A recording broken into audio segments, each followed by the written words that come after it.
Welcome, dear friends, to a magical evening where delightful and calming stories await to whisk you away to a realm of peace and serenity. As the gentle embrace of spring renews the world around us, let go of your worries and embrace this tranquil moment. Here, relaxation is the gateway to sweet dreams, and we invite you to journey with us ad-free on Patreon, where each tale is a soothing balm to your soul. Now let's nestle into the warmth of these enchanting stories, perfect for a restful night. Story 1. Deep within the heart of the world, cradled between the shoulders of sleeping mountains, lay the ancient forest of Lumenwood. This was no ordinary woodland. Here the moonlight did not merely illuminate, it poured like liquid silver, pooling in the hollows and dripping from the pine needles. The air itself hummed with a soft old magic, a vibration felt not with the ears but with the soul. It was a place where the world remembered how to dream.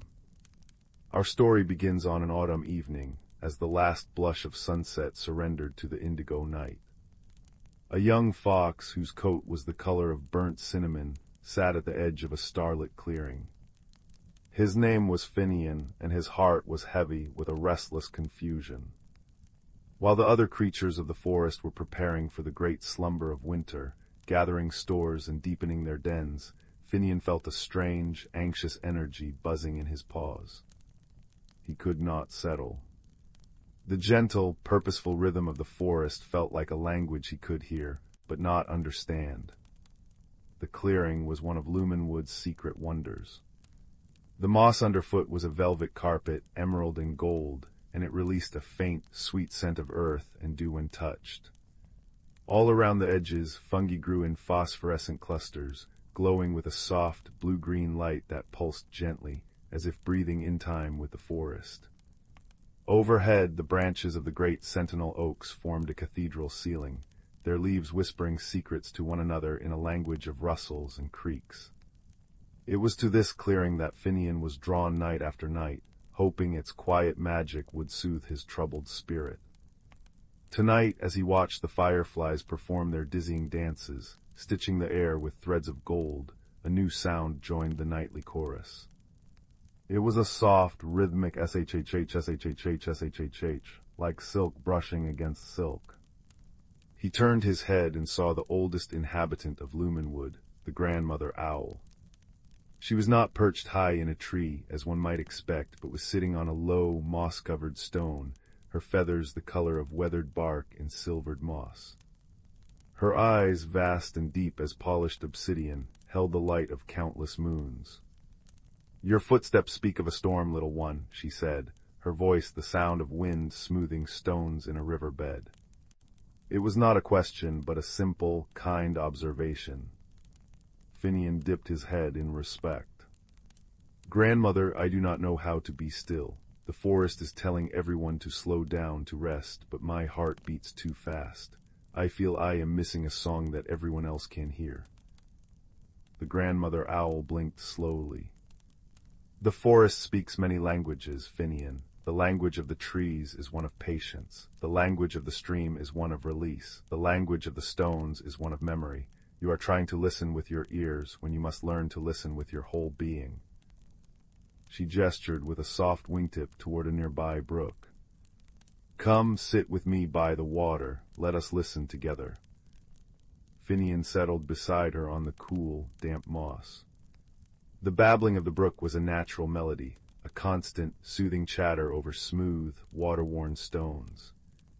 "Let go, let go, let go," it seemed to whisper. "Carry only what you need." "Close your eyes, little fox," the grandmother owl murmured. "Tell me what you feel." Finnian did as he was told. He felt the gentle, insistent pressure of the earth beneath him. He felt the cool night air, carrying the scent of damp leaves and distant rain, brush against his whiskers.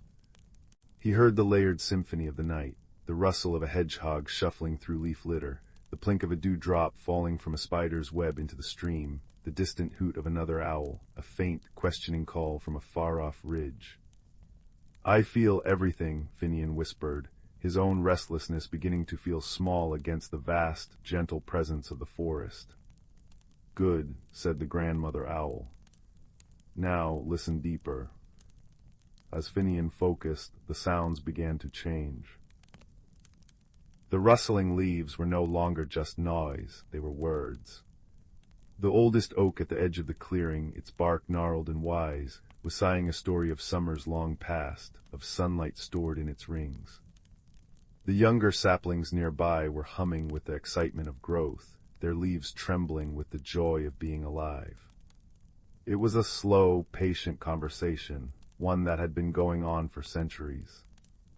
Then the grandmother owl placed a feather-light talon on a large, gray stone half submerged in the stream. "This stone," she said, "remembers when the mountains were young. It holds the memory of ice and fire. Its language is the deepest and quietest of all. It does not rush. It simply is." Finnian placed a tentative paw on the stone. It was cool and solid, and for a fleeting moment he felt a profound, unshakable peace, a sense of time so vast his own worries seemed to melt away like mist in the morning sun. "The forest is entering the season of rest, Finnian," the grandmother owl explained. "It is not a time of death, but of dreaming. The trees are drawing their energy down into their roots, the stream slows its song. The stones hold the warmth of the sun deep within their hearts. This is the magic of release. To hold on to the energy of summer now would be like trying to make a river run uphill. It would only lead to exhaustion." As she spoke, a gentle rain began to fall. It was not a storm, but a soft, pattering shower. The drops tapped 1,000 tiny drums on the broad leaves above, a soothing, rhythmic percussion that mingled with the stream's melody. Each drop that landed on Finnian's fur was a tiny, cool kiss, washing away the dust of his anxiety. He watched as the raindrops caught the bioluminescent glow of the fungi and the silver of the moonbeams, becoming falling jewels in the night. "I think I understand," Finnian said, his voice filled with wonder. "I have been trying to run when it is time to walk, to speak when it is time to listen." The grandmother owl gave a soft, approving hoot. "Wisdom is not about knowing everything, little one. It is about knowing when to be active and when to be still, when to speak and when to listen. The greatest strength often lies in the gentle art of letting go." She then told him a story, her voice weaving through the sound of the rain and the stream. She spoke of the glimmerwings, tiny moths that slept as cocoons all through the autumn and winter, dreaming of the moonlight they would one day drink. She spoke of the seeds nestled deep in the soil, holding the entire potential of a mighty tree within their tiny, sleeping hearts. She described how the forest's magic was not gone in the winter, but was merely turning inward, gathering its strength for the explosion of life in the spring. "Your restlessness is not a flaw, Finnian," she said. "It is a sign that you are alive and full of potential, but even potential must know when to sleep, when to gather its dreams." As the rain softened to a drizzle and then ceased, the forest seemed to sigh in contentment. The air was now fresher, cleaner, and the scents of wet earth and pine were intoxicating. The bioluminescent fungi glowed even brighter, their light reflecting in the millions of water droplets that clung to every leaf and blade of grass, turning the entire clearing into a constellation of earthly stars. Finnian took a deep, slow breath. He no longer felt the frantic need to move. Instead, he felt a deep, grounding connection to the moss beneath him, to the ancient stone, to the whispering trees and the chattering stream. He finally understood the language they had been speaking all along. It was the language of cycles, of trust, of the quiet, powerful magic that exists in surrender. "Thank you, grandmother," he said, his voice thick with a newfound peace. The wise old owl simply nodded, her great eyes glowing with reflected starlight. "The forest will always guide you, Finnian, if you learn to listen. Now go to your den. Let your breath become slow like the winter stream. Let your dreams take root like the seeds in the dark soil. The magic of rest is yours to claim." Finnian rose, his movements now slow and deliberate. He padded softly away from the clearing, his paws making no sound on the rain-kissed moss. He looked back once to see the grandmother owl still sitting on her stone, a serene silhouette against the glittering, magical night. She was not just a creature of the forest, she was its gentle, watchful heart. He found his cozy den beneath the roots of a friendly old cedar tree. As he curled into a ball on his bed of dried ferns, he listened to the final sounds of the night. The wind sighed through the needles of the cedar, a lullaby of whispers. The last of the rainwater dripped from the branches, plink, plink, plink, a slow, soothing rhythm. High above, through the entrance of his den, he could see the moon, a perfect silver coin in a velvet sky. For the first time in many nights, Finnian did not fight the quiet. He welcomed it. He let the sounds of the resting forest, the whispers, the drips, the distant hoot of the grandmother owl, wash over him. He felt his own heartbeat slow to match the tranquil pulse of Lumenwood. He was not missing the song anymore, he was part of it. And as he drifted into a deep and peaceful sleep, he knew he was not just resting his body. He was, like the seeds and the cocoons, gathering starlight and dreams for the season of renewal that would surely come.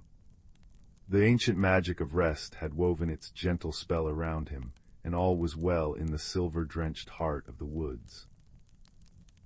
Story 2. In the quiet valley of Stillwater Meadows, where twilight lingered like a contented sigh, there lived a young woman named Anya.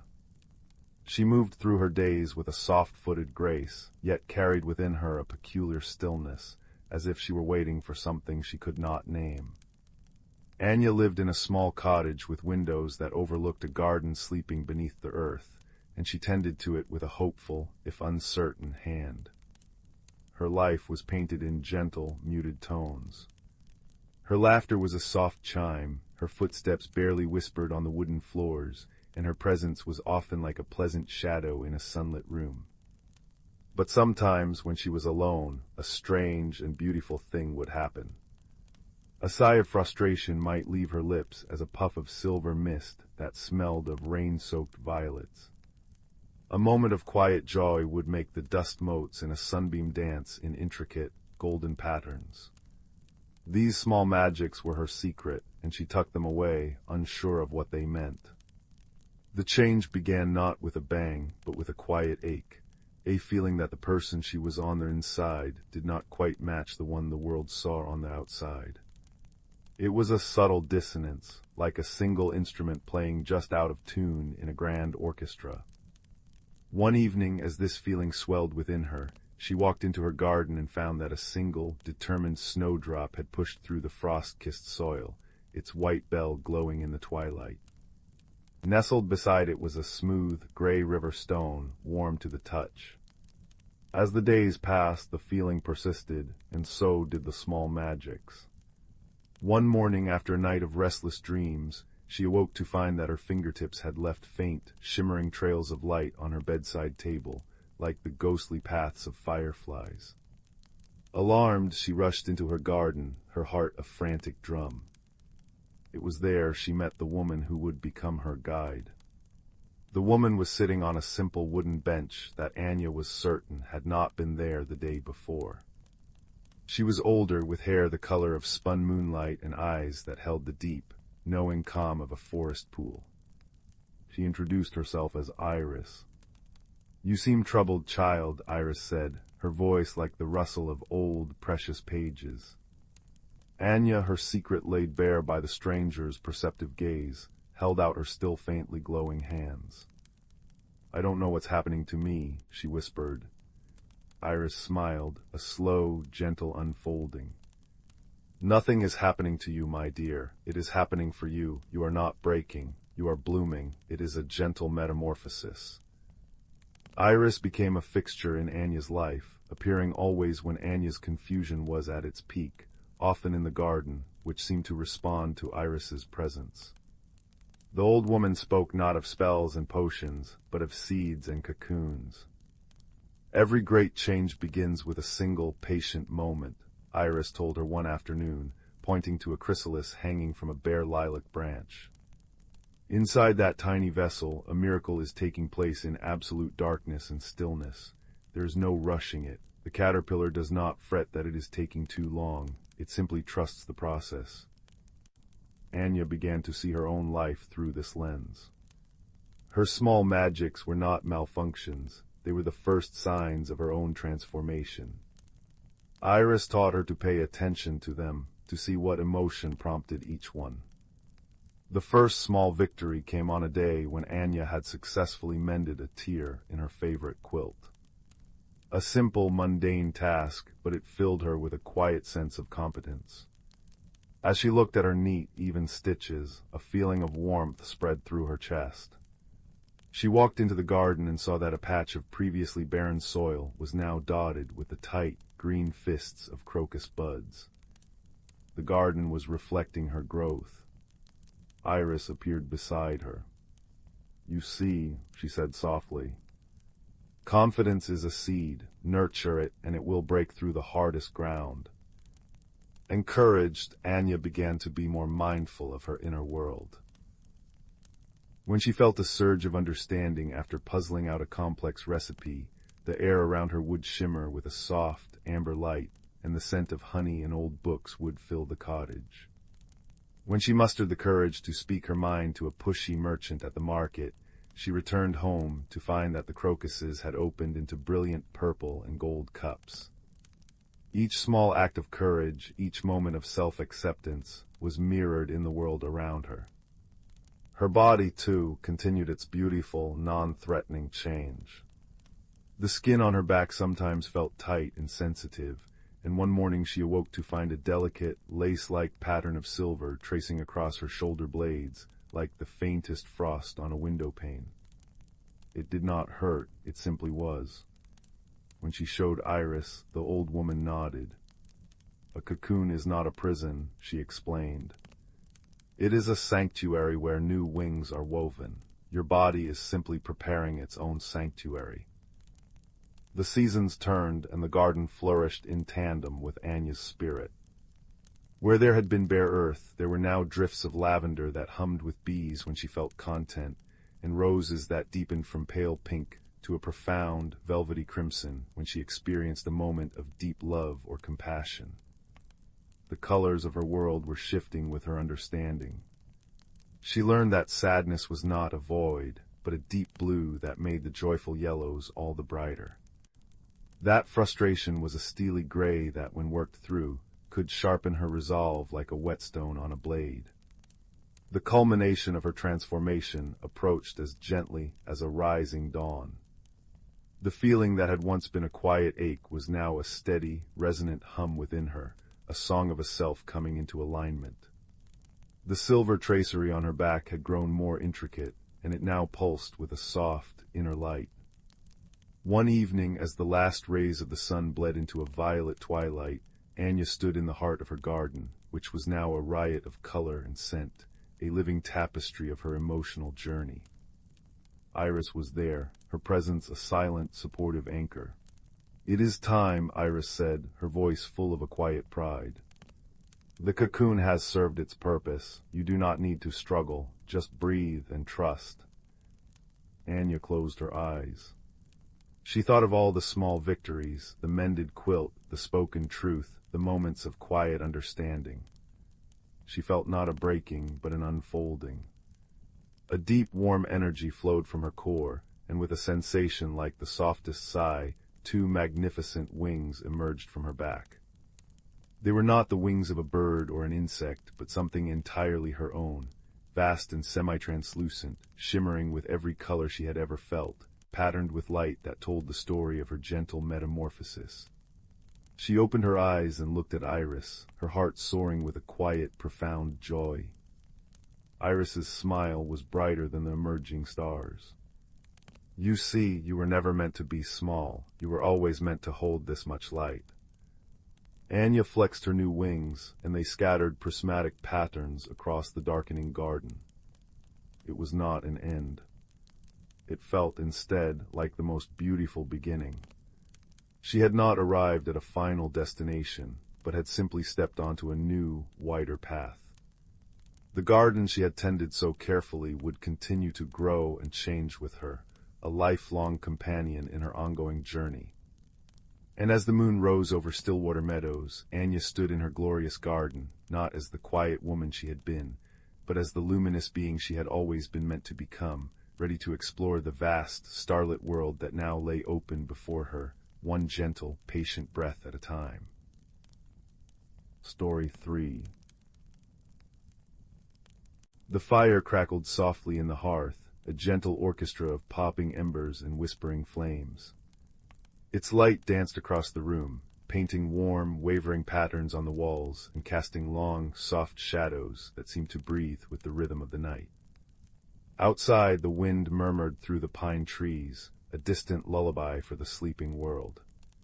But here, in this circle of warmth and light, a story was waiting to be told. A story about a boy, a hidden world, and a light that glowed like captured embers in the darkest of places. Our story begins with a boy named Leo, who lived with his grandfather in a small cottage at the edge of a vast, whispering wood. Leo was a quiet child, with a heart full of curiosity and hands that were always slightly smudged with soil from his little garden. He was not particularly brave, nor was he the strongest, but he noticed things. He noticed the way the morning dew clung to a spider's web like a necklace of diamonds, and he heard the secret conversations of the brook as it tumbled over smooth, gray stones. His grandfather was a woodcarver, and the cottage was filled with the scent of cedar and pine. His hands, gnarled and strong like old tree roots, could coax foxes and badgers and soaring eagles from blocks of wood, giving them a life of their own.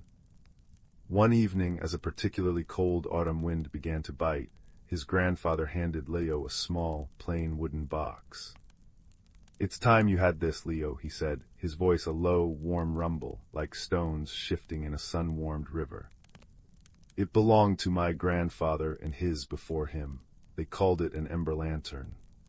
Leo took the box. It was unvarnished and smooth, fitting perfectly in his small hands. He opened the clasp. Inside, nestled on a bed of faded velvet, was a lantern no bigger than his fist. It was made of a dark, polished wood, and had panels of what looked like cloudy, gray sea glass. It seemed utterly ordinary, and perhaps a little bit broken. "What does it do, grandfather?" Leo asked, trying to keep the disappointment from his voice. The old man's eyes twinkled in the firelight. "It doesn't do anything at first, it shows you things, but its light only wakes for a heart that is ready to see. When you find the right kind of darkness and hold the right kind of hope, it will glow. It glows with the light of 1,000 friendly embers, a light that doesn't blind but reveals." That night, Leo placed the ember lantern on the windowsill beside his bed. The moon was a sliver of silver, and the wood was a pool of deep, velvety black. He stared at the lantern, hoping to see a flicker, a sign. But it remained dark and silent, a dormant seed. He fell asleep to the sound of the wind, his dreams filled with shadows and a light he could not quite reach. The next day, a peculiar restlessness settled over him. The world outside the cottage seemed to pull at him, a silent invitation. After helping his grandfather stack wood for the winter, Leo decided to take a walk, slipping the small ember lantern into his coat pocket. He followed a familiar path, one that wound between ancient oaks and birches with papery white bark. But today he ventured a little farther than usual, drawn by a small, almost hidden animal trail he had never noticed before. The trail was a secret tunnel through the undergrowth. Ferns brushed against his legs, leaving cool, damp traces on his trousers. The air grew still and heavy with the scent of damp earth and decaying leaves. The cheerful chirping of sparrows faded, replaced by the deep, solemn silence of the old wood. He walked until the familiar path was long behind him, and the trees grew so close together their branches wove in a ceiling that let in only slivers of the pale afternoon sun. It was then that he realized he was lost. A cold knot of fear tightened in his stomach. The shadows between the trees seemed to deepen, becoming solid and watchful. He called out, but his voice was swallowed by the thick, silent moss. Panic began to flutter in his chest, a frantic bird trapped in a cage of ribs. He stumbled forward, his breath coming in short, sharp puffs, tears pricking at the corners of his eyes. This was the wrong kind of darkness. It was a cold, lonely darkness, the kind that smothered hope. He tripped over a hidden root and fell, his hands sinking into the soft, cool moss. He curled up, pulling his knees to his chest, feeling smaller and more alone than he ever had before. It was in that moment of utter despair, as he buried his face in his arms, that he felt a gentle warmth against his leg. He slowly sat up, confused. The warmth was coming from his pocket. With trembling fingers, he reached in and pulled out the ember lantern. It was glowing. A soft, pulsing light, the color of a perfect hearth fire ember, was radiating from within. It wasn't a bright, harsh light, but a warm, gentle one that pushed back the oppressive shadows just enough to create a small, safe circle around him. The cloudy glass panels now looked like windows into a miniature sunset, alive with shifting hues of orange, gold, and deep, rosy red. The light pulsed slowly, in time with the calming beat of his own heart. The fear did not vanish, but it receded, soothed by this unexpected warmth. Leo held the lantern before him, its glow revealing details he had missed in his panic. The moss he sat on was not just green, but a tapestry of emerald, silver, and bronze. Tiny, phosphorescent fungi dotted a fallen log like a scatter of fallen stars. The world was still strange and unknown, but it was no longer hostile. It was simply waiting.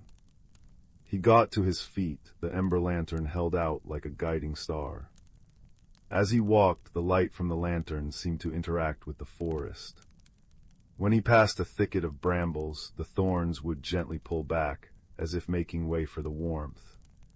When he came to a small stream, the stones in the water seemed to shift, creating a perfect, dry-stepping path for him to cross. He was not just finding his way, he was being shown the way. The trail, now illuminated by the lantern's friendly glow, led him to a place he was certain did not exist on any map. The trees parted to reveal a small, circular clearing. In the center of the clearing was an ancient, gigantic willow tree, its long, trailing branches sweeping the ground like a curtain of liquid green. But the most astonishing thing was the air itself. It shimmered like heat haze on a summer road, but cool and soft to the touch. It was a veil. Holding the ember lantern high, Leo took a step forward. The shimmering air parted around him with a sound like a soft, drawn-out sigh. He stepped through the veil and into another world. It was not a world of grand, impossible castles or roaring dragons. It was a world of miniature perfection. The grass under his feet was like velvet, sprinkled with tiny flowers that chimed softly as they swayed. Trees with leaves of silver and copper rustled in a breeze that smelled of honey and rain-washed air. Fireflies, larger and slower than any he had ever seen, drifted through the air, their lights a soft, blue-white contrast to the warm amber of his lantern. This was the Glimmerwood. He stood there, breathless, taking it all in. The peace of the place settled over him like a soft blanket. He walked slowly, careful not to tread on the delicate, chiming flowers. He came to a pond so clear he could see the colorful, smooth pebbles at its bottom. Sitting on a lily pad, staring at his reflection with large, thoughtful eyes, was a creature. It was about the size of a small rabbit, with fur the color of moss in twilight.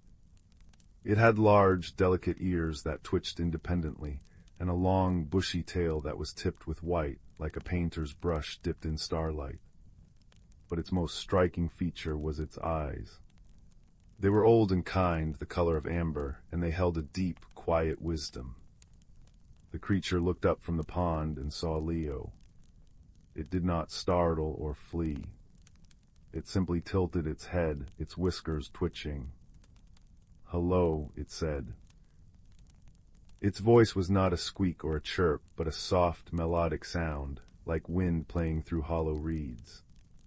Leo, too astonished to be afraid, knelt down.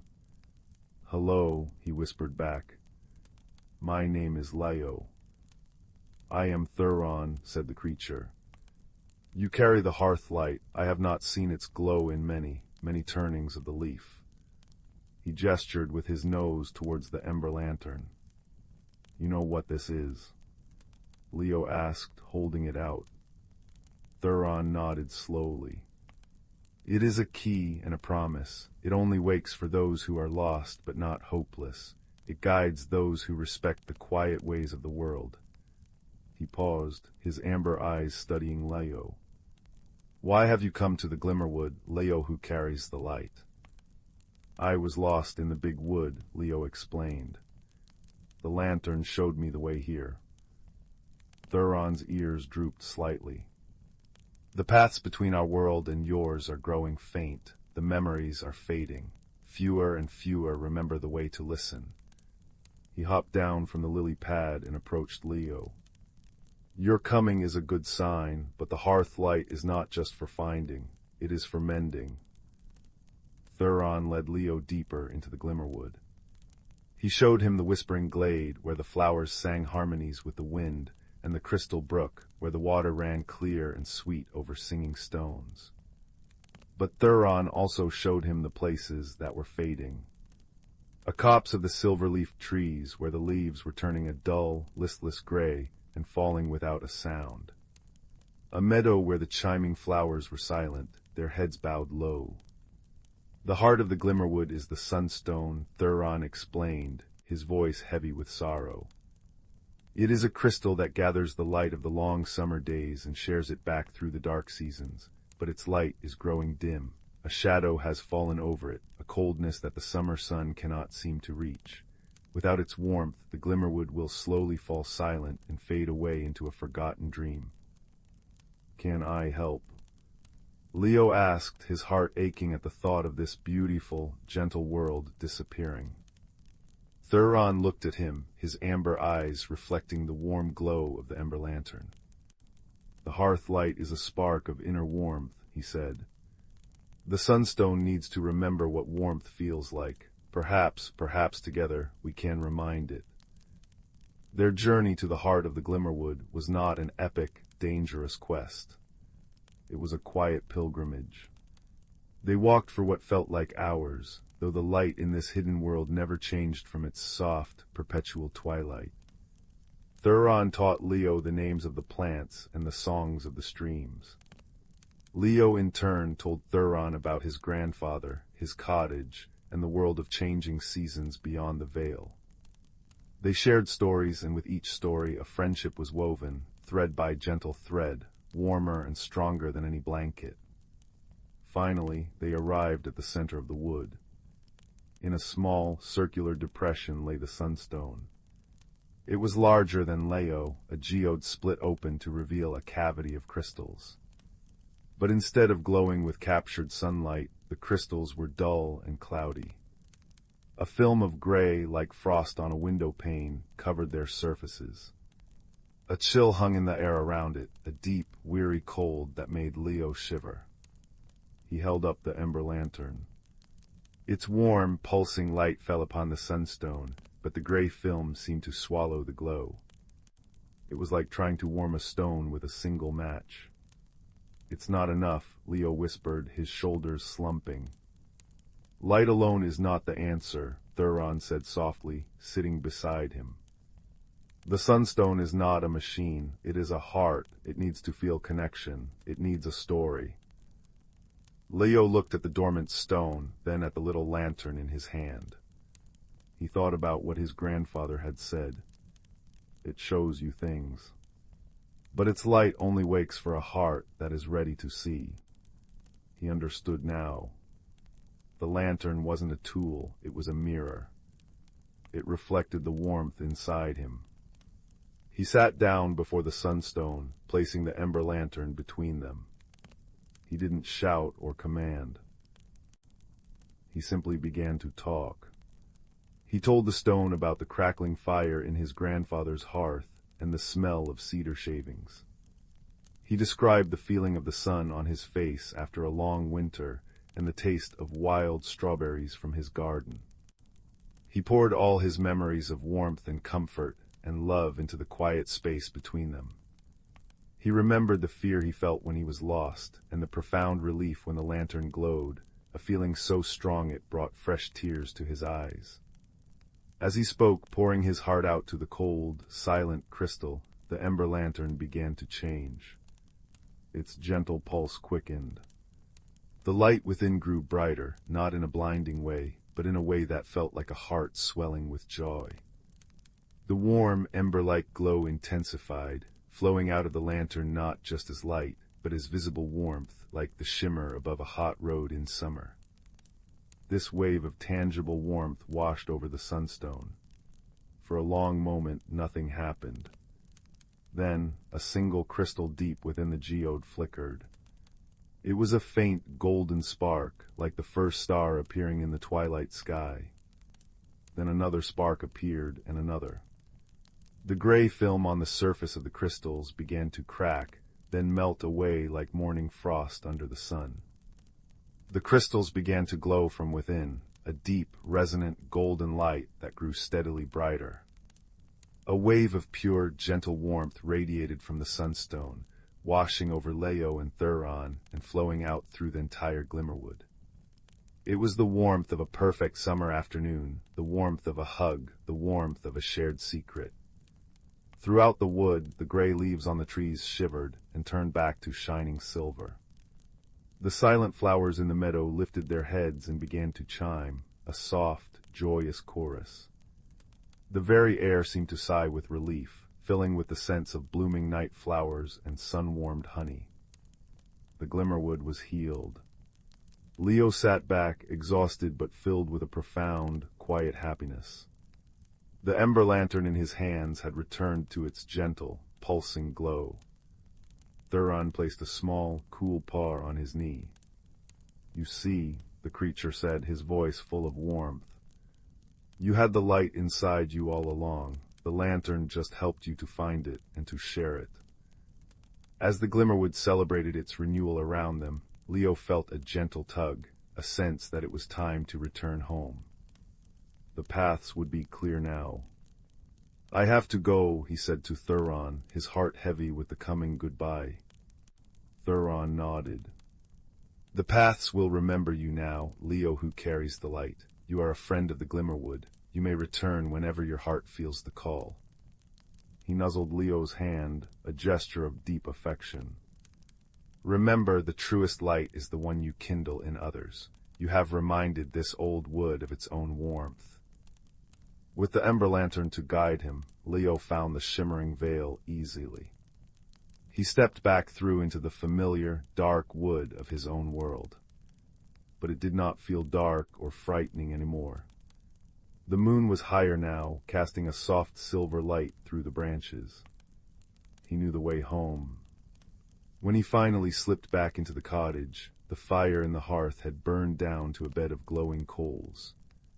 His grandfather was asleep in his armchair, a half-carved songbird resting in his lap. Leo placed the ember lantern back on the windowsill. It was dark once more, but he knew its secret now.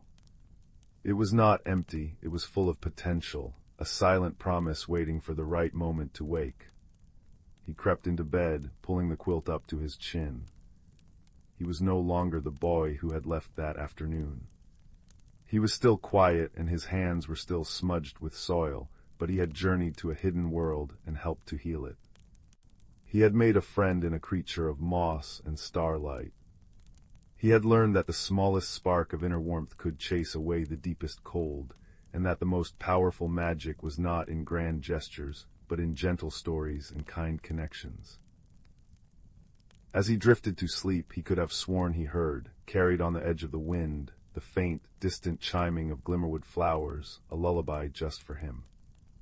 The fire in the hearth crackled its own soft agreement, and the ember lantern on the sill sat in peaceful silence, its work done for now, its light sleeping until it was needed once more to guide another heart through the darkness, and to remind them of the warm, glowing ember of hope that burns steady and true within us all. Story 4. The attic above the old house was a kingdom of quiet things, a place where dust motes danced in slanted afternoon light and memories slept beneath white linen sheets.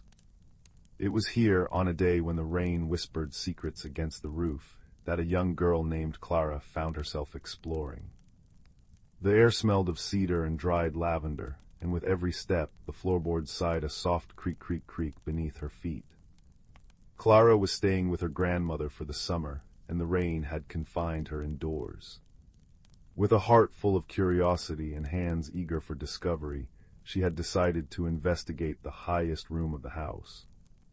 Tucked beneath the eaves, behind a worn trunk spilling over with embroidered tablecloths, she found a small, forgotten chest. It was made of dark wood, unassuming and plain, with a simple brass latch that was cool to the touch. With a gentle click, the latch gave way. Inside, nestled on a bed of faded velvet, was a compass. But it was unlike any compass Clara had ever seen. Its face was made of what looked like mother of pearl, shimmering with soft colors, and its needle was not of iron, but of a delicate, crystalline substance that seemed to hold a light of its own. It didn't point north. Instead, it spun in slow, lazy circles, glimmering as it moved. As Clara lifted it, the compass grew warm in her hands. The needle stopped its wandering and pointed steadily, not toward the attic door, but toward the far wall, where an old, floor-length mirror stood covered by a sheet. A soft, melodic ding, like a distant bell, seemed to emanate from the compass itself. Pulling the sheet from the mirror, Clara expected to see her own reflection. Instead, the glass swirled with misty colors, and through it she could see not the attic, but a winding path through a twilight wood. The compass in her hand gave another gentle ding, its needle pointing straight into the glass. This was not a journey of miles, Clara understood instinctively. It was a journey of the heart. Taking a deep, steadying breath, filled with a courage she didn't know she possessed, she stepped through the mirror. The air on the other side was cool and sweet, smelling of damp earth and night-blooming flowers. The path before her was soft with moss, and the leaves of the overhanging trees rustled in a friendly manner. The compass now pointed firmly down the path, its soft glow illuminating her way. She hadn't walked far when a voice, dry and rustling like autumn leaves, spoke from beside her. "Lost your way, have you?" Perched on a low-hanging branch was a large owl, with spectacles perched precariously on his beak. He was peering at a scroll so long it unraveled down to the forest floor. "I'm following this," Clara said, holding up the compass. "Ah, the Heartstone compass," the owl said, his voice full of wisdom and a hint of wheeziness. "My name is Alistair. I am the keeper of whispers and forgotten melodies. That compass doesn't lead to places, my dear. It leads to what is needed." He tapped the scroll with a feather. "My task is to record all the sounds of this wood, but I'm afraid I've gotten my rustles and my crinkles terribly mixed up. It's all a jumble." Clara looked at the hopelessly tangled scroll. She had always been good at sorting things, her grandmother's button box, the spices on the kitchen shelf. "Perhaps if you listen for one sound at a time," she suggested gently. "Just the rustles first. We can listen together." So they sat in the quiet clearing, and Clara listened with immense patience. She helped Alistair distinguish the gentle shush-shush of the oak leaves from the sharper flick-flick of the aspens. One by one, the sounds were sorted onto the scroll, which began to roll itself up neatly. "Thank you, child," Alistair said, his eyes warm behind his spectacles. "Your patience is a rare and wonderful gift. Your path lies that way." He nodded down the mossy trail. "You'll find the guardian of the glimmering brook. She awaits what you carry." Clara continued on, the compass warm and steady in her palm. Soon the sound of babbling water joined the rustling leaves, and she came upon a brook that sparkled as if filled with liquid starlight. Sitting on a smooth stone in the middle of the water was a small, furry creature with the face of a wise old cat and the tail of a sleek otter. She was purring a deep, resonant sound that vibrated through the air, but she looked terribly sad. "I am Seraphina," she said, her purr stuttering. "I am the guardian, and my purr is what keeps the brook's water clean and bright. But a grumble of worry has settled in my chest, and I cannot purr properly. See how the light in the water dims." Indeed, the sparkling light in the brook was flickering uncertainly. "The compass led me to you," Clara said, sitting on the bank. "What is your worry?"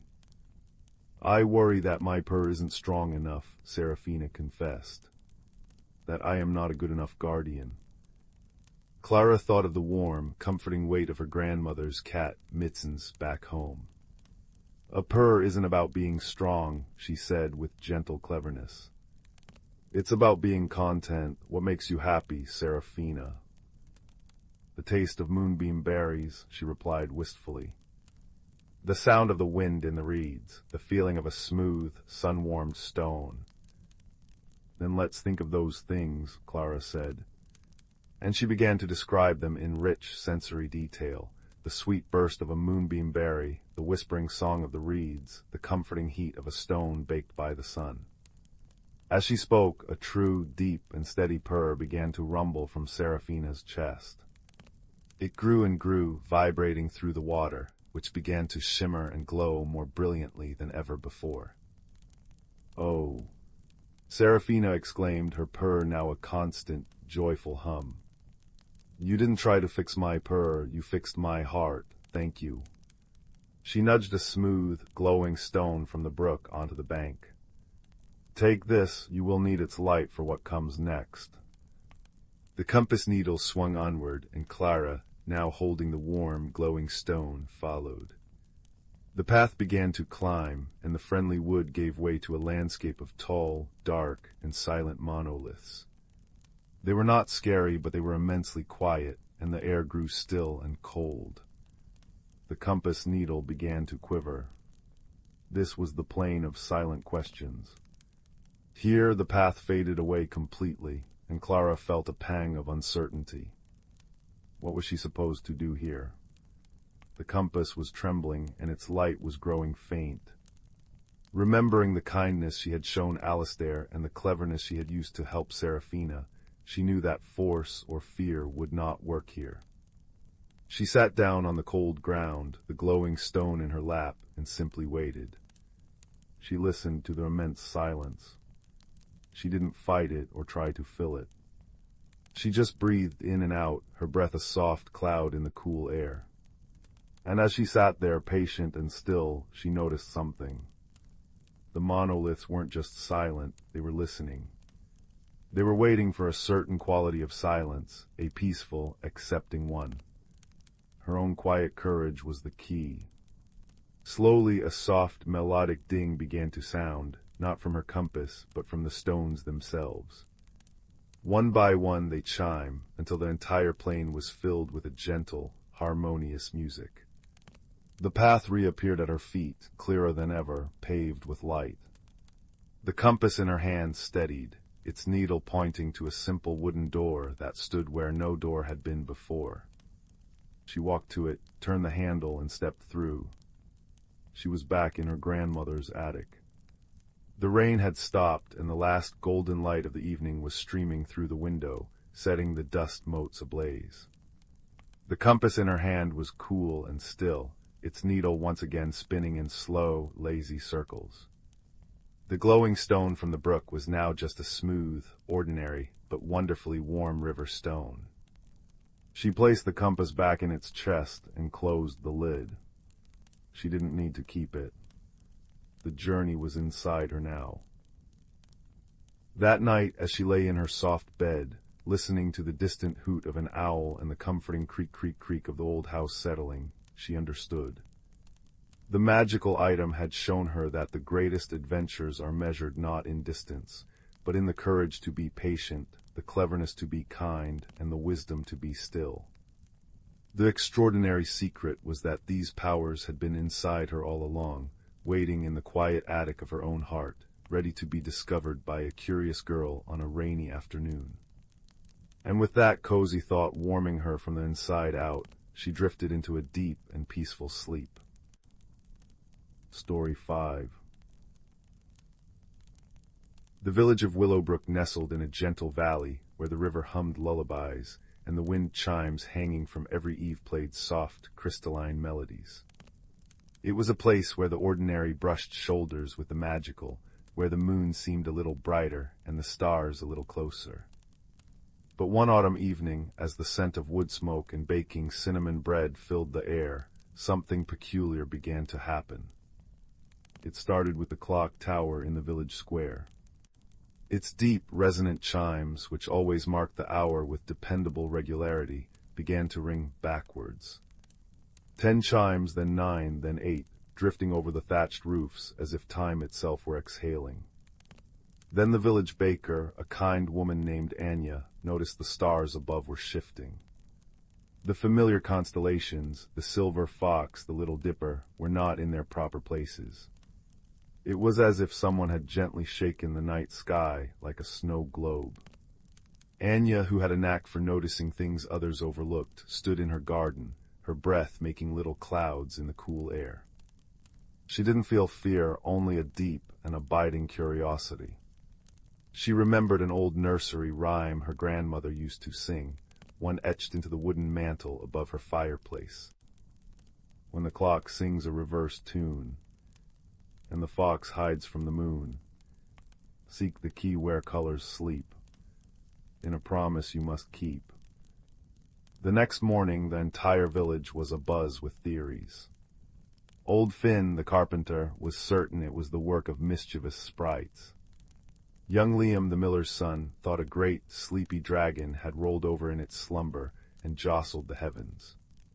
These were delightful ideas, but Anya felt they were red herrings, drawing attention away from the true heart of the matter. Her first clue came from the flowers. The midnight blue lupines that grew along the cobbled path to the old wishing well had, overnight, turned a soft, sunrise orange. Where colors sleep, she murmured to herself. She spent the day not chasing sprites or dragons, but simply observing. She noticed that the village's many wind chimes, made of seashell, copper, and polished glass, were now perfectly still, even when a breeze ruffled the leaves of the willow trees. She saw that the hands on all the sundials pointed west, towards the setting sun, even at noon. Her empathy led her to visit Alara, the oldest resident of Willowbrook, who lived in a cottage covered in honeysuckle vines. Alara's memory was like an ancient, slightly faded tapestry, but her eyes still held a youthful sparkle. "The stars are lost, my dear," Alara said, her voice like the rustling of dry leaves. "They're looking for their story. They've forgotten the pattern." "The pattern?" Anya asked gently, setting a cup of chamomile tea beside the old woman's chair. Alara pointed a trembling finger to a worn, woven rug on her floor. It depicted a map of the night sky as seen from Willowbrook, with silver threads marking the constellations. "The loom of the sky," Alara whispered. "The thread is loose." Anya studied the rug. She saw it then, a single, frayed silver thread where the constellation of the silver fox should have been. It was coming undone. The backwards chiming, the shifting stars, the changing flowers, it wasn't mischief or a dragon. It was an unraveling. The very tapestry of their peaceful, magical reality was slowly coming apart at the seams. Following the map on the rug, Anya gathered the villagers not with alarm, but with an invitation. She brought them to the center of the village green as the evening drew in and a gentle, misty rain began to fall, its patter a soft drumbeat on the leaves. She showed them the frayed thread on Alara's rug and explained what she believed was happening. "The magic here is woven from our shared moments," she said, her voice calm and sure. "Our kindness, our laughter, our promises to one another. I think a promise was broken and a thread has come loose." A hush fell over the crowd, punctuated only by the gentle rain and the distant, backwards chime of the clock tower ringing 7, then 6. Then a young girl named Piper, her cheeks flushed with shame, stepped forward. "I promised my grandfather I would water his rose bushes while he was away," she confessed, her voice small. "But I forgot for 3 days. I broke my promise." Anya knelt and took Piper's hands. "A promise isn't a chain," she said softly. "It's a thread, and a thread can't always be mended." Together, the entire village walked to the old man's cottage. They didn't just water the roses, they weeded the garden, repainted the shutters, and swept the path. Piper, with tears in her eyes, promised again, and this time every villager added their own voice to hers, weaving their collective intention into a new, stronger thread. As they stood together in the soft rain, a wonderful thing happened. The wind chimes began to stir, their music tinkling back into the air. The clock tower chimed once, a clear, true note that signaled the proper hour. And high above, the stars slid silently back into their rightful places, the silver fox gleaming brightly once more. The lupines by the path deepened back to their tranquil midnight blue. The peculiar happenings were over. The mystery was solved not with force or fear, but with observation, a kind heart, and the mending of a single, small promise. The community of Willowbrook felt closer than ever, bound by the shared experience, and the understanding that their peace was something they wove together, day by day, promise by promise. And as they returned to their homes, the gentle sounds of the rain and the perfectly timed chimes of the clock tower sang them a lullaby of a world restored, a cozy secret solved, and a night perfect for peaceful dreaming. Story 6. The fire crackled softly in the hearth, its warm, orange light dancing across the walls of the quiet room. Shadows swayed like gentle giants, and the scent of burning oak and a hint of cinnamon from a nearby stick filled the air. It is in this cozy nest of warmth and light that our story begins, not with a bang, but with a soft, sighing breath. In a small, quiet village nestled in a valley that always seemed to be on the verge of twilight, lived a young boy named Cale. He was a quiet soul with a heart that felt things a little too deeply, and a mind that was often far away, wandering paths only he could see.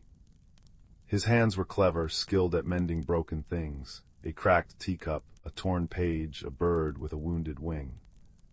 But the thing he could not mend, the thing that felt like a constant, cold draft in his soul, was his own loneliness. One evening, as the autumn air grew sharp and the last of the sun's light bled from the sky, Cale was walking home through the whispering woods that bordered the village. The trees were ancient, their bark rough and gnarled, their leaves a tapestry of gold and crimson. He wasn't supposed to be there after dark. Old stories spoke of will-o'-the-wisps and shadowy figures. But Cale found a strange comfort in the wood's deep silence, a silence that was different from the lonely silence of his own small room. As he walked, his boots scuffed against something half buried in the moss and loam. Curious, he knelt down. It was a stone about the size of his palm, smooth and dark as a midnight sky. But it was not entirely dark.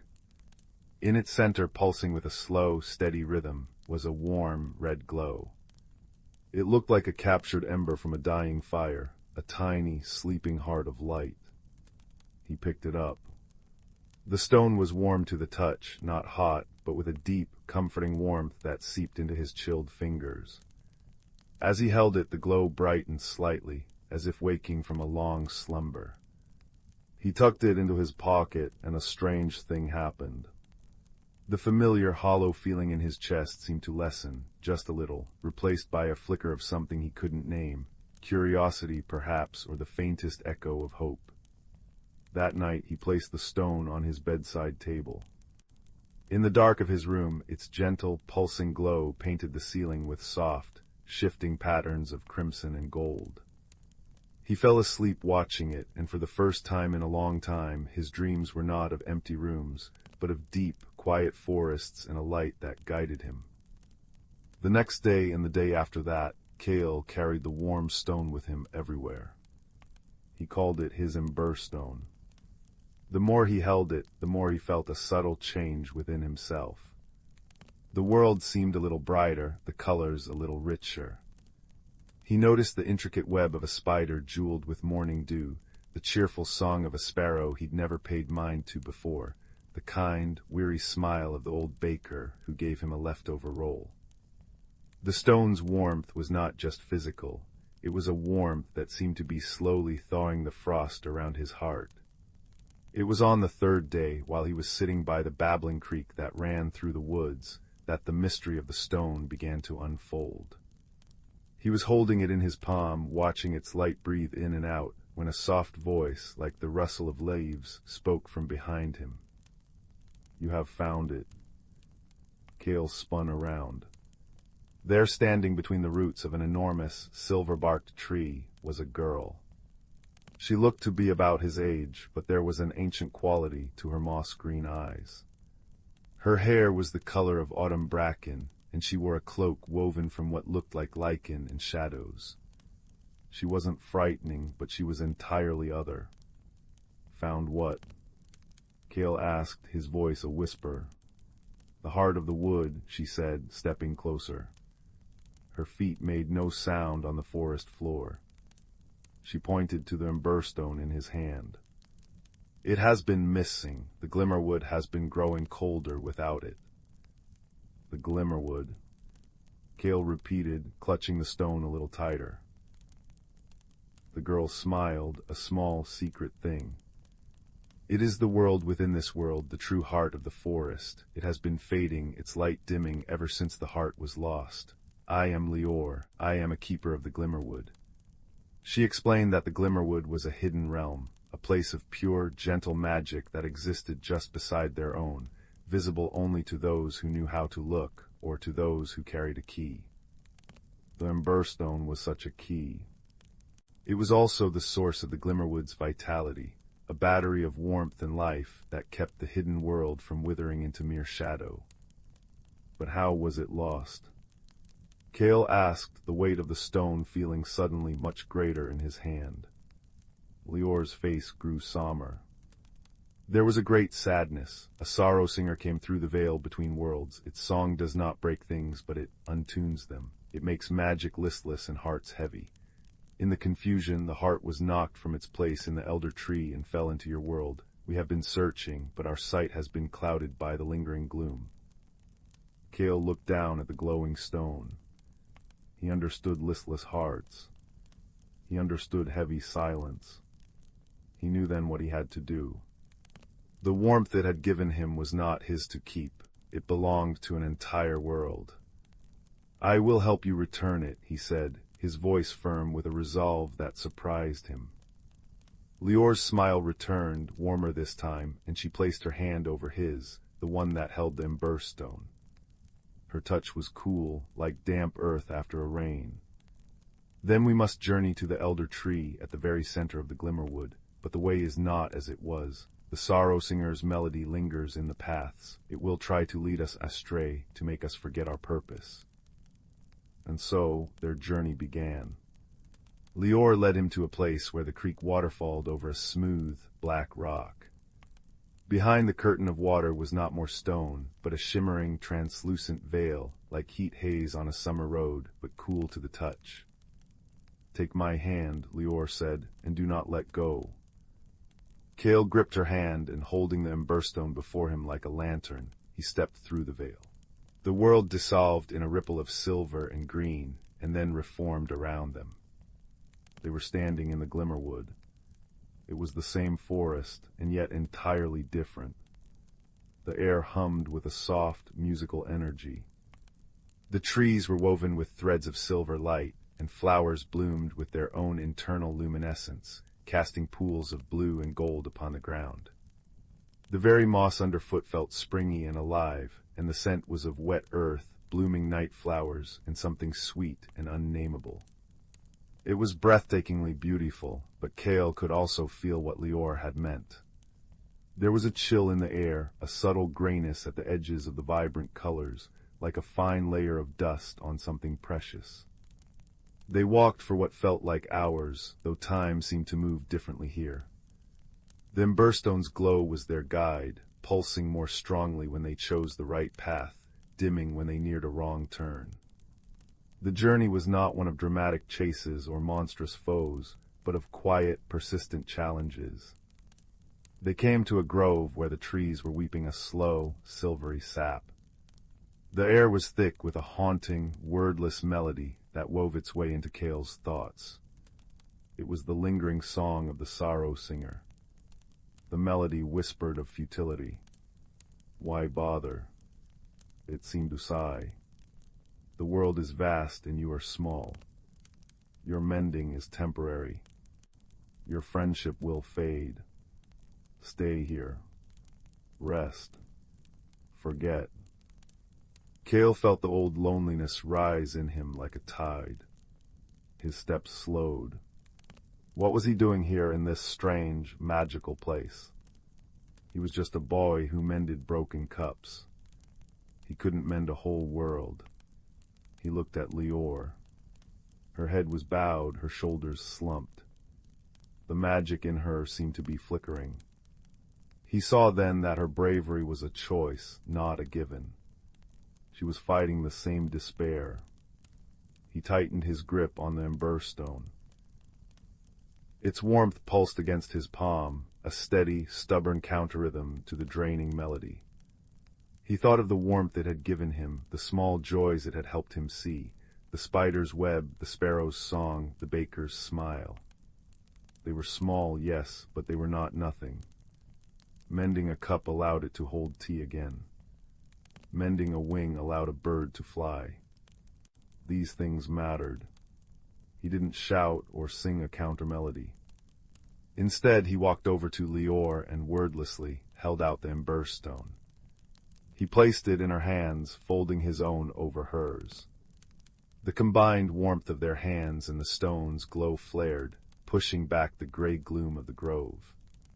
The sorrowful melody faltered, fading into the background like a forgotten dream.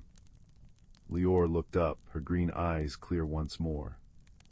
You remembered, she whispered. You helped me remember, he replied. It was a small moment, a simple act of shared warmth, but it was enough to break the spell of the grove. They walked on, their friendship now a tangible thing, a second source of light in the dimming wood. Their next test came at the River of Reflections. It was a wide, slow-moving river, its water as dark and smooth as polished obsidian. There was no bridge. As they approached the bank, the water's surface shimmered, and images began to form. Cale saw himself, but not as he was. He saw a version of himself who was popular and laughing, surrounded by other children. He saw a version who was a great hero, celebrated by the village. He saw all the things he was not, all the ways he fell short. The river was showing him his own doubts and regrets, reflecting not his face, but the hollow places in his heart. The temptation was to stop and stare, to lose himself in the what-ifs and if-onlys. Lior took his arm. Do not look too long, she warned. The reflections are not lies, but they are not the whole truth either. They show you what you lack, but not what you possess.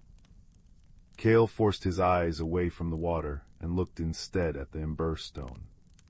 It showed no reflection. It only glowed, its light constant and true. It did not care about who he wasn't, it simply was what it was, a source of warmth. He was what he was, a mender. And in this moment, that was exactly what was needed. How do we cross? He asked. Lior pointed to stepping stones he hadn't noticed before, slick and dark, just beneath the water's surface.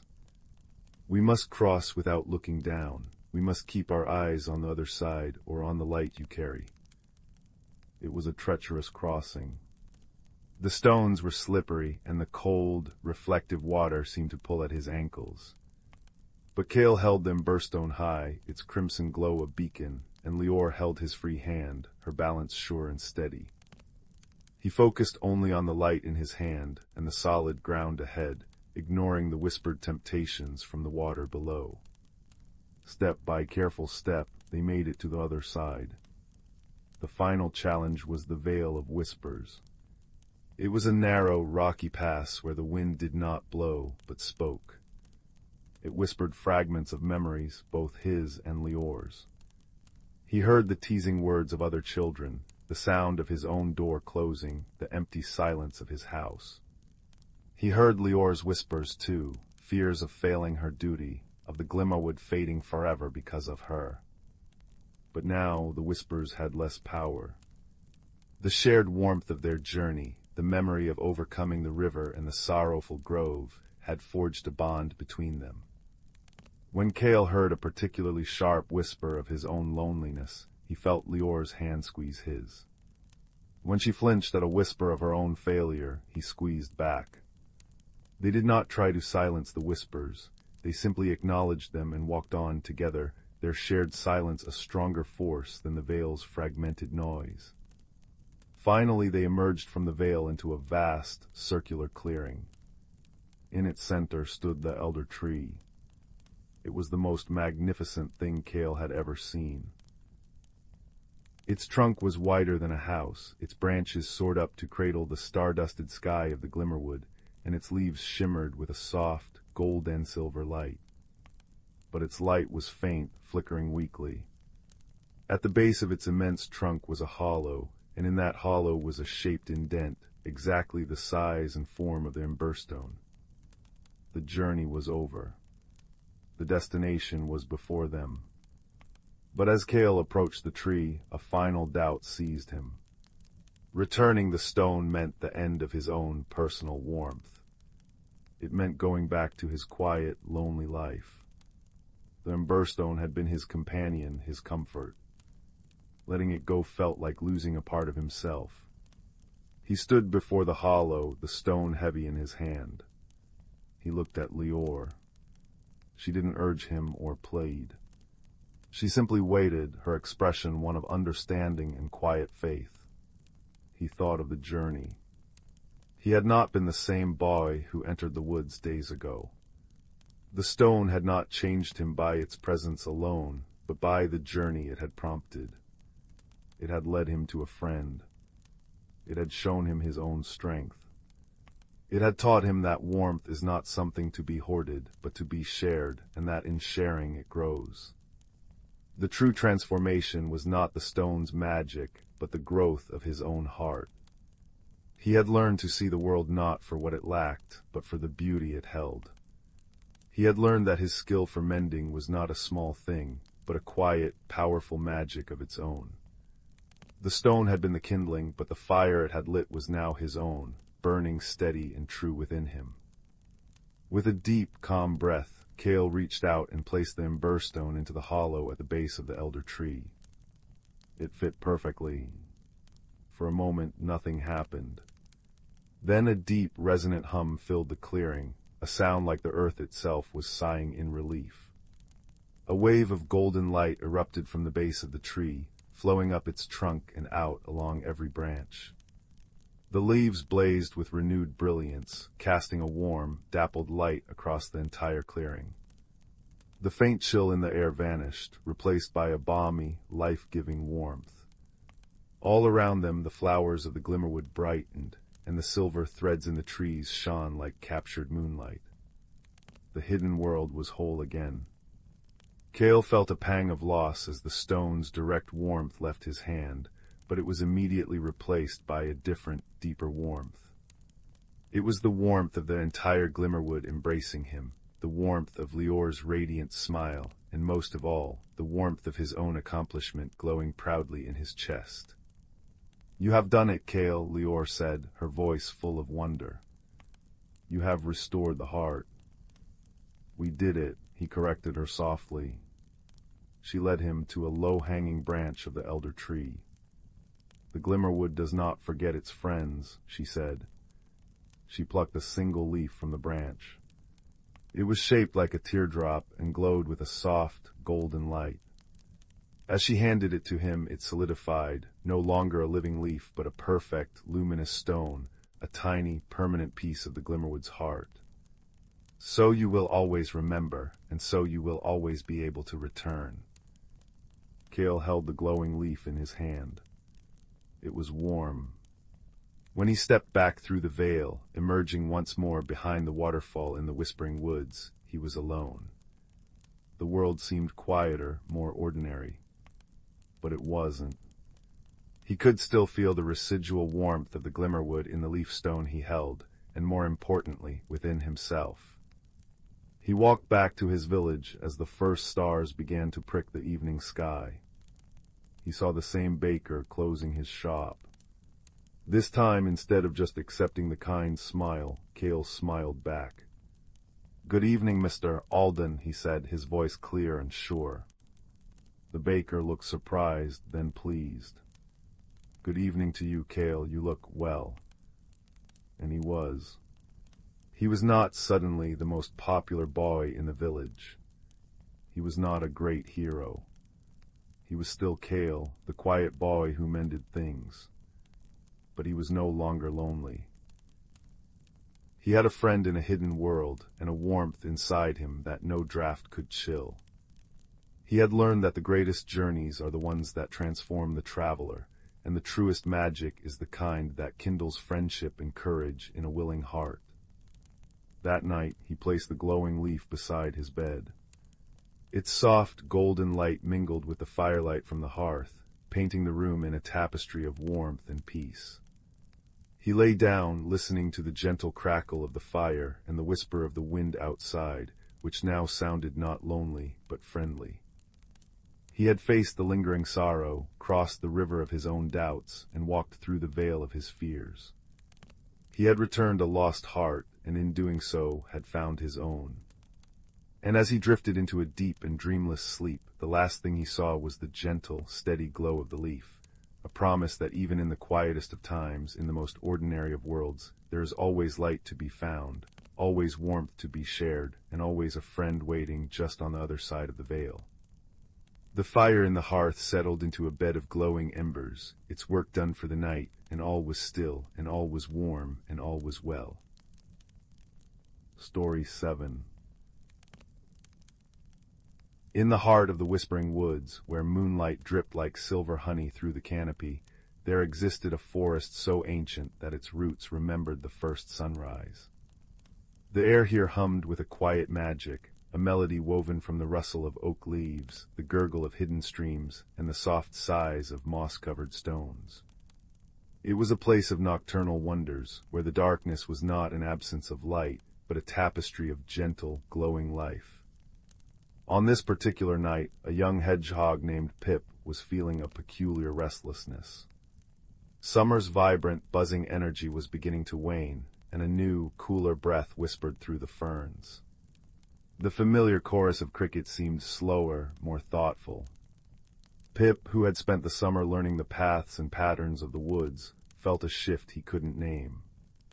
It was a feeling like a soft, persistent tug on his heart, a whisper that it was time to move, to change, but he did not know where to go or what to do.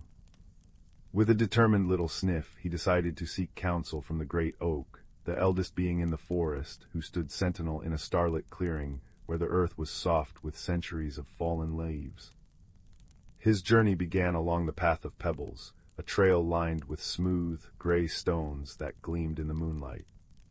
As Pip's small paws pattered against them, they emitted a soft, clicking sound, a comforting rhythm that seemed to say, "This way, this way, this way." The sound mingled with the gentle babble of the nearby crystal brook, whose waters didn't just flow, but spoke in a language of liquid syllables, telling stories of mountain snowmelt and faraway rains. Pip paused for a moment, dipping his snout into the cool water. He listened, and the brook seemed to murmur, "The current changes, little one. Do not fear the new direction." Encouraged, he continued, venturing deeper into the woods where the trees grew closer together. Here, the secret language of the forest was most potent. The pines sighed long, resin-scented notes as the wind combed through their needles. The ancient willows, with their trailing, silver-green hair, whispered secrets to the damp earth. Pip didn't hear words, but he felt their meaning, a sense of gentle letting go, of preparing for a long, quiet dream. Suddenly the path was illuminated by a soft, blue-green glow. Pip had entered the glen of ghost caps, a meadow dotted with bioluminescent mushrooms. They pulsed with a gentle light like captured starlight, casting long, dancing shadows. Fireflies, the living jewels of the night, drifted among them, their intermittent flashes creating a silent, celestial Morse code. The air itself seemed to shimmer, and the only sound was the almost imperceptible PFFT of a puffball mushroom releasing its spores into the breeze, a natural, soothing whisper of life perpetuating itself. It was here that Pip met his guide. A great, silent shadow detached itself from the boughs of a yew tree and landed on a low-hanging branch before him. It was Orion, the great horned owl, his feathers the color of polished bark in moonlight, his eyes two pools of ancient, golden wisdom. "You are abroad late, little Pip," Orion said, his voice a soft, resonant hoot that vibrated in the chest rather than the ears. "The season is turning. I can feel it in the ache of my old bones and the new crispness on the wind." Pip shuffled his feet, his spines rustling softly. "That's just it, Master Orion. I feel it too, but I don't know what it means. Everything feels different. The air tastes of endings." Orion blinked slowly. "Come," he hooted softly. "Walk with me. Let the forest show you its wisdom." They moved together towards the starlit clearing where the great oak stood. As they walked, Orion didn't lecture. Instead, he guided Pip's attention. "Listen to the stream now," Orion murmured. "Its song is slower, yes. It is not grieving for the faster tempo of summer. It is simply learning a new melody for the autumn." Pip listened, and indeed the brook's babble was deeper, more resonant. "Look at the leaves of the maple," Orion continued, nodding towards a grand old tree. A single crimson leaf detached itself and spiraled down, landing without a sound on a velvety patch of moss. It does not cling in fear. It trusts the wind to carry it to its next purpose, to become a blanket for the earth, to return its energy to the roots from which it came. It is not an end, little one. It is a homecoming. They reached the clearing, and Pip gasped. The great oak was magnificent, its trunk so wide that 10 badgers could not have encircled it. Its branches, like benevolent arms, stretched up to cradle the moon. At its base, nestled among its vast, gnarled roots, was a pool of perfectly still water, a mirror to the star-strewn sky. "This is the Heartwood Pool," Orion said, alighting on a root. "The great oak has seen countless turnings of the seasons.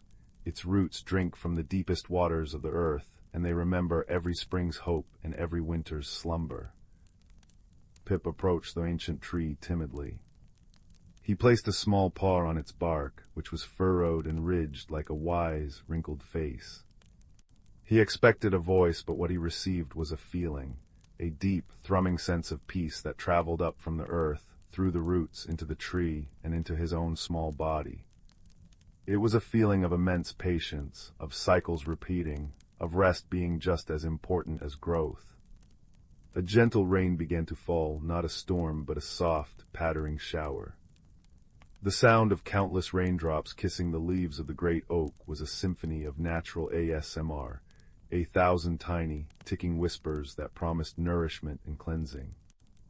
The raindrops gathered on Pip's spines and on Orion's feathers, glittering in the bioluminescent and lunar light. "Even the rain has a language," Orion said, his voice barely a whisper beneath the soothing downpour. "It speaks of washing away the old, of quenching the thirst of the world, of preparing the soil for what will one day grow again." Pip watched as the raindrops created delicate, expanding rings on the surface of the Heartwood Pool. He saw his own reflection, and the reflection of the great oak, and the moon and stars above, all connected by those ever-widening circles. "I understand," Pip whispered, the restlessness in his heart finally settling. "The feeling isn't about endings, it's about preparation. It's time to gather my memories of summer, to find a cozy burrow and to trust in the quiet time, to rest so I can be ready for the next beginning." Orion's golden eyes gleamed with approval. The greatest magic is not in resisting the cycle, but in flowing with it. The stream flows, the leaf falls, the rain waters, the forest sleeps, and in that sleep it dreams the most beautiful dreams of spring. Pip spent a little longer by the pool, listening to the harmonious sounds of the night, the gentle rainfall, the distant hoot of another owl, the wind strumming the pine needles like a celestial harp. He felt cradled by the forest, a part of its eternal, gentle rhythm. When the rain ceased and the moon shone brighter than ever, washing the clearing in a silvery blue light, Pip knew it was time to return to his burrow. His path home felt different. The clicking of the pebbles now sounded like, "Welcome home, welcome home." The crystal brook murmured, "Sleep well, little one." The whispering trees seemed to be tucking him in with their sighs. He reached his cozy burrow under the roots of a friendly hawthorn tree, its entrance curtained by soft ferns. Inside it was warm and dry, smelling of earth and dried clover. As he curled into a ball, his body snug and safe, he replayed the night's journey in his mind, the glowing mushrooms, the wise owl, the profound peace of the great oak. The gentle narrative tension of his restlessness had been resolved not by a grand adventure, but by a quiet understanding. The challenge was not to fight change, but to embrace it with the same grace as the falling leaf and the slowing stream. Outside, the whispering woods settled into its autumnal stillness. The bioluminescent mushrooms pulsed their gentle, constant light. The stars twinkled in the clear, cold sky. And all through the ancient forest, a deep, contented silence fell, a silence that was itself a kind of magic, the magic of rest, renewal, and the patient, unwavering promise of tomorrow. And as Pip drifted into a peaceful sleep, the last thing he heard was the soft, reassuring sound of the wind, humming a lullaby through the pines, a perfect, natural ASMR to guide all the woodland creatures into their dreams. Story 8. The fire crackled softly in the hearth, a symphony of gentle pops and hisses that painted dancing shadows upon the walls. The room was a haven of warmth, smelling faintly of old books, cedar wood, and the sweet, clean scent of the apple logs burning. It is in such a place, wrapped in a soft blanket and soothed by the fire's gentle voice, that the best stories are found. They are stories that do not shout but whisper, stories that do not startle but settle the soul. And so let me tell you the tale of a boy named Leo, a hidden world, and the light that glowed within the darkest places. Leo was a quiet boy, with a heart that listened more than it spoke. He lived with his grandfather in a small cottage at the edge of a vast, ancient forest known as the Whispering Woods. His grandfather was a clockmaker, and their home was filled with the gentle, rhythmic ticking and talking of 100 different timepieces, a sound as constant and comforting as a heartbeat. But for all the noise inside, the woods outside were profoundly silent, or so it seemed to most. Leo, however, could hear its secrets. He heard the soft sigh of the pines, the rustle of unseen creatures in the undergrowth, and a low, deep hum that seemed to come from the very roots of the earth. One evening, as a cold autumn mist began to creep between the trees, his grandfather called him to the fireside. The old man's hands, gnarled and speckled with age, held a small, velvet-wrapped object. "Leo," he said, his voice a soft rumble like distant thunder. "It is time you had this." He unfolded the velvet to reveal a small, beautifully crafted bell. But it was unlike any bell Leo had ever seen. It was forged from a dark, coppery metal, and inside its cup, nestled where the clapper should be, was a single smooth stone that glowed with a soft, pulsating light, the color of warm embers in a dying fire. "This is an ember bell," his grandfather explained.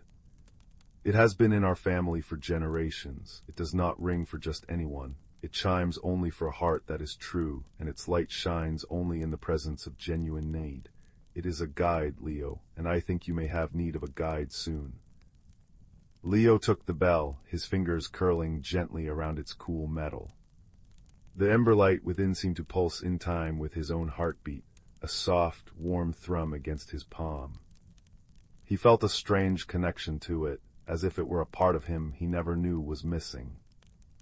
"Why would I need a guide, grandfather?" he asked.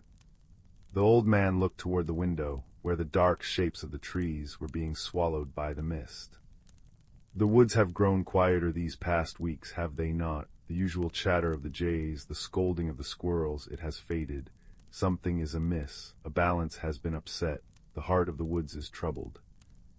That night Leo lay in his bed, the ember bell resting on his bedside table. He watched its gentle, pulsing glow cast shifting patterns on the ceiling. The deep hum from the woods, which was usually a background comfort, now felt like a note of distress. It was a call, and he knew with a certainty that settled deep in his bones that it was a call for him. The next morning, with his grandfather's blessing and a satchel of bread and cheese, Leo stepped into the whispering woods. The ember bell was safe in his pocket, and he could feel its gentle warmth through the fabric. The forest was shrouded in the mist from the night before, which clung to the branches like ghostly cobwebs. The air was cold and damp, and the silence was indeed profound. It was not a peaceful silence, but a waiting, watchful one. He walked for hours, following no path but the subtle pull in his chest, a feeling that seemed tied to the bell's soft pulse. The further he went, the darker it became, the tall, ancient trees blocking out much of the gray sky. He was about to stop and rest when he saw it, a flicker of movement, a dash of silver-gray fur disappearing behind the gnarled roots of an enormous oak tree. Curiosity overcoming caution, Leo crept forward. Peering behind the roots, he found not an animal, but a narrow opening, a crack in the very earth that sloped downwards into darkness. It was a tunnel, hidden so perfectly it seemed a part of the tree itself. And from within he heard it, a soft, hiccuping sob. He knelt down. "Hello," he called softly, his voice swallowed by the dense earth. "Is someone there?" The sobbing stopped. There was a moment of utter silence, and then a small, tremulous voice echoed back. "Who's there?" "My name is Leo. I heard you crying. Are you hurt?" A pause. "I'm not hurt. I'm lost." Without a second thought, Leo took the ember bell from his pocket. As he held it out towards the tunnel, its light flared, burning brighter and warmer, casting a golden pool of light that pushed back the oppressive gloom. "I have a light," he said. "I can help you."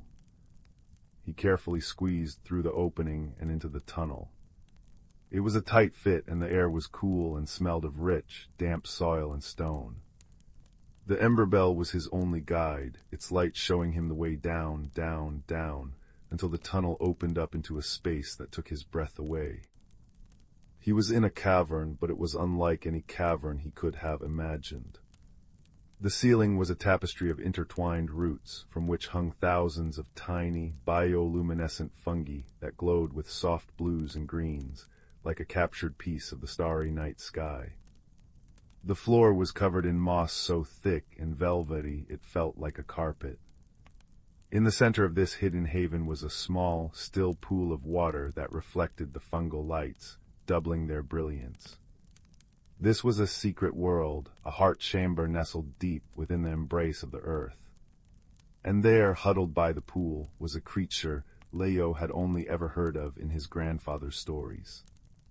It was a young fox, but its fur was the color of moonlight on snow, and its eyes were not the dark, clever eyes of a normal fox, but large and luminous, the color of amber. It was a silverbark fox, a creature of magic and forest lore. The fox looked up at Leo, its ears drooping. "You found me," it whispered. "I did," Leo said, his voice full of wonder. He sat down a little distance away, not wanting to frighten the beautiful creature. "My name is Leo. What's yours?" "I am called Lumina," the fox said, its voice like the wind through pine needles. I was chasing a will-o'-the-wisp. I was careless, and I fell. I cannot find my way back to the sunlit glades. My family will be so worried." Leo understood now. The deep hum of distress from the woods, the fading sounds of life. It was the forest mourning the loss of one of its magical children. He held out the ember bell. Its light, which had been a warm gold, now softened to a gentle silver, mirroring Lumina's fur. "This will help us," Leo said with a confidence he felt deep inside. "It's a guide. We will find your way home together." And so an unexpected friendship was forged in that hidden, glowing cavern. Leo shared his bread and cheese with Lumina, and the fox, in turn, showed him how to drink from the crystal-clear pool, whose water tasted of wild mint and cold stone. After they had rested, they began their journey, climbing back through the tunnel and emerging once more into the muted light of the misty woods. With Leo holding the ember bell before them and Lumina trotting at his side, they set off. The bell's light was their compass. When the path was safe, it glowed steadily. When there was danger, a hidden ravine, a patch of treacherous, sucking mud, the light would flicker a warning, and its warm pulse would become a frantic flutter against Leo's palm. As they traveled, Lumina told Leo stories of the Whispering Woods.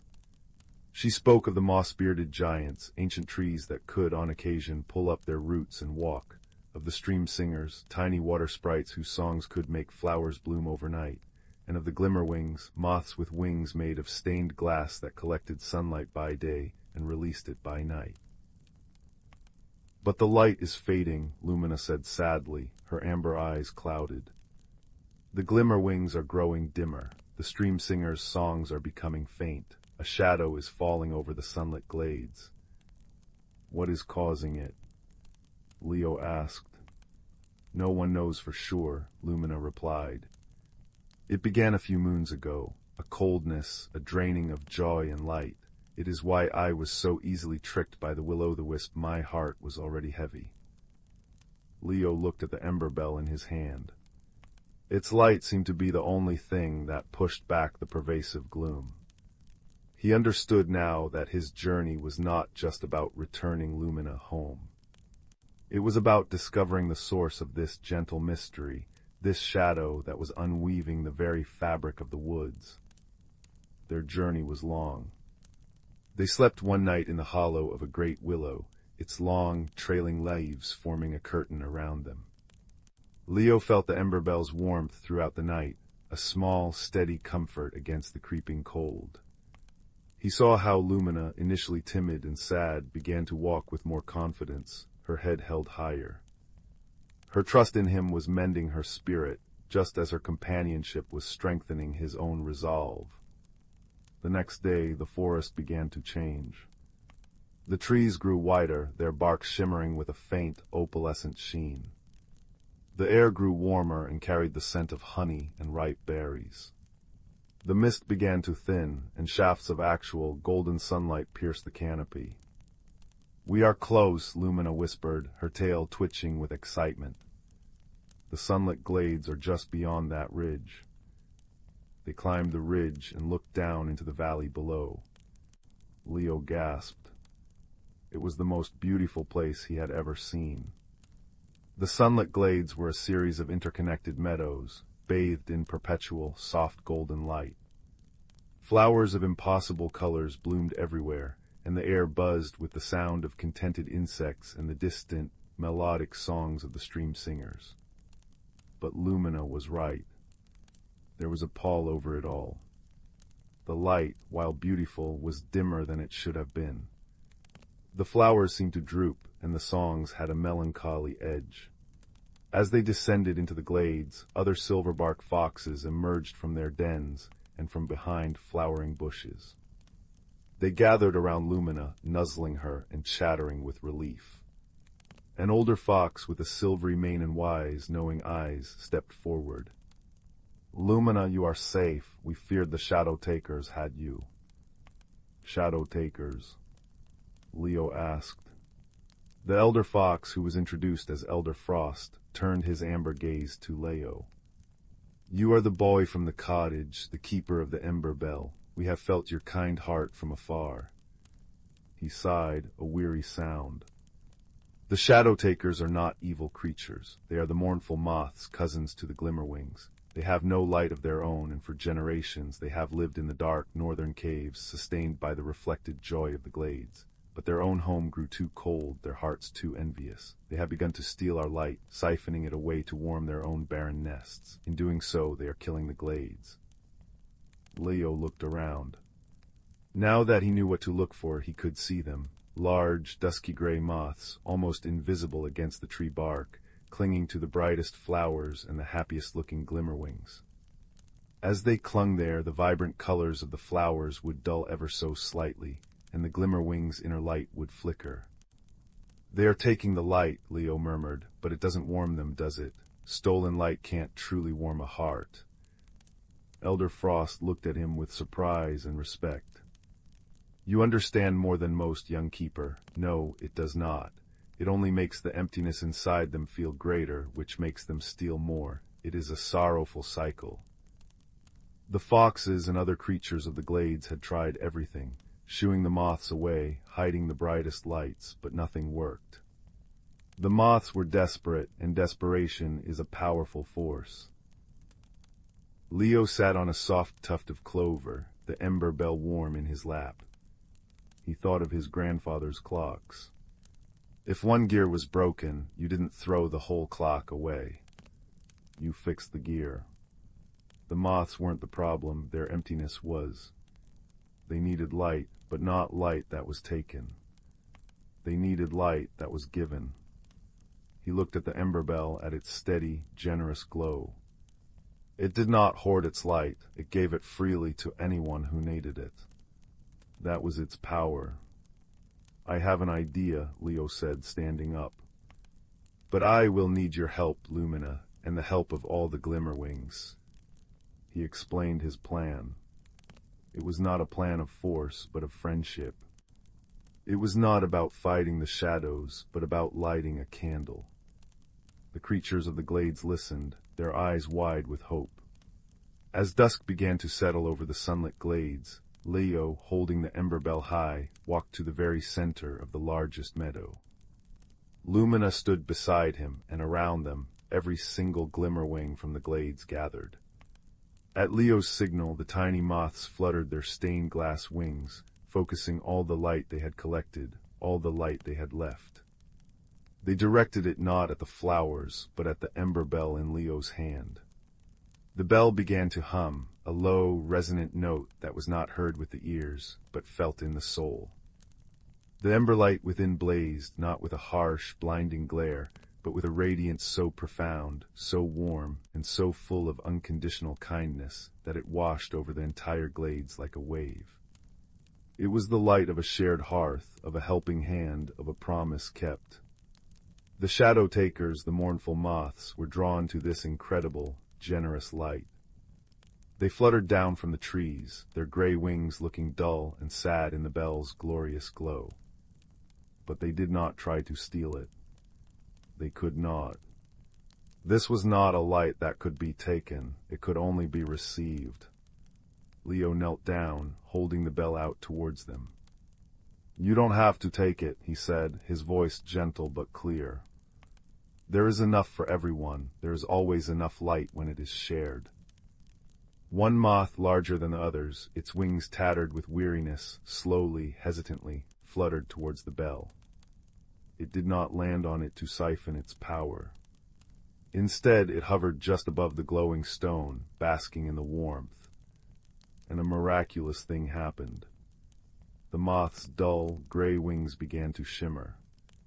Faint colors, a hint of blue, a trace of gold, began to bloom across them like watercolors on wet paper. One by one, the other mournful moths came forward, bathing in the ember bell's shared light.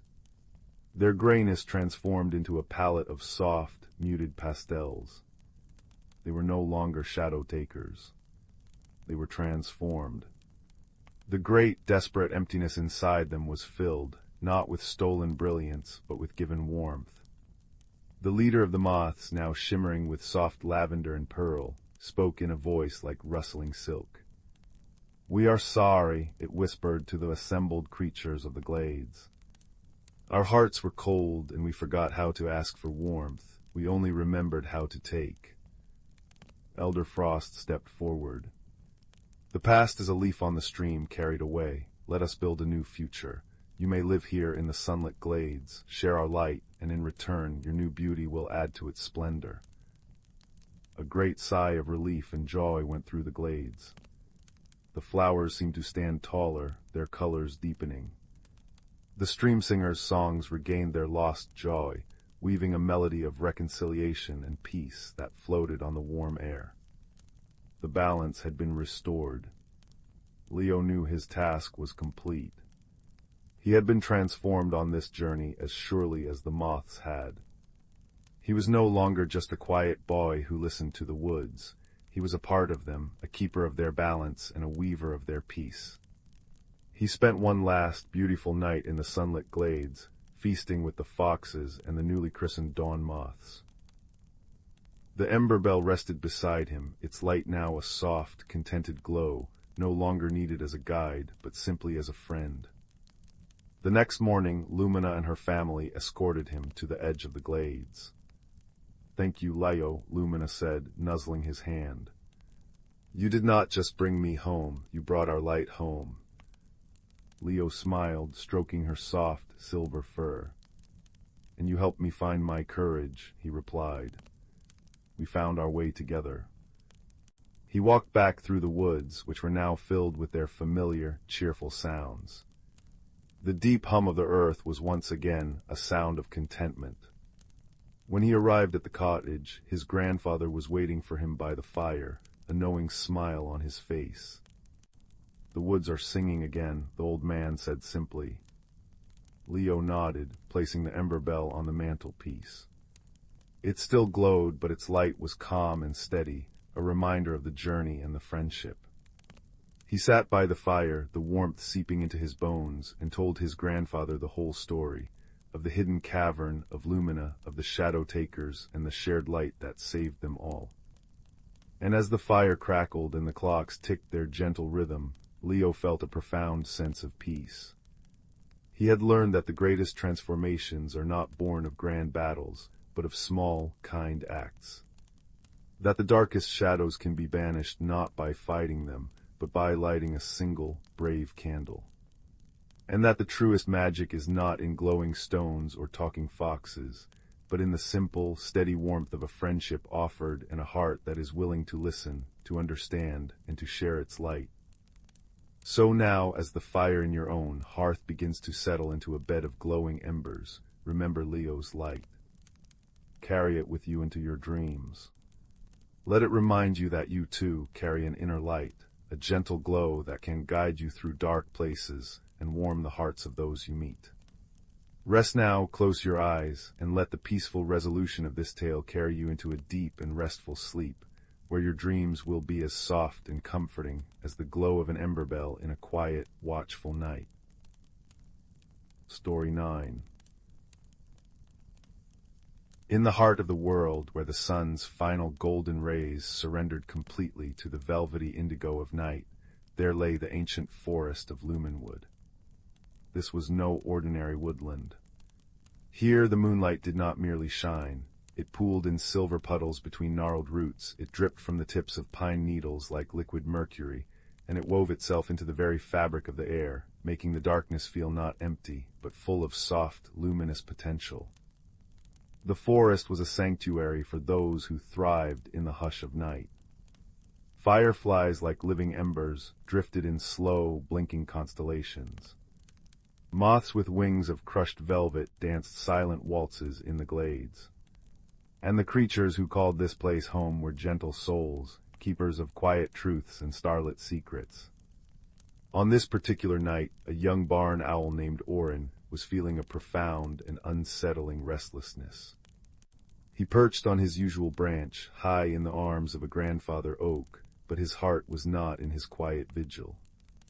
A change was in the air, a subtle shift that whispered of endings. The vibrant, buzzing life of summer was beginning to slow its pulse. The leaves, though still mostly green, carried the faintest hint of gold at their edges, and the wind, when it stirred, had a new, crisp note to its song. Orin's restlessness was a quiet thrum in his bones. He felt an urge to fly, not for hunting, but for understanding. Pushing off from the branch, his wings made a soft whoosh that blended seamlessly with the sigh of the wind through the oak's countless leaves. He flew deeper into the forest, towards a place he had heard of in hushed, reverent tones, the starlit clearing where it was said the ancient ones gathered. As he flew, the forest spoke its secret language around him. The stones, moss-covered and ancient, hummed a low, grounding drone, a sound felt more in the soul than heard by the ears. It was a song of patience, of standing firm through countless seasons. The streams did not simply babble, they whispered. If one listened closely, with more than just ears, they told stories of mountains they had carved and valleys they had nourished, their words a continuous, soothing rush over smooth, water-worn pebbles.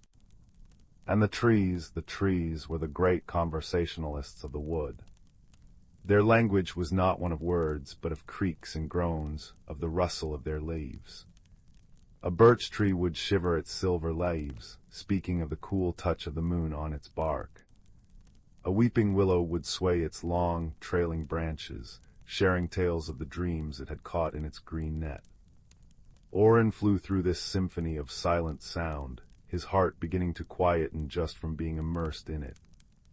He arrived at the starlit clearing, and the breath caught in his chest.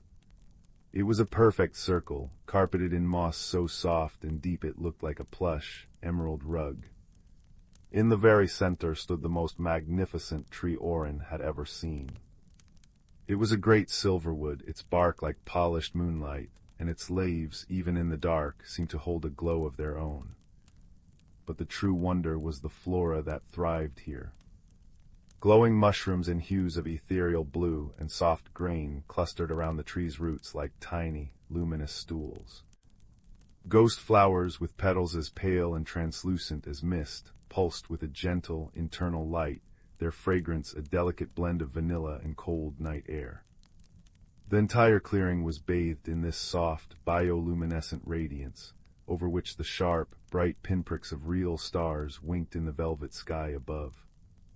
Perched on a low, smooth branch of the silverwood was an owl so old his feathers were the color of weathered ash, and his eyes held the depth of 1,000 starry nights. This was Alaric, the elder of Lumenwood. Orin landed softly on the moss before him, dipping his head in respect. The only sounds were the gentle patter of a light, misting rain beginning to fall on the canopy high above, and the quiet drip, drip, as it filtered down to the forest floor. "Your flight was troubled, little brother," Alaric said, his voice not a hoot, but a soft, resonant rumble, like distant thunder that promised not a storm but peace. "The wind brought the tremor in your wings to me long before you arrived." Orin shuffled his feet in the soft moss. "I feel a change, elder. The air tastes different. The songs of the day creatures are growing shorter. There is a closing feeling, a summons to be still, and it makes me uneasy. I do not know this stillness." Alaric blinked slowly, his great eyes reflecting the glowing mushrooms. "You are listening to the turning of the great wheel, Orin. The season of sun-drench is yielding to the season of moon rest. It is not an ending, but a different kind of beginning. Come, walk with me." The ancient owl glided from his branch, his flight utterly silent, and led Orin to the edge of the clearing, where a small, particularly talkative stream gurgled over a bed of jet-black stones. The sound was a natural lullaby, each bubble and trickle a note in a watery melody. "Listen to the stream," Alaric murmured. "What is it saying?" Orin cocked his head, focusing. At first it was just noise. But as he let his own worries quiet, the sound began to resolve into a pattern. It was laughing. It was telling a joyful story of its journey, tumbling over rocks, swirling in eddies, always moving, always changing. "It speaks of flow," Orin said, understanding dawning. "Of never being the same water twice." "Exactly," Alaric said. "And now," he added, gently directing Orin's attention with a tilt of his beak, touch the stone beside it, the one with the velvet cloak of moss. Orin reached out a tentative wingtip and brushed the stone. It was cool and damp, and the moss was incredibly soft. A deep, resonant vibration traveled up his wing, a single, sustained note of immense age and stability. "And what does the stone say?" Alaric asked. "It speaks of standing firm," Orin replied, his voice filled with awe. "Of being here in this very spot for 100 lifetimes of owls. It speaks of patience." "The stream and the stone," Alaric said, his voice blending with the stream's own song. "One is constant change, the other is constant stillness. The forest needs them both, so it is with the seasons. Sun drenches the stream, a time of vibrant growth, of bustling life, of constant movement, but moonrest is the stone. It is a time of going inward, of deep sleep, of quiet dreams that nurture the roots of the world. Without the rest of the stone, the stream would eventually run dry. The forest would have no strength for a new sun drench." The wisdom settled over Orin like a warm cloak. The closing feeling was not something to fear, but something to embrace. It was the forest taking a long, deep, restorative breath. "But what do we do?" Orin asked. "How do we help?" A kind of gentle, twinkling laughter seemed to ripple through the clearing, though it made no sound. From behind a glowing ghost flower, a small, sleek fox with fur the color of rust and shadows emerged. Her eyes were bright with intelligence, and her steps were so light they made no impression on the deep moss. This was Alara, the keeper of the forest's rhythms. "We follow the old ways, little owl," she said, her voice a soft rustle. "We help the forest to sleep. Would you like to see?" Orin nodded, his earlier unease completely replaced by a swelling curiosity.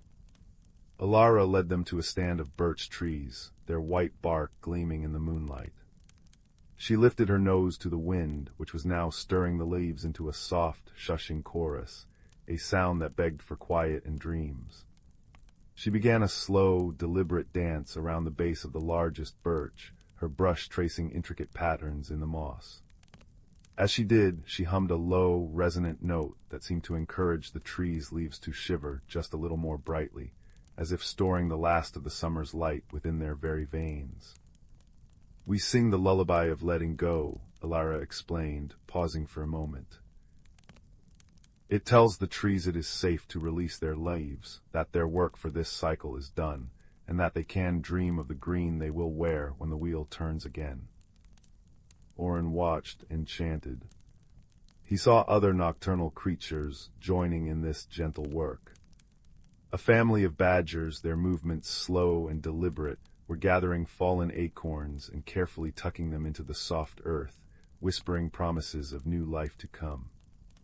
A circle of hedgehogs, snuffling softly, were weaving final blades of dry grass into their nests, making them cozy for the long sleep ahead. Everywhere there was activity, but it was activity of a different kind, not the frantic energy of growth, but the purposeful, loving preparation for rest. Alaric turned his wise eyes back to Orin. "Your restlessness, young one, was a call to participate. You have listened to the forest's need. Now you can answer it." "How?" Orin asked, his heart feeling full and purposeful. "Your wings are silent, your eyes are sharp. Fly high. Fly to the highest canopy and listen for the whispers of the leaves that are ready to fall but are held by a last thread of fear. Your presence, your gentle understanding, can be the final reassurance they need. Your silent flight is a balm to their worries." And so, Orin took to the wing once more. But this flight was different. There was no tremor of unease, only the steady, powerful beat of a heart aligned with a greater purpose. He soared above the canopy, where the air was cold and clean, and the stars felt close enough to touch.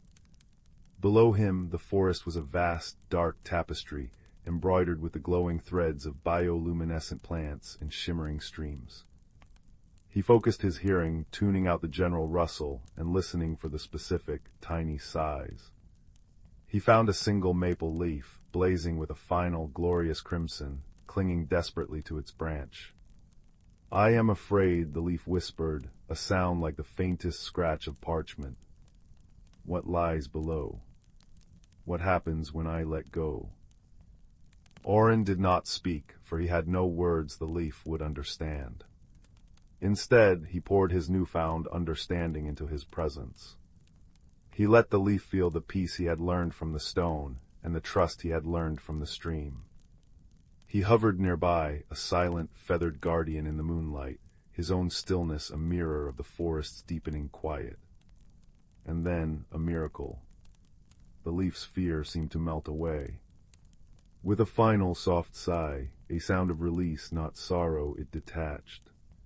It didn't fall so much as it drifted, spinning and dancing on a gentle updraft, a final, beautiful dance in the silver moonlight before settling silently onto the soft, waiting earth below. One by one, Orin visited the trembling leaves. He was a living embodiment of Alaric's lesson, a bridge between the anxiety of letting go and the peace that lay beyond it. He worked through the night until the misting rain ceased and the first, faint hint of pearly gray light touched the eastern horizon. Exhausted but filled with a deep, profound joy, he returned to the starlit clearing. The scene had transformed. The bioluminescent glow of the mushrooms and flowers was fading, their light retreating as the sky began to brighten. The clearing was now carpeted not just in moss, but in a breathtaking mosaic of freshly fallen leaves, crimson, gold, amber, and bronze. Alaric and Alara were waiting for him. "You see," Alaric said, his voice soft as the pre-dawn hush.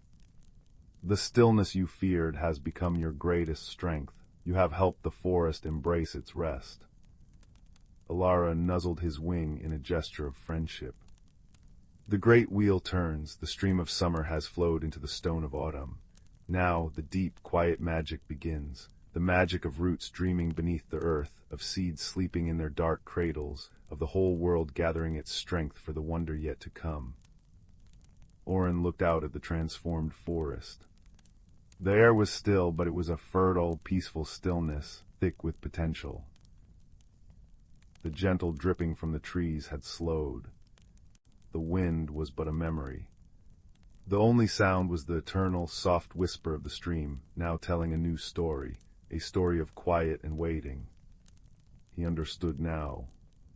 The magic of Lumenwood was not just in the vibrant, glowing life of summer, but also in this beautiful, necessary surrender.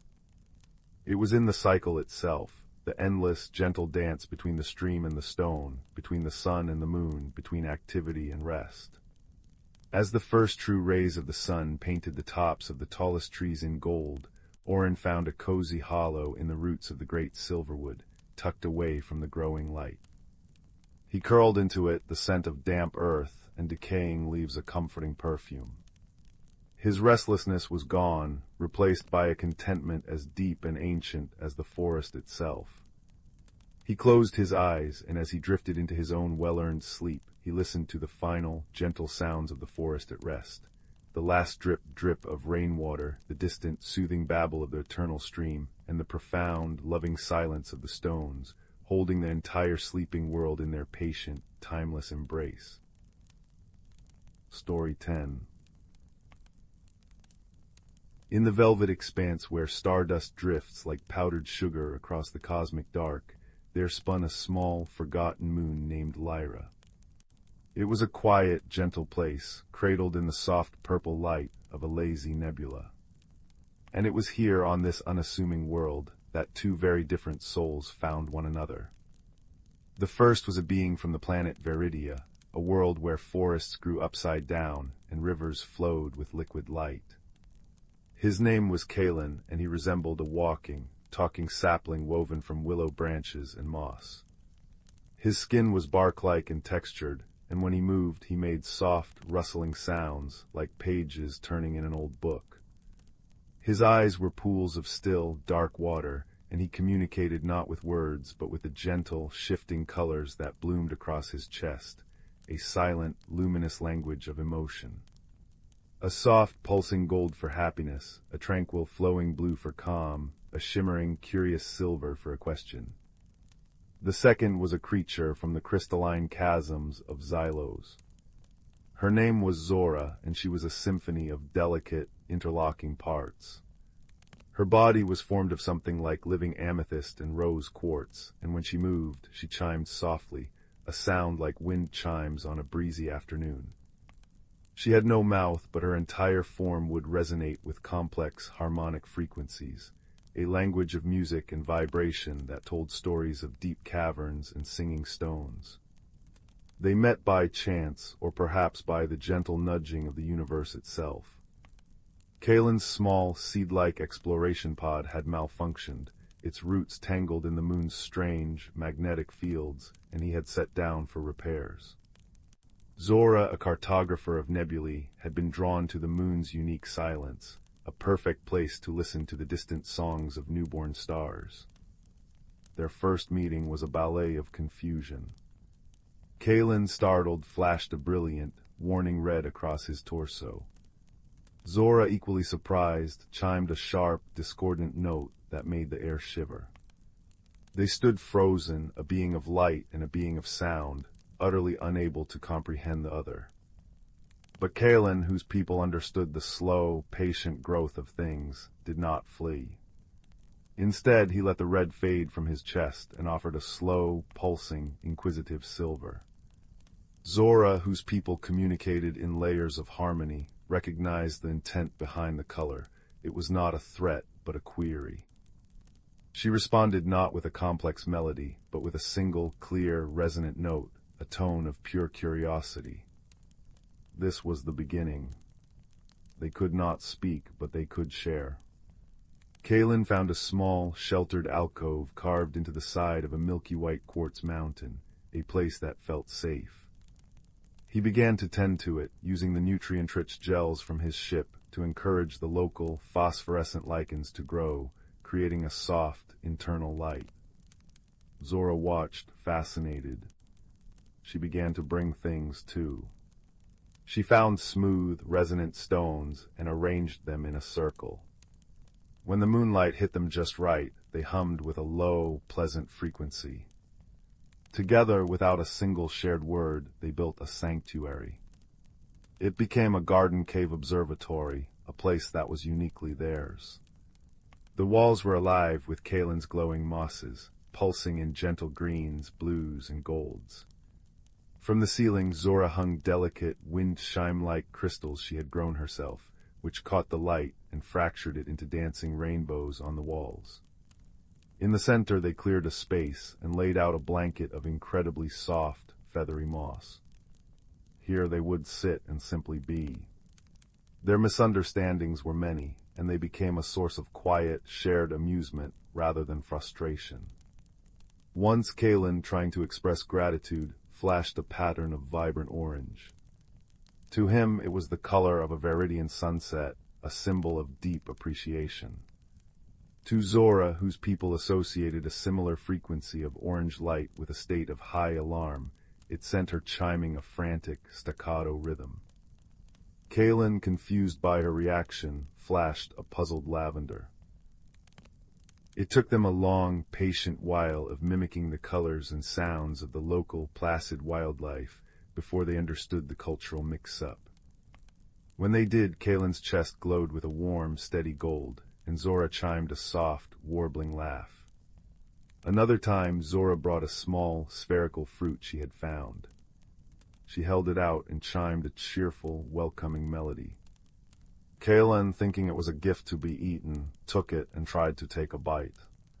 The fruit was not for eating, it was a xylosian instrument. When squeezed, it emitted a beautiful, bell-like tone. The shock of the loud bong right next to his head made Kalen jump, flashing a startled white. Zora's crystals tinkled with such merriment that the whole cave seemed to laugh. Kalen soon joined in, his chest shimmering with a rippling, golden pattern of mirth.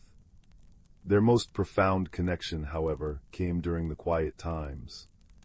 As the nebula outside their cave swirled in great, lazy eddies of violet and rose, they would sit on their soft moss blanket and watch the stars bloom in the distance. Zora would point a crystalline finger towards a particularly bright one, and her body would resonate with a specific, soft melody, the song her people had given that star. Kalen would listen, then respond by making the lichens on the wall pulse in a pattern that mimicked the star's light rhythm. They were building a shared map of the cosmos, one made of music and light. They learned to communicate in a new, third language, one of pure empathy. Kalen learned to feel the subtle vibrations of Zora's chimes in the air and through the stone floor, understanding her mood as clearly as if she had spoken. Zora learned to read the intricate, flowing patterns on Kalen's chest, seeing the stories of his homeworld in the ebb and flow of color. They shared memories. Kalen showed her the feeling of viridian sunlight filtering through a canopy of crystal leaves, and Zora shared the deep, resonant song of Xylos's heart caverns. One evening, a silent distress call reached them, a faint, repeating pulse of light from a derelict probe drifting at the edge of the moon's orbit. It was a simple, universal code of need. They looked at each other and without hesitation knew what to do. Kalen's pod was still not fully repaired, but its short-range scanners were functional. Zora's delicate instruments could amplify weak signals. Working together, they became a single, functioning unit. Kalen used his knowledge of organic circuitry to interface his pod systems with the cave's lichen, creating a large, living display screen on one wall. Zora arranged her crystals into a complex antenna array, focusing their resonant properties to boost the probe's signal. It was a dance of light and sound. Kalen would flash a sequence of colors, indicating a required frequency adjustment. Zora would chime a confirmation and gently tap her crystals, tuning them to the exact harmonic. They worked through the moon's long night, their sanctuary alive with pulsing colors and ethereal music. Finally, they locked onto the probe's core programming. It was a simple historical archive, lost and adrift. They couldn't bring it home, but they could grant it a dignified end. Together, they programmed its final command, to fly into the heart of the nearby nebula and dissolve into stardust. As they watched the probe's tiny light vanish into the cosmic clouds, they felt a profound sense of peace. They had taken something lost and alone and given it a gentle farewell. They returned to their moss blanket, the cave once again quiet save for the soft hum of the stones and the gentle pulse of the lichen. Zora chimed a slow, grateful melody. Kalen responded with a deep, steady sapphire blue, the color of profound friendship and unshakable trust. They sat there, the being from the world of whispering forests and the being from the world of singing crystals, side by side in their shared shelter. The gaps between their worlds, their biologies, their languages, had all been bridged. Not by advanced technology or universal translators, but by the patient, persistent, and universal language of kindness. It was a language that required no words, only a willingness to listen with more than ears, and to see with more than eyes.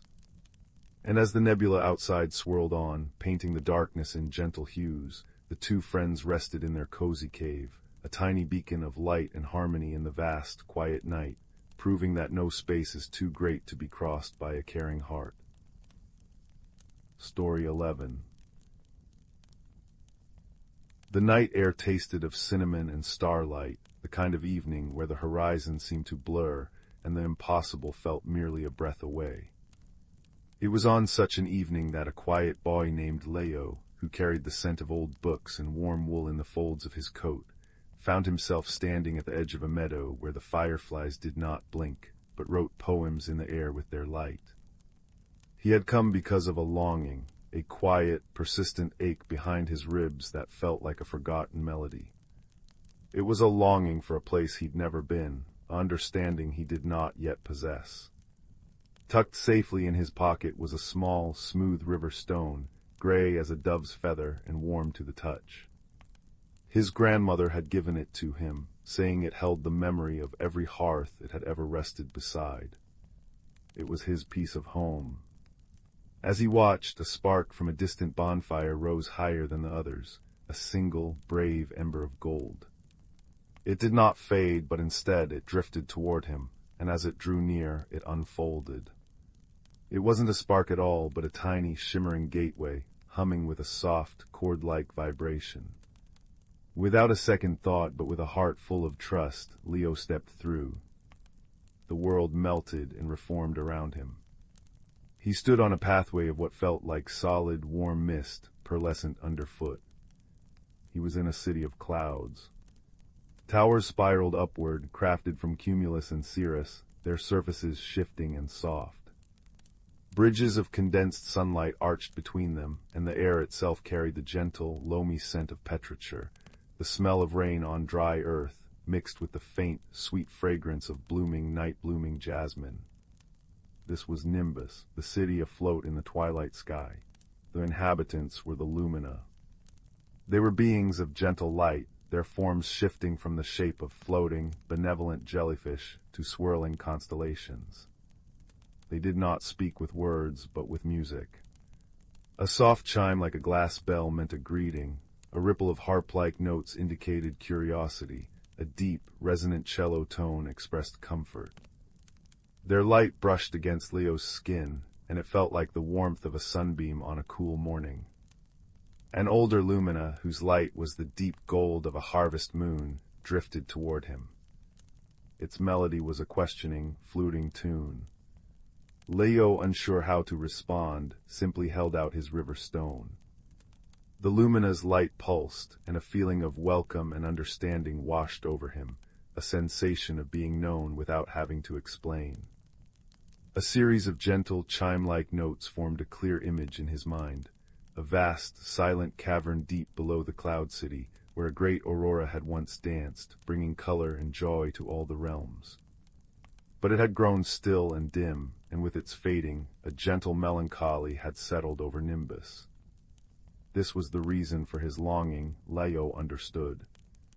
He was here to help. The golden Lumina led him to the Sunsilk Bridge, the first of the great landmarks. It was a waypoint for travelers, a bridge woven from the very last threads of sunset. To walk on it was to feel a delicate, silken toughness beneath one's feet, and its surface shimmered with the colors of a forgotten afternoon. From its apex, Leo could see the whole of the Cloud City, and far below, a glimpse of the earth he'd left behind. It was a reminder of the connection between all things. Their journey led them downward, through a forest of whispering willows. These were not trees of wood, but of liquid flowing light, their long, drooping branches trailing through the air. As Leo passed, they brushed against his cheeks, and each touch released a soft whisper, not of words, but of emotions, a burst of childhood joy, the quiet comfort of a shared silence, the determined hope of a new beginning. The texture was like cool, smooth silk, and the scent was of ozone and fresh linen. Finally, they reached the entrance to the silent caverns. The opening was a grand archway of amethyst and obsidian, glittering in the faint light. As they descended, the air grew cool and carried the crisp, clean scent of ancient stone and geode crystals. The path was lined with glimmer moss, which pulsed with a soft blue light at their approach, guiding their way. The cavern itself was a cathedral of stone. Stalactites hung from the ceiling like frozen waterfalls, and stalagmites rose from the floor in majestic pillars. In the center of the vast space was a great, dark pool, as still as glass. This was where the aurora was meant to dance. But now the cavern was silent and monochrome, the only light coming from the faint glow of the moss and the Lumina accompanying him. Leo felt the profound sadness of the place. It was a hollow feeling, an echo of the quiet ache he had carried in his own heart. He realized then that his journey was not just about helping the Lumina, but about understanding that same stillness within himself. He walked to the edge of the dark pool and knelt. The Lumina gathered around him, their lights dim. He didn't know what to do. He had no grand magic, no powerful spell. So, he did the only thing that felt true. He took the smooth river stone from his pocket. It felt warm and solid, a tiny anchor of home in this vast, silent space. He began to speak. Not in a loud voice, but in a soft, storytelling whisper, the kind used for bedtime tales. He spoke of crackling fireplaces and the smell of baking bread. He spoke of laughter echoing in warm kitchens and the feeling of a shared blanket on a chilly evening. He spoke of his grandmother's hands and the stories she told, and the love that was woven into everyone. As he spoke, pouring the memory of home into the silence, the river stone in his palm began to glow with a soft, amber light. It was the light of hearths and hearts. He gently placed the stone upon the surface of the dark water. It did not sink but floated, and from it the amber light spread in ripples across the pool. The lumina, understanding, drifted forward. One by one they touched the surface of the water with their lights, adding their own melodies to the silence. A chime of friendship, a chord of hope, a lullaby of comfort. The music filled the cavern, no longer silent, but resonant and beautiful. The dark water began to stir.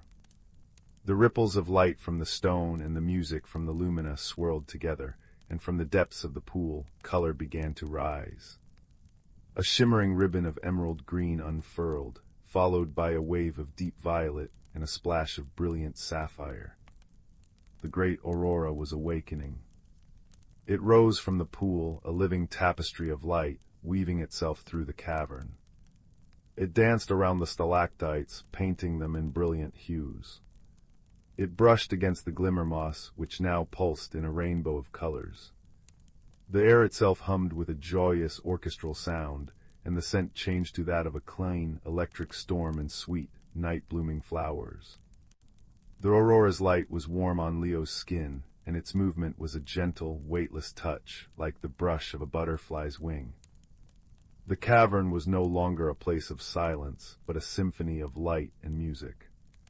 The melancholy had lifted, replaced by a profound and joyful peace. The golden lumina drifted to Leo's side, its light now a brilliant, cheerful yellow. It played a melody of profound gratitude, a tune so full of warmth that it felt like a hug. Leo knew his task was complete. The ache in his own heart was gone, replaced by the understanding that home isn't just a place you come from, but a feeling you carry within you, a warmth you can share to light up the darkest of spaces. The lumina led him back through the now colorful whispering willows, whose whispers were now of celebration, and across the sun-silk bridge, which now glowed with the added light of the rekindled aurora. At the gateway, a shimmering tear in the sky, the golden lumina pressed a fragment of its own light into Leo's palm. It was cool and smooth, like a piece of captured moonlight, and it pulsed with a soft, comforting rhythm. Leo stepped back through the gateway and found himself once more in the cinnamon-scented meadow. The fireflies were still writing their poems. He looked down at his hand. The river stone was back in his pocket, still warm. In his other hand, the fragment of lumina light glowed softly. He walked home under the starlight, the lingering scent of night-blooming jasmine and petrichor clinging to his clothes. He climbed into his bed, the fragment of light pulsing gently on his bedside table like a tiny, silent heartbeat. And as he drifted to sleep, he knew that in a city above the clouds, a great aurora was dancing, and its colors were woven with the memory of home, a quiet story, and the enduring power of a kindness shared. The world felt wider and yet somehow cozier than ever before. Story 12. The village of Starlight Hollow nestled in a gentle valley where the twilight lingered a little longer than anywhere else, and the air always smelled of damp earth and night-blooming jasmine. At the heart of the village stood a great old clock tower, its face a pale moon in the dusk, and its chimes, a soft, melodic sequence of 12 bells, sounded each hour, marking time for the slumbering world. But lately, something peculiar had begun to happen.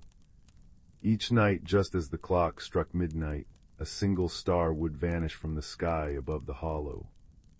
It was Finn, the gentle baker, whose hands were more often dusted with flour than anything else, who first noticed. He was a man of quiet habits, and each night before bed, he would stand at his cottage window, breathing in the cool air and tracing the familiar constellations with his eyes. One evening, the tiny, bright star at the tip of the teapot's spout was simply gone. The next night, it was a pinprick from the weaver's loom. And the next, a shimmering light from the hound's collar.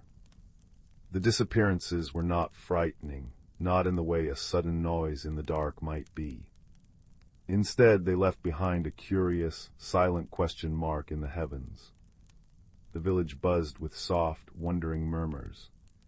Old maps were unfurled on oak tables, their edges frayed and ink faded. Nursery rhymes, sung for generations to lull children to sleep, were suddenly examined for hidden meanings. When the clock tower hums its midnight tune, and the silver stars dance away too soon, look not to the sky, so dark and deep, but to the secrets the waking world keeps. Finn pondered this rhyme as he kneaded dough in the warm, yeast-scented quiet of his bakery. The clock tower certainly hummed at midnight.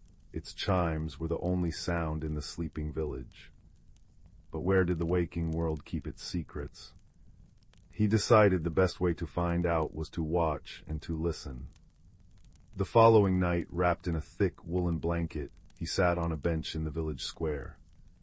The gentle rain began to fall, a soft patter on the cobblestones and the slate roofs, making the gas lamps glow with hazy halos. As the clock tower began its midnight chime, Finn didn't look up at the sky. He kept his gaze on the ground, on the waking world of Starlight Hollow. And he saw it. A tiny, shimmering trail, like liquid starlight, glistening on the wet cobblestones. It led away from the square, down a lane flanked by sleeping cottages, their windows dark and quiet. His heart beat a steady, curious rhythm as he followed it. The trail weaved past the library, where it seemed to pause at the base of a marble statue of an old storyteller, before continuing on. The next day, Finn mentioned the shimmering trail to Cora, the village librarian. Her eyes, the color of a stormy sky, lit up with interest. A trail of starlight, she mused, running a finger along the spine of a heavy, leather-bound book. There's a tale in here, she said, pulling a volume of celestial folklore from the shelf, about the sky herder. It said he tends the stars as a shepherd tends his sheep, and sometimes, when a star is feeling poorly or lonely, he calls it down to earth to rest and regain its light. It was a lovely thought. But was it the answer? The trail Finn had seen hadn't led to a benevolent herder. It had led towards the Whispering Woods. That evening another clue appeared, this time from an unexpected source. A little girl named Maya was swinging on her porch swing, singing a rhyme her grandmother had taught her. The river runs silver, the stones they sigh, under the blanket of the indigo sky. The flowers change their hue by the hour, drawn by a mysterious, gentle power. The river. Finn hadn't thought of the glimmer brook which curled around the edge of the village. Perhaps the stars were falling into the water. That night, as the clock tower chimed, he went to the river bank. The water did seem to run silver, charged with a strange, ethereal light. But as he waded in, the cool water swirling around his ankles, he found not stars, but clusters of water lilies that glowed with a soft, blue radiance. They were beautiful, a delightful discovery, but a red herring all the same. The real stars were still missing. Feeling a little disheartened, Finn walked back through the village. The gentle wind, chimes hanging from porches, tinkled in a soft breeze. He stopped by the old stone well, its bucket covered in moss. Leaning against its cool rim, he looked up. The hole in the sky where the hound star had been was a dark, empty patch. He felt a pang of empathy for the constellation, missing one of its own. It was this feeling, this simple, shared sense of loss, that finally gave him the key. He wasn't just looking for missing stars. He was looking for something that was sad or lonely. The nursery rhyme said to look to the secrets the waking world keeps. What in the waking world was sad enough to call the stars down from the sky? he thought of the old clock tower. It marked the time for everyone, but who marked the time for it? It stood alone, tall and silent, while the village slept. A new idea, fragile as a soap bubble, formed in his mind. What if the clock tower was lonely? The next day, he didn't wait for nightfall. He went to the base of the clock tower, a place few visited, as it was surrounded by a small, overgrown garden. There, nestled in the roots of a great ivy that climbed the stonework, he found them. Not the stars themselves, but their light. Dozens of them nestled like fallen pearls among the dewy clover and moss, pulsing with a soft, weary glow. They hadn't been stolen, they had come down to rest. And in the center of them all was the clock tower's great, slumbering heart, a complex mechanism of gears and levers that was also, Finn realized with a start, a living thing. A gentle, slumbering giant made of brass and moonlight. One of its mainsprings was cracked, and with every painful, grinding turn, it emitted a silent, melancholic sigh that only the sensitive stars could hear. They had come down to comfort it, sacrificing their places in the sky to gather around it and share their light and warmth. Finn didn't need a toolbox, he needed his hands and his heart. He sat beside the tired mechanism, not as a repairman, but as a friend. He spoke to it in a low, soothing voice, telling it about the village it watched over, the children dreaming in their beds, the baker waking to knead his dough, the librarian reading by candlelight. He hummed the old nursery rhymes, and as he did, he gently pressed his flour-dusted hands against the cold metal, offering not a fix but comfort. A soft click echoed through the quiet garden. Then another. The gears, feeling the empathy and warmth of a friend, began to turn smoothly once more. The sighing stopped. The stars nestled in the moss seemed to breathe a collective sigh of relief, their light growing brighter, stronger. That night the entire village of Starlight Hollow gathered in the square, drawn by a new, brilliant light emanating from the clock tower garden. They saw Finn sitting peacefully among the glowing stars, and they saw the clock tower, its face shining more brightly than it had in years. As they watched, the stars rose from the moss, one by one, floating up like luminous dandelion seeds, returning to their rightful places in the constellations above. The teapot spout was complete, the weaver's loom was whole again, and the hound's collar glittered fiercely. The mystery was solved. The peculiar happenings had not been a theft or a curse, but an act of celestial compassion. The community, brought together by curiosity and wonder, felt closer than ever. They decided then and there to care for the clock tower as one of their own, decorating its garden with wind chimes and bringing it gifts of polished stones and sweet-scented flowers. And from that night on, the midnight chimes of the clock tower sounded not just of time, but of friendship. The gentle rain continued to fall, the wind chimes continued to sing, and the stars above Starlight Hollow shone with the knowledge that even in the quietest, most hidden places, they were watched over, loved, and never, ever alone. As the villagers returned to their beds, the cozy mystery settled into a peaceful resolution, a gentle lullaby woven from starlight, empathy, and the soft, steady ticking of a heart no longer lonely.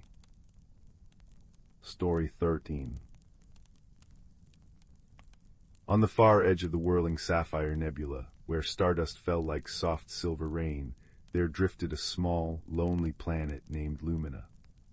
It was a world without voices as we know them, where the inhabitants communicated in ripples of color and gentle pulses of light. One such inhabitant was a small, soft-bodied creature named Kalen, whose skin shimmered with the hues of his emotions. When he was happy, he glowed a warm buttery yellow, when curious, a shimmering aquamarine, and when lonely, a pale, quiet lavender. And Kalen was often lonely. His people were gentle and kind, but they were few, and their connections were fleeting, like watercolor paintings in the rain. He spent his days tending to his garden of crystalline flowers that chimed in the breeze, watching the twin suns set in a symphony of violet and gold, and feeling a quiet ache for a friend who would stay. Far away on a rocky, resonant world named Sonus lived a being named Rin. Sonus was a planet of deep caves and singing forests, where the inhabitants spoke not in colors, but in complex harmonies and gentle vibrations. Rin's body was slender and graceful, covered in a fine, velvety fur that resonated with every sound he made. His hands, with their long, delicate fingers, could pluck melodies from the air itself. But for all the music he could create, his own heart song was one of solitude. His people communicated in grand, orchestral conversations, but Rin longed for a simple, quiet duet. A twist of cosmic fate, or perhaps the gentle nudging of a kindly universe, brought their paths together. A solar flare of unusual tenderness from Lumina's sun caused Kalen's garden to emit a beacon of pure, harmonious light, a silent, desperate plea for connection that shot out into the void. This ribbon of light, by chance or design, washed over a small exploratory vessel piloted by Rin, who was charting the silent currents of the nebula. The light did not carry words, but it carried feeling, a profound, gentle loneliness that resonated deep within Rin's own silent spaces. Intrigued, he adjusted his course, his ship humming a soft, questioning note as it descended through Lumina's atmosphere. Their first meeting was a ballet of beautiful confusion. Kalen, seeing the strange vessel land in his meadow of chiming flowers, flushed a nervous, flickering orange. He pulsed a question in a pattern of indigo and silver. "Who are you?" Rin stepped out, and the air around him filled with a low, warm hum of greeting. He raised his hands, and a cascade of musical notes, like chimes from a deep, clear bell, floated toward Kalen. Kalen, misunderstanding, thought it was an attempt to mimic his flowers. He glowed a pleased but slightly confused, mossy green, and pulsed back a simple, repeating pattern of gold. "Your music is nice." Rin, in turn, misinterpreted the gold light as a sign of intense heat or danger and took a step back, his hum shifting to a concerned, wavering tone. For days they circled each other in this gentle, baffling dance. Kalen would offer a shared meal of glowing, sweet nectar, pulsing a friendly cyan. Rin would respond with a grateful melody, which Kalen would then interpret as a commentary on the weather. They were two poets, one of light and one of sound, each reciting beautiful verses in a language the other could not comprehend. The first breakthrough came during a shower of sparkling meteors. As the sky filled with silent, streaking light, they both looked up. Kalen's skin bloomed with awe, a deep, shifting cobalt sprinkled with starlight. At the same time, Rin began to hum a tune of such profound wonder that it brought tears to his own eyes, a slow, rising chord that mirrored the expansive feeling in his chest. They turned to look at each other, and in that moment understood. They were feeling the same thing. The colors and the music were just different names for the same wonder. From that night on, they began to build a bridge. They decided to create a shared shelter, a place that was neither fully of Lumina nor of Sonus, but entirely their own. They chose a high cliff overlooking the sea of whispering mists, where the nebula was always visible, a great, swirling painting in the sky. Kalen brought his knowledge of living crystals, planting them in soft soil so they grew into arching, transparent walls that caught and fractured the light into 1,000 rainbows. Rin used his resonant abilities, tuning the crystals so that when the wind passed through them they didn't just chime, they sang, soft, complex harmonies that told stories of distant stars and quiet moons. They called it the Symphony Spire. It was their sanctuary. Inside it was always warm, always filled with a kaleidoscope of light and a gentle, ever-present music. It was a place where a color could be a question, and a melody could be an answer. Of course, their cultural differences still led to moments of delightful misunderstanding. One afternoon, Kalen, feeling particularly affectionate, pulsed a rapid, joyful pattern of pink and gold. In his culture, this was the equivalent of a tight, warm hug. Rin, however, whose people expressed fondness through low, sustained bass notes, interpreted the rapid flashing as a sign of panic or distress. He immediately began to emit a series of deep, calming tones, meant to soothe a frightened child. Kalen, now confused, pulsed a questioning gray. Rin, thinking the gray was sadness, hummed even more fervently. It took nearly an hour of patient, clumsy signaling, Kalen slowly pulsing the pink and gold while gently mimicking an embrace with his soft limbs, Rin cautiously offering a low, warm drone while placing a hand over his own heart, for them to finally understand. They had both been trying to express love. The realization filled the spire with Kalen's brilliant, laughing sunshine yellow and Rin's chuckling, staccato melody. They had added a new word to their shared vocabulary. Their deepest connection, however, was forged in the quietest moments. As the twin suns of Lumina dipped below the horizon and the stars emerged like scattered diamonds, they would sit together in their spire. Kalen would rest his softly glowing form against a crystal wall, and Rin would sit beside him, his velvety fur humming with contentment. They would watch the constellations wheel overhead. Kalen's light would soften to a deep, contemplative blue, mirroring the twilight sky. Rin would hum a tune that was not a story or a question, but simply a feeling, the feeling of peace, of belonging, of having found a home not in a place, but in a person. They needed no translation for these moments. The silent, shared observation of the infinite cosmos was a language in itself. In the face of such grandeur, their individual forms, one of light, one of sound, felt insignificant and yet profoundly connected. They were both stardust, after all.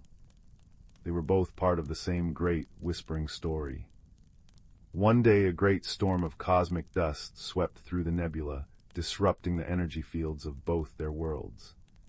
For the first time since they'd met, Kalen's light grew faint and dim, his natural luminescence dampened by the interference. He pulsed a weak, fearful lilac. Rin's own resonant hum became flat and distorted, the music stolen from him by the silent storm. Sitting in their darkening, quiet spire, they felt a chill of fear. Had they lost their bridge? Were they alone again? But then Rin remembered. He reached out not with his voice, but with his hand. He gently placed it on Kalen's shoulder. The touch was simple, physical, and utterly universal. Kalen, understanding, leaned into the touch. He focused not on projecting light, but on the warmth of the friendship he felt. Slowly, from the very core of his being, a soft, steady glow began to emanate. It was not a bright or colorful light, but a constant, warm, golden-white radiance, the pure light of kindness. Seeing this, Rin did not try to force a song. Instead, he began to breathe slowly and deeply, a steady, rhythmic pattern. His body, pressed against Kalen's, began to vibrate with this calm, steady pulse. It wasn't a melody, it was a heartbeat. Light and rhythm. Presence and patience. In that moment they discovered the one technology, the one magic that truly transcended all worlds and all languages. It required no crystals, no harmonics, no complex translations. It was the simple, unwavering act of being kind. It was the choice to stay, to comfort, to be a quiet anchor in a storm. The cosmic dust passed. The nebula calmed and their abilities returned. But they had learned their most valuable lesson. Their spire was beautiful, their color music language was ingenious, but their true shelter was the space they held for each other in their hearts. And so, on a small cliff on the planet Lumina, a spire of crystal and song still stands. If you were to pass by on a quiet night, you would see it glowing with a soft, friendly light, and you would hear a gentle, harmonious hum drifting from its open arches. It is a beacon, not of distress, but of companionship. A little reminder whispered in light and song across the vast, star-dusted darkness that no being is ever truly alone, and that the universal language of kindness can build a home anywhere, even between two different hearts in the silent, infinite cosmos. Story 14. The old house on Willow Lane had a particular way of settling in the evening. Its wooden beams would release soft, contented groans, like an elder recalling a pleasant memory. The floorboards, worn smooth by generations of footsteps, would whisper beneath the carpets. And in the highest corner of the house, tucked under the slanted eaves, was the attic, a place of quiet mysteries and forgotten treasures. It was here that a young girl named Cora found herself one rain-softened afternoon. The pitter-patter of drops on the slate roof was a gentle drumbeat, and the air smelled of cedar and old books. Cora, a quiet child with a heart full of wondering, was seeking shelter from a bout of loneliness. Her family had just moved to Willow Lane, and the newness of everything felt vast and hollow. With a soft creak, she lifted the attic's trapdoor and climbed the folding stairs into the dim, dusty space. A single round window, speckled with rain, let in a pearlescent light that illuminated dancing dust motes. Cora's slippers made a soft shush-shush sound as she moved between towers of trunks and leaning stacks of hatboxes. In a far corner, half hidden beneath a quilt yellowed with age, was a small, lacquered box. It wasn't grand or ornate. It was the deep blue of a midnight sky, and its surface was inlaid with mother-of-pearl shapes that, at first glance, seemed like simple patterns. But as Cora wiped away the dust with the cuff of her sweater, she saw they were constellations. She traced the familiar shape of the Great Bear with her finger, and felt a tiny, warm hum beneath her touch. With a delicate click, she opened the brass clasp. Inside, nestled on a bed of faded velvet, was not a piece of jewelry or a bundle of old letters, but a small, smooth stone. It was the color of a stormy sea, gray and green and blue all at once, and it fit perfectly in the palm of her hand. As she held it, the faint hum grew stronger, a vibration that felt less like a sound and more like a feeling, a question. "Who are you?" The feeling seemed to ask. "I'm Cora," she whispered into the quiet attic. The rain outside provided a soft, steady hush in response. Suddenly a shimmering thread of light, the color of moonlight on water, spiraled up from the stone.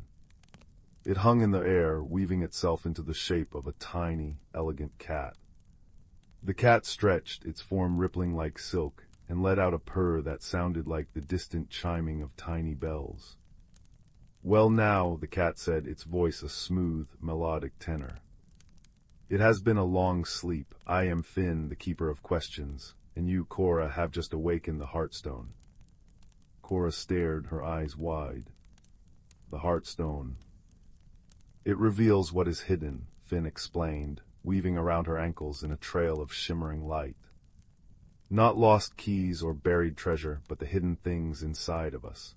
The courage we've forgotten, the kindness we've tucked away, the voice we're too shy to use. Your journey begins now, though your feet need not leave this house." The thread of light that was Finn drifted toward the attic stairs. "Your first challenge is the staircase of whispers. It amplifies every doubt you carry, but fear not, you do not travel alone." Cora, clutching the warm, humming Heartstone, followed Finn down the folding stairs. But the moment her foot touched the top step of the main staircase, the house changed. The cozy familiarity vanished, replaced by a cavernous emptiness.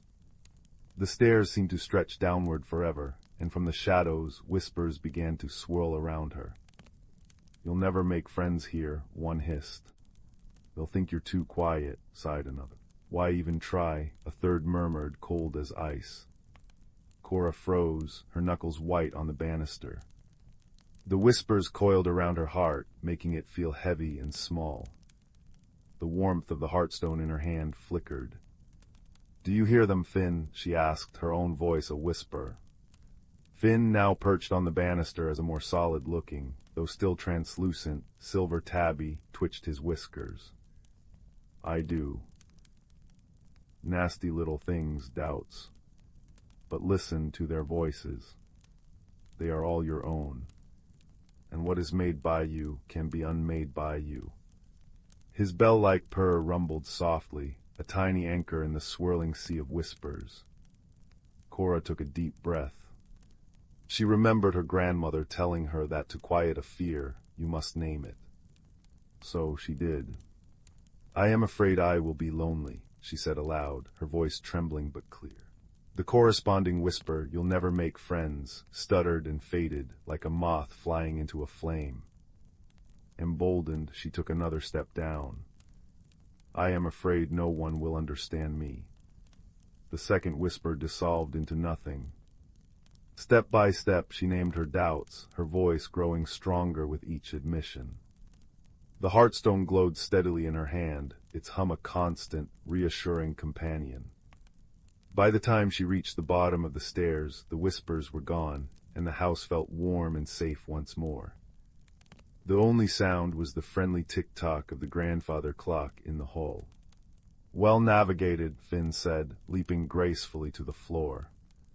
The heart's journey is often one of descent before ascent. Now for the Hall of Echoes. The hall stretched before them, lined with portraits of people Cora didn't know. Their eyes seemed to follow her. As she walked, her footsteps didn't just make a sound. They created echoes that rippled outwards, and in those echoes she saw fleeting images.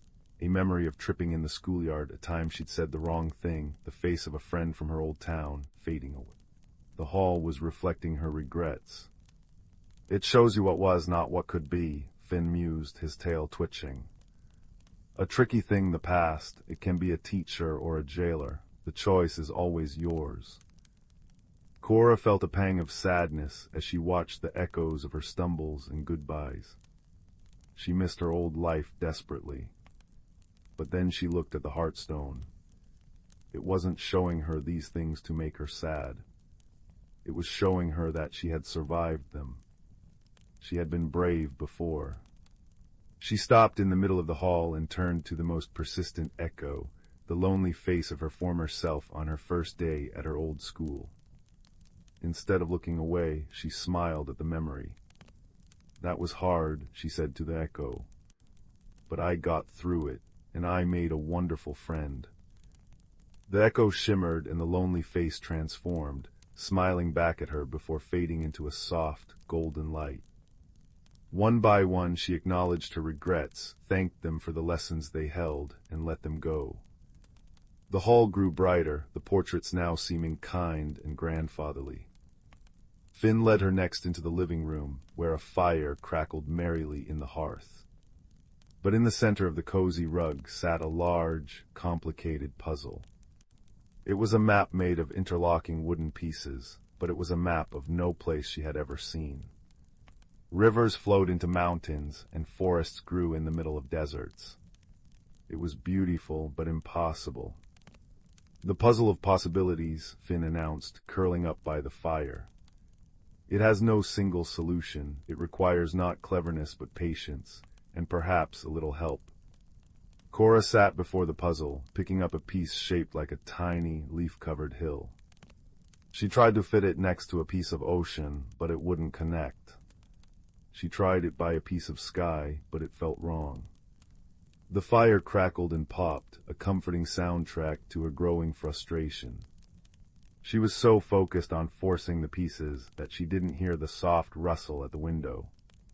A small, bright-eyed starling was tapping on the glass with its beak.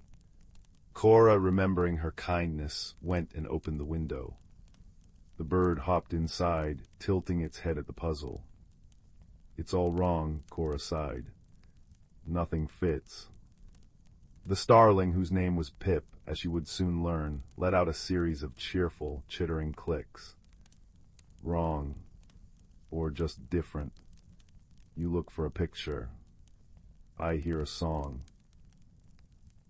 Pip fluttered down to the puzzle and with its beak nudged a piece shaped like a musical note, which Cora had assumed was a squiggle of river next to the leaf-covered hill. A soft, clear chime filled the room.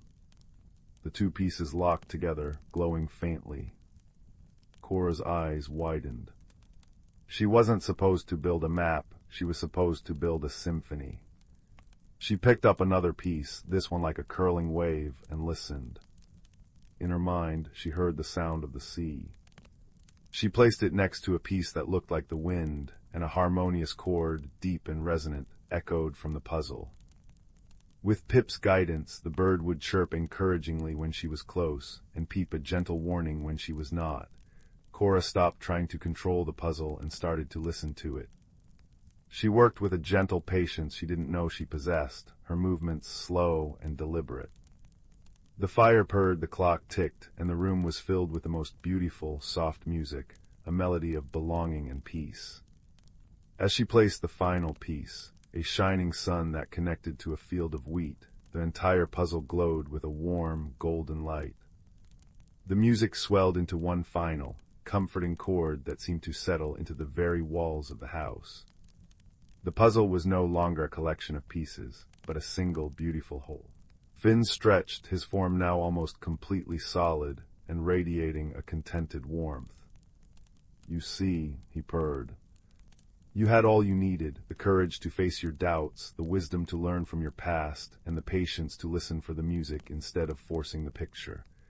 The greatest journeys are measured in the growth of the heart, not the miles underfoot." Cora looked down at the heartstone in her hand. It was no longer just gray and green and blue. It now held flecks of gold, the color of the puzzle's light and the fire's glow. It felt completely at home in her hand, a part of her. Pip the starling gave a final, happy chirp and flew back out the window into the now clear evening. Finn rubbed his head against Cora's knee. "My work here is done for now. The stone will sleep again until it is next needed, but its gift remains with you." And with a final bell-like purr, Finn dissolved back into a shimmering thread of light, which spiraled down and vanished into the heartstone. The hum faded, leaving behind a profound and cozy silence, broken only by the friendly tick-tock of the clock and the gentle crackle of the fire. Cora placed the heartstone back in its midnight blue box and closed the lid with a soft click. She didn't feel lonely anymore. The house on Willow Lane no longer felt new and hollow. It felt like it had been waiting for her all along. It was filled with the echoes of her courage, the music of her patience, and the quiet, steadfast promise of friendship in the most unexpected of places. She curled up on the rug before the fire, watching the flames dance and sway. Outside, the first stars began to prick the darkening sky, and a soft breeze rustled the willow trees, whispering a gentle lullaby. Cora smiled, her eyes growing heavy. Her journey was over, and she was, finally and completely, home. Story 15. Story 16. Story 17. Story 18. Story 19. Story 20. Story 21. Story 22. Story 23. Story 24. Story 25. 26. Story 27. Story 28. Story 29. Story 30. Story 31. Story 32. Story 33. Story 34. Story 35. Story 36. 37. Story 38. Story 39. Story 40. Story 41. Story 42. Story 43. Story 44. Story 45. Story 46. Story 47. Story 48. Story 49. Story 50. Story 51. Story 52. Story 53. Story 54. Story 55. Story 56. Story 50. Story 58. Story 59. Story 60. 61. Story 62. Story 63. Story 64. Story 65. Story 66. Story 67. Story 68. Story 69. Story 70. Story 71. Story 2. Story 73. Story 74. Story 75. Story 76. Story 77. Story 78. Story 79. Story 80. Story 81. Story 82. Story 83. Story 84. Story 85. Story 86. Story 87. Story 88. Story 89. Story 90. Story 91. Story 92. Story 93. Story 94. Story 95. Story 96. Story 97. Story 98. Story 99. The village of Stillwater Bend was a place where the ordinary and the extraordinary wove together like the threads in old widow Hemlock's tapestries. It was nestled in a gentle curve of the Whisperwood River, and its nights were usually a velvet blanket pricked with the silver pins of 1,000 stars. But one autumn evening, as the clock tower chimed 7 times in its soft, bronze voice, the people of Stillwater Bend looked up and noticed something peculiar. The constellation of the Silver Lyre, which always hung directly above the old stone bridge, was missing. Not a single star of it remained. The sky seemed a little darker, a little emptier, right in that one familiar spot. The first to notice was a young baker named Rowan, who was taking a moment to rest on her back step after a long day of kneading dough and pulling fragrant loaves from her brick oven. The air was crisp, carrying the scent of her cinnamon apple tarts and the gentle, rhythmic plinking of rain chimes hanging from the eaves of every cottage. She looked up, expecting the comforting shape of the lyre, and found only a void. She wasn't frightened. In Stillwater Bend, peculiar happenings were less a cause for alarm and more an invitation to a puzzle. The next morning the news had spread, carried on the breeze that rustled the turning leaves and played with the copper wind chimes outside the library. "Perhaps the stars are just tired," suggested the elderly clockmaker, Mr. Breyer, as he wound the great clock in the square. "Even stars need a rest now and then." But Rowan, whose hands were used to feeling the truth of things in the spring of a dough, felt there was more to it. She decided she would look into the matter. Her method was not one of forceful inquiry, but of quiet observation and gentle questions. She spent her days in between batches of bread, watching and listening. The first clue came from a most unexpected place, a nursery rhyme. She was delivering a basket of still warm scones to the little schoolhouse when she heard the children singing an old verse their teacher, Miss Linden, had taught them. "When the lyre's strings fall still and mute, and silence grips the silver lute, seek the weaver's backward glance, where river and remembrance dance." Rowan stopped in her tracks, the wicker handle of her basket creaking softly in her grip. "Miss Linden," she asked, "where does that rhyme come from?" The teacher, a woman with kind eyes and a scarf the color of autumn oak, smiled. "Oh, it's very old. My grandmother used to sing it to me. She said it was about the time the stars played hide-and-seek." This was a thread, however slender. Rowan began to look for a weaver. The most obvious candidate was Widow Hemlock herself, whose tapestries depicted the entire history of Stillwater Bend, from the founding families to the day the rain chimes first sang. Rowan visited her in her cozy, thread-filled cottage, the air thick with the smell of lavender and old wood. The widow listened, her fingers never ceasing their work on a loom that depicted the very constellation in question. "A backward glance, you say," she mused. "I once wove a map of the stars as they were a century ago. It's in the library archives, I believe, but why would that help?"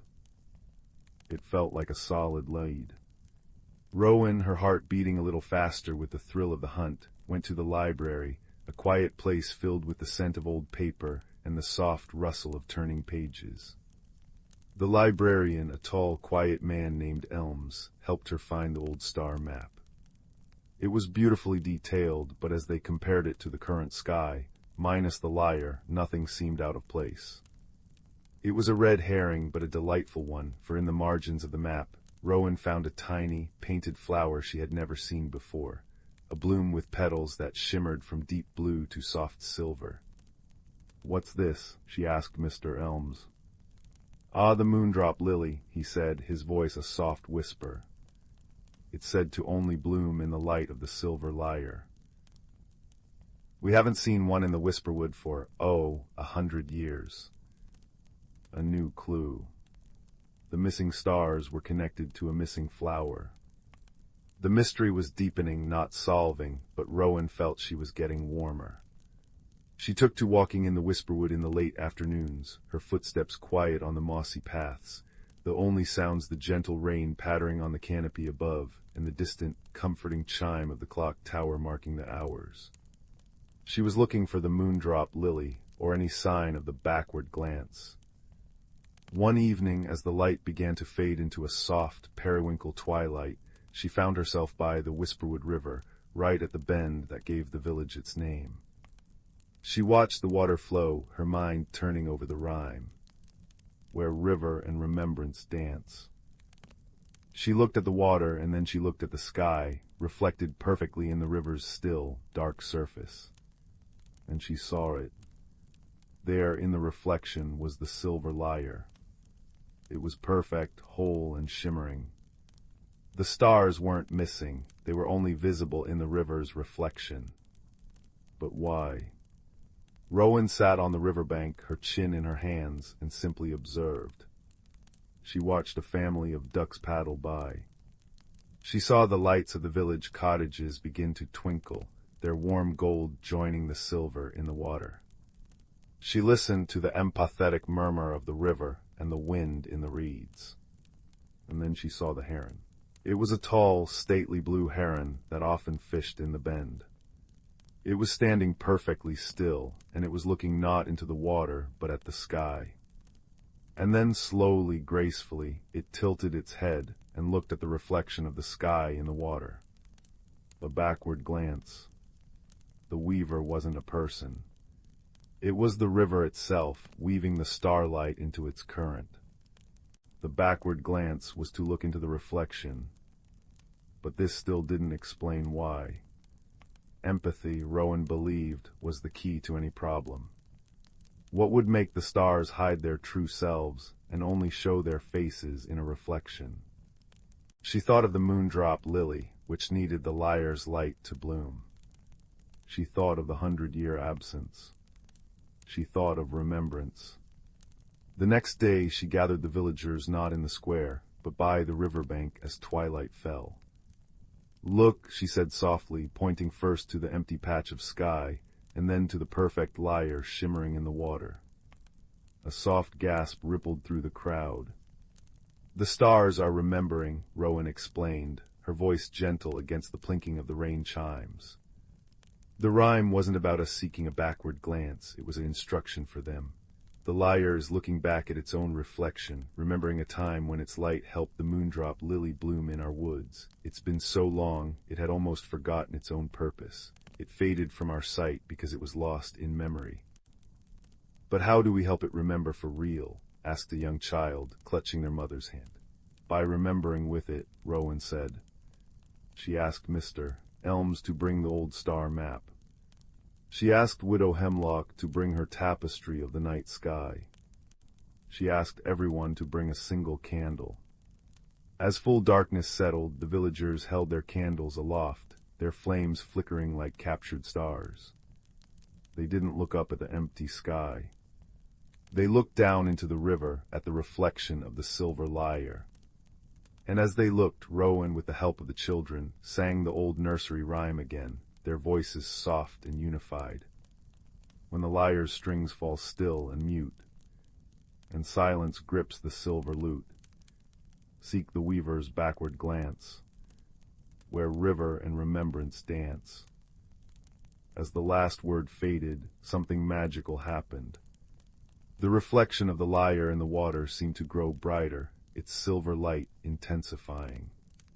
Then one by one, the stars in the water seemed to peel away from the surface and float upward. They rose, shimmering, until they settled back into their rightful places in the heavens above. The silver lyre was restored, brighter than it had been in a century. And as its true light fell upon the Whisperwood for the first time in so long, a soft, collective sigh came from the shadows between the trees. There, in a clearing by the water's edge, a patch of earth began to glow with a soft, silvery blue light. Dozens of moondrop lilies were pushing through the moss, their petals shimmering from blue to silver in the restored starlight. The mystery was solved. The peculiar happening was not a theft or a curse, but a moment of celestial nostalgia, a longing for a forgotten connection. Rowan had solved it not with force, but by watching the heron, listening to the river, and understanding the power of shared memory. The community of Stillwater Bend felt closer than ever.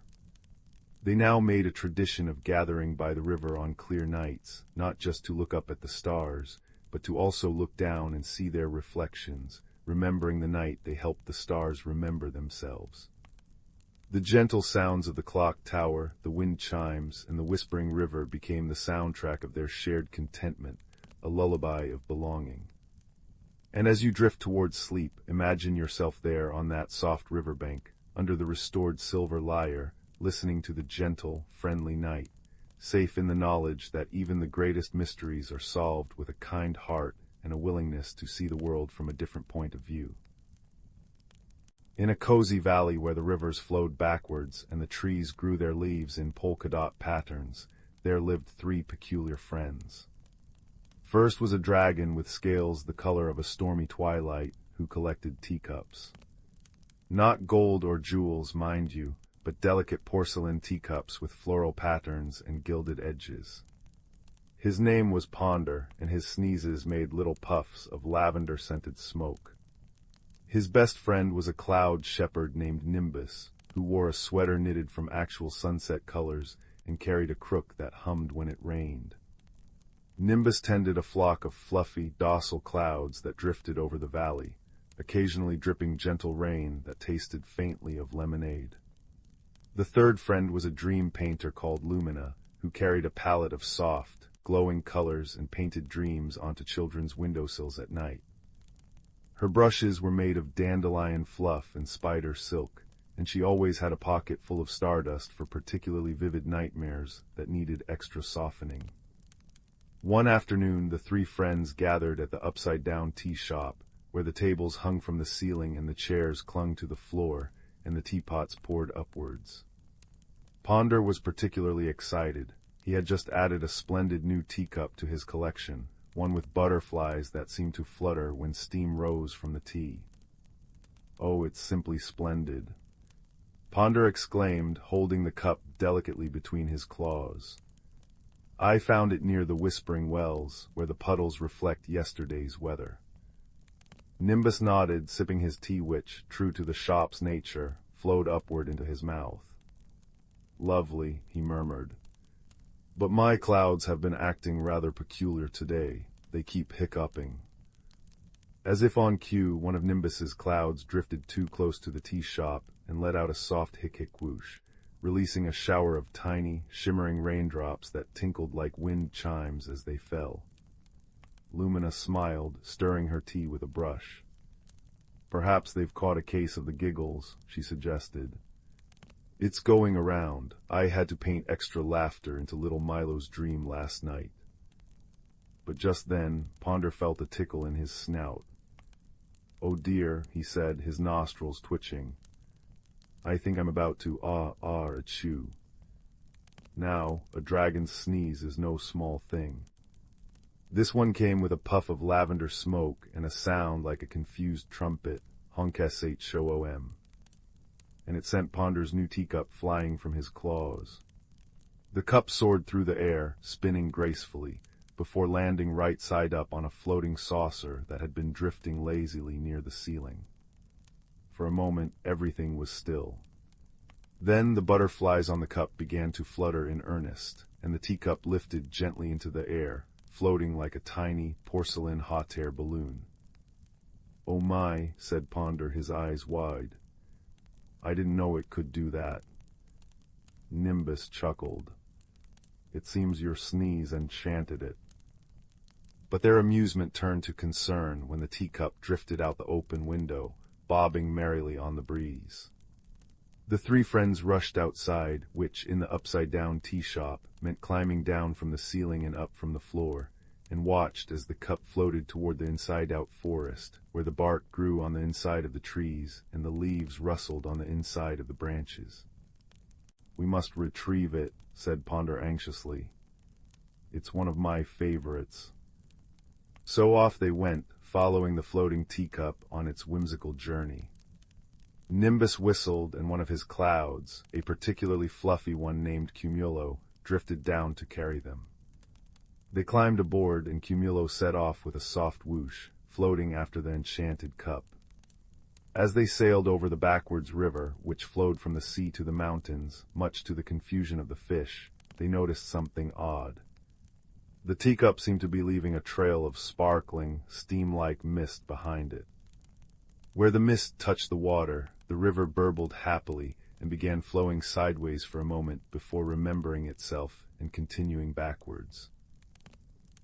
"It's causing quite the stir," Lumina observed, her dream painter's eyes noticing the way the mist made the world just a little dreamier. Soon they reached the inside-out forest. The trees were indeed inside out, with the smooth, pale wood on the outside and the rough bark hidden within. The leaves rustled softly from inside the trunks, creating a sound like far-away whispers. The teacup floated gently between the trees, occasionally pausing as if admiring the view. But then disaster. Well, a very gentle, silly disaster. The cup drifted too close to a sneezy, snapping tulip, a flower that, when approached, would let out a pollen sneeze that sounded like a tiny achoo-boing. The tulip sneezed, and the burst of pollen sent the teacup spinning off course, right into a thicket of giggle grass. Now giggle grass is exactly what it sounds like, grass that giggles when touched. As the cup landed among the blades, the whole patch erupted into soft, tinkling laughter. Tee-hee-hee-hick. The grass giggled so hard that it tangled around the teacup, holding it fast. "Oh dear," said Ponder, as they landed Cumulo nearby. "However will we get it out?" Nimbus tried using his crook to gently untangle the grass, but the grass just giggled harder and wrapped itself tighter. Lumina attempted to paint a calming dream onto the grass, but the giggles were too contagious, and soon she was chuckling too. Ponder had an idea. "Perhaps if I sneeze again," he suggested. "The first sneeze made it float, maybe another will reverse it." So he concentrated, thinking of ticklish feathers and fuzzy caterpillars, until he felt a sneeze building. Chew. This sneeze was even more powerful than the last. It came with a burst of peppermint-scented smoke and a sound like a kazoo being sat on, FOOMP honk. The force of it blew the giggle grass flat, and the teacup, freed from its tangled prison, shot straight up into the air. But now it had too much energy. Instead of floating gently, it zipped around like a confused bumblebee, buzzing past their heads and leaving loops of sparkly mist in its wake. "It's gone hyper," cried Nimbus, ducking as the cup whizzed by his ear.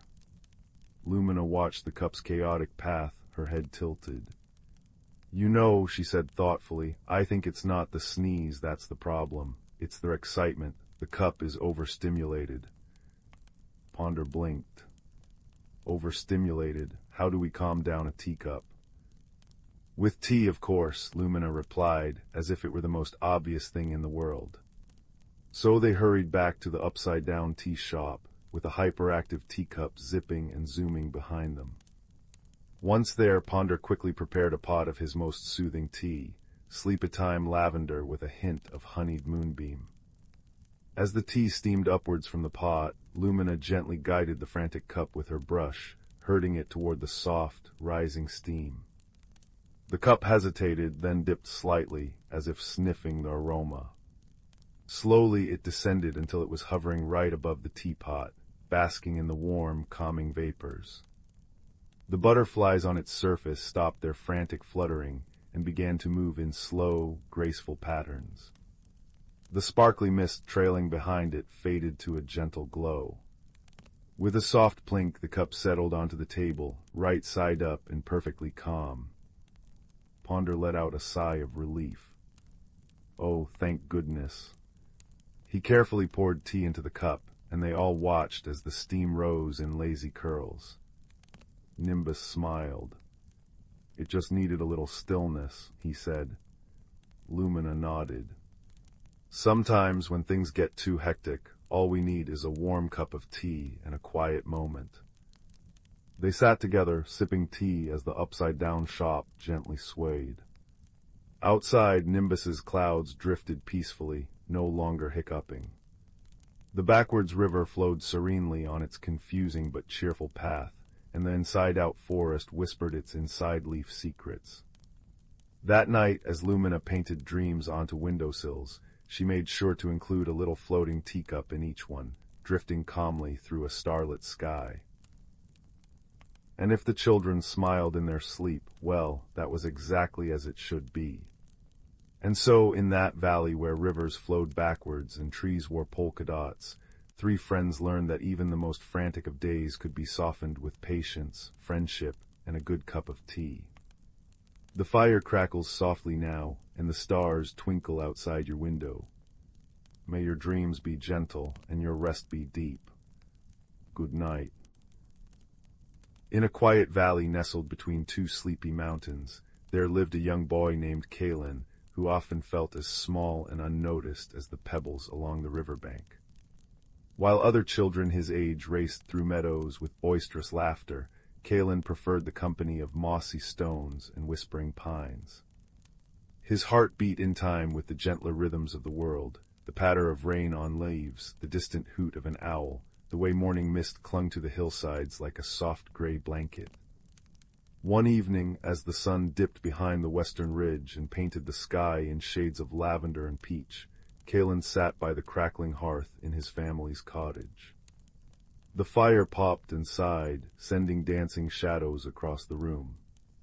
His grandmother, her hands busy with knitting, smiled at him over her spectacles. "You look thoughtful tonight, little one," she said, her voice like the rustle of dry leaves. "I was wondering," Kalen began, tracing the grain of the wooden floor with his finger, "if there are places in this world where quiet things become important." His grandmother's needles stilled. "Oh, there are, but one must know how to look." She leaned closer, the firelight catching the silver in her hair. "Have I ever told you about the Glimmerwood?" Kalen shook his head, curling closer to the warmth. "It's said that deep in the oldest part of the forest there grows a tree whose leaves hold the last light of day. They say that if you find it, and if the tree finds you worthy, it might grant you a single ember that never goes out, a little piece of perpetual twilight." That night, as Kalen lay in bed, the image of that glowing ember filled his dreams. He saw it pulsing softly like a heartbeat in the dark, warm against his palm, a tiny sun he could carry in his pocket. The next morning, with a small satchel of bread and cheese and his warmest cloak, Kalen set out toward the ancient forest. The path was familiar at first, past the babbling brook where he sometimes skipped stones, beyond old Mr. Higgins' sheep pasture, and into the thinning woods where the trees grew taller and closer together. But soon the way became less certain. The sunlight, which had been dappling the forest floor, now struggled to pierce the thick canopy overhead. The air grew cool and carried the rich, earthy scent of decaying leaves and damp soil. Kalen walked until his legs ached, following no path but the one his intuition carved. Just as doubt began to creep into his thoughts like evening chill, he noticed something peculiar, a faint, golden glow emanating from behind a curtain of hanging moss. Pushing it aside, he discovered not the legendary tree, but something equally marvelous. A small fox with fur the color of autumn leaves, and upon its forehead a mark that shimmered with a soft internal light. The fox regarded him with intelligent amber eyes, unafraid. "You're far from the beaten path," it said, its voice like the stirring of dry grass. Kalen, too surprised to be startled, simply nodded. "I'm looking for the tree that holds the daylight." The fox sat, wrapping its bushy tail around its paws. "Many seek it, few understand what they're truly looking for. I am Ember," it said, the glow on its forehead pulsing gently as it spoke. "I was once like you, a seeker. The tree granted my wish to become a guardian of these woods. Can you help me find it?" Kalen asked, his voice barely above a whisper. Ember tilted its head. "I can guide you, but the journey will change you, as all true journeys do. The path to understanding is never the same path one walks in." And so began an unexpected friendship between a quiet boy and a mystical fox. They traveled deeper into the forest, where the trees grew so close their branches intertwined like clasped hands. Ember taught Kalen to listen, not just with his ears, but with his entire being. "Hear how the birch leaves tremble in a different rhythm than the oak," Ember would say. "Notice how the light changes quality near the willow grove. Every living thing has its own song." Kalen learned to distinguish the subtle music of the forest, the low hum of ancient stones, the whispering chorus of roots beneath the soil, the delicate chime of spiderwebs beaded with morning dew. He began to see patterns in the lichen on north-facing rocks, to understand which mushrooms indicated underground springs, to feel the history in the gnarled bark of elder trees. Days blended into one another, marked only by the gradual deepening of their journey. Kalen shared his bread and cheese with Ember, who in turn showed him which berries were safe to eat and where the clearest water flowed. They slept beneath the stars, huddled together for warmth, with Ember's glowing mark providing comfort in the darkness. One evening, as they rested beside a stream that chuckled over smooth stones, Kalen confessed, "I used to feel invisible, like I didn't matter much." Ember's light pulsed softly. "The quietest things often hold the deepest magic. The seed that grows unseen, the root that strengthens in darkness, the heart that loves without demanding attention.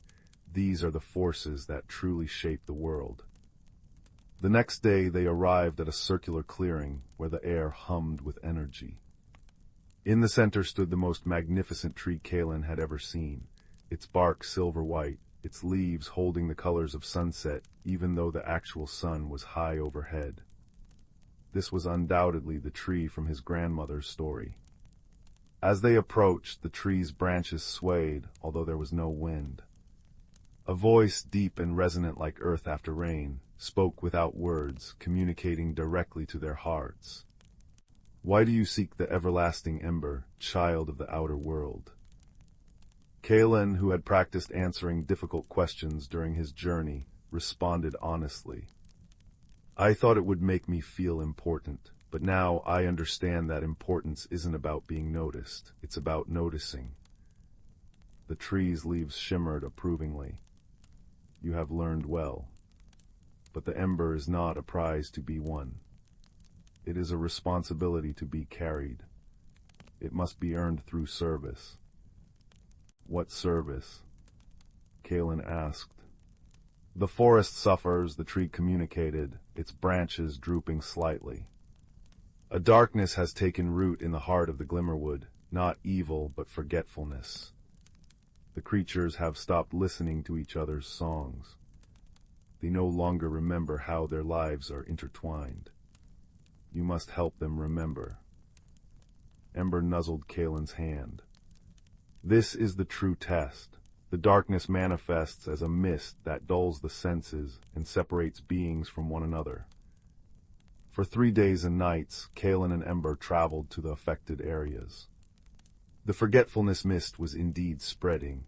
They found birds who had forgotten their migration songs, squirrels who couldn't recall where they'd buried their nuts, and a family of badgers who had forgotten how to dig proper tunnels. Kalen discovered that his quiet nature served him well.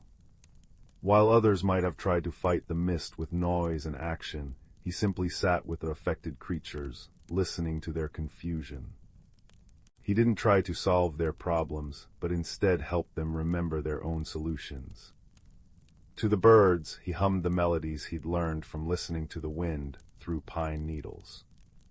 Gradually they began to join in, their own songs returning like dawn after a long night.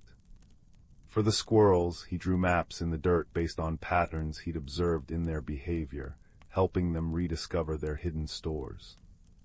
With the badgers, he patiently demonstrated digging techniques he'd seen other animals use, until their muscle memory returned. Each small victory pushed the mist back slightly, but the source remained. Following Ember's guidance, they traced the forgetfulness to a cave, where a lonely mountain spirit had been weeping for centuries, its tears creating the confusion mist.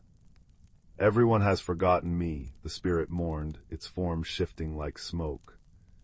"Once the forest creatures would bring me stories and songs. Now I am alone." Kalen approached without fear. "I will remember you," he said simply, "and I will tell others to remember." He sat at the cave entrance and began to sing, a simple song about the interconnectedness of the forest, about how every creature, every plant, every stone had value and was remembered by the world. Ember joined in, its glowing mark brightening the cave. One by one the creatures they had helped arrived, adding their voices to the chorus. The mountain spirit's form solidified into something resembling starlight and moss. Its weeping ceased and the mist began to dissolve, replaced by a gentle, golden light that spread through the forest. When they returned to the twilight tree, it greeted them with branches outstretched. "You have done what many could not. You healed with listening rather than force, with remembrance rather than conquest." From its highest branch, a single leaf detached and floated down, transforming as it fell into a softly pulsing ember that glowed with the warmth of a hearth fire and the colors of sunset. It settled into Kalen's open palm, warm but not hot, light as a feather. "This is now yours to safeguard," the tree communicated. "It will light your way, but its true purpose is to remind you, and those you share it with, that even the smallest light can hold back the darkness, and that remembering one another is among the most powerful magics." The journey back felt both the same and entirely different. The forest Kalen had helped heal now seemed to recognize him. Trees bent their branches slightly as he passed. Animals paused to nod in gratitude. Flowers turned their faces toward the ember's gentle light. When he finally emerged from the forest edge near his home, the first stars were peppering the twilight sky. His grandmother was waiting on the porch, a knowing smile on her face. "You found it," she said, her eyes on the glowing ember in his hand. "I found more than that," Kalen replied, Ember sitting faithfully at his side. That night, as Kalen lay in his own bed, the ember pulsed softly on his bedside table, casting warm, shifting patterns on the walls. He realized the journey had indeed transformed him, not by making him important in the way he'd imagined, but by teaching him that importance grew from connection, from listening, from remembering. Ember curled at the foot of his bed, its glowing mark synchronizing with the ember's rhythm. "The forest will always remember you," the fox whispered, "and I will always be your friend." Kalen smiled, feeling a peace deeper than any he'd known. He understood now that the magical object wasn't the destination but the reminder, a tangible representation of the light we carry for each other, the memories we preserve, the friendships that warm us from the inside out. As sleep gently pulled at his consciousness, the ember's glow seemed to fill the room with soft, golden warmth. The last thing Kalen heard was the distant, familiar crackle of the hearth downstairs, and Ember's contented sigh as the fox too drifted into dreams.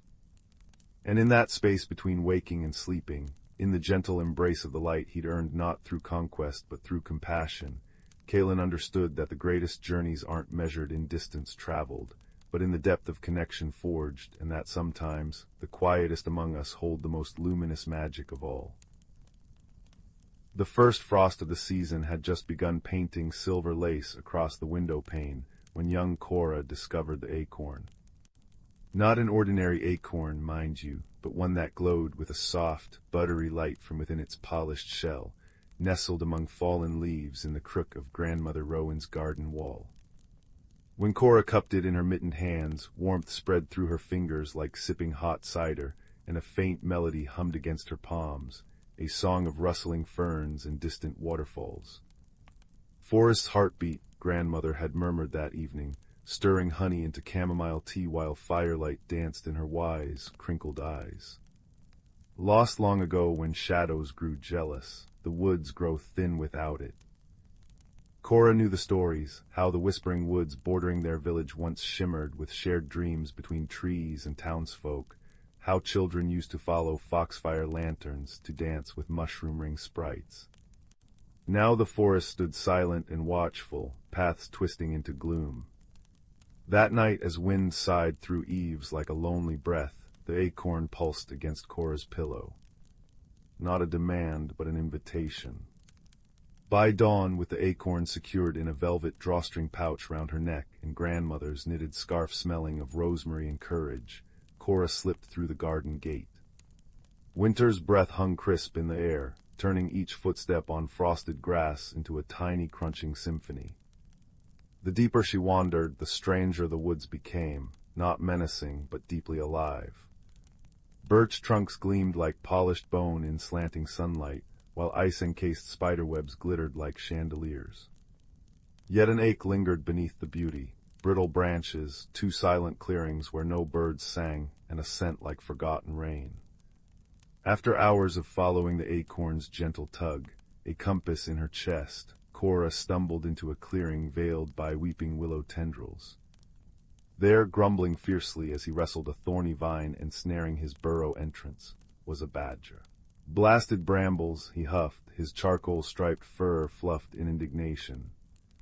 Grew overnight, thick as thief's lies. His name, he grumpily admitted when Cora offered help with her little pruning shears, was Thorn. And no, I don't need a human clattering about, especially one wearing a... He froze, black nose twitching toward her glowing pouch.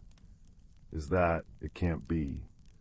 Wonder smoothed his gruffness like a stone worn by a river. The heartseed, they said it was gone forever. Thorn became her unlikely guide. His knowledge of route paths and squirrel highways was unmatched, but more precious was his dry humor that turned fearful shadows into mere tricks of the light. That creaking, he'd sniff as ancient oaks groaned overhead. Just old Oakheart complaining about his rheumatism. Tell him he's looking splendid, and he'll quiet right down. When a sudden snow flurry blinded them near a ravine, Thorn unearthed a hidden badger tunnel smelling of damp earth and safety. Inside, bioluminescent moss coated the walls like emerald stardust, guiding their way. Forest remembers its own, Thorn murmured, his gruff voice softened. The acorn's light intensified as they journeyed, its song swelling into harmonies that made frozen streams sigh and icicles chime. It led them to a colossal hawthorn tree, its gnarled trunk split by a fissure veiled in cascading ivy. Impossible, breathed Thorn. The elders spoke of the veiled grove, but no one's found it in generations.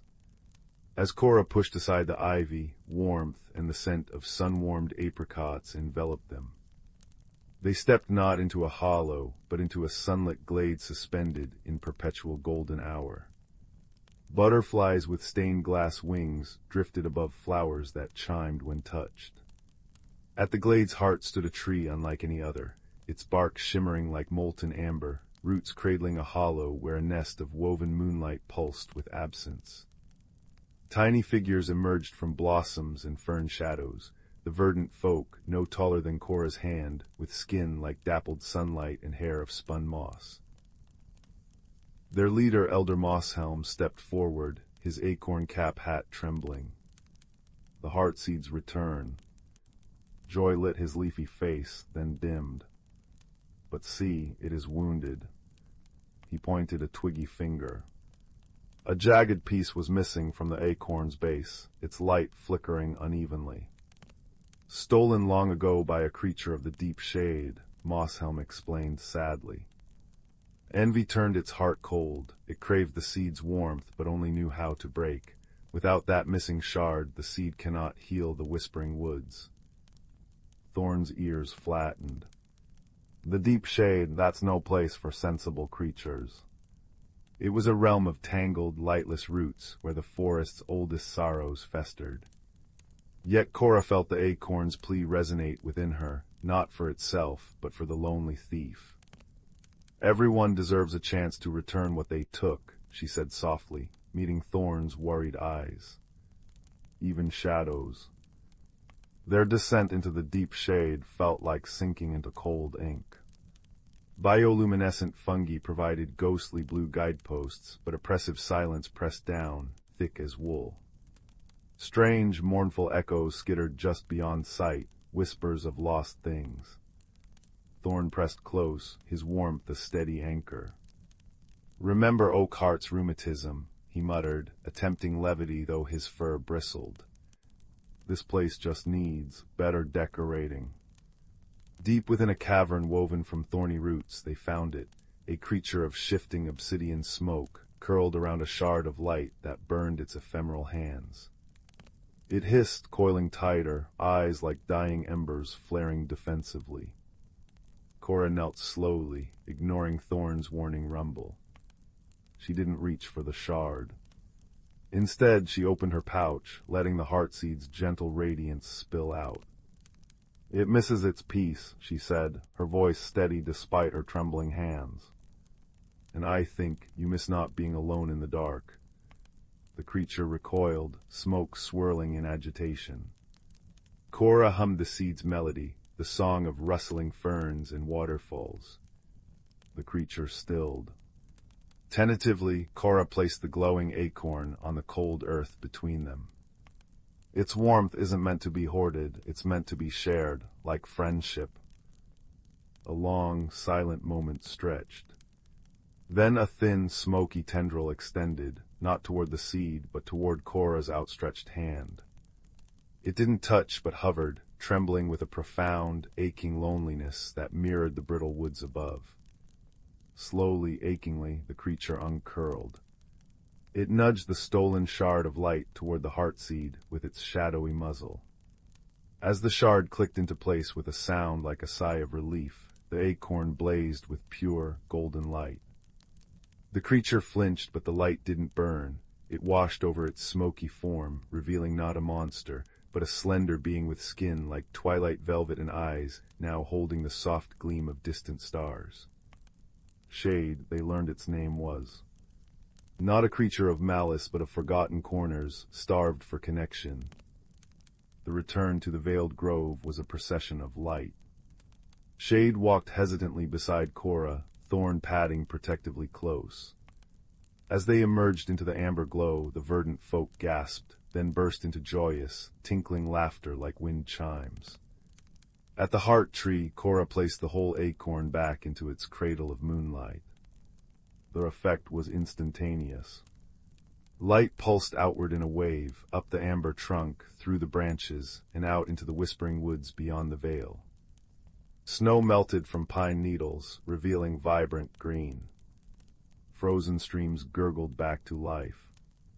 Birdsong, tentative at first, then triumphant, erupted from every tree. The forest breathed deep, shaking off its long slumber. In the days that followed, Cora walked familiar paths transformed. Sunlight dappled through a vibrant canopy, alive with chattering squirrels and flitting sprites. Foxfire lanterns winked invitations from mossy hollows. Thorn, now a frequent visitor to grandmother's garden, especially when berry tarts were cooling, regaled them with tales of Shade, helping the verdant folk tend to the deep shade, coaxing shy glowworms and healing wounded roots. "Turns out," Thorn chuckled, crumbs on his whiskers, "a bit of kindness makes even the gloomiest places bloom." The night before the first true thaw, Cora stood at her window.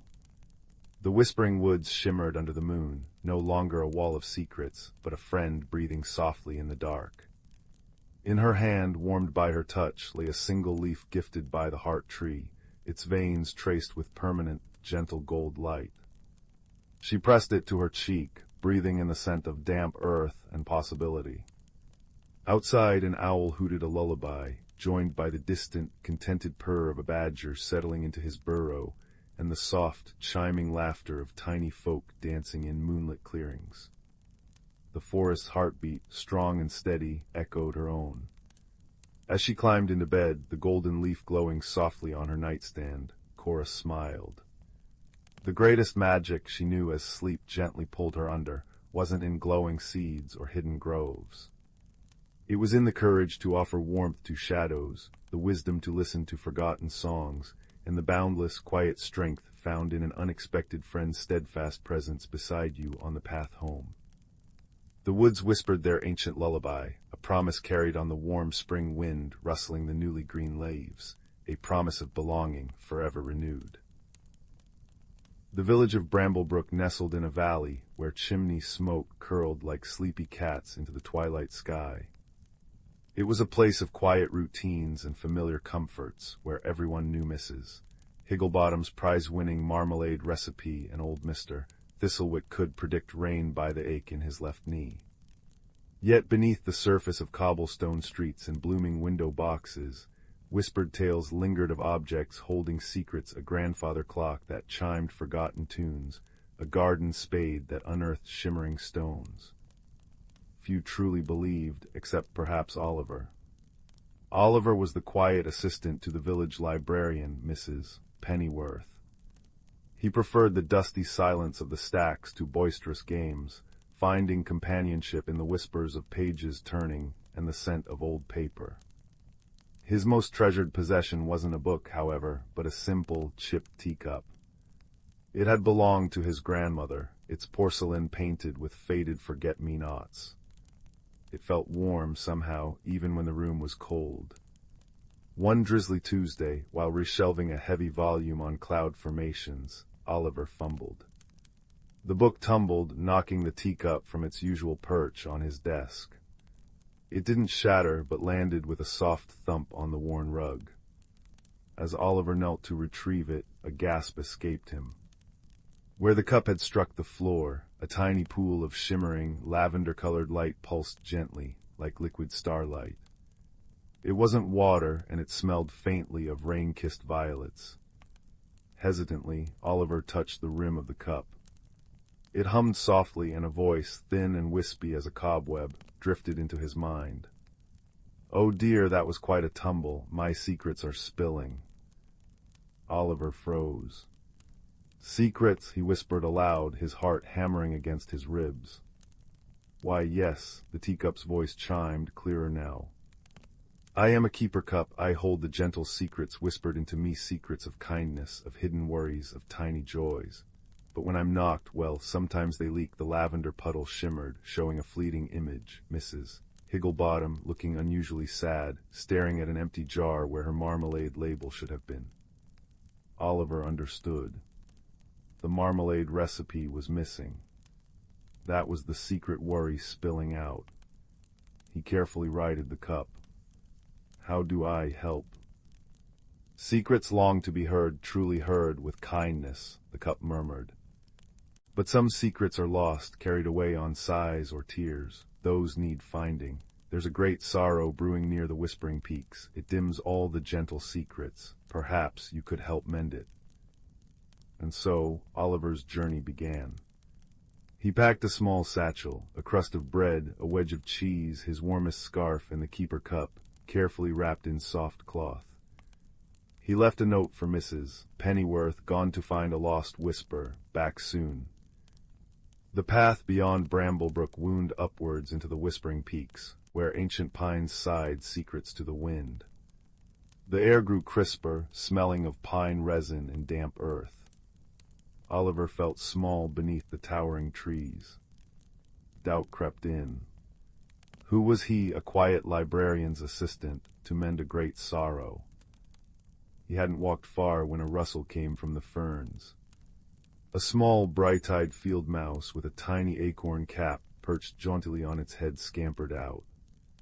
"Lost whispers, you say?" It squeaked, whiskers twitching. "Name's Pip. Saw the lavender light spill earlier. Keeper Cup business, tricky, but I know the paths, the wind tells me things. Pip, pragmatic and quick, became Oliver's first guide, darting ahead, pointing out treacherous routes and hidden springs. Higher up, the path became shrouded in mist. Oliver shivered. A soft sigh echoed around him, and the mist seemed to coalesce into a shape, a small, wispy cloud with eyes like dewdrops. Heavy thoughts weighed down the air, the cloud murmured, its voice like distant wind chimes. I am Cirrus. I drift where sighs go. A great sadness gathers near the high tor. It tastes like salt and loneliness. Cirrus, dreamy and observant, floated beside them, its misty form occasionally revealing glimpses of the path ahead or a hidden cluster of berries. Finally, as the trees thinned near the rocky summit known as the High Tor, they found Badger. Not just any badger, but Bartholomew, a large, solid creature with fur like silvered moss and eyes that held the depth of weathered stones. He was digging patiently near a cluster of bluebells. Trouble brewing, he rumbled, his voice a comforting bass. The mountain weeps, springs run slow, flowers droop, sorrow has taken root. Bartholomew, wise and grounded, joined them, his steady presence a rock against the growing sense of melancholy. They reached the High Tor, a vast, wind-scoured plateau. In its center lay a deep, still pool, usually the source of the freshest mountain streams. Now it was dark and silent, choked with gray, slimy weeds. A low, mournful sound vibrated through the stone beneath their feet, the weeping mountain Bartholomew had spoken of. Standing by the pool, radiating waves of palpable sadness, was a figure made of shifting, gray stones, the mountain spirit. Who disturbs my sorrow? The spirit's voice grated like boulders grinding together. Tears like liquid granite rolled down its stony cheeks and dripped into the pool, feeding the choking weeds. Oliver's instinct was to flee, but the keeper cup hummed warmly against his chest. Pip nudged his ankle. Cirrus sighed softly. Bartholomew placed a steadying paw near him. Taking a deep breath, Oliver stepped forward, carefully unwrapping the cup. He held it out, not as a weapon, but as an offering. We came because we felt your sadness. We want to listen. The spirit's grinding voice faltered. Listen, no one listens. They take the water, the stone, the beauty. They forget the mountain has a heart. My dearest friend is gone. More stony tears fell. Ask about the friend, the keeper cup whispered gently in Oliver's mind. Your friend. Oliver asked softly. What happened? A tremor shook the spirit. The silver brook, it sang to me for centuries, sparkled in my crags, then silence, gone dry, stolen away or forgotten. Without its song, I am only stone. Oliver looked at his companions. Pip scampered to the pool's edge, sniffing. Dry, underground maybe, pipelines. Bartholomew studied the rock formations. The source shifted, see the crack, earth groaned, changed the path. Cirrus drifted over the desolate pool. I taste old metal and dust far below, not natural. Wisdom, not force. The problem wasn't malice, but neglect and change. The silver brook hadn't been stolen. Its path had been blocked, perhaps by an old, forgotten mine tunnel that collapsed during a tremor. The village below, unknowingly, had diverted its source years ago for a new well, silencing the mountain's song. Oliver spoke gently to the spirit, explaining what they'd pieced together. The brook isn't gone, it's lost, trapped underground. Its silence isn't forgetting you, it's imprisoned.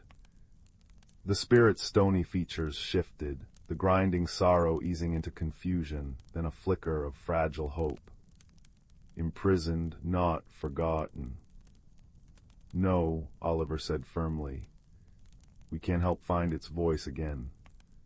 Bartholomew knew the old mine entrances. Pip, small and quick, could scout the collapsed tunnels. Cirrus could drift through crevices, sensing moisture and the faintest echo of flowing water. Oliver, guided by the keeper cup's gentle hum, which grew stronger near the hidden water, listened for the brook's trapped song, a faint, desperate trickle beneath the rock. It took days. Pip squeezed through impossibly small gaps. Bartholomew used his powerful claws to carefully shift debris where safe. Cirrus flowed through fissures, reporting back. Oliver, his hands scraped but his spirit alight, pressed his ear to cold stone, the keeper cup amplifying the brook's faint, silvery murmur. Finally they found it, a strong flow of pure water, trapped behind a thick wall of fallen rock and an old, rusted sluice gate jammed shut. The challenge wasn't breaking the rock that might cause a flood or another collapse. It was the gate. Rusted solid. Bartholomew couldn't budge it. Pip was too small. Force wouldn't work. Oliver sat by the jammed mechanism, despair creeping in. Then the keeper cup hummed. Secrets of metal, long sleep, needs waking, Oliver remembered Mrs. Pennyworth's old book on mountain springs. There was a page about iron sickness, needing oil and patience. He had a small flask of lamp oil in his satchel. Patiently, drop by drop, he applied it to the rusted hinges and the stiff lever of the sluice gate. He talked to it absurdly as he worked. Come on now, old fellow, time to wake up. The brook misses its mountain. The spirit misses its song. He poured kindness into the task, as if coaxing a shy creature. Pip brought tiny pebbles to wedge under the lever for better purchase. Bartholomew applied slow, steady pressure where Oliver directed. Cirrus whispered cool encouragement. With a groan that echoed through the tunnel, then a triumphant screech, the ancient lever moved. The sluice gate creaked open, inch by stubborn inch. A gush of clear, cold, singing water burst forth, smelling of snowmelt and deep earth. It rushed past them, finding its old course, trickling, then babbling, then roaring joyfully towards the surface. Back on the high tor, the transformation was magical. The dark pool shimmered and cleared as the fresh, singing water surged into it, dissolving the choking weeds. The mountain spirit stood transfixed. The grating sorrow vanished from its voice, replaced by a deep, resonant chime like struck crystal. Color seeped into its stones, mossy green, sky blue, warm ochre. The song, my brook's song, you heard, you listened, you helped. The spirit touched the pool with a stony finger. The water glowed with a soft, golden light. A single perfect dewdrop, shimmering with all the colors of dawn, rose from the surface and floated gently towards Oliver. It landed softly in the keeper cup with a tiny plink. A secret of pure joy, the cup sighed contentedly. The journey back to Bramblebrook was filled with light. Springs flowed freely. Flowers lifted their faces to the sun. Pip chattered excitedly about the adventure. Cirrus drifted happily, reflecting rainbows. Bartholomew walked with a satisfied rumble. Oliver carried the keeper cup, now holding the dewdrop of joy, feeling a quiet confidence bloom within him, warmer than any hearth fire.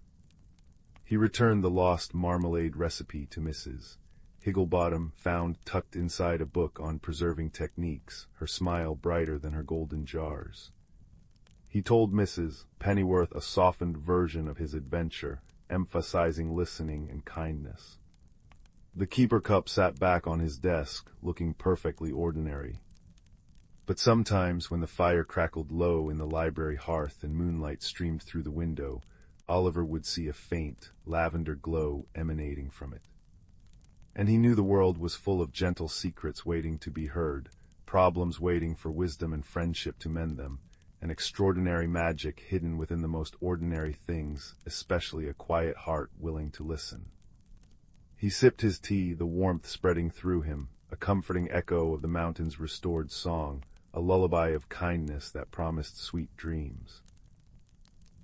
In a quiet corner of the spinning galaxy, where stardust gathered in gentle spirals and nebulae bloomed like watercolor flowers across the velvet darkness, there existed a small, forgotten moon called Lumen. It was here that two unlikely souls found one another, and in finding one another, discovered the true music of the cosmos. The first was a being from the watery world of Azura. His name was Kalen, and he resembled a gentle, bipedal creature with skin that shifted through soft blues and greens like sunlit seawater. He did not speak in words, but in colors that shimmered across his skin, and in the delicate, bell-like chimes that resonated from the tiny, frilled fins behind his ears. When he was happy, his skin glowed with warm golds. When thoughtful, it deepened to violet, and when he sang, the air around him hummed with harmonies that could calm even the most turbulent star winds. The second was from the crystalline planet of Xylos. Her name was Lyra, and she was a slender being whose body seemed woven from living, translucent crystal. She communicated not with sounds or colors, but with vibrations, a symphony of resonant hums and pulses that traveled through the air and could be felt as much as heard.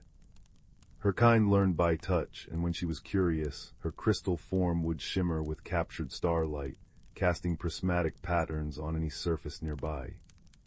Their meeting happened by chance, or perhaps by the quiet design of the universe. Kalen's small, pearlescent pod ship had been damaged by a wandering comet's tail, forcing him to land on Lumen's surface.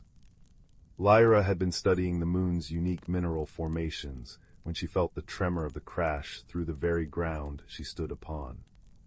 She found Kalen not far from his vessel, his skin pulsing with anxious silver streaks, his chimes sounding like worried raindrops. At first, they could not understand one another. Kalen's color speak meant nothing to Lyra, whose world was one of vibration and frequency. When he glowed a friendly, welcoming yellow, she misinterpreted the light as a threat. On Xylos, sudden bright lights often signaled danger. She answered with a low, warning hum that made the ground tremble slightly. Kalen in turn read the vibration as hostility and flushed a nervous gray. But then something shifted. Kalen, remembering his people's way of offering peace, slowly extended a hand, palm up, and let his skin soften into the pale, gentle blue of a calm sea. He did not move. He simply held the color, steady and kind. Lyra, feeling the shift in the energy around her, stilled her own vibrations.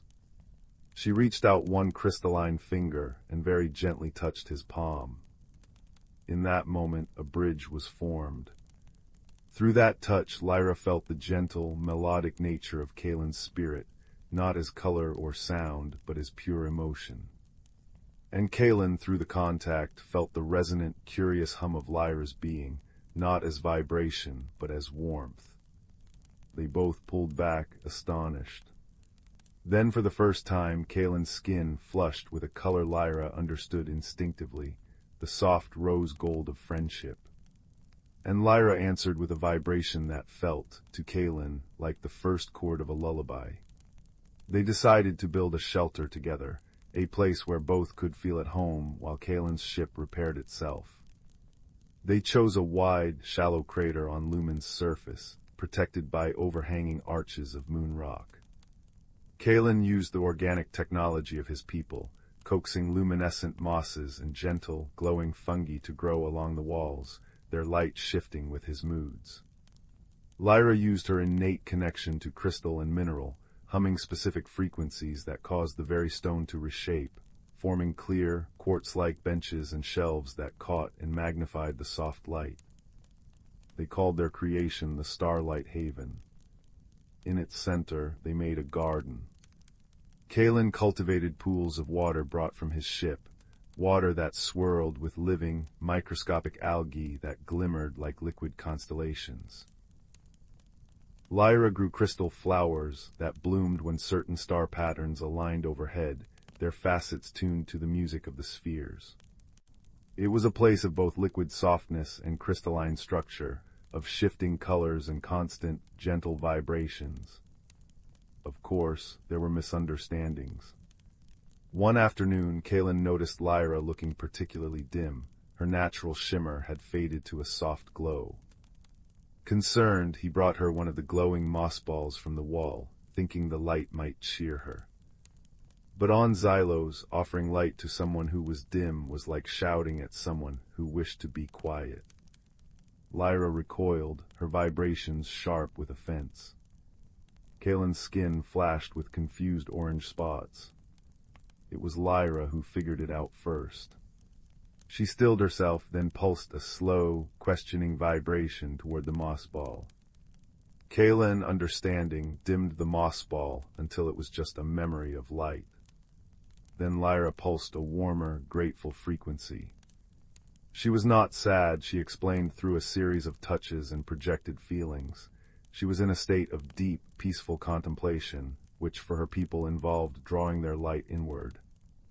Kaelin glowed with understanding, his colors softening to a serene lavender. They had learned her quiet was not a cry for help, and his offer of light was not an intrusion. Another time, Lyra tried to share her joy by creating a complex, joyful harmonic that resonated through the entire haven. The vibration was so powerful it caused Kaelin's water pools to ripple violently, disturbing the delicate algae. He chimed in distress, his skin flickering with protective turquoise. Lyra fell silent at once, her form dimming with remorse. But Kaelin, after a moment, waded into the pool and began to sing, a low, calming melody that settled the water and soothed the tiny creatures within. He then showed Lyra, by guiding her hand just above the water's surface, how softly she needed to hum to create only the gentlest of ripples. Their laughter after was a symphony, his chimes like wind chimes, her vibrations like the purr of a contented star kitten. Their deepest connection, however, came during the long, tranquil nights on Lumen. They would sit together in their haven, watching the star-dusted tapestry of the cosmos wheel slowly overhead. Kaelin would point with a glowing finger to a particular star, and his skin would flush with the story it held for his people, a tale of navigators and ocean currents of light. Lyra would answer by humming the vibration that star emitted in her people's charts, a note that spoke of ancient light and constant guiding presence. They didn't need a common language to share the wonder. They would sit in a silence that was full, Kaelin's colors slowly shifting like a lazy aurora, Lyra's form catching the distant starlight and casting tiny, dancing rainbows on the walls. In those quiet moments, the differences between water being and crystal being melted away. They were simply two friends, small and grateful, under the immense, beautiful sky. One evening, as a particularly brilliant nebula bloomed on the horizon, painting the sky in shades of violet and rose, Kaelin turned to Lyra. His ship was repaired. The call of his home ocean was a persistent, gentle pull in his heart. He did not need to show her with colors or sounds. She felt the bittersweet tremor in the air around him. Her own vibrations softened to a minor key, a hum of understanding and shared sorrow. But then, Kaelin did something new. He placed his hand over his own heart, and then pointed to Lyra, and then to the sky above them. The color that spread across his skin was one Lyra had never seen before, a deep, radiant gold, shot through with silver, the color of a timeless bond. It said without any doubt, "You are here in my heart. Wherever I go, you are with me." Lyra answered by placing her crystalline hand over the place where her own heart would be, and she hummed a single, pure, unwavering note. It was a vibration that held no sound, but carried the feeling of constancy, of a promise that would never fade. It said, "And you are in mine. This connection is forever." The next day, Kaelin boarded his pod ship. As it lifted silently from the moon's surface, Lyra stood in the crater of their Starlight haven. She did not wave, for that was not her way. Instead, she began to hum, the same gentle, calming frequency Kaelin had taught her for the water pools. She hummed it for him, for his journey, for their friendship. High above, Kaelin saw the haven shrink to a single, soft point of light. But then he saw something else. Lyra's hum, amplified by the crystalline structures they had built together, caused the entire haven to resonate. It began to glow not with borrowed light but with its own inner luminescence, a beacon of pure, kind energy, visible even from the depths of space. And Kalen knew, as he charted his course for home, that he carried a piece of that light with him. In the quiet of his ship, his skin would sometimes flush with the rose gold of friendship, and he would hear, in the whisper of the star winds, the faint, familiar echo of a crystal hum. They had built more than a shelter. They had built a bridge across the stars, a testament that the simplest, purest language, the language of a kind and open heart, could truly unite the universe. And in a million star systems, in 1,000 different forms, that same language was being spoken, quietly, gently, knitting the cosmos together with threads of light and wonder. In the quiet village of Starfall Hollow, nestled between whispering pines and a babbling brook, the nights were usually filled with the soft glow of starlight filtering through lace-curtained windows. The villagers measured time not by clocks, but by the gentle chime of the ancient clock tower that stood at the center of town, its brass bells singing on the hour with a sound like silver spoons tapping crystal glasses. Wind chimes hanging from every porch played soft melodies with the evening breeze, and lately a gentle rain had been falling each night, its patter on cobblestones and tin roofs composing a lullaby for the entire village. But something peculiar had begun happening in Starfall Hollow. Each morning the villagers noticed another star had vanished from the night sky. Not faded or hidden behind clouds, but truly gone, leaving behind empty patches of darkness where familiar constellations had twinkled for generations. The missing stars left no trace, only a growing sense of wonder mixed with concern, for the people of Starfall Hollow believed the stars watched over them, their gentle light keeping dreams sweet and troubles small. Among the concerned villagers was a young stargazer named Finn, who spent his evenings perched on the roof of his cottage, sketchbook in hand, mapping the heavens. Finn noticed the disappearances first, the absence of little Viga one night, then Sweet Altair the next. He wasn't frightened but deeply curious. His kind heart worried less for himself and more for the stars themselves. Where could they have gone? And why? Finn decided he would solve the mystery, not with loud proclamations or frantic searches, but with quiet observation and empathy, tools he valued far more than flashlights or loud noises. He began by visiting the oldest places in the village, listening more than speaking. His first clue came from little Alara, the baker's daughter, who sang a nursery rhyme her grandmother had taught her. When the clock tower chimes thrice, the stars roll out like sugar spice. Follow the path where rainbows weep, to where the starling secrets keep. Most dismissed it as childish fancy, but Finn wrote it down carefully in his sketchbook. He noticed the clock tower had indeed been chiming 3 times at midnight lately, though it should only chime once. And the rainbows. Every evening as the gentle rain met the setting sun, tiny rainbows arched over the meadow brook, but they wept, their colors dripping into the water like melted candy. Finn's next clue came from an old map tucked inside a book of fairy tales in the village library.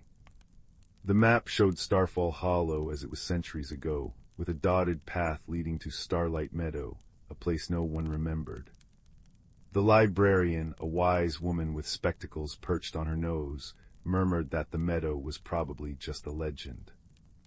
But Finn noticed the path aligned perfectly with the current rainbow arc over the brook. He decided to follow the path one evening, just as the clock tower chimed thrice and the rain began to fall. The rain wasn't cold or harsh, it was warm and sweet-smelling, like honey and lavender. As he walked, Finn noticed other peculiarities. Flowers along the path changed color with each raindrop, from blue to violet to silver, and time seemed to flow backward in small ways. A dropped leaf floated up to rejoin its branch. His own footprints vanished behind him as if erased. These might have been red herrings to frighten someone, but to Finn, they were delightful discoveries. He understood now that the backward-flowing time and color-changing flowers weren't threats, they were clues. The stars weren't being stolen, they were being called. But by whom? Or what? His empathy guided him next. Instead of rushing forward, he sat on a mossy stone and listened.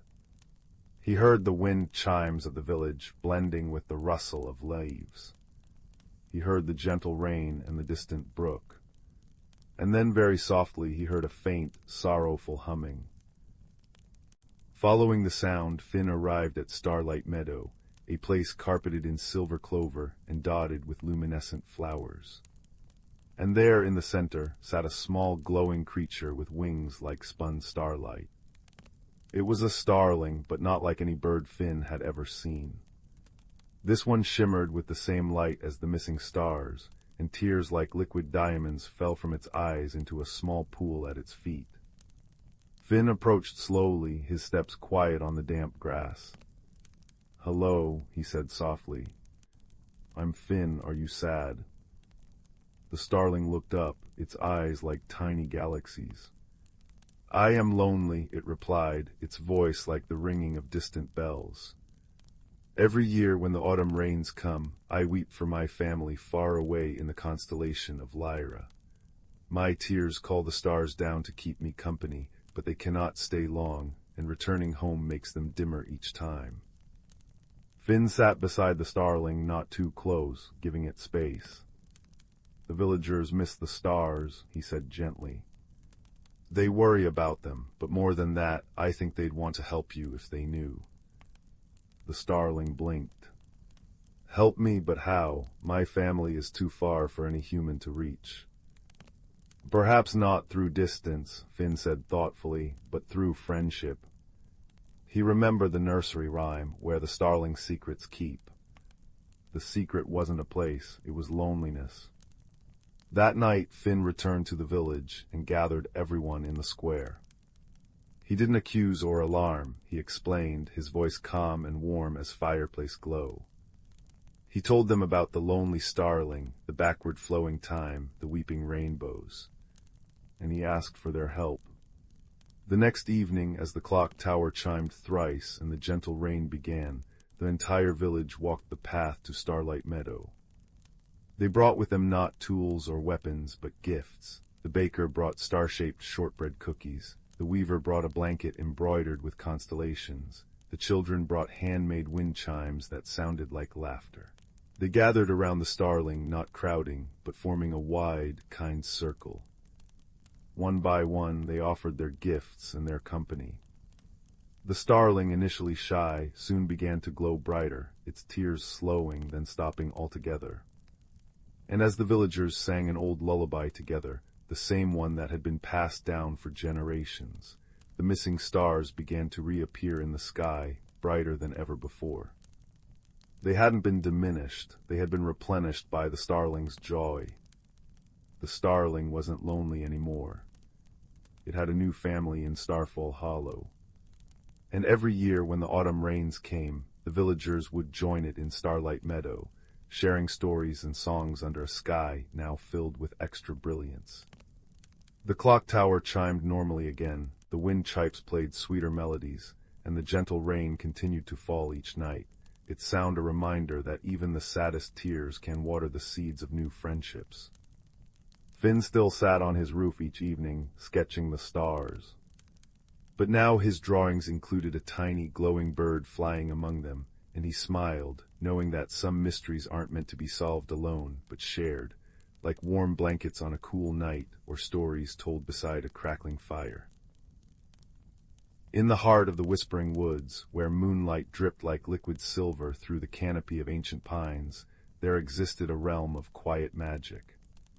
This was a place untouched by the haste of daylight, a sanctuary for those who thrived under the watchful gaze of the stars. The air hummed with a soft, thrumming energy, carrying the scent of damp earth, decaying leaves, and the sweet, almost imperceptible perfume of night-blooming jasmine. It was a world woven from shadows and starlight, where the very elements held conversations in a language older than time. Our story begins with a small, rather anxious hedgehog, his spines dusted with frosty starlight, trundling along a path of moss-covered stones. His name was Pip, and his heart was aflutter with a nervous rhythm. The great slumber, the long winter's rest, was approaching. A deep, instinctual pull told him it was time to find his winter den, but a gnawing worry had taken root in his mind.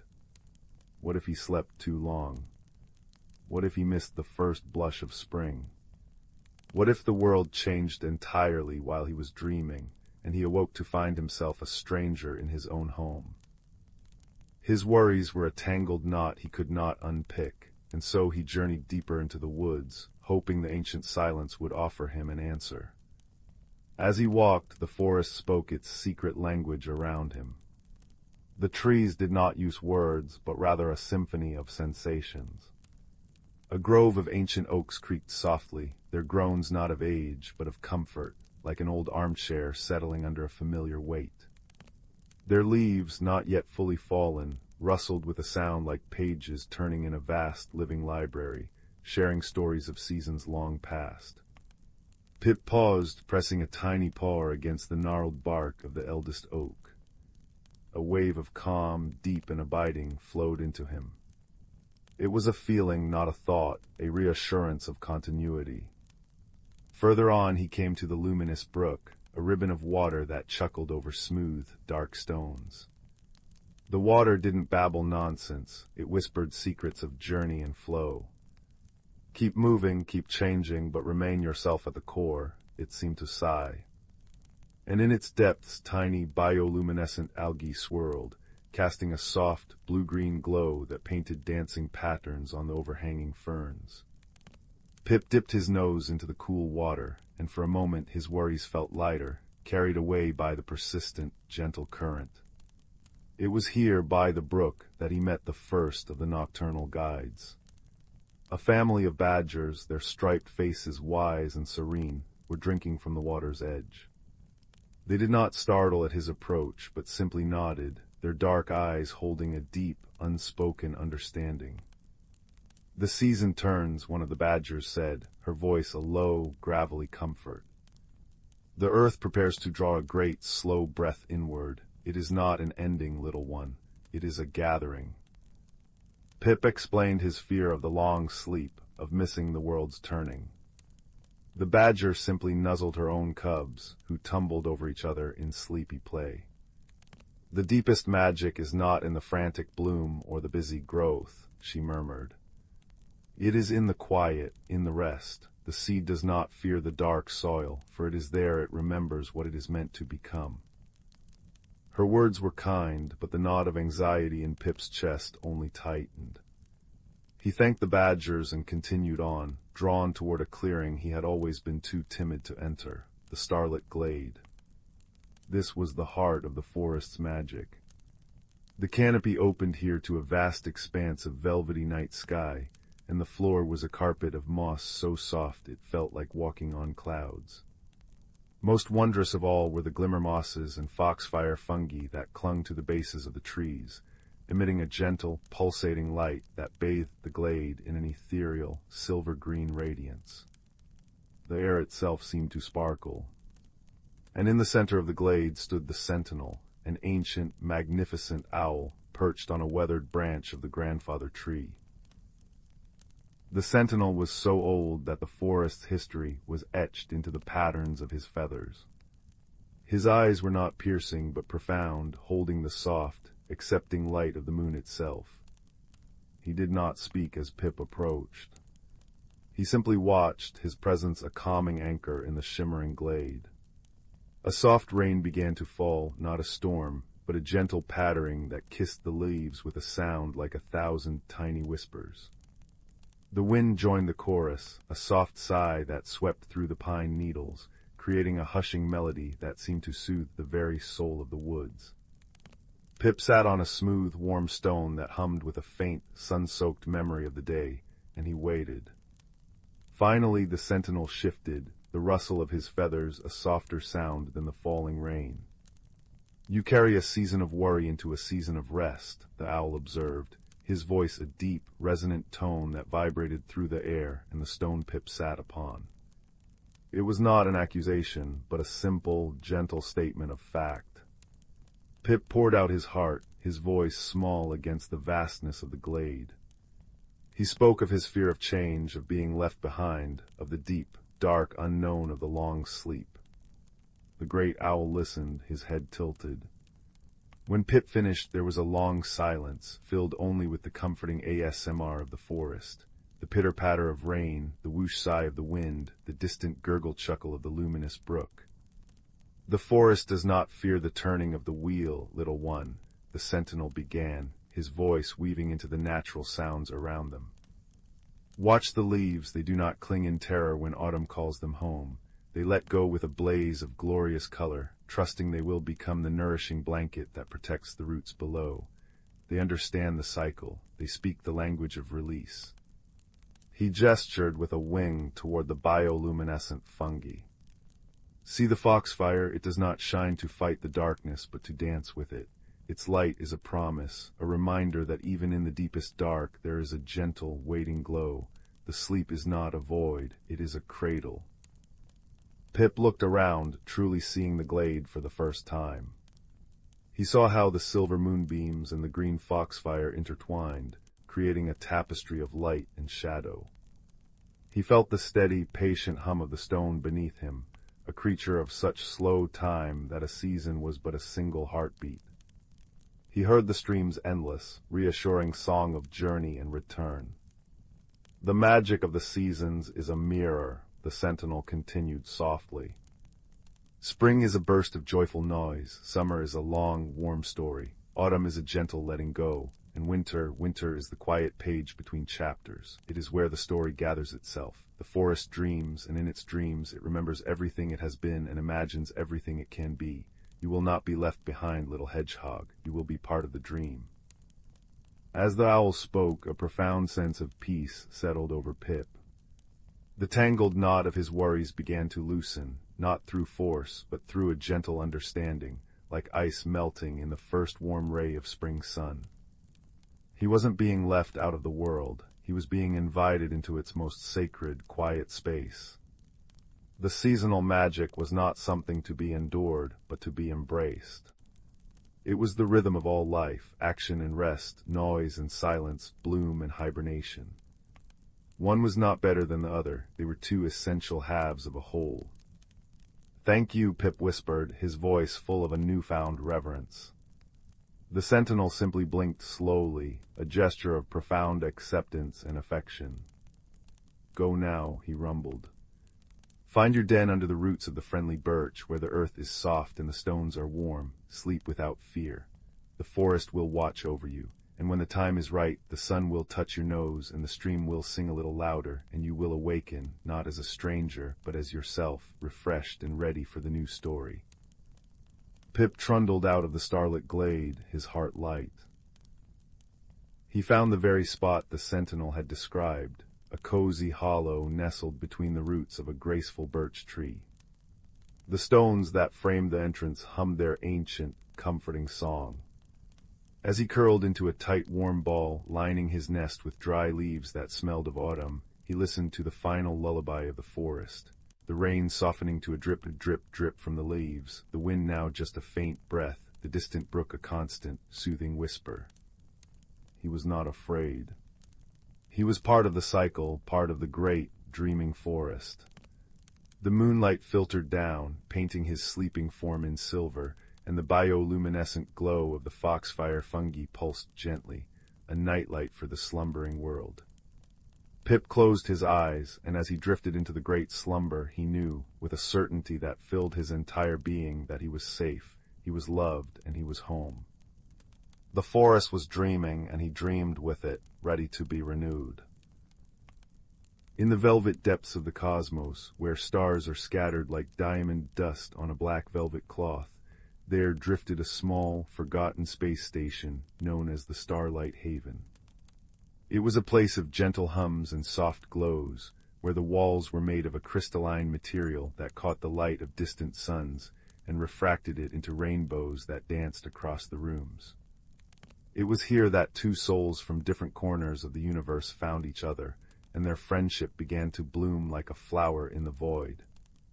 Kalen was a being from the planet Veridia, a world where the very air shimmered with life. His people communicated not with words, but with the shifting hues of their skin, which glowed with bioluminescent patterns that told stories of joy, sorrow, and wonder. Kalen himself had skin that shifted from deep emerald to soft turquoise when he was curious, and when he was content, it pulsed with a warm, golden light.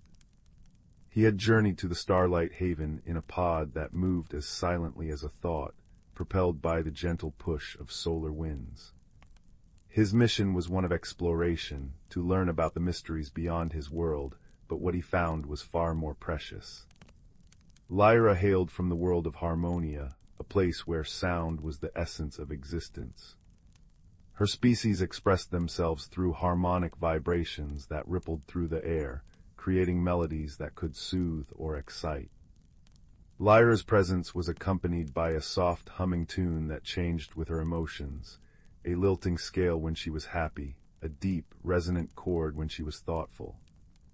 She had arrived at the station in a craft that seemed to be woven from moonlight and song, its engines humming a quiet lullaby as it docked.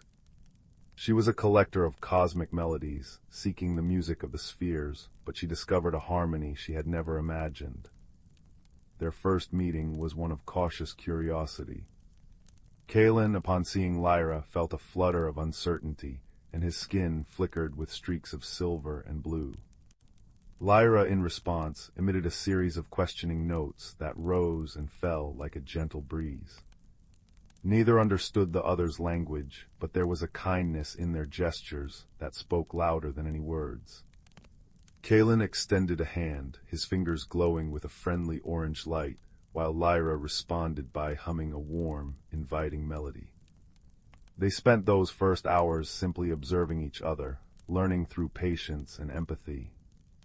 The Starlight Haven became their sanctuary. It was a place of wonder, with gardens that grew under domes of clear crystal, where plants from a dozen worlds intertwined their roots and leaves. There was a pool that reflected the nebulas outside, its water shimmering with starlight, and an observatory where the ceiling opened to the infinite sky. Together they began to tend to this space, making it their own.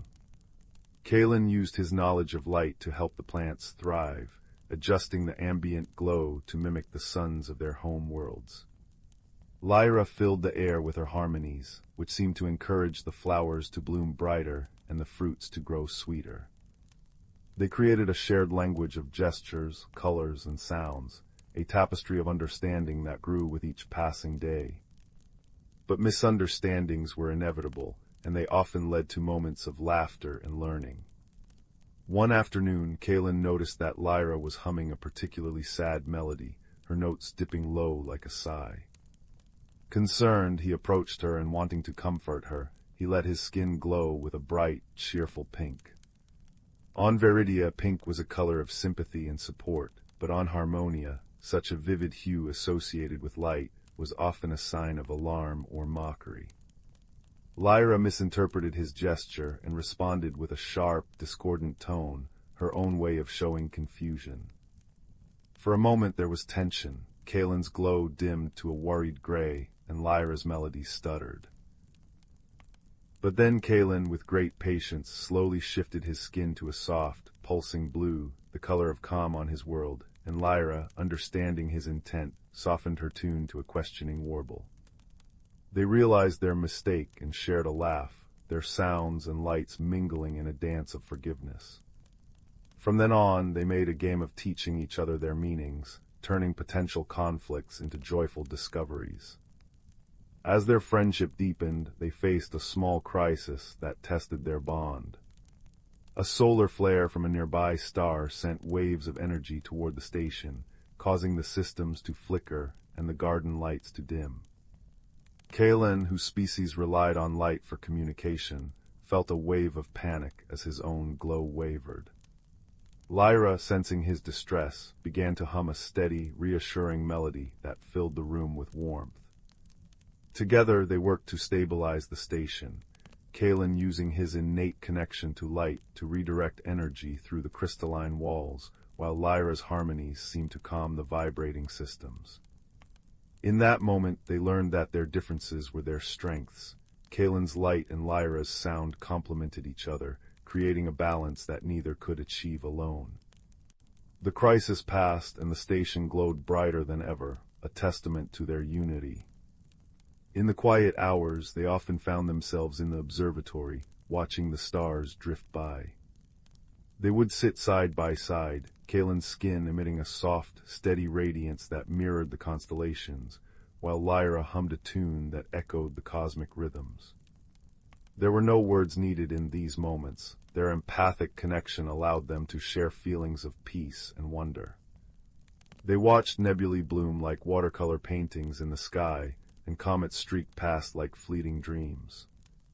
It was in these silences that they understood the universal language of kindness, a language that required no translation, only an open heart. One evening, as they gazed at a particularly brilliant nebula, Kalen let his skin glow with a pattern that told a story of gratitude, swirls of gold and green that spoke of friendship found in unexpected places. Lyra responded with a melody that wove together notes of joy and contentment, a song that seemed to harmonize with the very fabric of space. They realized that despite coming from worlds light years apart, they were connected by something greater, the simple, profound act of caring for one another. Their time at the Starlight Haven became a legend whispered among the stars, a tale of how two beings bridged the gap between their worlds with patience and love. They continued to tend their garden, which now flourished with hybrid plants that glowed with Lyra's melodies and changed color with Kalen's touch. The station became a beacon of peace, a place where other travelers would stop and feel the warmth of their friendship. As the years passed, Kalen and Lyra never lost their sense of wonder. They knew that the universe was vast and full of differences, but they had learned that those differences were what made it beautiful. Their friendship was a gentle reminder that no matter how far apart we may seem, kindness can always light the way. And so, under the watchful eyes of a million stars, they lived in harmony, their lights and songs weaving a tapestry of cosmic friendship that would endure for eternity. In the quiet of the night, if you listen closely, you might still hear the echo of Lyra's melody or see the faint glow of Kalen's skin, a lasting testament to the power of connection in the great, wide universe. The fire crackled softly in the hearth, its warm, dancing light painting shifting shapes upon the walls of the quiet room. Outside, a chilly evening had settled, but in here, wrapped in the gentle glow, all was safe and still. It is on such an evening, when the world holds its breath and the stars begin to prick the velvet sky, that the best stories are found. They are not shouted from mountain tops, but whispered on the tendrils of wood smoke, stories of quiet courage and gentle magic. This is one such story, a tale that begins, as many good tales do, with a feeling of restlessness and a light in the dark. In a small stone cottage, much like one you might imagine nestled in the folds of these very hills, lived a young boy named Kalen. Kalen had a thoughtful heart and eyes that noticed things others often missed, the way dew clung to a spiderweb at dawn, or the particular sigh the old oak tree made when the wind blew from the east. But lately a quiet loneliness had settled over him, a feeling that the world was a vast and silent place. His parents were kind and his home was warm, yet he felt a pull toward something more, a secret he couldn't name.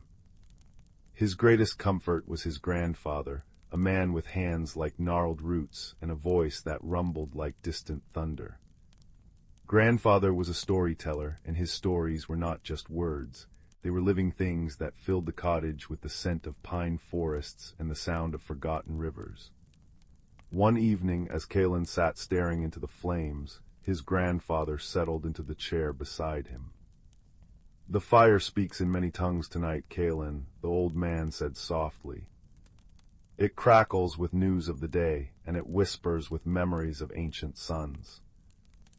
Kalen sighed, drawing his knees to his chin. "I wish it would whisper a secret to me, a real one." Grandfather's eyes, deep and knowing, twinkled in the firelight. He reached into the pocket of his worn waistcoat and pulled out a small object. It was a locket no bigger than a walnut, carved from a dark, smooth wood. It was plain, unadorned, but as Grandfather held it in his palm, a faint, warm light pulsed from within its seams, a soft orange glow like the heart of a banked ember. This, Grandfather said, his voice low and reverent, was given to me by my own grandfather. It is called the Emberheart. It does not hold a picture or a lock of hair. It holds a memory of warmth, an echo of the first fire ever kindled. It is said that its light grows brighter when one is on the verge of discovering something truly important, a friend, a truth, a hidden path. Kalen's breath caught. He reached out, and as his fingers brushed the wooden locket, a wave of profound comfort washed over him, as if he had been wrapped in a blanket fresh from the hearth. The light within pulsed gently against his skin. "It feels alive," he whispered. "In a way it is," Grandfather nodded. "It responds to the warmth in a heart, but its true magic is a guide. It is for you now, Kalen. I think you are ready for a journey." "A journey where?" Kalen asked, his eyes wide. Grandfather's gaze turned towards the window, towards the darkening woods that crowded against the edge of their valley.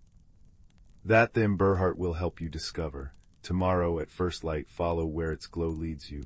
But remember, the most important journeys are not about the distance traveled, but the stillness found. Listen more than you speak, observe more than you do, and trust the warmth you carry." That night, Kalen slept with the Emberheart tucked safely under his pillow. His dreams were filled with flickering lights and the scent of damp earth and growing things. When he awoke, a pale, silvery light was filtering through his window. He dressed quickly, pulling on a warm tunic and sturdy boots, and placed the locket on a leather cord around his neck. Tucked under his shirt, it rested against his chest, a secret, warm weight. He crept downstairs, packed a small satchel with bread and cheese, and slipped out into the crisp morning. The world was hushed and pearled with dew. For a long moment he stood at the edge of the garden, unsure. Then he felt it, a subtle tug, a faint increase in the warmth against his skin. He turned towards the woods. The Emberheart's glow, visible even through his tunic, seemed to brighten just a little. And so Kalen's journey began. He stepped from the familiar turf of the garden into the deep shadows of the forest. The air changed instantly, becoming cooler and rich with the smell of moss and decaying leaves. Sunlight fell in dappled patches through the canopy, and the only sounds were the crunch of his own footsteps and the cheerful chatter of unseen birds. He walked for what felt like hours, his path guided by the gentle pulse of the locket. It was not a frantic pull, but a patient, persistent suggestion, leading him away from the well-trodden paths and deeper into the heart of the woods where the trees grew closer together and the light was a soft, green gloom. At first the silence felt heavy, amplifying his loneliness. But as he walked, he began to truly listen, as his grandfather had advised. He heard the scuttling of a beetle under a leaf, the whisper of the wind through the pine needles, the gurgle of a hidden stream. The forest was not silent at all, it was a symphony of quiet sounds. He paused by a cluster of bright red mushrooms, marveling at their perfect, round caps, and felt the Emberheart warm slightly, as if approving of his attention.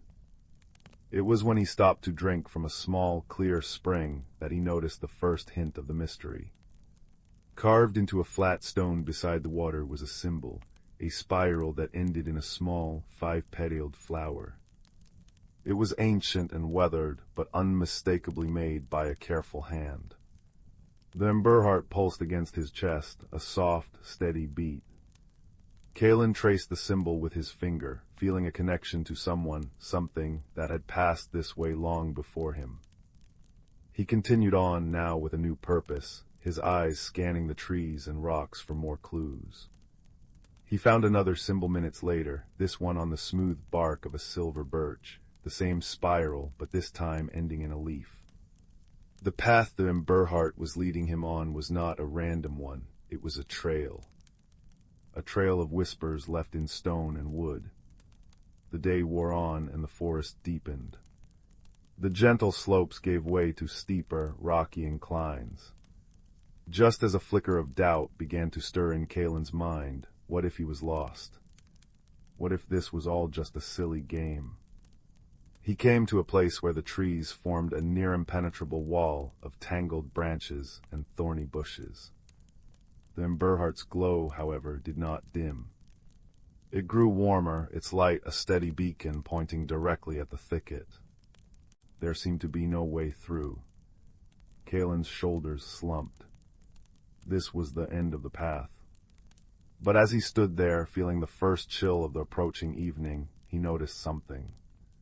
A large, ancient yew tree grew at the center of the thicket, its trunk twisted and massive. And there, at its base, almost completely hidden by ivy, was a narrow, dark opening. It wasn't a cave, but a passage, so well concealed it was invisible unless you were standing right before it. The Emberhart was now glowing so brightly that its light spilled out from the neck of his tunic, casting a warm, orange circle on the ground. Taking a deep breath, Kalen pushed aside the curtain of ivy and stepped into the darkness. The air inside was cool and smelled of stone and old, dry earth. The passage was narrow, forcing him to walk sideways for a few paces, but it soon opened up. He wasn't in a cave, but in a tunnel, the walls smooth, as if worn by water or countless gentle hands over countless years. And the most remarkable thing was the light. It was not the bright, cheerful light of day, but a soft, phosphorescent glow that came from patches of moss clinging to the ceiling and walls.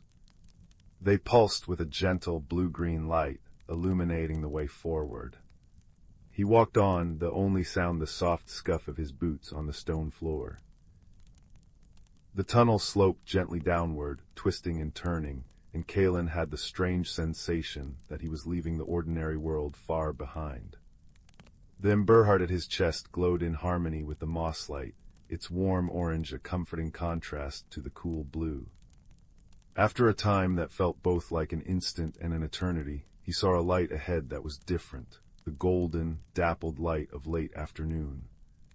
He quickened his pace, and the tunnel ended, opening out into a sight that made him gasp and stop dead in his tracks. He stood at the edge of a hidden valley, a secret world nestled within the embrace of the towering hills. It was a wide, circular basin, filled with a forest of trees whose leaves were not green, but shades of silver, gold, and soft copper. A meandering stream, sparkling like liquid crystal, wound its way through the center. The air was warmer here, filled with the sweet, honeyed scent of unknown flowers. Butterflies with wings like stained glass flitted through the air, and the gentle chirping of crickets provided a soft, rhythmic music. This was a place out of time, a sanctuary of peace. And there, in the center of the valley, beside the stream, stood the most beautiful tree Kalen had ever seen. It was vast and ancient, its bark the color of moonlight, and its branches, which spread out like a protective canopy, were laden with blossoms that shimmered with their own soft, internal light, pale pink and white, like captured starlight. The Emberhart was no longer just warm, it was thrumming with a gentle energy, a vibration of pure joy. This was the destination. This was the secret. As he walked down the gentle slope into the valley, the grass under his feet was soft and thick. He felt a profound sense of peace settle over him, the loneliness that had clung to him for weeks melting away like mist in the sun. He made his way towards the great tree, drawn by an irresistible pull. It was then that he saw the fox.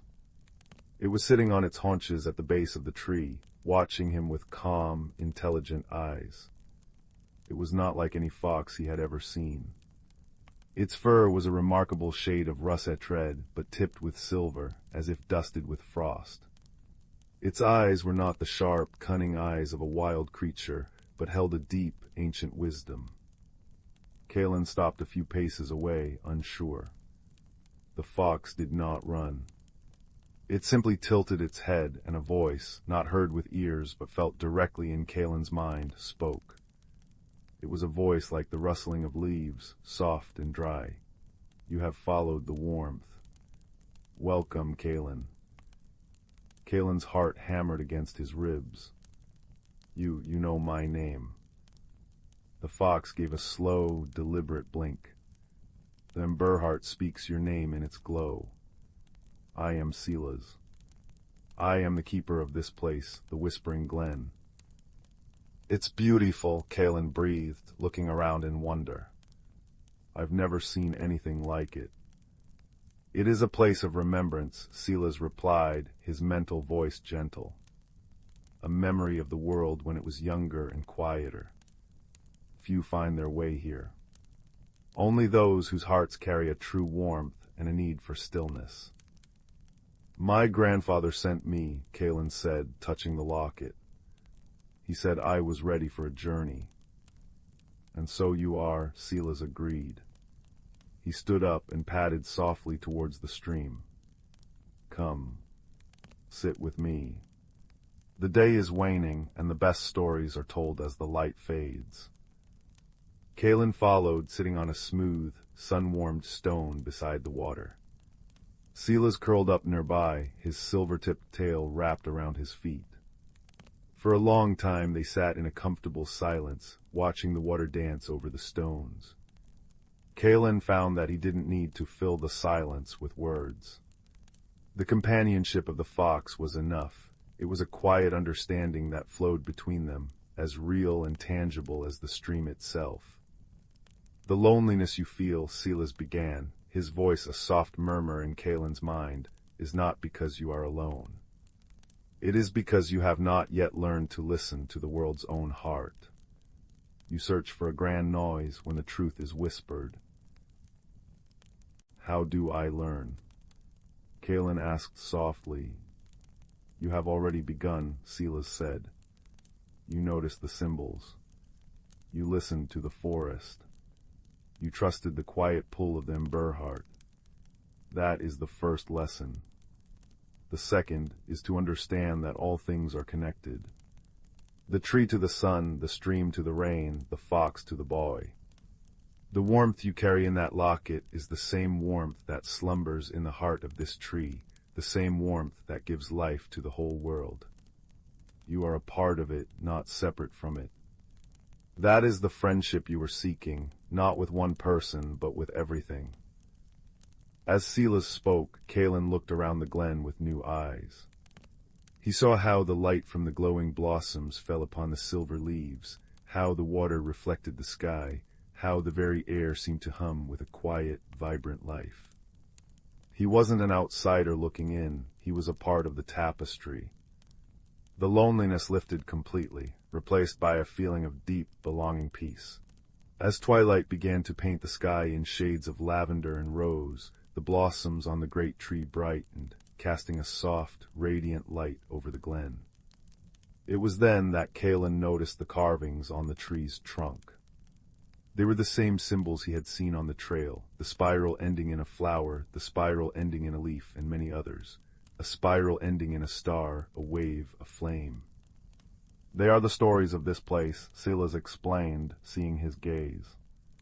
Each symbol marks a moment of understanding, a spark of connection left by those who have visited through the ages. Your grandfather's mark is here. See, the spiral and the flame. Kalen reached out and touched the carving his grandfather had made so long ago. He felt a surge of love and connection that spanned generations. He understood now. The journey wasn't about finding a place, but about finding a truth. The hidden world was not just this physical glen, but the hidden world of connection that existed all around him, always, if he only knew how to look. Can I make a mark? He asked shyly. Silas nodded. What have you learned, Kalen? What truth will you leave behind? Kalen thought for a long moment. He thought of the quiet walk through the forest, the guidance of the Emberheart, the peaceful silence with the fox, and the feeling of belonging that now filled his heart. He picked up a sharp-edged stone and, with careful concentration, carved a new symbol into the soft, luminous bark of the great tree. It was a spiral, but this one did not end in a single shape. It branched out into many tiny, interconnected lines, like a network of roots or a map of stars. The spiral of connection, Silas murmured, approval warming his mental voice. A fine story to tell. Full night had fallen, but the glen was far from dark. The tree's blossoms and the glowing moss cast a soft, dreamlike light. Kalen knew it was time to return home. The thought no longer brought a pang of sadness. He carried the glen within him now. The path will guide you back, Silas said, as if reading his thoughts.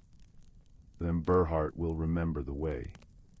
And you may return whenever your heart needs to remember its connection.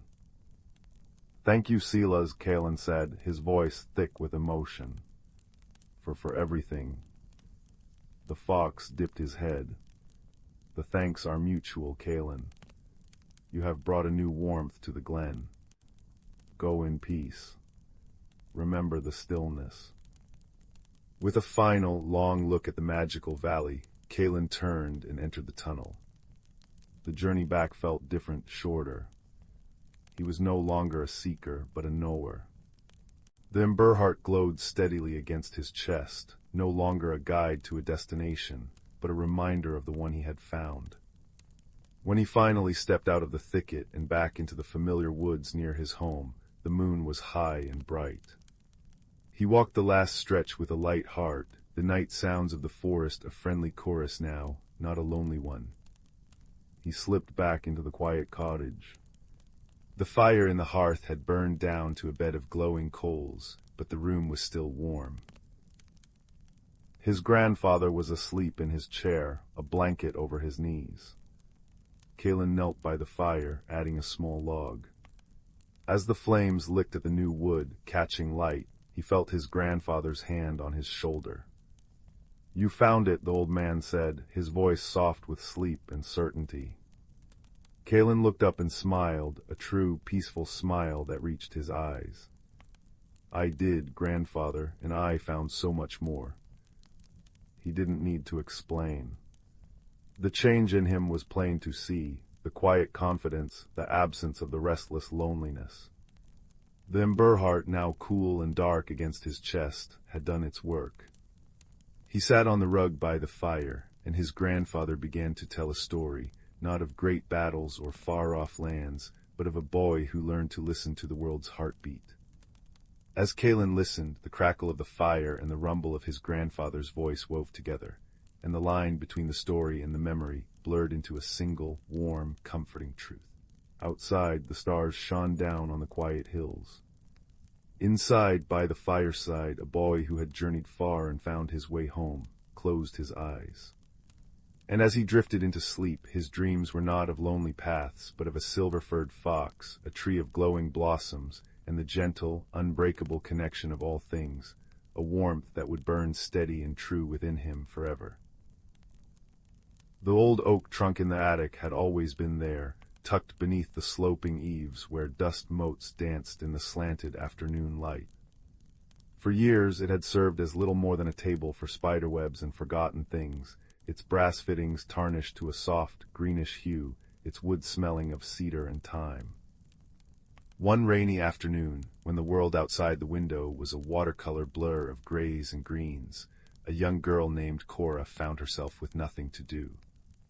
The steady pit-pat of raindrops on the roof seemed to whisper of secrets waiting to be uncovered.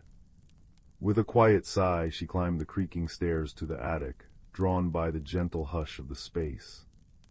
Her fingers traced the carved flowers on the trunk's lid, roses and ivy worn smooth by years. With a soft click, the latch gave way, and the lid rose with a sighing groan. Inside, nestled in yellowed tissue paper, lay a music box. It was made of dark, polished wood, inlaid with mother-of-pearl that shimmered like moonlight on water. On its lid was a delicate painting of a starry night sky over a sleeping village. Cora lifted it carefully, feeling the satisfying weight of it in her hands. She turned the small, cool brass key protruding from its side. It resisted at first, then gave way with a gentle crick-crick-crick. The lid slowly opened and a melody began to play, a soft, tinkling tune that reminded her of distant bells and falling snow. But as the music played, something magical happened. The painted stars on the lid began to glow, and the tiny village below them seemed to shimmer, as if the lights in the cottage windows were being lit one by one. Cora caught her breath. This was no ordinary music box. That evening, as the fire crackled in the hearth downstairs, she examined her discovery. The music played on, but there was a sadness to it, a lonely, unfinished phrase that repeated, as if the song were missing its final notes. She noticed something else, too. One of the painted cottages, the one at the edge of the village, had no light in its window. It stood dark and silent amidst its cheerful neighbors. The next morning she took the music box to the sunlit kitchen, where Mrs. Higgins, their neighbor, was rolling out dough for cinnamon buns.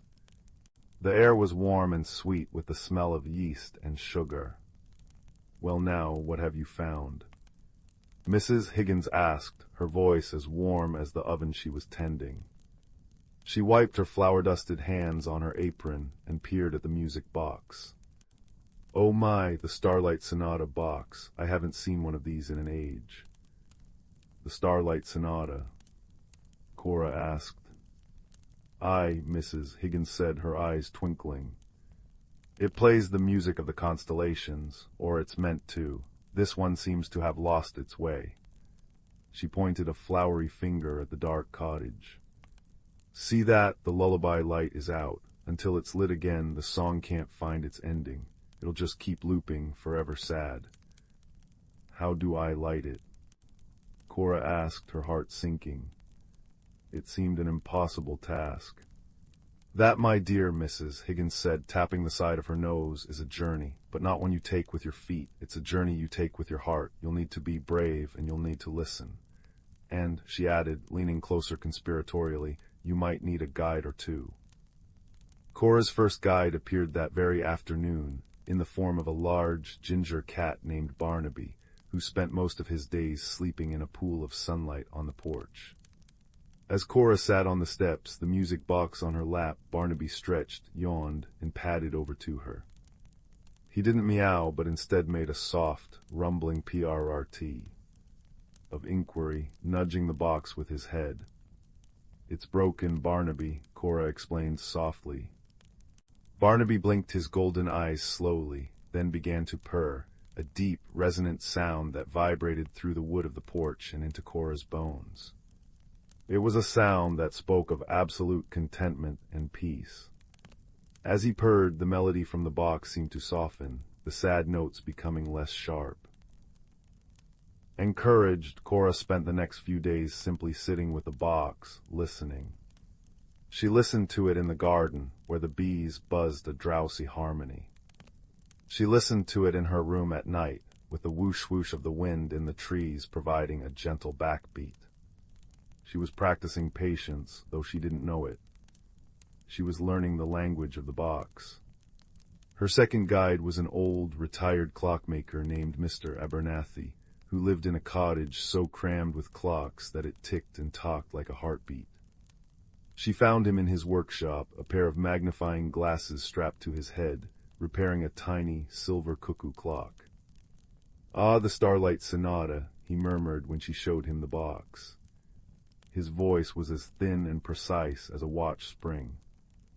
"A delicate mechanism, not gears and cogs, you understand. It runs on starlight and sentiment." He peered at the dark cottage. "The light has gone out because the memory that fuels it has faded. To rekindle it, you must find a new memory, a moment of pure, quiet courage, and offer it to the box." "But how?" Cora asked, feeling overwhelmed. "By living it, child," he said gently. "Courage isn't a roar. Often it's the small, brave choice to be kind when it's easier not to be, or the patience to see something through. Listen to the world around you. The answer is already whispering." Cora returned home, the music box cradled in her arms. The challenge felt immense. She wasn't a knight who could slay a dragon. Her courage felt small and quiet. Days turned into a week. She helped Mrs. Higgins carry her groceries without being asked, even though it made her late to watch the swans on the pond. She spent a whole afternoon reading a story to the little boy next door who was home with a cold, doing all the different voices until he fell asleep with a smile. She even managed to sit perfectly still while a ladybug crawled across her hand, its tiny feet tickling her palm, feeling a strange and wonderful connection to the small, brave creature. These were small things, hardly worthy of being called a journey. But with each act she felt a little less shy, a little more connected to the world. She was learning that courage was a thread woven from many small, kind moments. One evening, a fierce storm blew in. The wind howled around the house, and rain lashed against the windows. The power flickered and went out, plunging the house into darkness. Cora, sitting by the fireplace with her family, felt a familiar flutter of fear. She didn't like the dark. But then she thought of the music box, sitting upstairs in the dark attic, its one dark cottage a mirror of her own fear. She remembered Mr. Abernathy's words about quiet courage. "I'll be right back," she said, her voice barely a whisper. Taking a small, flickering candle, she made her way up to the attic. The stairs groaned and shadows leaped across the walls. The wind shrieked and moaned outside. Her heart hammered in her chest. This was her journey measured not in miles, but in footsteps taken despite the fear. She reached the trunk, her hands trembling. She lifted the music box and carried it back downstairs, setting it on the hearthrug. The firelight danced over its mother-of-pearl inlay, making the stars gleam. She wound the key. Crick, crick, crick. The melody began, the same lonely, unfinished tune. But Cora was different now. She wasn't just listening, she was understanding. She thought of all the small braveries of the past week. She thought of the purring cat, the kind words of her guides, the feeling of the ladybug on her hand. She poured all of those quiet, courageous feelings into the music box, not with a shout, but with a soft, steady intention. As she did, the purring of Barnaby, who had followed her and now lay curled by the fire, seemed to grow louder, weaving into the melody. The crackle-snap of the fire became a percussion. The howl of the wind outside softened into a mournful harmony. And then it happened. A single new note chimed, clear and bright as a winter star. It was a note of resolution, of peace. On the lid of the music box, a tiny, golden light flickered within the window of the dark cottage. It grew steady and warm until it shone as brightly as all the others. The melody swelled, finding the notes it had been searching for. It completed itself in a cascade of gentle chimes that sounded like laughter and starlight and coming home. The song was whole. The Starlight Sonata was complete. Cora sat back, a deep sense of peace washing over her. The storm outside seemed to quiet, becoming a soft, rhythmic patter on the roof. The fear was gone. In its place was a warm, glowing courage she now knew had been inside her all along. She had not traveled far, but she had journeyed deep.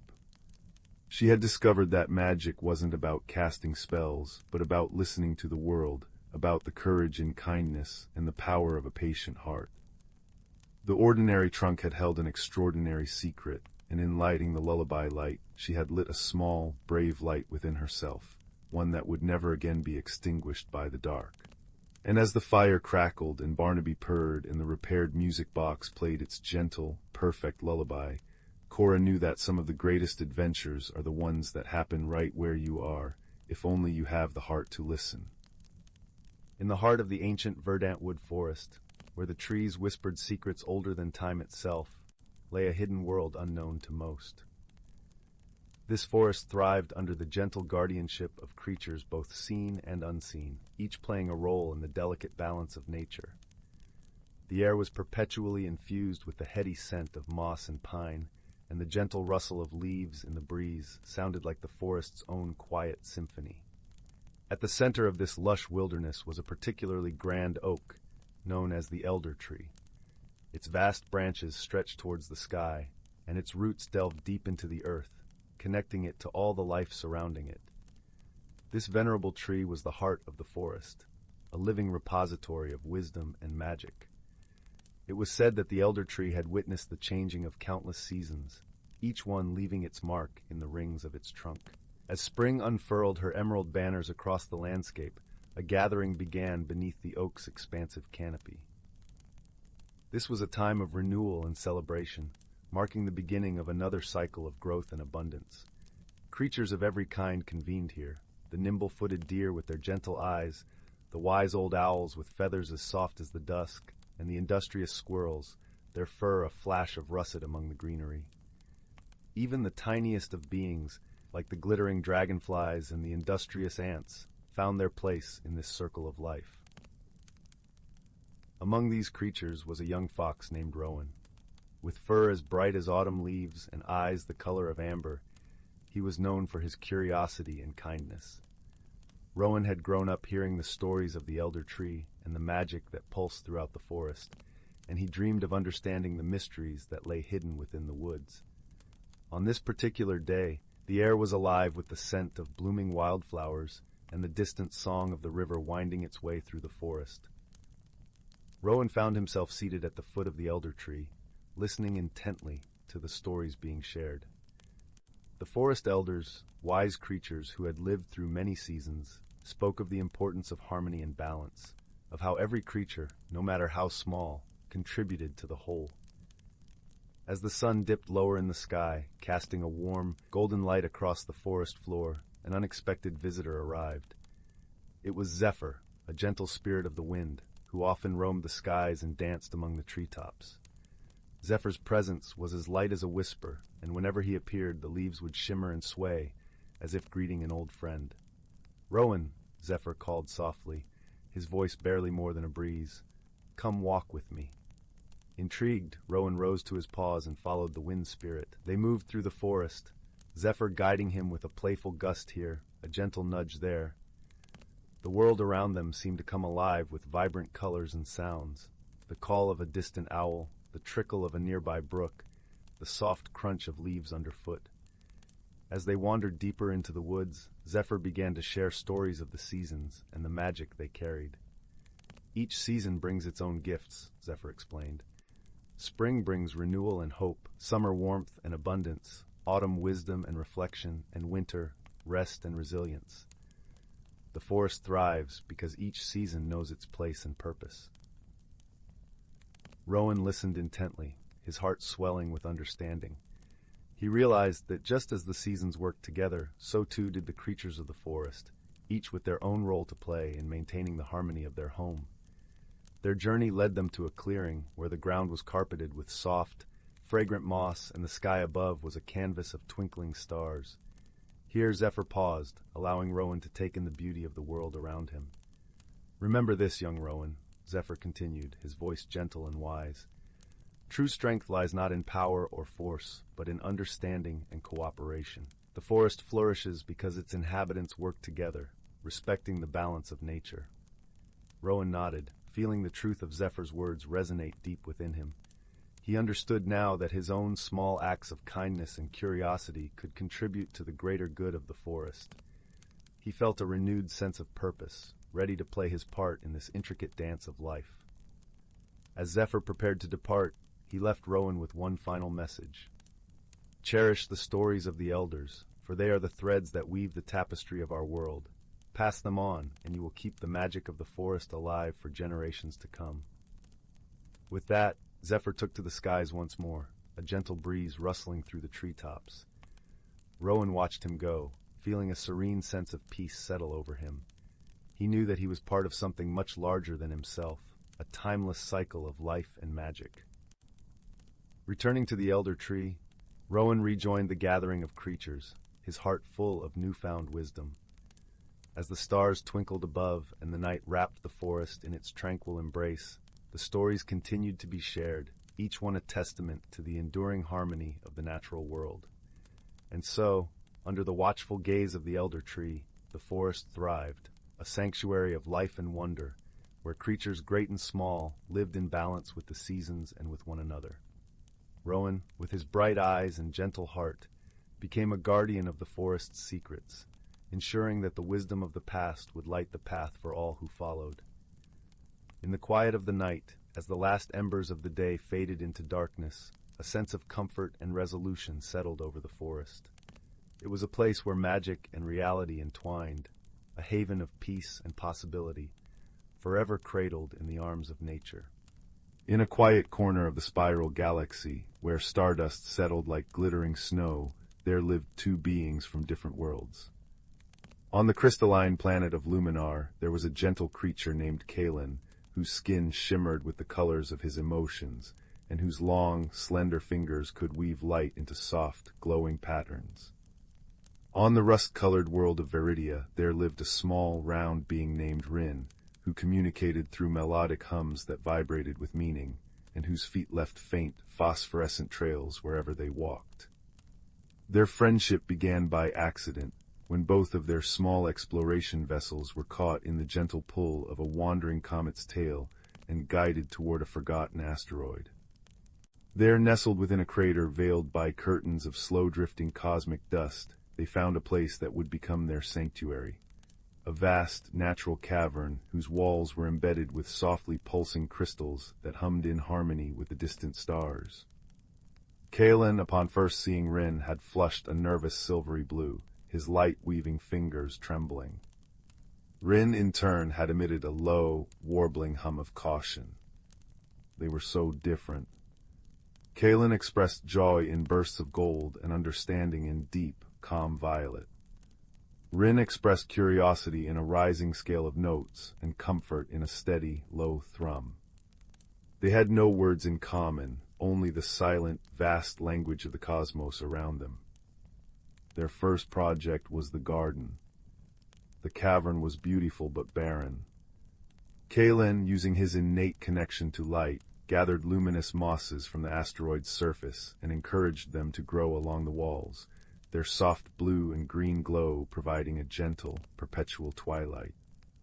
Rin, whose humming could resonate with the vibrations of matter, coaxed dormant seeds from the asteroid's soil. Strange, bell-shaped flowers emerged, their petals chiming softly when the air shifted. Together they created a haven, a space station garden of otherworldly beauty, where light and sound lived in harmony. Of course, there were misunderstandings. One afternoon, Kalen, feeling particularly fond, wove a complex tapestry of warm, orange light and floated it toward Rin as a gift. In Kalen's culture, this was the highest form of affection. But Rin, seeing the advancing orb of light, interpreted it as an aggressive gesture. On Veridia, sudden bright lights were warnings of predators. Rin let out a sharp, discordant shriek and retreated into a corner, their body trembling. Kalen immediately dimmed to a soft, confused gray. He had caused distress, and his heart ached. He slowly sat down, a respectable distance away, and began to pulse a very slow, very gentle rhythm of pale lavender light, the color of apology and patience on Luminar. For a long time, Rin just watched. Then tentatively a single, clear note emerged, a question. Kalen responded by shaping the lavender light into a simple, open circle. Rin understood. This was not an attack, it was an attempt to connect. A low, warm hum of forgiveness filled the cavern, and Rin slowly approached. They spent the rest of that cycle sitting side by side, Kalen occasionally pulsing a soft gold, Rin answering with a contented drone. They had learned their first true lesson about each other. Their favorite pastime was to climb to the highest point of their crystalline cave, where a natural opening framed a breathtaking view of the nebula outside. They would sit for hours, watching the great swirls of magenta and cerulean gas, the distant suns being born in silent, brilliant explosions, and the slow, graceful dance of planets around their stars. During one such quiet moment, as a particularly vibrant shower of meteors painted streaks of silver across the void, Kalen noticed Rin was unusually still. A faint, sad, grayish-pink hue was emanating from Rin's normally vibrant trail. Kalen understood loneliness when he saw it. He didn't weave a grand light or make a sound. Instead, he simply reached out one shimmering hand and placed it gently on the cool, smooth surface of the crystal beside Rin. Rin looked at the hand, then at Kalen's face, which was glowing with a steady, compassionate amber. In response, Rin began to hum a new melody, one Kalen had never heard. It was a song of longing for the red deserts and singing sands of home, a melody of missing one's own kind. Kalen listened, his colors shifting in empathy, and when the song was finished, he pointed a finger toward a particularly bright, steady star in the distance, the star that was Viridia's sun. Then he pointed to another, a twinkling blue one, for Luminar. Finally, he drew a slow, encompassing circle of soft white light around both of them, there in their shared cave. The message was clear: we are both far from home, but we are home for each other here. Rin's hum shifted into a tone of profound gratitude, and they leaned ever so slightly against Kalen's side. In that moment, there were no barriers of biology, no gaps in vocabulary. There was only the shared silence, the magnificent tapestry of the cosmos above, and the warm, unshakable certainty of friendship. They had built more than a garden or a shelter, they had built a bridge. A bridge made not of metal or code, but of patience, of laughter learned from missteps, of quiet companionship under alien stars. They had discovered that the most advanced technology in the universe was not a hyperdrive or a teleporter, but the simple, universal language of a kind heart. A language that needs no translation, that can be seen in a color, heard in a hum, and felt in the peaceful silence between two friends, forever connected across the starlit void. The fire crackled softly in the great stone hearth, its light dancing across the walls of the quiet room, painting them in hues of gold and amber. Shadows swayed like gentle giants, and the air was filled with the scent of pine logs and the faint, sweet memory of cinnamon from a long-finished cup of tea. It is in such a cozy, hushed space that stories are born, stories that wrap around you like a warm blanket and carry you away to places where magic is as real as the warmth on your face. So settle in, close your eyes, and listen to the tale of a boy named Leo and the light he found in the deepest dark. Leo lived in a small, quiet village nestled in a valley that seemed to be perpetually draped in a soft, gray mist. It wasn't an unhappy place, but it was a place of muted colors and hushed sounds. The sun was a rare and celebrated guest, and the nights were long and profoundly dark. Leo was a quiet boy himself, with a thoughtful heart and hands that were clever with wood and string. He often felt a little separate from the other children, more comfortable in the company of his own thoughts and the small, intricate things he would whittle by candlelight. His home was a cottage on the very edge of the village, where the cobbled streets gave way to the wild, ancient woods. From his window he could see the dark line of the trees, a wall of secrets against the sky. And in the heart of those woods, the villagers whispered, was the silent glade, a place where no bird sang, no wind stirred the leaves, and where it was said, the very light went to hide. One evening, as a particularly thick and chilly fog crept into the valley, Leo's grandmother placed a small, worn box in his hands. It was made of a dark, smooth wood, and it felt strangely warm to the touch. "This was your grandfather's," she said, her voice a soft rustle like autumn leaves. He was a man who understood the secrets of the woods. He said this would be needed one day when the dark grew too deep. Inside the box, nestled on a bed of faded velvet, was a stone. It was no larger than a robin's egg, rough and unremarkable, save for a single, faint crack running across its surface. But as Leo held it in the palm of his hand, cupping it against the gloom of the room, something extraordinary happened. A soft, warm, pulsing glow began to emanate from the crack. It was the color of embers in a dying fire, a deep, living orange red that pulsed with a gentle, rhythmic light, like a tiny, sleeping heart. "What is it?" Leo whispered, his eyes wide. "It is an emberstone," his grandmother said. "It does not create light, my boy, it finds it. It answers the light that is hidden in the world and in the heart."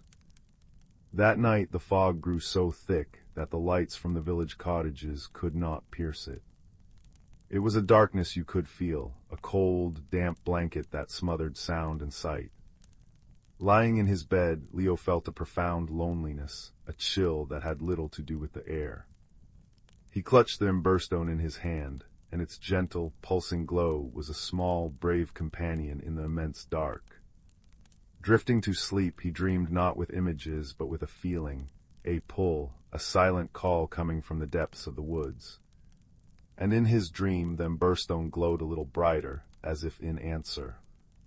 The next morning, the fog still clung to the valley, but the pull was still there, a quiet, persistent hum in Leo's chest. With the emberstone safely in his pocket, its warmth a constant reassurance against his leg, he made a decision. He would follow the feeling. He would go into the woods and find the source of that silent call. He packed a small satchel with a piece of bread, a wedge of cheese, and a flask of water. Pulling on his warmest coat, he stepped out of the cottage and walked towards the dark line of the trees. The village sounds faded behind him, swallowed by the fog, and soon the only noise was the soft crunch of his own footsteps on the damp, leaf-strewn path. The woods were a different world. The air was still and cool, smelling of damp earth and decaying leaves. The tall, slender birch trees stood like silent, watchful sentinels, their pale bark ghostly in the murk. The deeper he went, the quieter it became. It was the silence of the silent glade, he realized, spreading its influence outwards. He took the emberstone from his pocket. In the deep gloom of the forest, its glow was stronger, casting a small, warm pool of light around his feet. With every step he took towards the feeling of pull, the stone pulsed a little brighter. For hours he walked, the path becoming fainter and fainter, until it disappeared altogether. He navigated by the emberstone's light and the quiet compass in his heart. He was about to pause and rest, a flicker of doubt beginning to kindle in his mind when he saw it. A great ancient oak tree, so massive that its trunk was wider than Leo's cottage.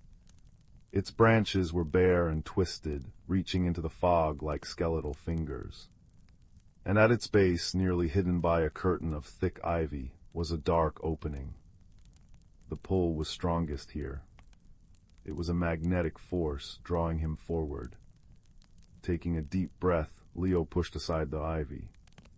The leaves were cold and wet against his face. He ducked his head and stepped through. He found himself not in a cave, but in a tunnel that sloped gently downwards. The air changed instantly. It grew warmer and carried a new scent, the sweet, honeyed fragrance of blooming flowers and the clean, sharp smell of ozone after a lightning strike. The walls of the tunnel were not earth and stone, but were woven from the living roots of the great oak, tangled together in a complex, beautiful pattern. And these roots were threaded through with fine, shimmering filaments that glowed with a soft, silver light, illuminating his way. He walked on, his wonder growing with every step. The tunnel opened abruptly, and Leo caught his breath, his hand tightening around the emberstone, which was now glowing so brightly he could feel its heat through his fingers.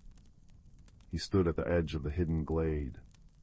It was a vast circular space, sheltered by a dome of interlocking branches from which hung thousands of the same glowing filaments, casting a perpetual, gentle twilight. The air was warm and hummed with a low, peaceful energy. In the center of the glade was a still, dark pool, its surface like polished obsidian, perfectly reflecting the glowing canopy above. And all around, flowers of impossible colors bloomed, petals of sapphire blue, leaves of shimmering gold, blossoms that looked like captured starlight. But the most astonishing thing was the light itself. It didn't come from the glowing filaments alone. It drifted through the air in soft, shimmering motes like lazy fireflies. It gathered in gentle pools on the mossy ground. It was alive, and it was fading. As Leo watched, one of the motes of light flickered and dimmed, falling to the soft moss like a dying spark. Another, drifting near his face, pulsed weakly before its glow subsided into nothingness. The silver light in the canopy was dimmer than it should have been, and the shadows at the edges of the glade were deepening, cold and hungry.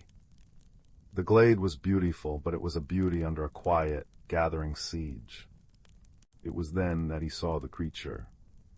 It was small, no larger than a rabbit, and curled into a tight, miserable ball near the dark pool. Its form was difficult to pin down, seeming to be made of the same shimmering substance as the motes of light, but woven into a more solid shape. It had long, drooping ears and a faint, flickering tail. And it was weeping. The sound was not one of sobs, but of the softest, most heartbreaking chimes, like tiny, shattered bells. Leo's own loneliness, which he had carried for so long, echoed the creature's sorrow. He approached slowly, his footsteps silent on the thick moss. "Hello," he said, his voice barely a whisper. The creature flinched, uncurling slightly. Two large, luminous eyes, the color of liquid amber, looked up at him. They were filled with a deep, ancient sadness. You are not light," the creature chimed, its voice a melody of surprise and confusion. "I am Leo," he said, kneeling down. "I came because I felt a pull, and because I have this." He opened his hand, revealing the ember stone. It was blazing now, a small, fierce sun in his palm, its light pushing back the encroaching shadows around them. The creature stared at the stone, its amber eyes widening. It shuffled a little closer, its form flickering with a hint of curiosity. The heartstone, it chimed in awe. "It has been lost for a generation of stars. It is the kindler, the rememberer. My grandfather had it," Leo said. "He said it finds the light that is hidden." The creature's chiming grew softer, sadder. "There is much light that is hidden here. I am Finnian. I am the last wisp-keeper of this glade. It is my duty to tend the lights, to help them dance and grow and remember their songs, but I have forgotten how." Finnian explained in his chiming, sorrowful voice. The lights of the glade were not just pretty things, they were memories. Memories of joy, of courage, of kindness, of love, all the warm, bright moments from the world above. The wisps gathered them, and Finnian's song helped them burn bright and strong. Their combined glow was what sustained the hidden glade, a reservoir of warmth and hope in the heart of the woods. But Finnian's heart had grown heavy. A great loneliness had settled upon him, as all the other wisp-keepers had slowly faded away when the world above grew too busy and too loud for quiet memories. Without his joyful song to tend them, the lights were forgetting their own stories. They were growing dim, fading away, and as they did, the darkness was seeping back into the glade, and from there spilling out into the woods and the valley beyond, bringing with it the deep, silent fog. "I have tried to sing," Finnian chimed, a single glowing tear tracing a path down his shimmering cheek. "But the song is stuck. The notes are lost in the silence." Leo looked at the fading motes of light, at the dimming canopy, and then at the small, despairing creature before him. He understood despair. He understood the weight of silence. He looked at the ember stone, pulsing warmly in his hand, and he knew why he had been pulled here. It wasn't just to find a hidden world. It was to help a friend. "I don't know any magical songs, Finnian," Leo said softly. "But I am a good listener, and my hands, they are good at fixing things. Maybe we can help them remember together." And so began their gentle, patient work. Leo walked with Finnian through the glade, the ember stone held before them like a lantern. They would approach a dimming mote of light, hovering listlessly just above the moss. Leo would hold the stone close, and its warm, pulsing glow would seem to stir the tiny light, causing it to brighten slightly. "Now," Leo would whisper to Finnian, "try just a little. And Finnian, taking a deep, shaky breath, would try to chime. The first attempts were broken, discordant, full of fear. But Leo would just nod, his expression kind and patient. Again, he'd say, "I hear a little melody in that one. It sounds like the laugh of a child seeing a butterfly for the first time." He wasn't making it up. As he focused on the light, with the emberstone warming his hand, he could feel faint echoes, not images or words, but feelings. A flash of pure delight. A surge of brave determination. The warm, safe feeling of a hand being held. He would describe these feelings to Finnian in simple, quiet words. "This one feels like the warmth of soup on a cold day," he'd say. Or, "This one is the proud feeling of building a tower of blocks, just so." And slowly, carefully, Finnian would begin to weave these feelings into sound. His chimes became less forced, more fluid. A few tentative notes would rise, then a short, simple melody. And as he sang the story of the light back to it, the moat would brighten, its glow strengthening, pulsing in time with the chiming song. It would rise from the moss, swaying happily, its light now steady and true, before drifting back up to join the others in the canopy. It was slow, painstaking work. They spent what felt like days in the timeless glade, moving from one fading light to another. Leo shared his bread and cheese with Finnian, who found he quite liked the crumbly texture of the cheese. In return, Finnian showed Leo dewdrops that tasted of peppermint, and showed him how the glowing moss could be woven into soft, luminous blankets. They talked during their rests. Leo spoke of the quiet village and his whittling. Finnian spoke of the great, swirling dances of light that used to fill the glade. Their friendship was not built on grand adventures or heroic deeds, but on these small, shared moments. A quiet word of encouragement, the sharing of a simple meal, sitting in comfortable silence by the dark pool, watching the rekindled lights drift overhead.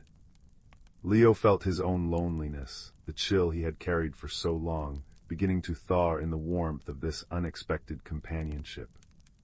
He was no longer just the quiet boy from the edge of the village. He was a helper, a friend, a keeper of stories. And Finnian, in turn, began to change. His form, once faint and flickering, grew more solid, shimmering with a healthy, golden light. His chimes grew stronger, more confident. The song was returning to him, not as a duty, but as a joy, a conversation between himself, the lights, and his new friend. Finally, there was only one light left. It was the largest and the dimmest of them all, resting at the very edge of the dark pool. It was a deep, sorrowful blue, and it did not stir, even when Leo held the blazing emberstone right against it. "This is the oldest one," Finnian chimed, his voice soft with reverence and sadness. "The first memory, I do not know its story. It was here before me, if it goes out." He didn't need to finish. Leo could feel the immense importance of this single, fading light. He knelt before it, the emberstone cupped in both hands. He closed his eyes and reached out with his feelings, as he had learned to do. What he felt was not a single emotion, but a cascade. It was vast and deep and ancient. It was the fierce, protective love of a mother. It was the thrilling joy of discovery. It was the profound grief of a long farewell. It was the quiet hope of a new beginning. It was too much, a symphony of all the feelings of the world, and it was overwhelming. He couldn't find a simple story to describe it. He opened his eyes, frustrated. "I can't, it's everything, Finnian. I can't find the words." Finnian looked at the light, then at Leo, and then at the emberstone, which was pulsing with a rhythm that matched the frantic beating of Leo's own heart. Understanding dawned in his amber eyes. "It is not a story to be told with words," Finnian chimed gently. "It is a story to be felt. It is the memory of caring itself. You do not need to give it a name, you just need to care." Leo looked at the dying light, this repository of a million caring moments. He thought of his grandmother giving him the box. He thought of Finian's tearful, chiming despair. He thought of the patience they had shared, the small victories, the growing warmth between them. He thought of his own lonely heart, and how it had been filled by this strange, beautiful place and its gentle keeper. He didn't try to find a story. Instead, he simply let all his own feelings of care and friendship flow out of him. He thought of how much he wanted this light, this first memory, to live. He poured all his hope, his kindness, his newfound courage into that simple, silent wish.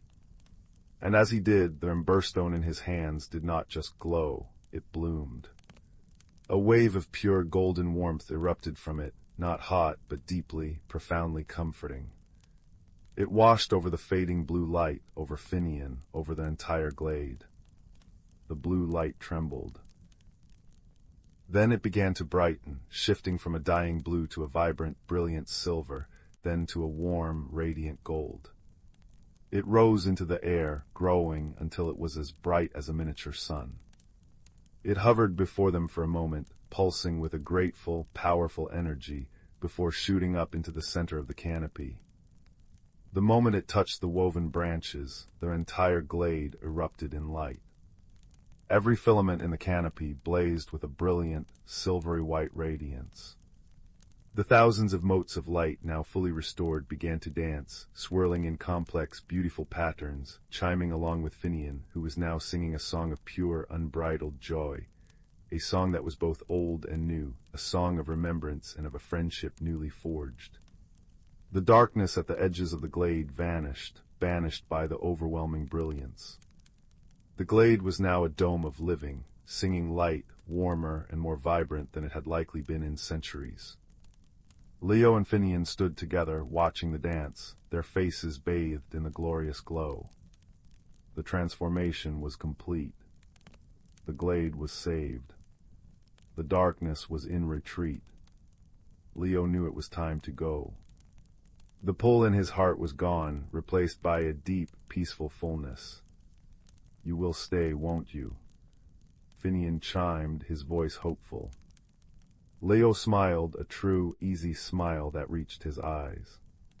"I will visit every day, I promise. You are my friend." He said his farewells, and with the emberstone now glowing with a soft, steady, contented light in his pocket, he made his way back through the root-woven tunnel and out into the woods.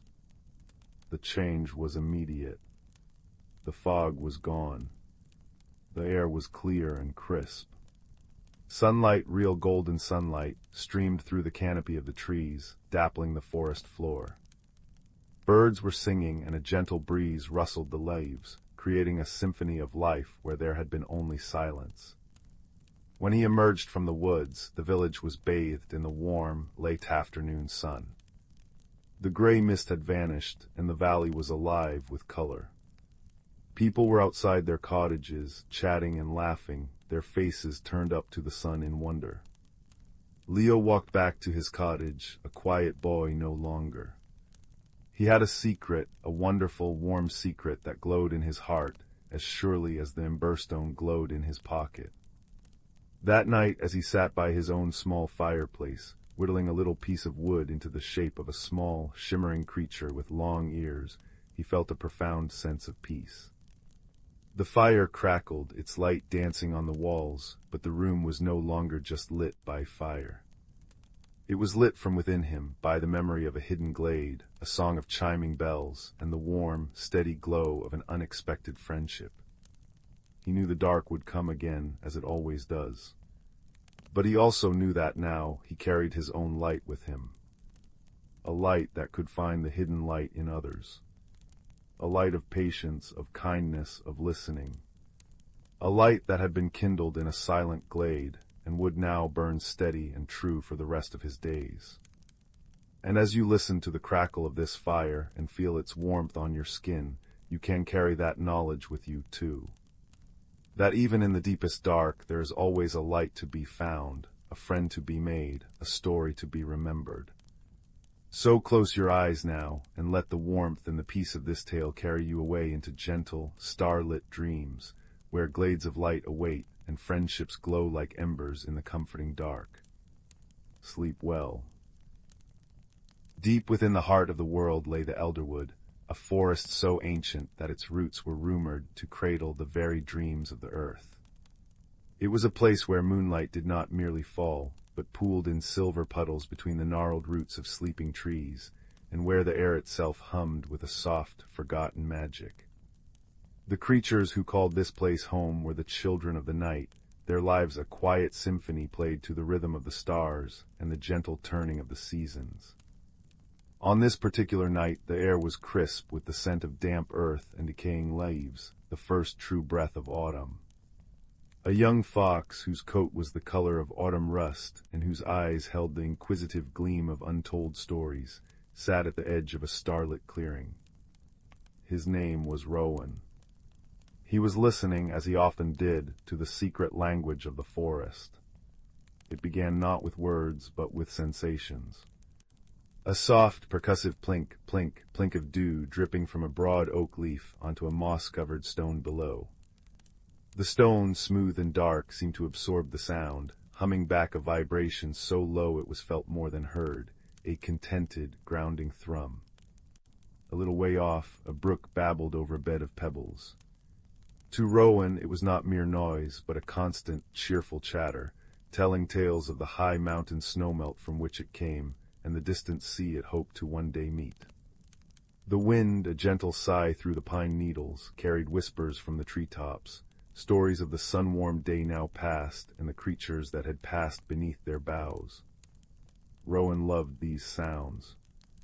They were the forest's heartbeat, a lullaby of belonging. But lately a new note had entered the symphony, one that filled him with a restless unease. It was a feeling of ending, of withdrawal. The vibrant green canopy was beginning to blush with gold and crimson. The air, once soft and warm, now carried a sharpness that hinted at frost. The chatter of the daytime birds had faded, replaced by the deeper, more contemplative sounds of the night. He felt a pull towards stillness, a desire to burrow and sleep, and it confused his lively spirit. "The forest is preparing to dream," a voice said, soft and deep as the earth itself. It was not a sound that traveled through the air, but one that seemed to form directly in Rowan's mind. He turned to see the great oak, the eldest being in the Elderwood. Its trunk was wider than a dozen foxes laid nose to tail, and its branches were a sprawling, intricate map of the sky.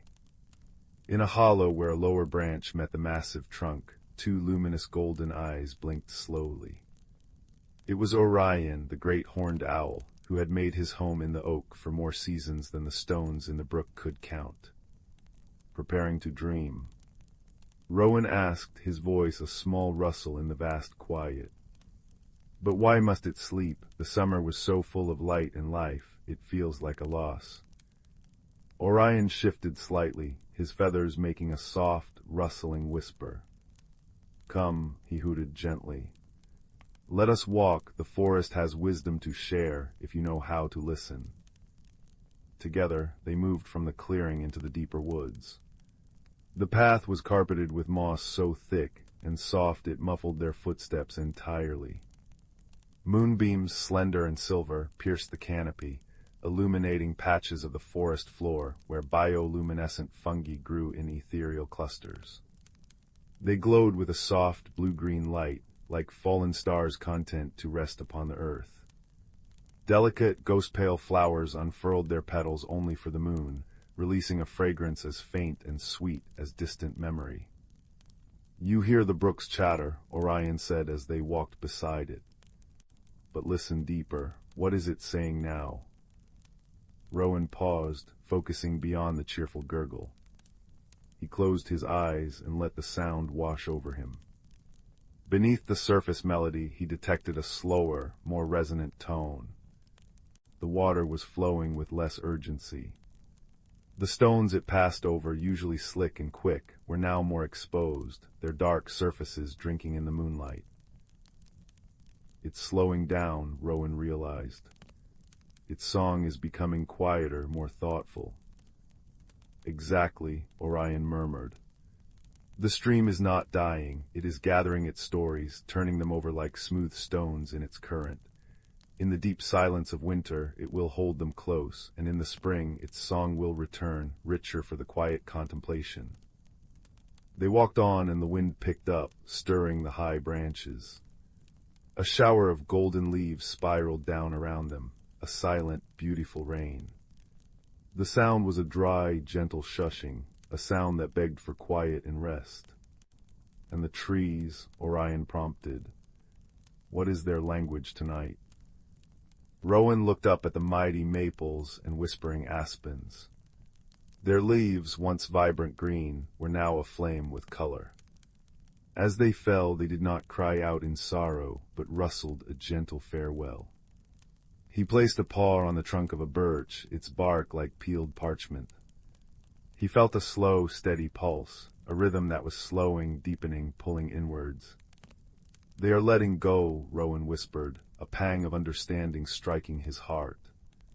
They are not being stripped bare. They are releasing what they no longer need, storing their strength deep within, in their roots. A tree that never shed its leaves would break under the weight of the winter snow, Orion said wisely. The letting go is not an ending, Rowan. It is an act of resilience. It is how they ensure their return. Their journey led them to a part of the forest Rowan had never seen. It was a hidden grove where the air sparkled with drifting motes of light, tiny, winged spirits that glowed like embers. In the center of the grove stood a circle of ancient standing stones, draped in velvet moss and silvered by the moon. In the middle of the stones, a small, still pool reflected the star-strewn sky so perfectly it was impossible to tell where the earth ended and the heavens began. This is the Heartwood Glade, Orion said, his voice filled with a reverent quiet. It is where the forest remembers its dreams. As they approached the pool, Rowan saw that its surface was not entirely still. Faint, shimmering patterns swirled just beneath, like liquid starlight. He peered closer and saw images forming in the luminous water. A memory of a sun-drenched meadow from high summer, the joyful leap of a young deer, the profound, dark silence of a midwinter's night, and the first, brave green shoot breaking through the snow at the cusp of spring. He saw the endless, beautiful cycle. The vibrant, energetic expansion of summer was not the whole story. It was followed by the gentle, releasing grace of autumn, the deep, restorative sleep of winter, and the hopeful, miraculous rebirth of spring. Each phase gave meaning to the others. The rest made the renewal possible. A gentle rain began to fall, not a storm, but a soft, pattering shower. Each drop that hit the broad leaves above made a soft plop before gathering and dripping down to the moss below with a soothing plink. The rain kissed the surface of the starlit pool, creating countless tiny ripples that set the shimmering images dancing. The wind joined the chorus, a soft soughing through the pines, a natural lullaby that spoke of comfort and release. Rowan sat back on his haunches, all his restlessness washed away by the gentle rain and the profound understanding that had bloomed within him. He was not witnessing an ending, but a transformation. The forest was not dying, it was breathing out, preparing to breathe in again, deeper and richer than before. "Thank you," he said to Orion, his voice full of a newfound peace.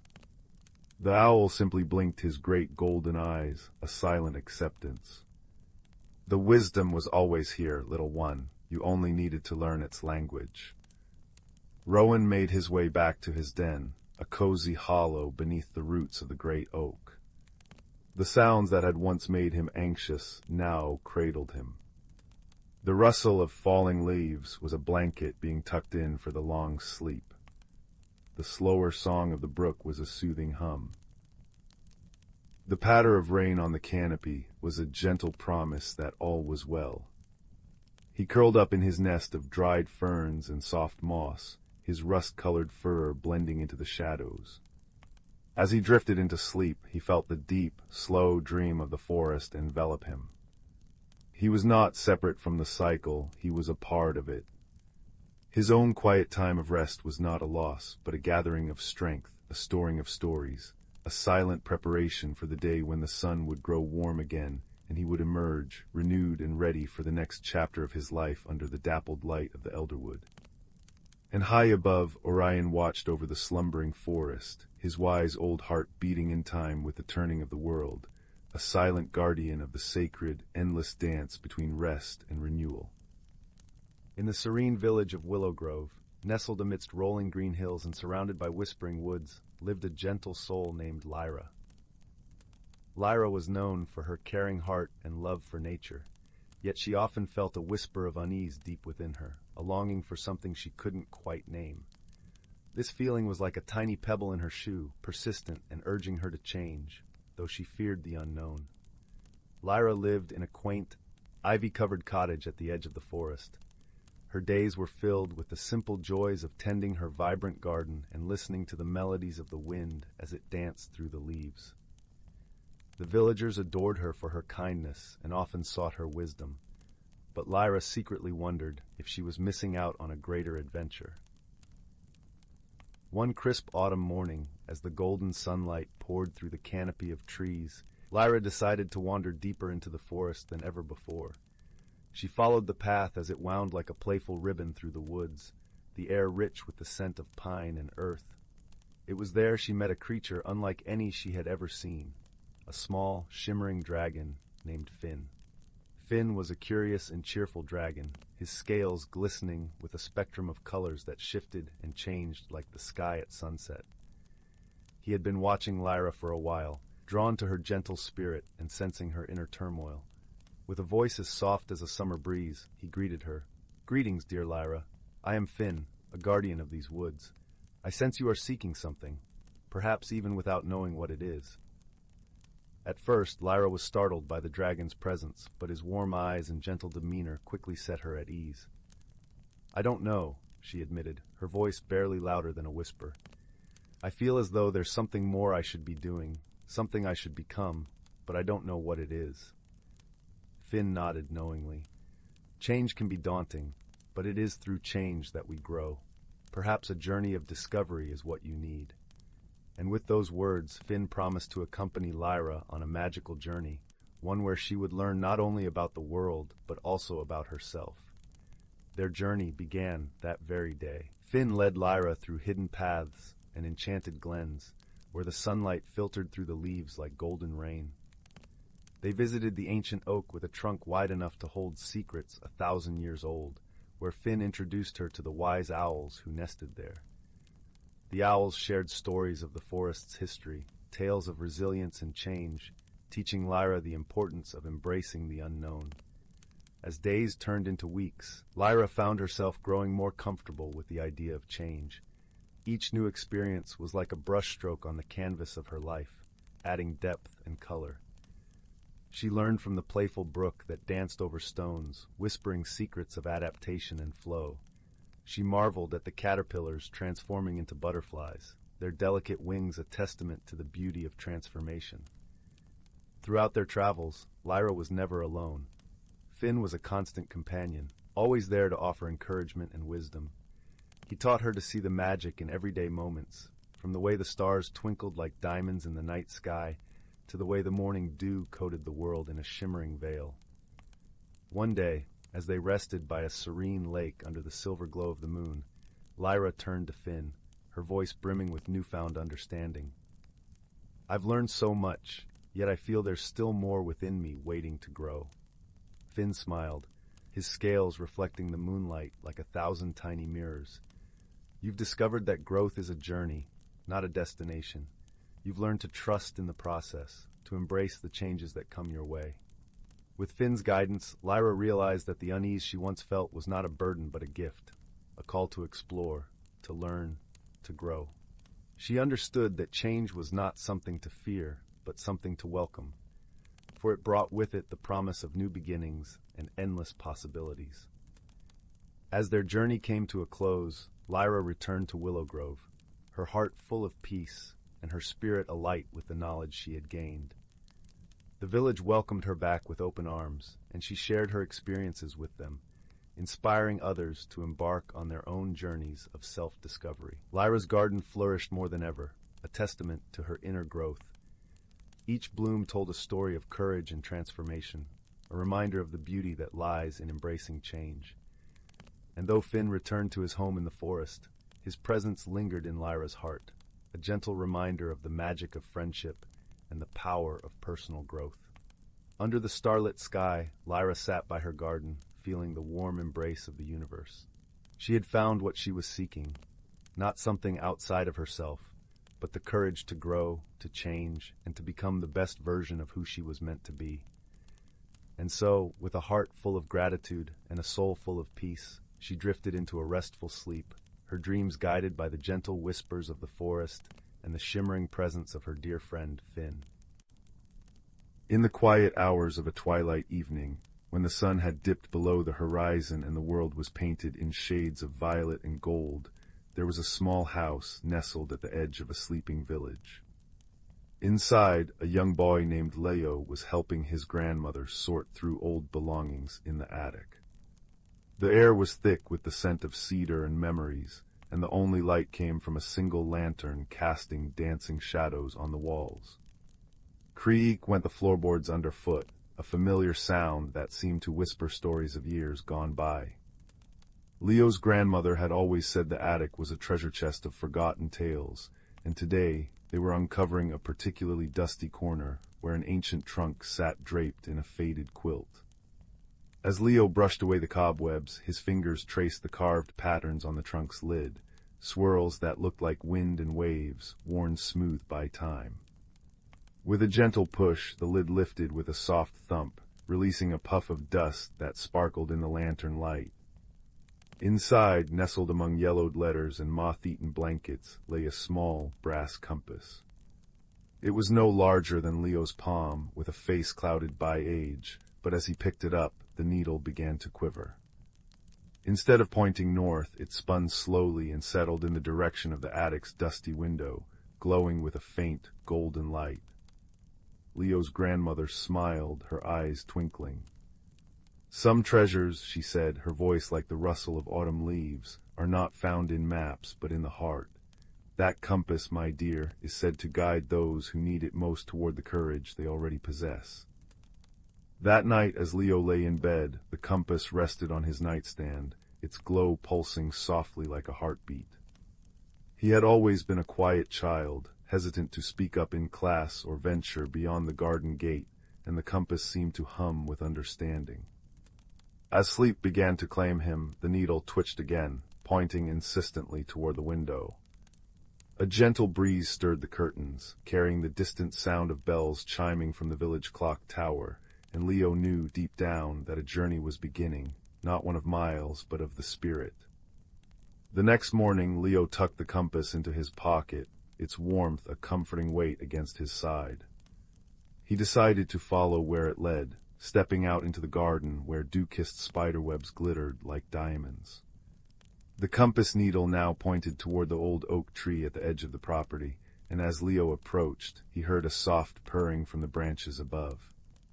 A sleek black cat with eyes like emeralds peered down at him.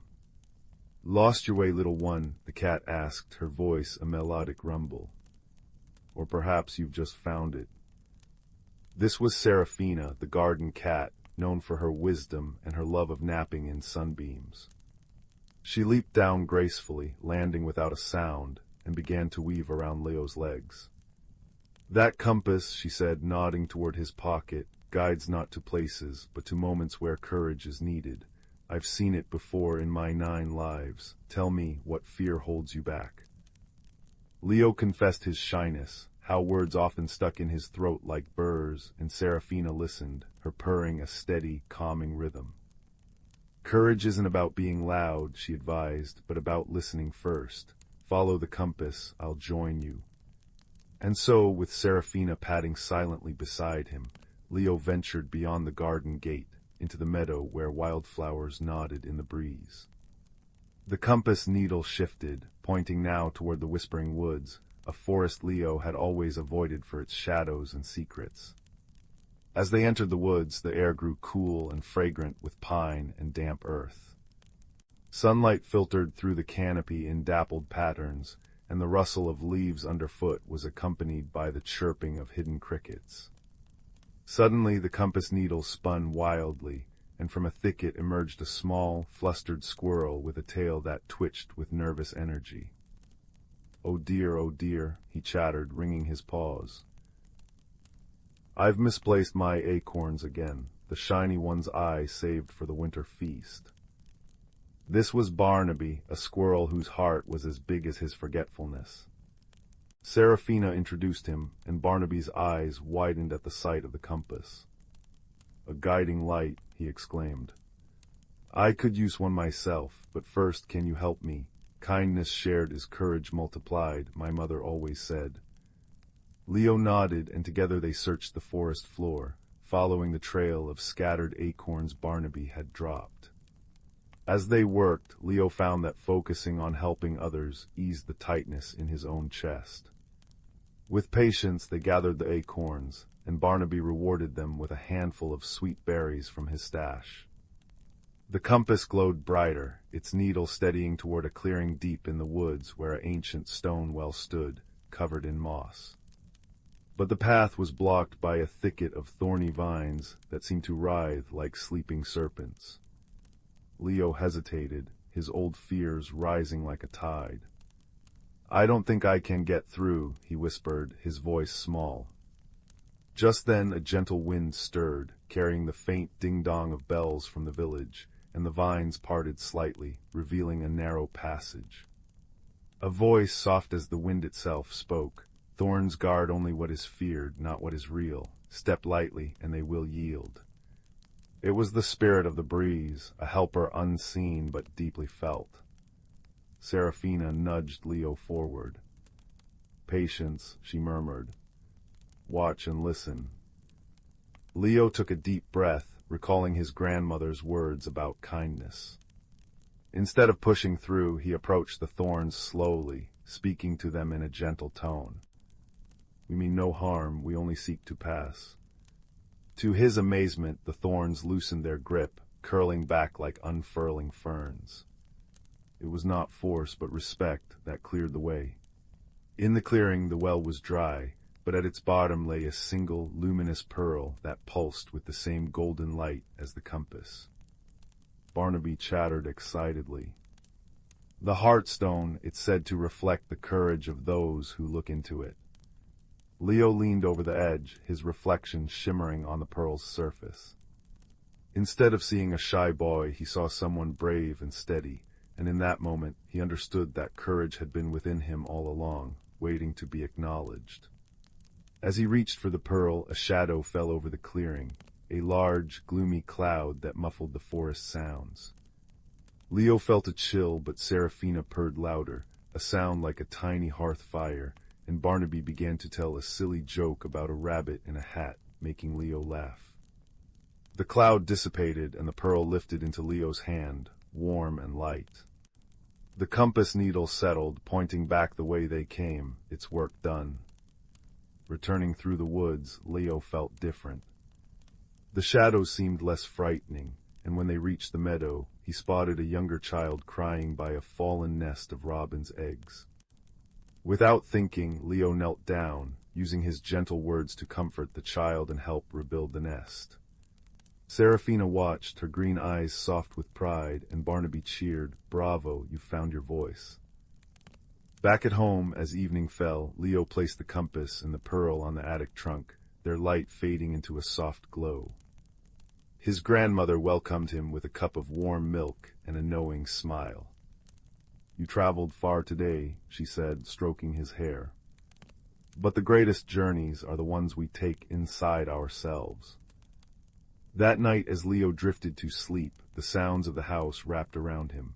The crackle of the fireplace downstairs, the distant bells tolling the hour, and Seraphina's purring from the foot of his bed. He knew that courage was not the absence of fear, but the choice to be kind, to listen, and to take one small step at a time. And in the gentle rhythm of his breathing, the story settled like a cozy blanket, reminding all who heard it that the most magical discoveries often lie waiting in the most ordinary of places, ready to light the way home.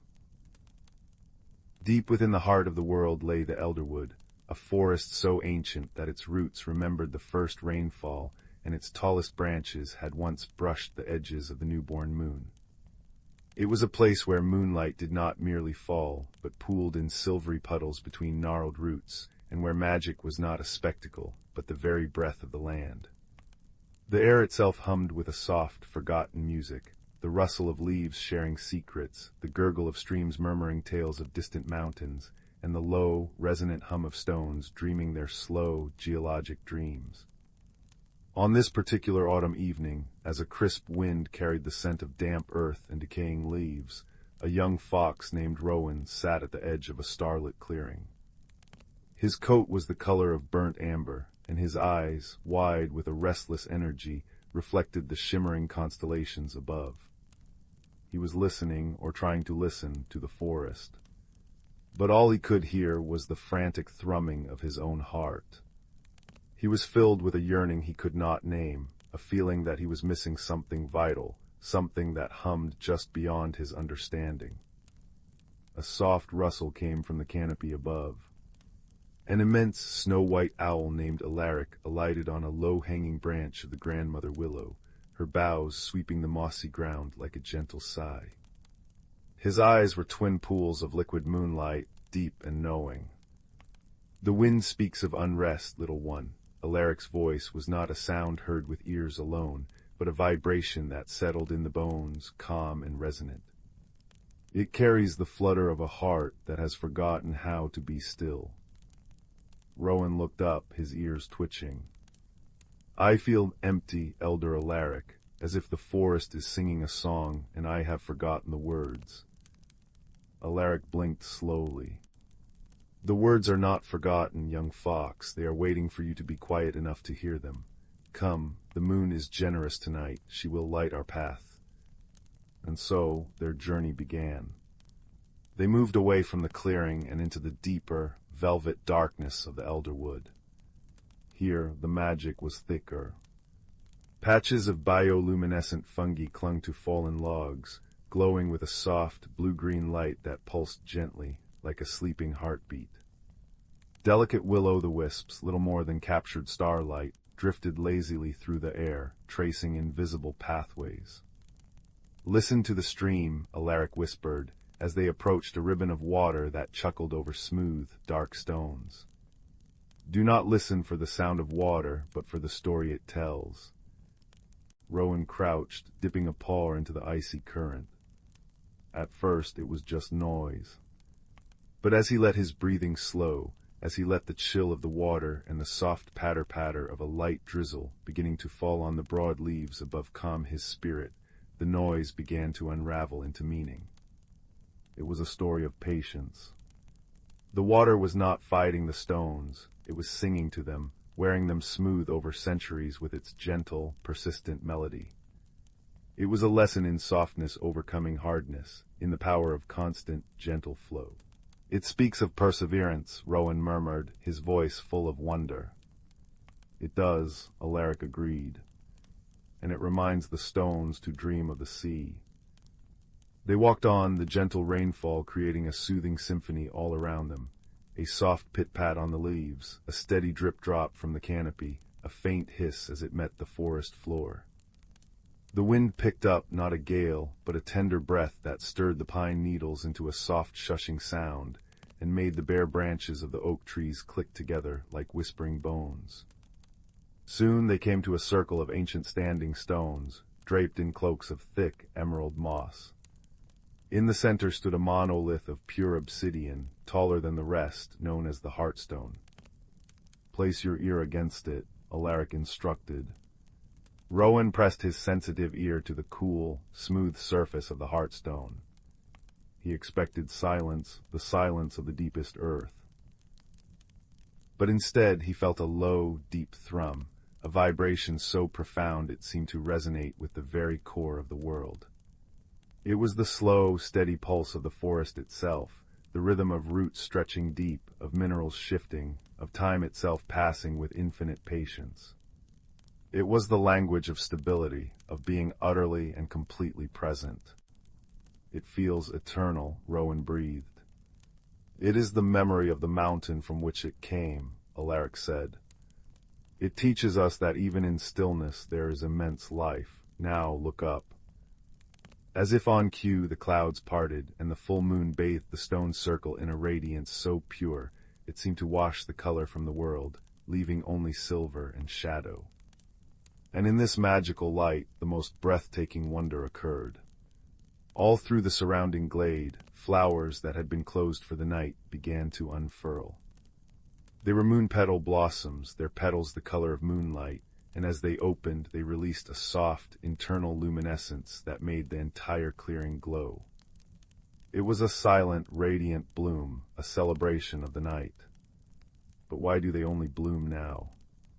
Rowan asked, his restlessness completely forgotten, replaced by awe. The sun is so much brighter. The sun gives strength for growing, for doing, for becoming, Alaric explained, his form almost glowing in the ethereal light. But the moon gives light for being, for resting, for listening.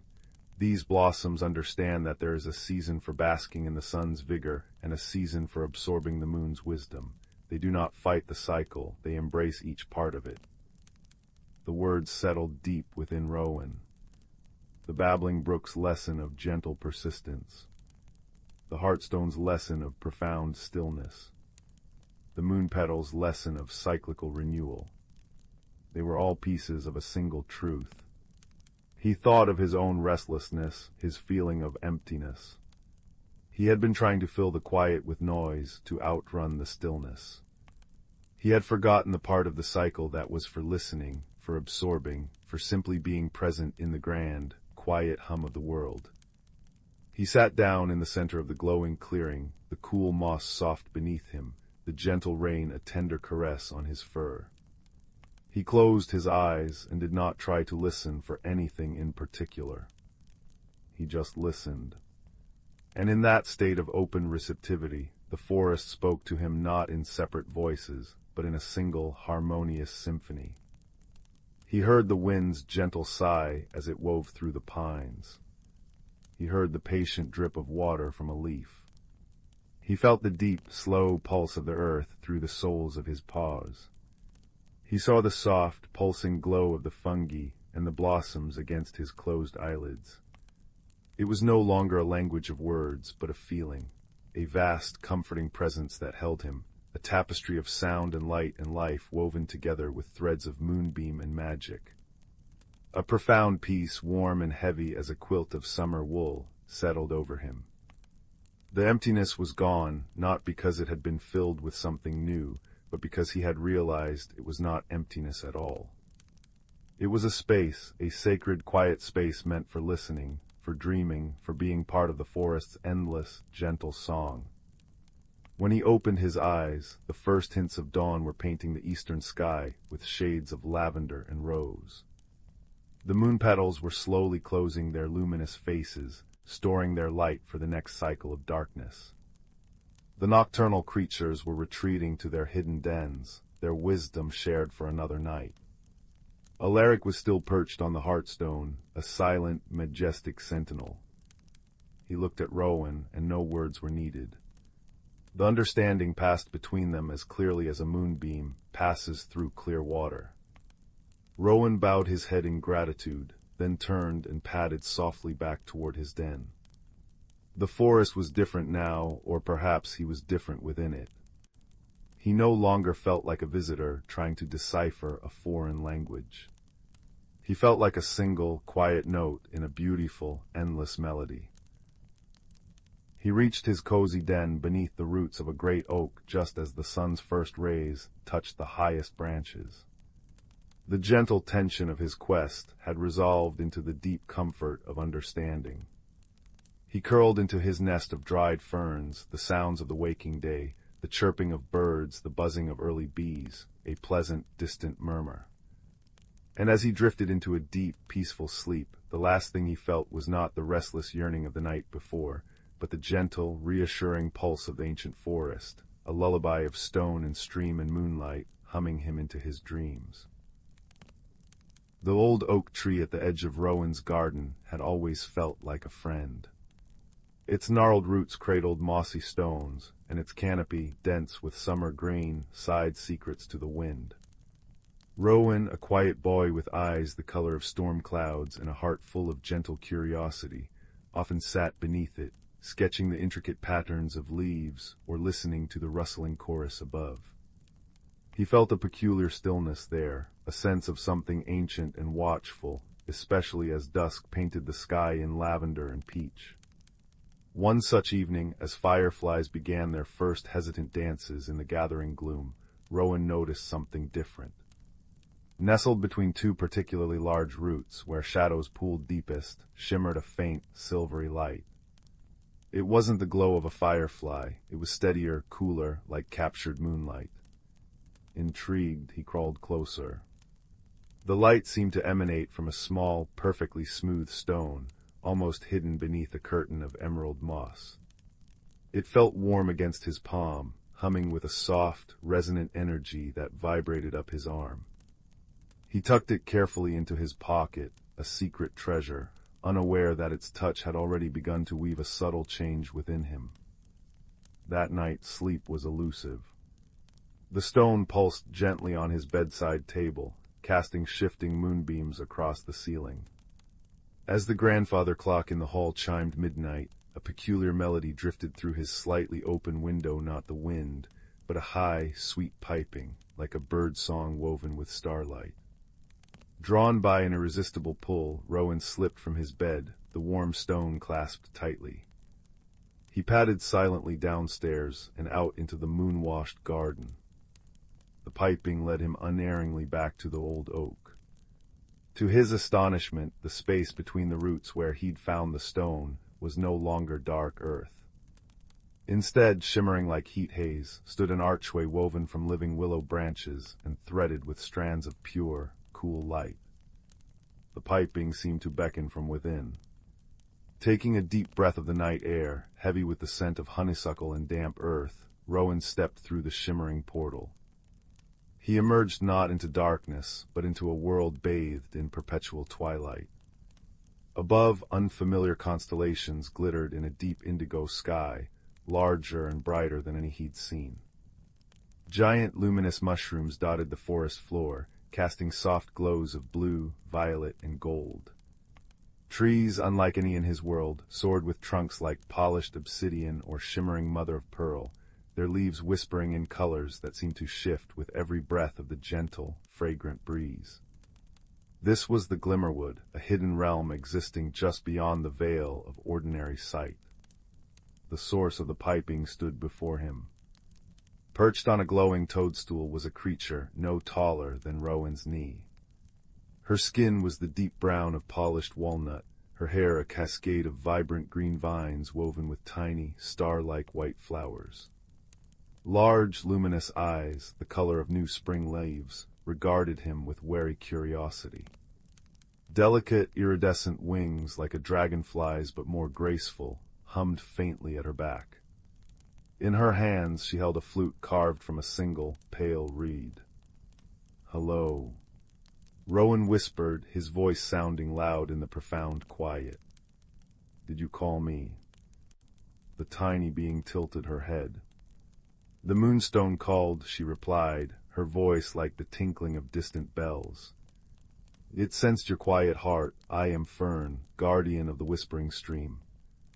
She gestured towards the stone in his hand. "That is a heartstone. It resonates with the lifeblood of the Glimmerwood. Few humans feel its call, fewer still answer."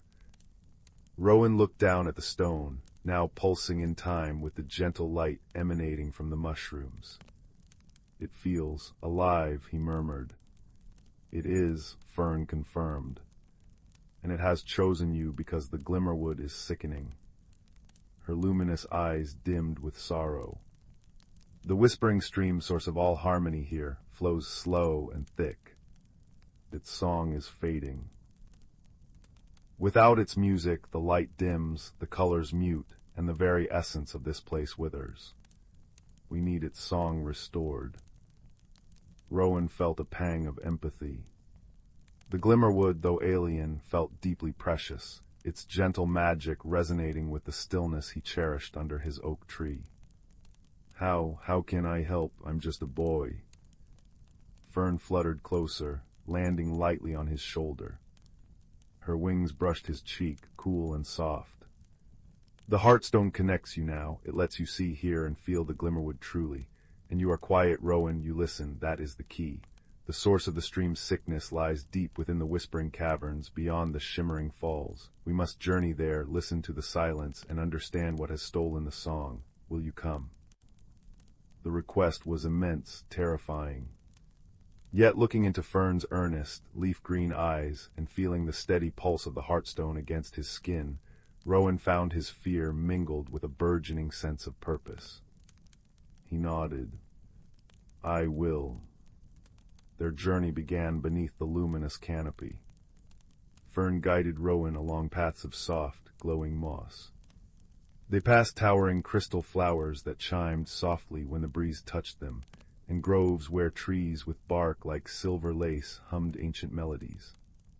Rowan's senses were overwhelmed. The air tasted sweet and clean, like rain on stone. The colors were so vivid they seemed to vibrate. The quiet was profound, yet filled with subtle sounds. The rustle of unseen creatures, the drip of luminous dew, the distant murmur of the ailing stream. They encountered other denizens of the Glimmerwood. Grumble, a moss-covered rock spirit with eyes like polished river pebbles, grumbled about the dullness seeping into his favorite sunning spot, but offered them directions towards the falls. Pip, a skittish sprite made of swirling autumn leaves, chattered nervously about shadows deepening near the caverns, but gifted them a handful of glowing berries that tasted of sunshine and starlight, renewing their energy.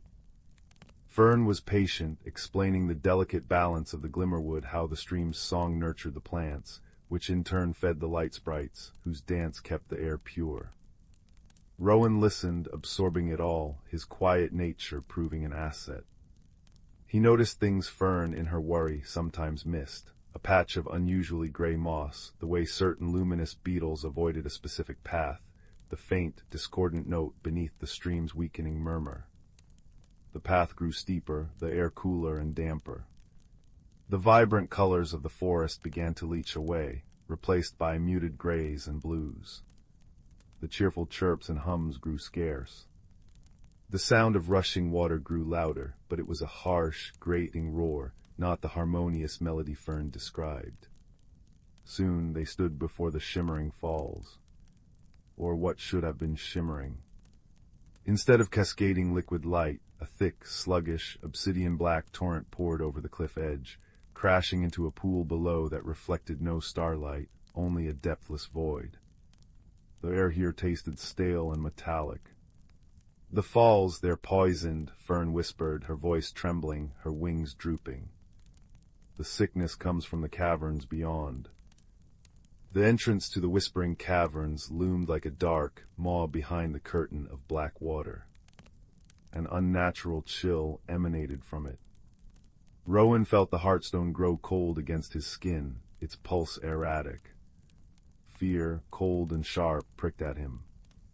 He thought of his warm bed, the familiar creak of the old oak. But then he looked at Fern, her small form radiating determination despite her fear, and felt the Heartstone's insistent, though weakened, call. He squeezed the stone, drawing warmth from his own resolve. We have to go in. Inside the cavern, the darkness was absolute, oppressive. Only the Heartstone's faint silvery glow and the soft luminescence of Fern's wings pierced the gloom, revealing walls slick with a cold, viscous substance that smelled faintly of decay. The roar of the poisoned falls echoed strangely, morphing into unsettling whispers that seemed to coil around them, speaking of despair and forgetting. Listen, Fern urged, her voice barely a breath.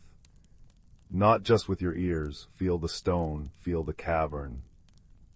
Rowan closed his eyes, shutting out the terrifying darkness. He focused on the Heartstone in his palm, feeling its cool surface, its faltering pulse. He remembered the quiet under his oak tree, the deep listening he practiced when sketching leaves. He breathed deeply, ignoring the stale air, and listened with his whole being. Beneath the roar and the whispers, he felt a profound silence. but it wasn't empty. It was heavy, thick with sorrow. And within that sorrow he sensed a presence.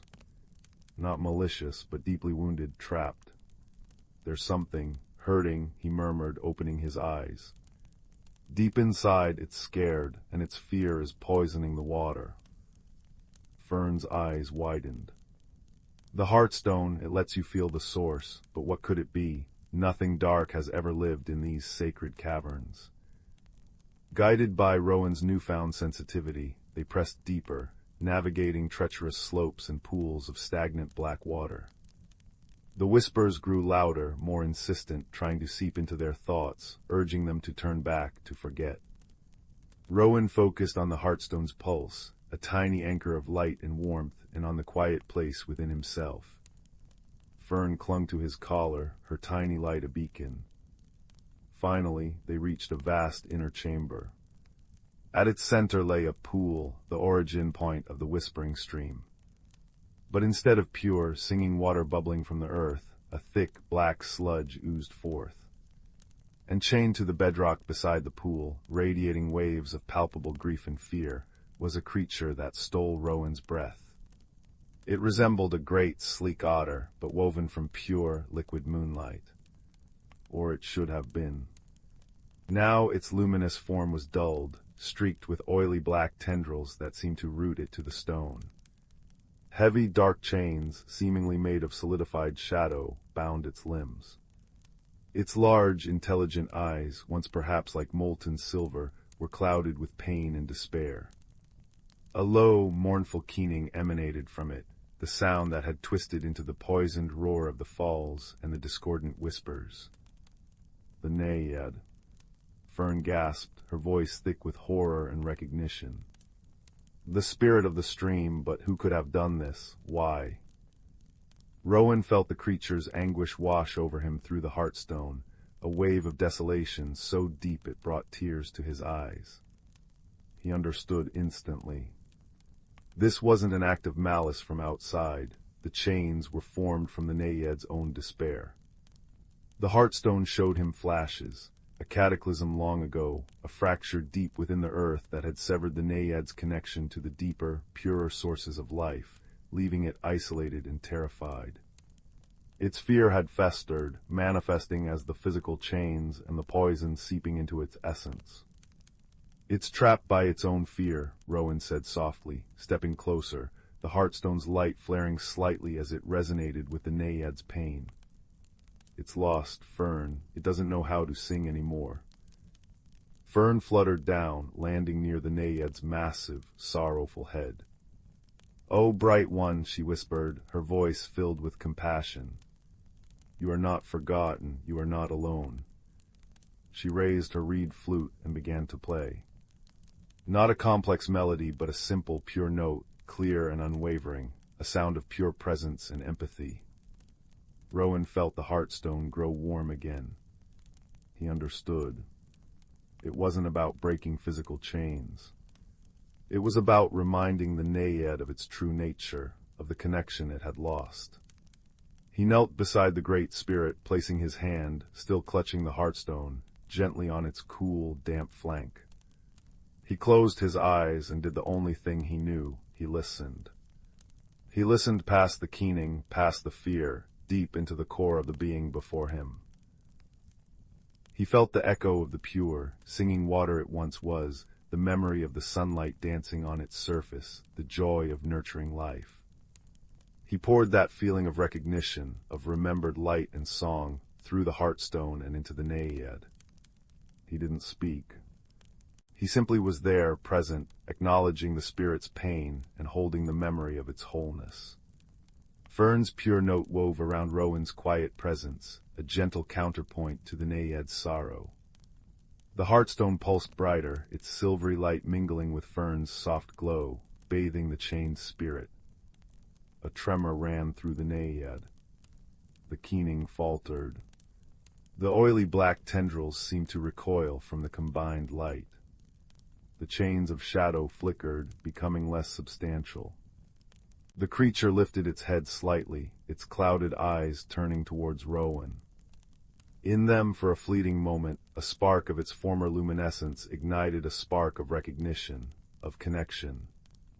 Rowan smiled gently, pouring every ounce of his quiet reassurance, his newfound understanding, through the heartstone.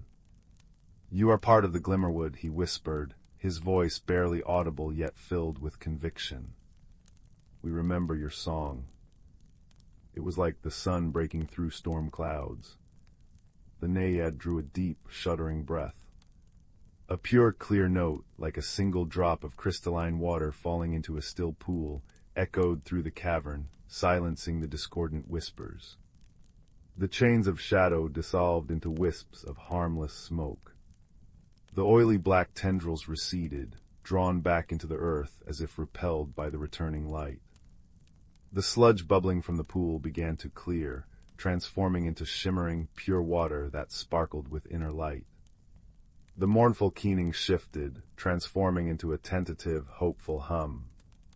The transformation was swift and breathtaking. The naiad's form blazed with restored moonlight, its fur rippling like liquid silver. It rose free, shaking itself, sending droplets of pure light scattering like diamonds. It dipped its head, nuzzling Rowan's hand with cool, damp gratitude, then touched Fern gently with its nose. A wave of pure, harmonious energy pulsed outwards from it, washing through the cavern. The walls shed their slime, revealing veins of glowing crystal. The oppressive darkness retreated, replaced by a soft, ambient light. The whispering stream began to sing again.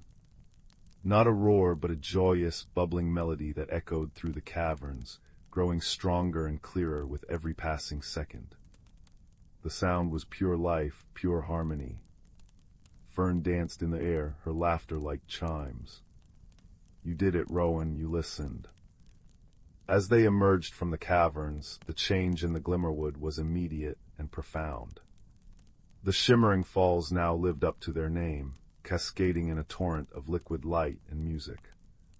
Color flooded back into the forest with breathtaking speed.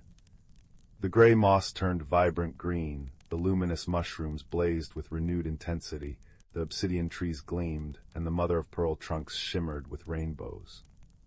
The air hummed with the restored songs of unseen creatures, a symphony of pure joy.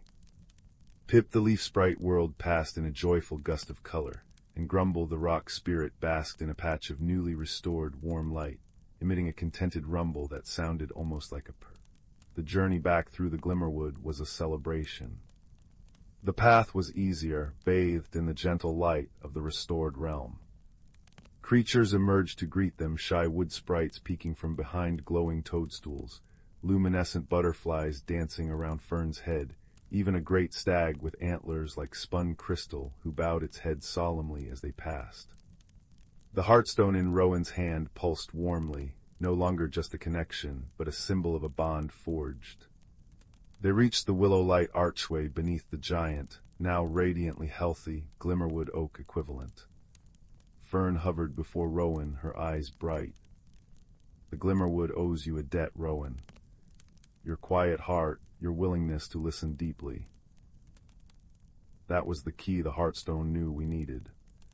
She touched the stone in his hand. "Keep this. It will always connect you here. You are a friend of the Glimmerwood now. Visit whenever the moon is high and the night is still." Rowan looked back at the vibrant, singing world, then at the small, fierce guardian who had become his unlikely friend. "I will, Fern, thank you." He stepped through the shimmering archway. He found himself back beneath his own familiar oak tree, just as the first pale streaks of dawn touched the eastern sky. The heartstone in his hand was cool and smooth, its internal light dimmed but still present. The garden was quiet, bathed in the soft, gray light of pre-dawn. It felt different, though. Richer. He could hear the individual songs of waking birds with startling clarity, smell the damp earth, and the scent of the oak leaves with new intensity. He felt the thrum of life in the roots beneath his feet. He hadn't just saved the Glimmerwood. The Glimmerwood had awakened something within him, a deeper connection, a profound understanding of listening beyond words, of the quiet strength found in empathy. Days turned into weeks. Rowan kept the Heartstone safe, a secret warmth in his pocket. He spent even more time beneath the old oak, sketching not just the leaves, but the intricate dance of light and shadow, the hidden patterns he now knew existed just beneath the surface.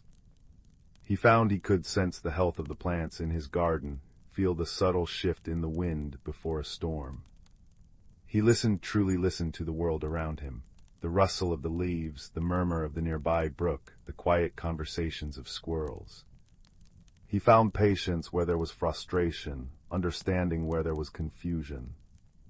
One crisp autumn evening, as the moon rose full and silver, casting long shadows, Rowan sat beneath his oak tree, the Heartstone cool in his hand.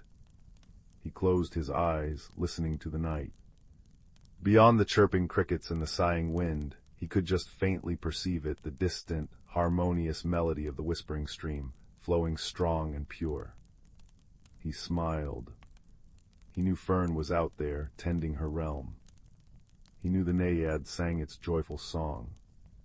He knew that sometimes the greatest adventures and the most profound changes begin with quiet curiosity, a step into the unknown guided by a gentle heart and the courage to truly listen. And as the cool night air wrapped around him like a familiar blanket, the scent of wood smoke drifting from distant chimneys, Rowan felt a deep sense of peace, a quiet joy humming in tune with the secret song of the hidden world and the gentle pulse of the stone in his hand, a reminder that magic, friendship, and transformation are always closer than they seem, waiting just beyond the veil of the everyday for those who know how to listen. The old oak creaked softly above him, a comforting sound, an old friend keeping watch as the moon climbed higher, painting the world in silver, and Rowan, his heart full of quiet wonder and newfound wisdom, drifted towards sleep, cradled by the enduring magic of listening. The night was a deep velvet blanket, pricked with silver stars, and from the hearth of a small, quiet cottage, a cascade of golden sparks spiraled upwards, joining their celestial cousins. It was on such a night, when the air itself seemed to hum with potential, that a young dreamer named Kalen found his world gently tilting into wonder. He had been tracing the path of a particularly bright spark with his eyes when it did not fade, but instead grew. It swelled into a soft, shimmering doorway hanging in the air before him, its edges rippling like heat haze over a summer field. From it wafted a scent that was both foreign and deeply familiar, the crisp, clean aroma of high-altitude air, touched with the sweetness of honeydew and the faint, dusty perfume of old paper. Without a second thought, but with a heart full of quiet curiosity, Kalen stepped through. The world dissolved into a swirl of muted gold and silver, and then resolved itself into something breathtaking. He stood on a pathway of what appeared to be solid, warm cloud, soft and springy beneath his bare feet. All around him, suspended in a twilight sky, were cities crafted from cloud stuff and captured starlight. Towers spiraled upwards, their surfaces shifting from pearlescent white to soft rose gold in the eternal evening. It was the sky realm of Ethoria, a place he had only ever glimpsed in the most vivid of dreams. From a small leather pouch at his belt, Kalen drew his one piece of home, a small, smooth wooden bird carved by his grandfather. It was warm to the touch, its grain familiar under his thumb. He held it tight, an anchor in this sea of wonder. His reason for being here was a quiet, persistent longing.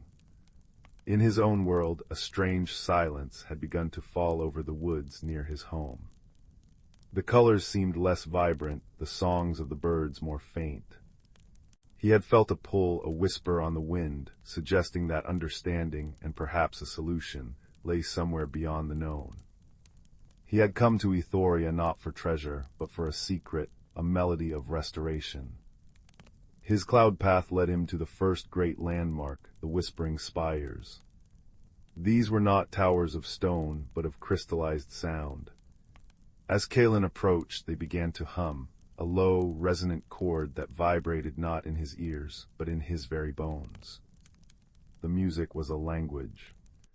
It asked a question without words, a simple, "Why do you journey?" Kalen, unsure how to answer, simply held up his wooden bird and thought of the fading woods, of the muted birdsong. The spires understood. Their hum shifted, becoming a gentle, guiding melody that pointed him toward a bridge of woven light, arching toward a lower, darker part of the sky realm. The bridge deposited him at the entrance to the Glimmer Grottos, a network of caverns that held not darkness, but an underground aurora. As he stepped inside, his breath caught. The walls were smooth, cool obsidian, but upon them danced the borealis itself. Ribbons of emerald, violet, and sapphire light swam and swirled in a silent, graceful ballet. The air was cool and carried the scent of wet stone and ozone after a summer storm. Here, the inhabitants made themselves known. They were the luminals, creatures of pure, gentle light. They had no solid form, but floated like living will-o'-the-wisps, their colors shifting with their mood. They did not speak, but communicated through the patterns they painted in the air. One, a soft amber glow, drifted near Kalen. It pulsed slowly, and a feeling of warm inquiry washed over him, as comforting as a blanket. He again showed his wooden bird and projected his thoughts of the silent forest. The luminal pulsed in understanding, then began to weave a story in light. It showed Kalen an image of a great, crystalline tree in the very heart of Ethoria, the world hearth.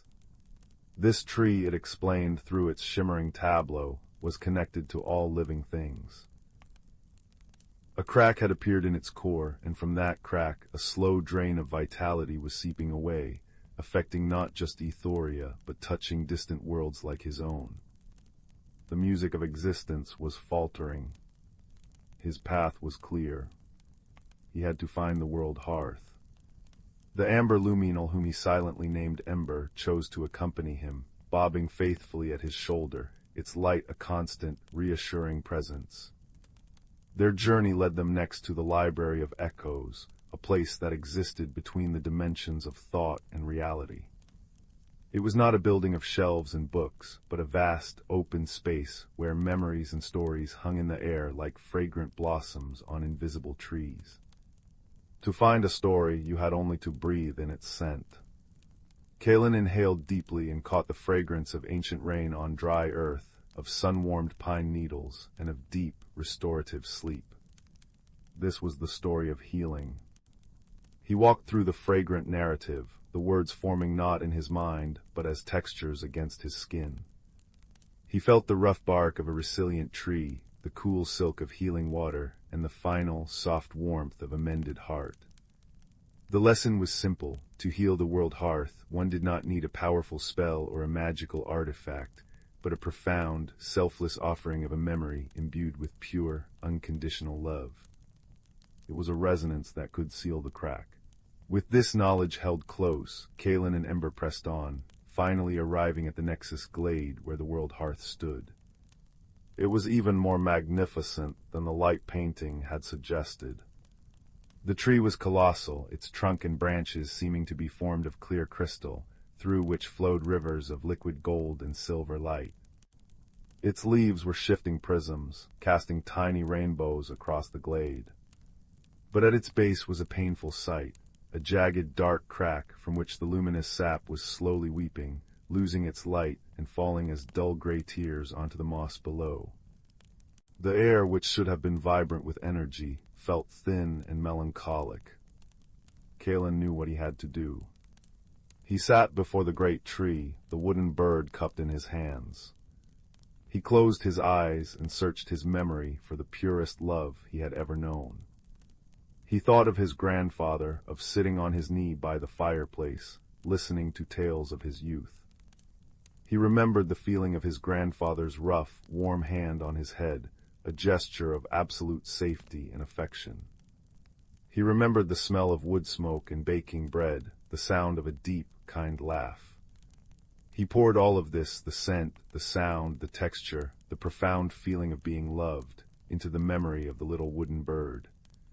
It grew warm in his hands, almost hot, thrumming with the power of the recollection. He then gently pressed the bird, this vessel of a cherished memory, against the crack in the world hearth. For a moment, nothing happened. Then a soft, golden light began to emanate from the bird, seeping into the crystal. The light spread through the crack, not like a glue, but like a balm, soothing and merging. The jagged edges softened, smoothed, and finally sealed, until the trunk was whole once more. The gray tears on the moss below shimmered and reignited, rising back into the tree as motes of light. The world hearth gave a great, gentle pulse, and a wave of warmth and vitality radiated outwards, so potent that Kalen could feel it tingling through his own body. High above, in his own world, the woods suddenly seemed to breathe a sigh of relief. Colors deepened, and from the throat of a lone thrush, a clear, strong song rang out, soon joined by a chorus of others. Ember the luminal swelled with a brilliant, joyful gold, and spun in happy circles around Kalen. Its light brushed against his cheek, and he felt an overwhelming sensation of gratitude and friendship, a touch as gentle as a sunbeam. His task was complete. The journey back was a peaceful blur. The whispering spires hummed a triumphant symphony as he passed. The luminals in the glimmer grottos painted the walls with spectacular displays in his honor. He arrived back at the shimmering doorway on the cloud path, feeling both weary and deeply content. He stepped back into his cottage, the wooden portal dissolving behind him into a few last, drifting sparks in the fireplace. The room was just as he had left it, but it felt different. It felt more alive. He looked at the small wooden bird in his hand. It was no longer warm, but it felt more. The grain seemed deeper, the carving more significant. It was no longer just a memento of home. It was a reminder of a journey taken, a heart shared, and a world healed. He placed it carefully on his windowsill, where the first light of dawn was beginning to paint the sky. As he settled into his bed, the cozy weight of his blankets felt like a gentle embrace. He had gone seeking a way to heal his world and had discovered that the greatest magic was not in grand gestures, but in the quiet, enduring power of a loving memory carried close to the heart. And as he drifted into a deep and peaceful sleep, he knew that both here and in a realm of cloud and crystal light, all was and would be well. In the velvet expanse of the cosmos, where stars hung like scattered diamonds and nebulae bloomed like watercolor flowers, there drifted a small, forgotten moon called Lumen. It was a gentle world swathed in perpetual twilight, where the very air shimmered with soft, phosphorescent mist.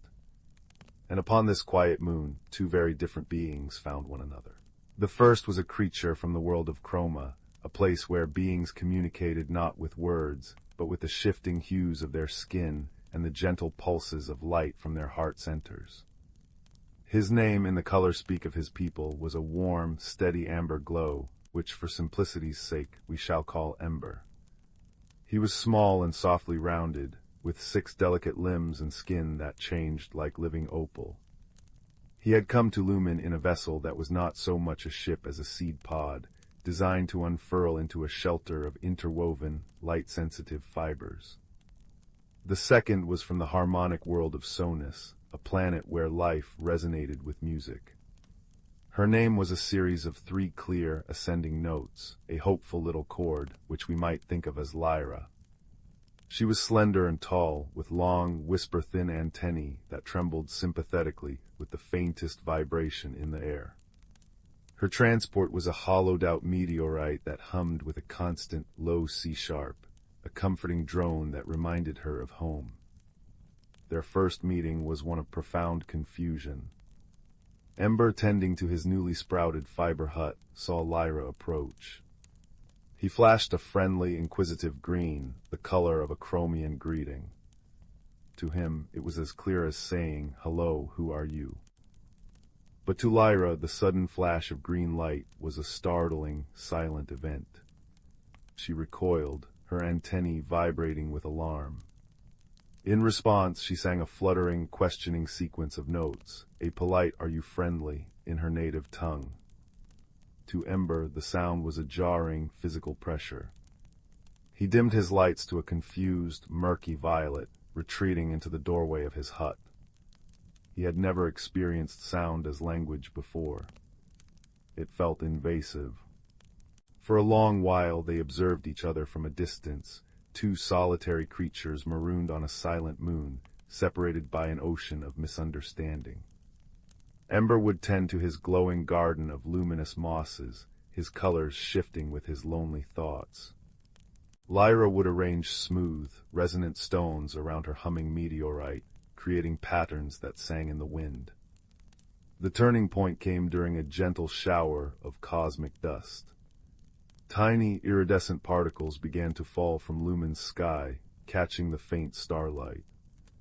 Ember, delighted, rushed out into the shower, his skin flashing in joyous, sparkling golds and silvers as the dust settled on him. He was painting with light in the rain. Lyra, watching from her shelter, was captivated. She didn't understand the colors, but she understood the feeling behind them. It was pure, unadulterated joy. Hesitantly, she stepped out into the dust shower. As the particles touched her singing stones, they began to chime, each one ringing with a different, delicate note. It created a spontaneous, twinkling melody. Ember stopped his dancing and watched. He saw the way her whole body seemed to lean into the sound, her antennae tracing the patterns of the music in the air. He didn't understand the notes, but he understood the feeling behind them. It was the same joy. Tentatively, he approached.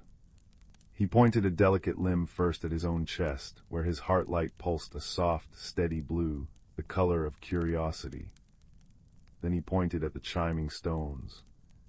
He then pointed at Lyra and back to the stones. Lyra tilted her head.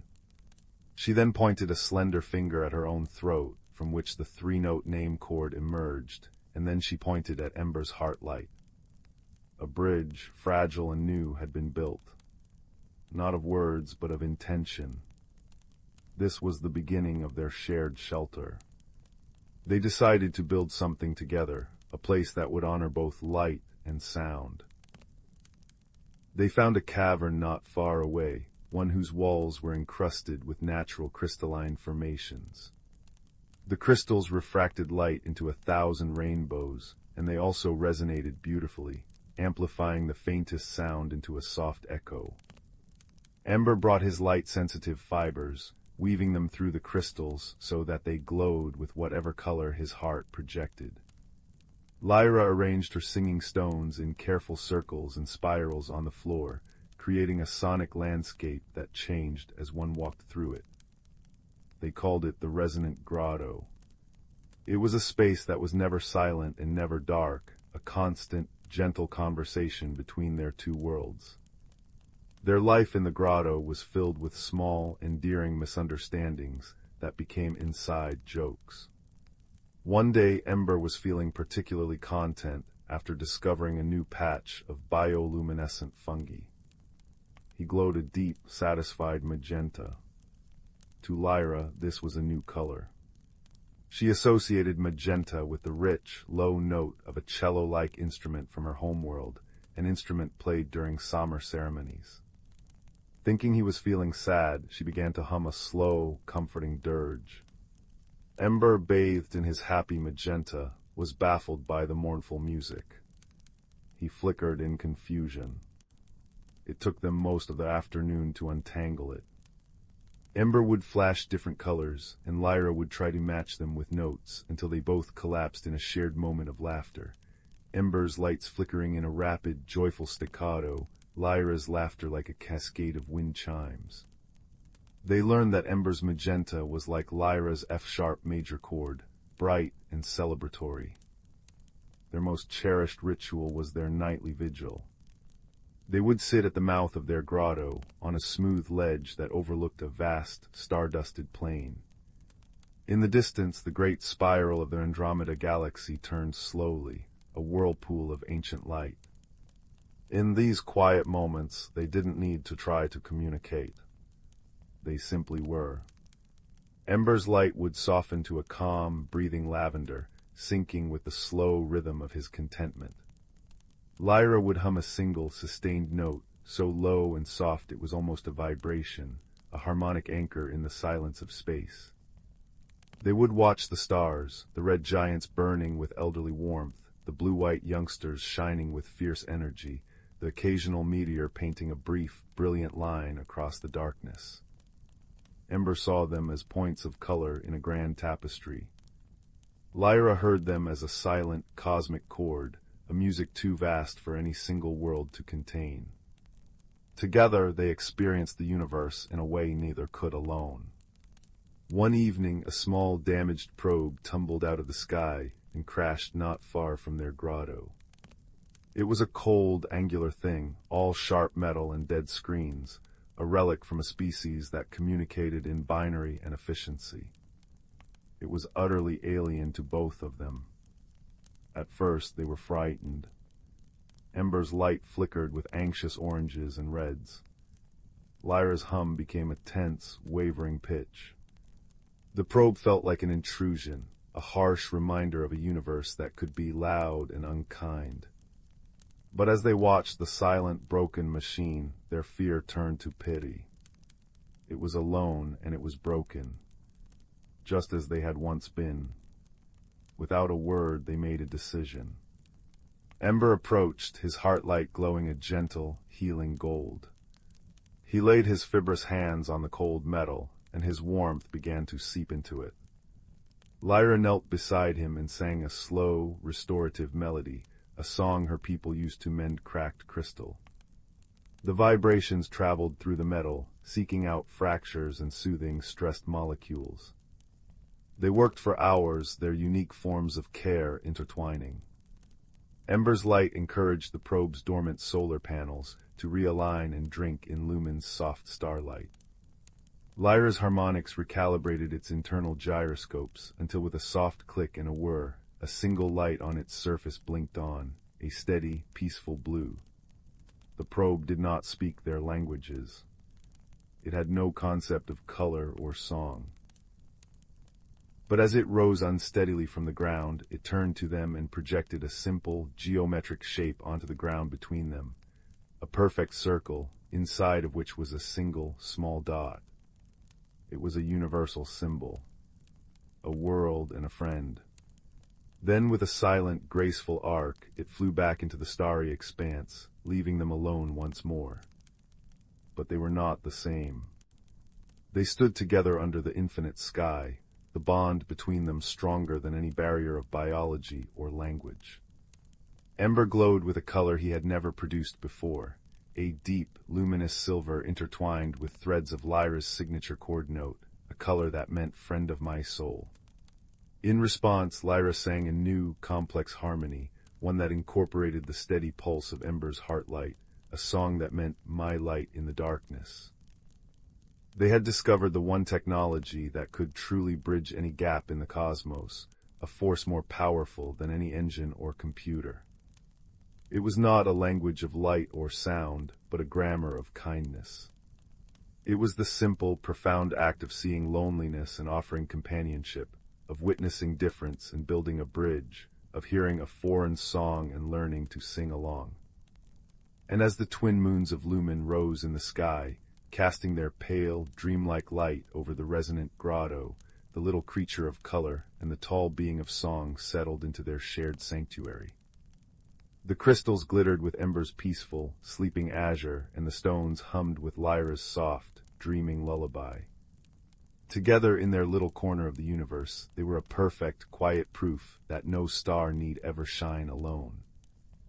Once, in a small village cradled between emerald hills and a golden sea of daisies, there lived a curious young girl named Lila. Her eyes, sparkling like the morning dew on a spider's web, often wandered far beyond the horizon, where she imagined lands of untold wonders. Her favorite place was the edge of the whispering woods, where trees stood so tall and thick that their tops seemed to tickle the heavens. One crisp autumn morning, when the air was filled with the scent of ripe apples and the sky was painted in hues of orange and pink, Lila felt a gentle tug at her heart.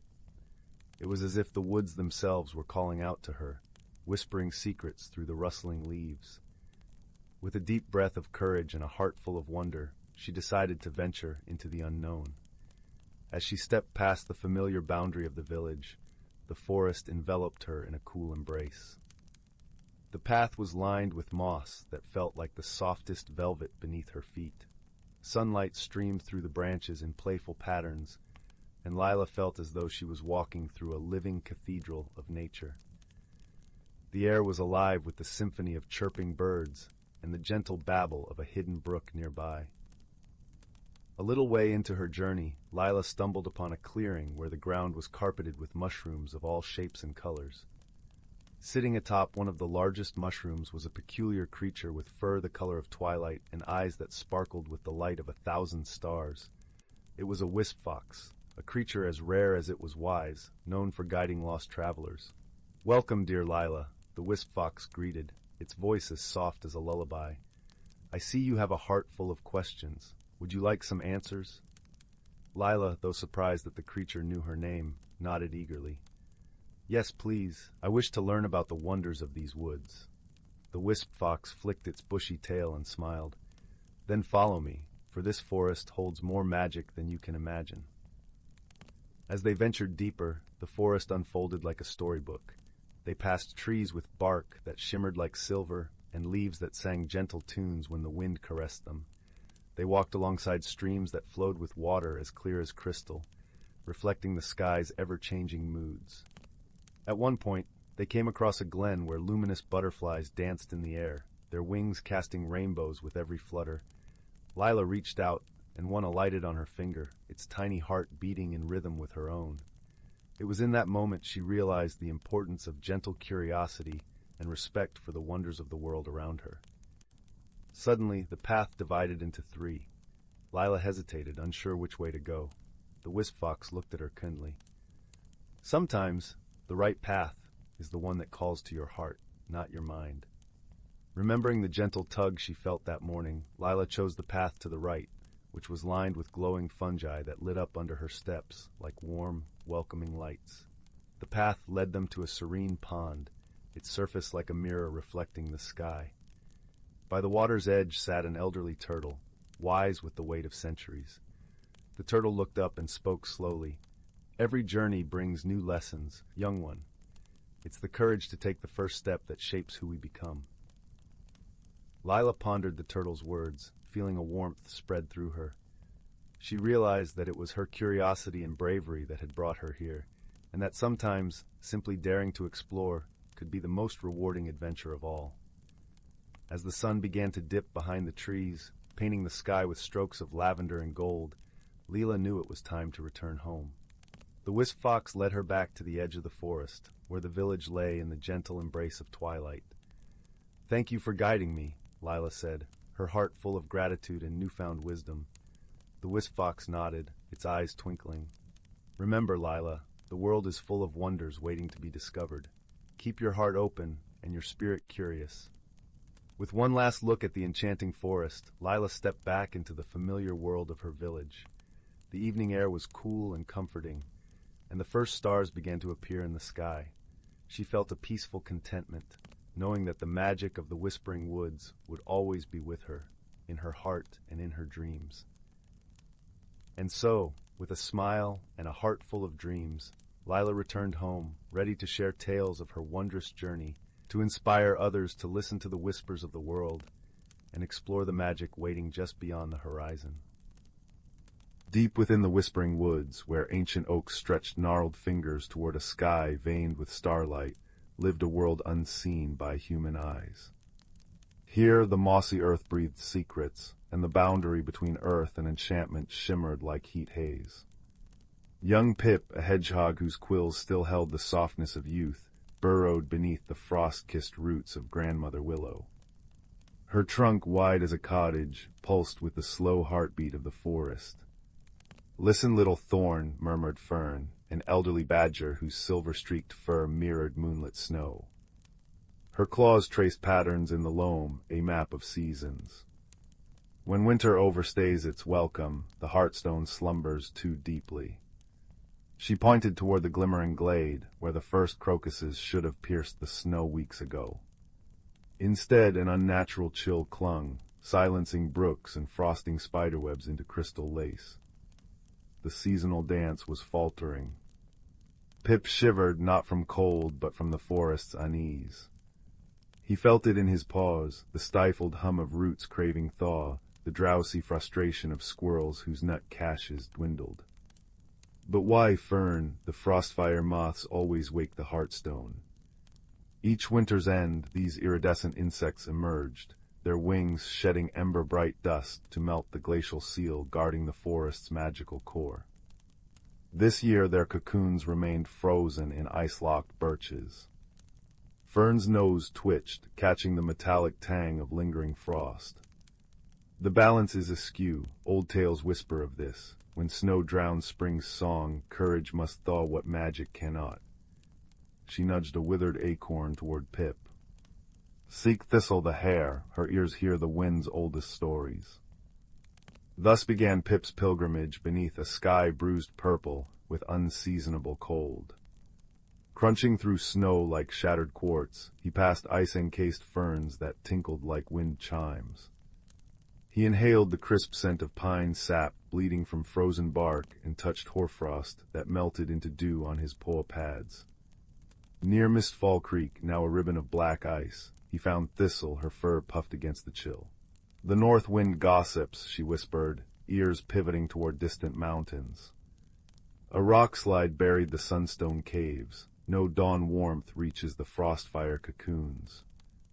Her eyes, liquid amber in the gloom, held generations of weather wisdom. Only warmth born within the woods can rouse them now. Pip's heart sank. How could tiny creatures stir such cold? Yet Thistle nudged him onward. Find Bramble the bear, his den holds the emberblooms. In a honeycomb cave veiled by icicles, Bramble snored amidst dried herbs. Pip hesitated before the mountain of fur, then sneezed from the dust of crushed petals, imbursant, smelling of cinnamon and sunlight. Bramble's rumble shook the earth. Emberblooms. He yawned, revealing teeth like ancient standing stones. Aye, they store summer's fire, but their glow fades without. He lumbered to a clay pot brimming with luminous orange petals. Song the frostfires hatch to cricket choruses, silence starves them. Threefold wisdom now braided in Pip's mind, thaw the cocoons with inner warmth, revive them with song, guide them with emberbloom light.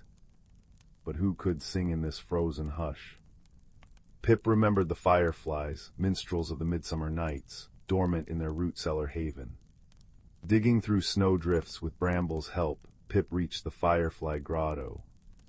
Inside, 1,000 tiny bodies glittered like captive stars. Wake, Pip pleaded, placing emberblooms among them.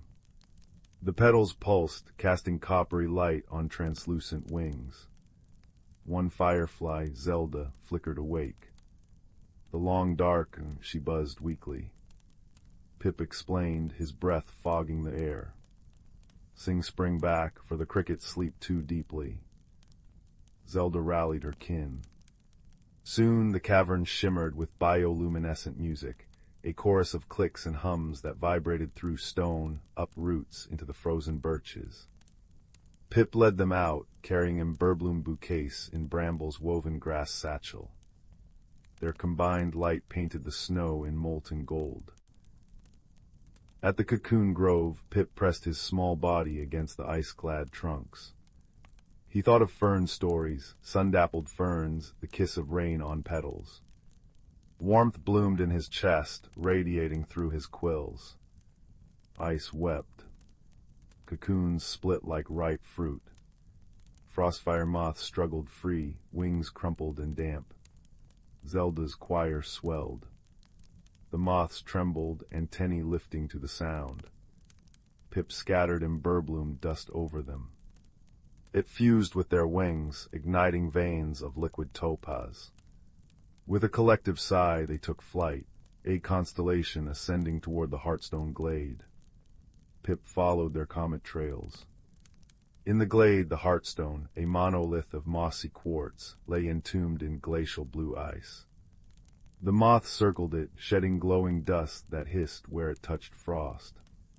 Pip joined them, pressing his paws to the ice, pouring every memory of warm earth and wildflower perfume into the stone. Cracks spiderwebbed. Light erupted, not blinding, but a gentle effulgence like dawn breaking underwater. Ice melted into rivulets that sang as they flowed. Snowdrifts sighed into moss. Crocuses erupted like violet applause. Fern arrived with thistle and bramble, their eyes reflecting the rekindled heartstone. "Well done, little thorn," Fern rumbled, nuzzling Pip's head. "You wove many threads into one tapestry." As spring unfurled, crickets chirping, brooks babbling, leaves unfurling like shy green hands, the creatures gathered beneath Grandmother Willow. Pip nestled against Fern's flank, watching fireflies paint the dusk. "Balance isn't stillness," Fern murmured to all, "but the courage to mend what's broken. Remember, the forest's song needs every voice, the moth's glow, the firefly's tune, the hedgehog's warmth, even an old badger's tales." Stars blossomed overhead, their light filtered through newborn leaves. Pip closed his eyes, lulled by the symphony of peepers and rustling ferns.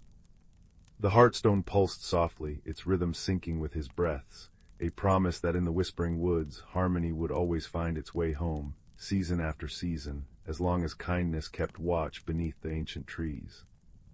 And in that certainty, deeper than roots, sweeter than wild honey, every creature drifted into dreams woven with the quiet magic of renewal. The fire crackled softly in the hearth, casting dancing shadows on the walls that seemed to whisper secrets of their own. Outside, a gentle rain pattered against the window pane, a soothing rhythm perfect for a journey into dreamland. So snuggle down, little one, and let me tell you a tale woven from moonlight, moss, and the quiet courage found in unlikely places. It begins with a child named Finn, whose footsteps were often as soft as falling snow. Finn lived on the very edge of the village of Oakhaven, where the neat cobbled streets and friendly chatter gradually gave way to wild hedgerows and the deep, ancient silence of the whispering woods. Most villagers spoke of the woods with a mixture of awe and caution, telling tales of shifting paths and voices on the wind.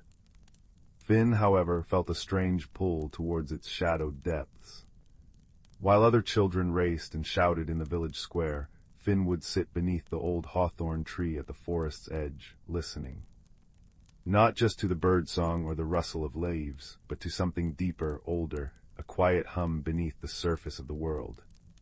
Finn was known for being quiet, perhaps too quiet for some. Words often tangled on their tongue, fears felt too big to voice, and the bustling energy of the village could feel overwhelming. But in the presence of the ancient trees, Finn felt a different kind of understanding, a calm that settled the restless flutters inside. One crisp autumn afternoon, as golden light slanted through the turning leaves, Finn felt the pull stronger than ever.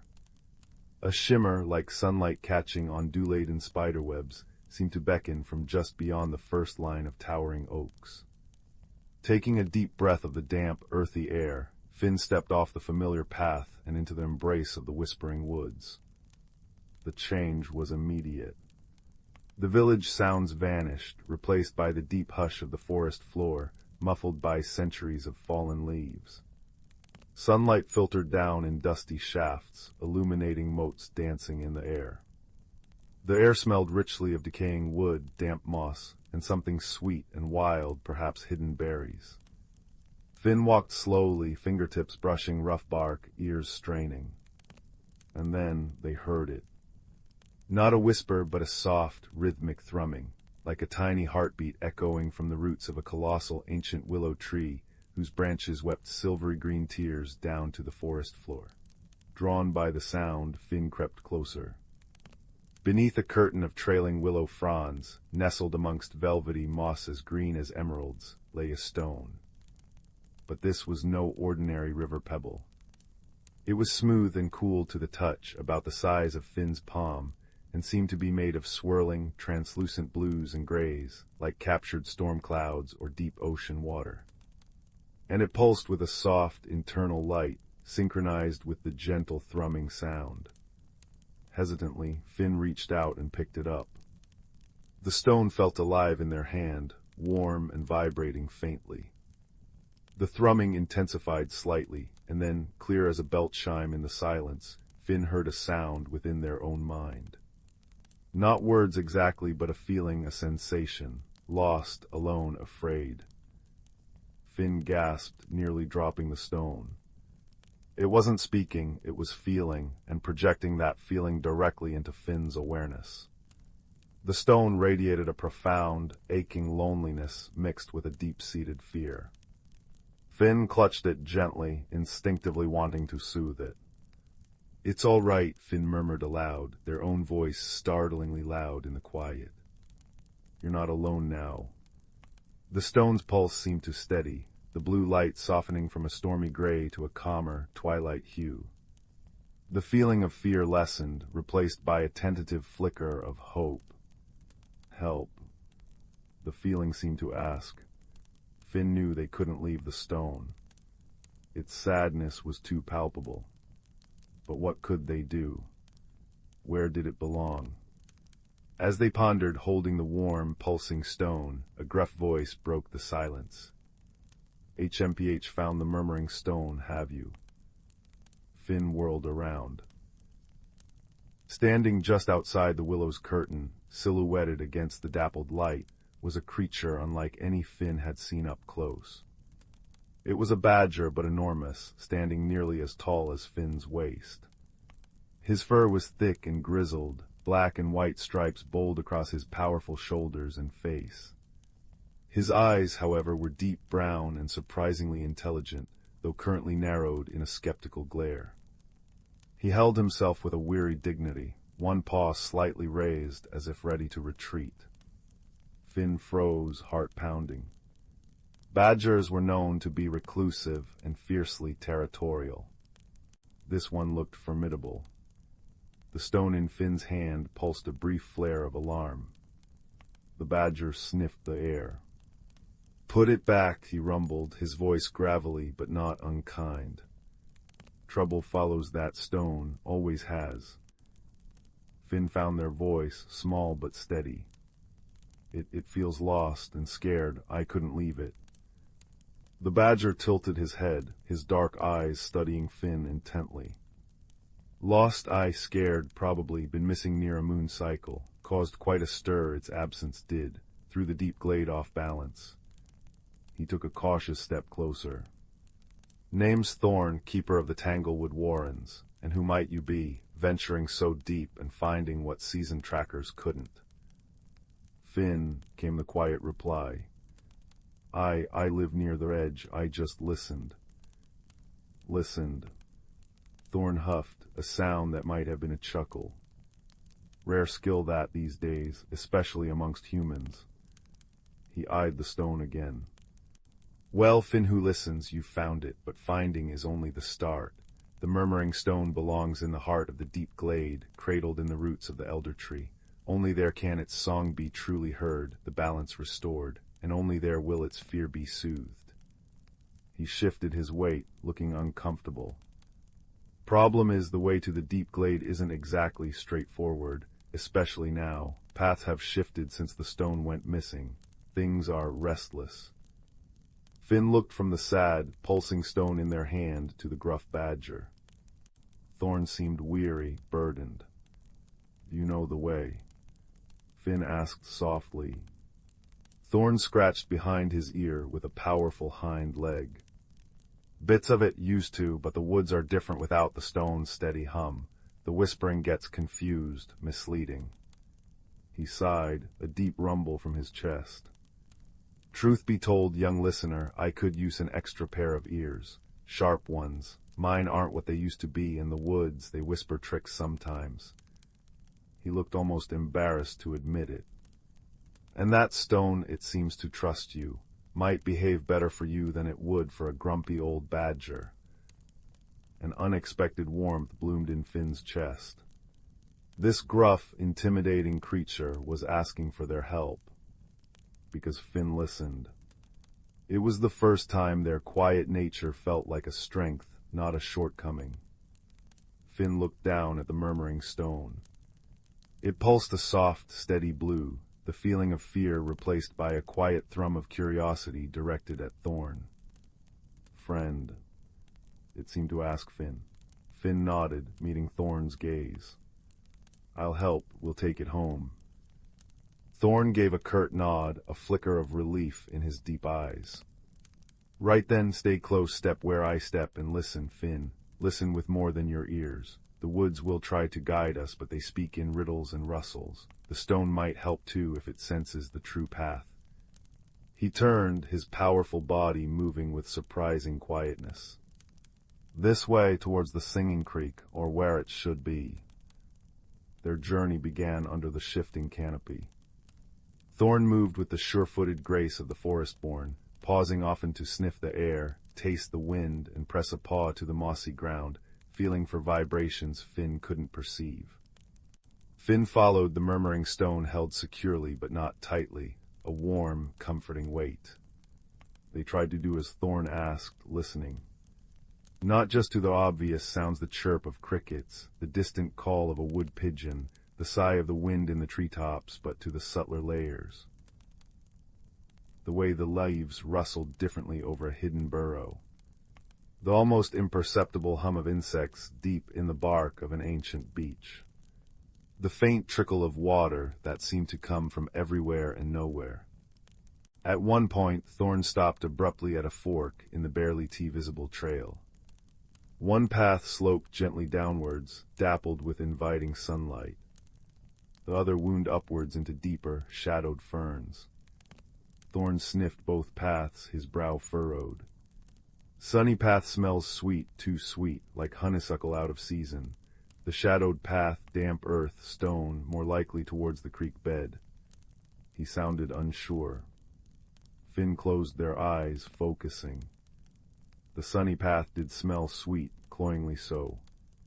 But beneath it, Finn caught a faint, acrid tang, like something decaying. The shadowed path smelled cool and clean, like wet stone and ferns. And then the murmuring stone pulsed gently. A soft image formed in Finn's mind, not a picture, but a sensation.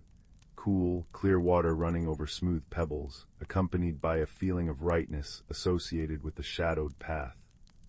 "The shadowed path," Finn whispered, opening their eyes.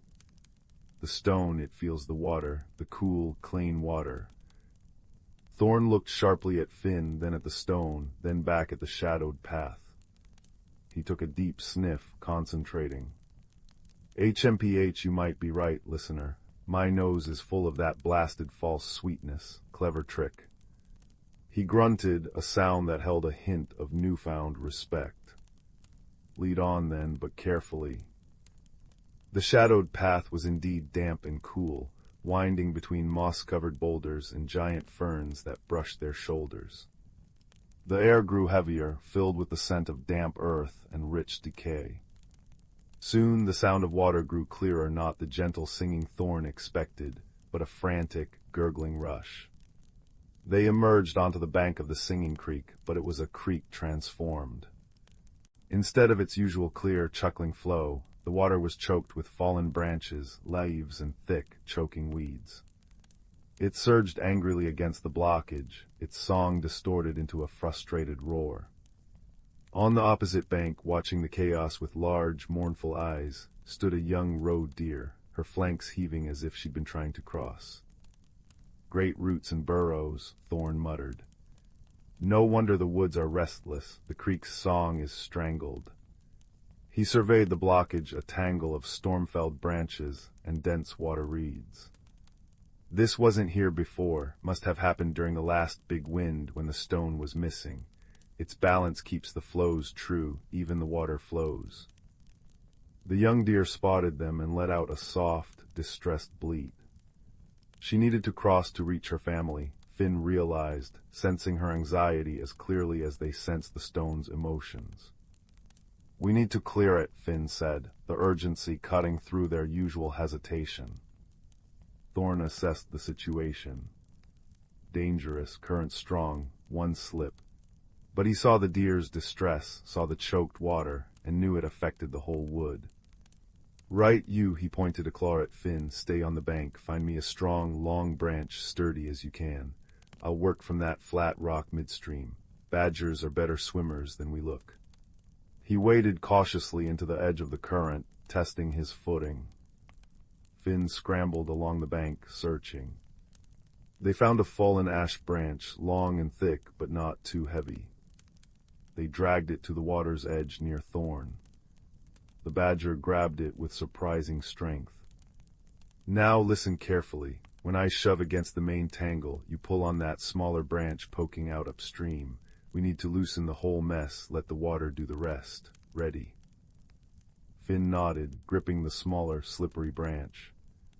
Thorn braced his powerful body against the rock, took a deep breath, and pushed the thick ash branch with all his might against the central knot of debris. Finn pulled with all their strength on the upstream branch. For a moment, nothing happened. The water roared defiance. Finn's arms burned. Thorn grunted with effort. The murmuring stone pulsed warm against Finn's chest, not with fear now, but with fierce encouragement. Push. Pull. Suddenly, with a groan and a splintering crack, the central mass shifted. The upstream branch Finn was pulling on snapped free, sending them stumbling backwards. But the shift was enough.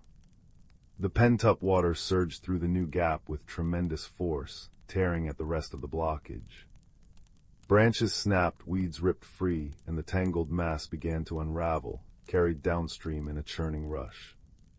The roar of frustration subsided into the creek's familiar, joyous singing as clear water bubbled freely over the stones once more. Thorn hauled himself back onto the bank, dripping and panting, but his eyes gleamed. Well done, Finn, you've got a strong pull in you. He shook himself vigorously, sending droplets flying. The young deer didn't hesitate.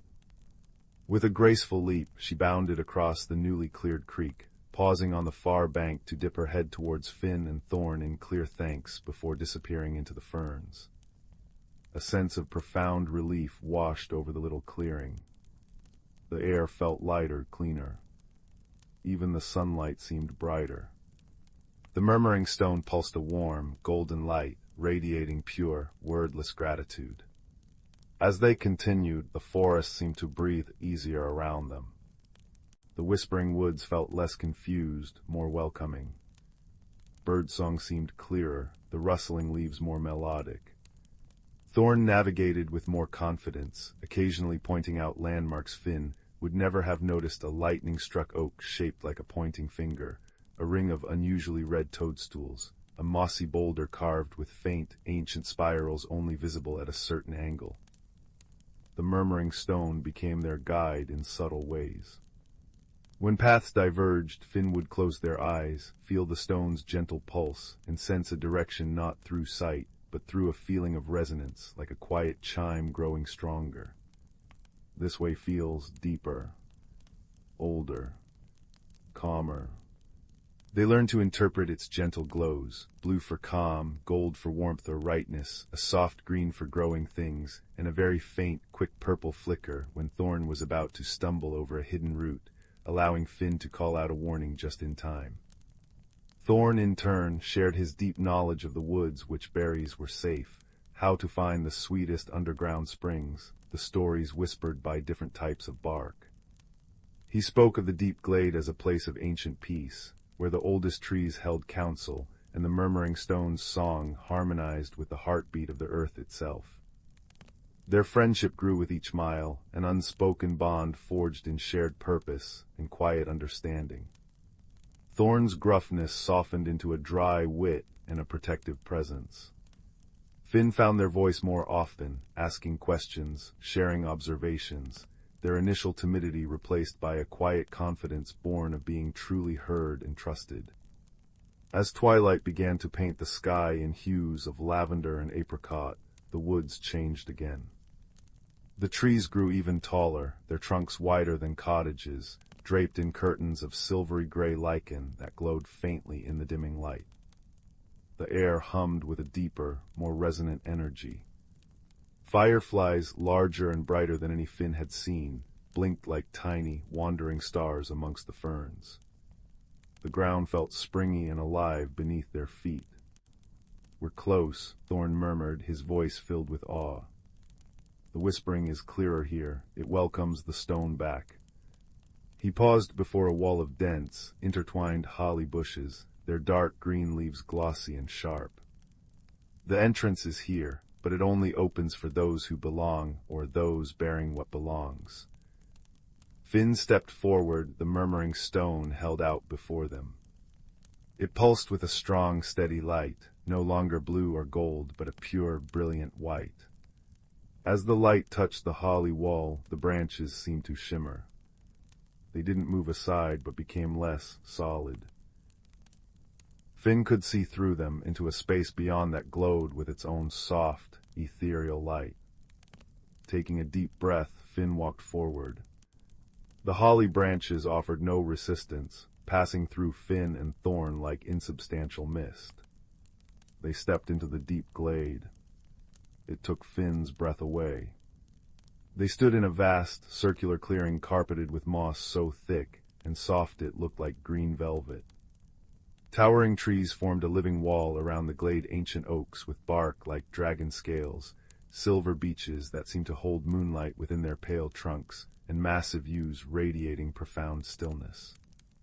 Their canopy was open to the darkening sky, where the first stars were beginning to prick through the deep blue. In the very center of the glade stood the elder tree. It wasn't the tallest, but it was by far the oldest, its trunk vast and gnarled, roots spreading out like the limbs of a slumbering giant, cradling a hollow at its base that glowed with a soft, inviting light. The air vibrated with a deep, harmonious hum, the combined song of the ancient trees. But beneath it, Finn could feel a discordant note, a thread of sadness and incompleteness. It was the missing song of the stone. All around the edges of the clearing, watching them with quiet, luminous eyes, were the creatures of the deep glade.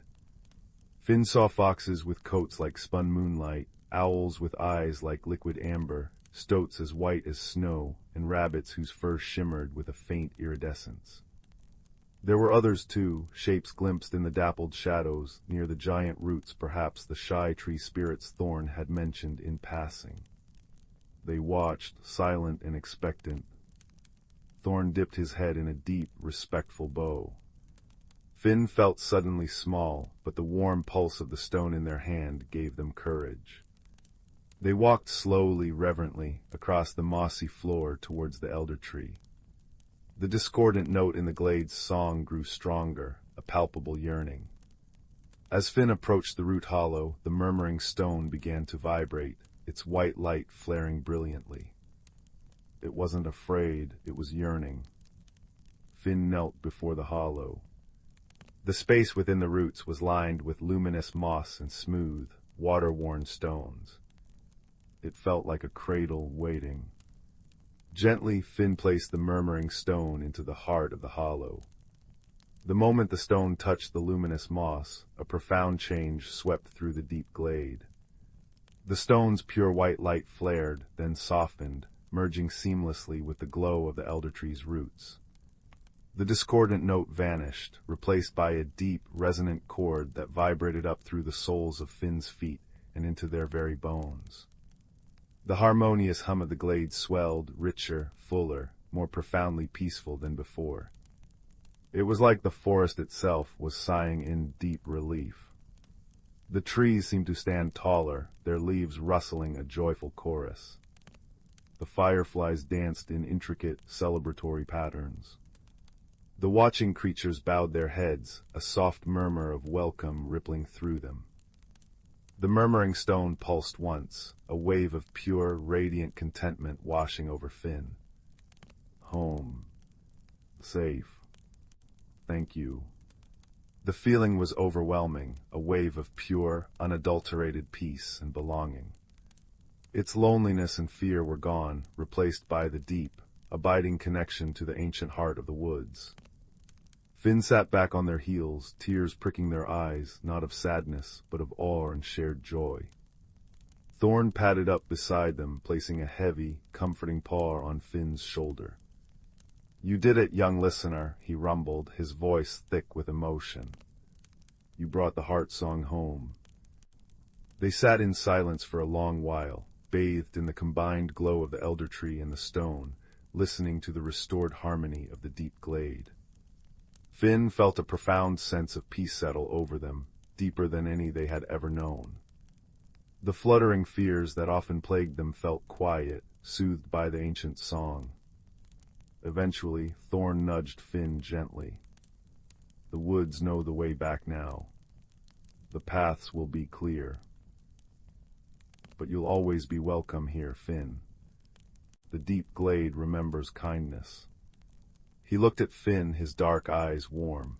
And remember, listening, truly listening, is a magic all its own. Stronger than noise, deeper than fear. The journey back through the whispering woods felt like moving through a familiar dream. The paths were clear and wide, bathed in bright moonlight that filtered through the leaves. The forest felt benevolent, protective. The rustling leaves seemed to murmur words of thanks and safe passage. Thorn walked beside Finn, his presence a solid comfort. The murmuring stone's song, now part of the forest's own heartbeat, seemed to follow them, a gentle hum beneath their feet. As they reached the edge of the woods, near Finn's hawthorn tree, dawn was just beginning to blush the eastern sky. Thorn stopped. "This is your path now, young listener. Mine lies deeper." He nudged Finn's hand with his nose. "Don't be a stranger to the wood's edge, and don't forget to listen. The world speaks in many ways." Finn knelt and, on an impulse born of deep gratitude, wrapped their arms gently around Thorn's thick neck. The badger stiffened for a second, then relaxed, giving a soft, rumbling purr deep in his chest. "Take care, Thorn, thank you." "Thank you, Finn," Thorn replied gruffly, but his eyes shone. "For listening, for helping an old badger remember the way." With a final nod, he turned and melted back into the shadows of the whispering woods, leaving Finn standing alone at the forest's edge. The village of Oakhaven was just beginning to stir. Smoke curled from chimneys, and the distant sound of a rooster crowed. Finn took a deep breath. The world looked the same, yet utterly different. The fluttering fears hadn't vanished entirely, but they felt smaller, manageable. Finn carried within them the deep peace of the deep glade, the echo of the murmuring stone's song, and the warm memory of Thorn's gruff friendship. They still preferred quiet, but now they understood its power. It wasn't about being small, it was about being open, receptive. It was a way of hearing the world's heart song, of finding hidden paths and forging bonds that defied expectation. Finn walked back towards the village, not with hurried steps, but with a quiet confidence. They paused beneath their hawthorn tree, listening. The wind rustled the leaves, carrying the distant song of the now clear creek, the chirp of waking birds, and beneath it all, faint but unmistakable, the deep, harmonious hum of the forest, whole once more. Finn smiled, a quiet, contented smile.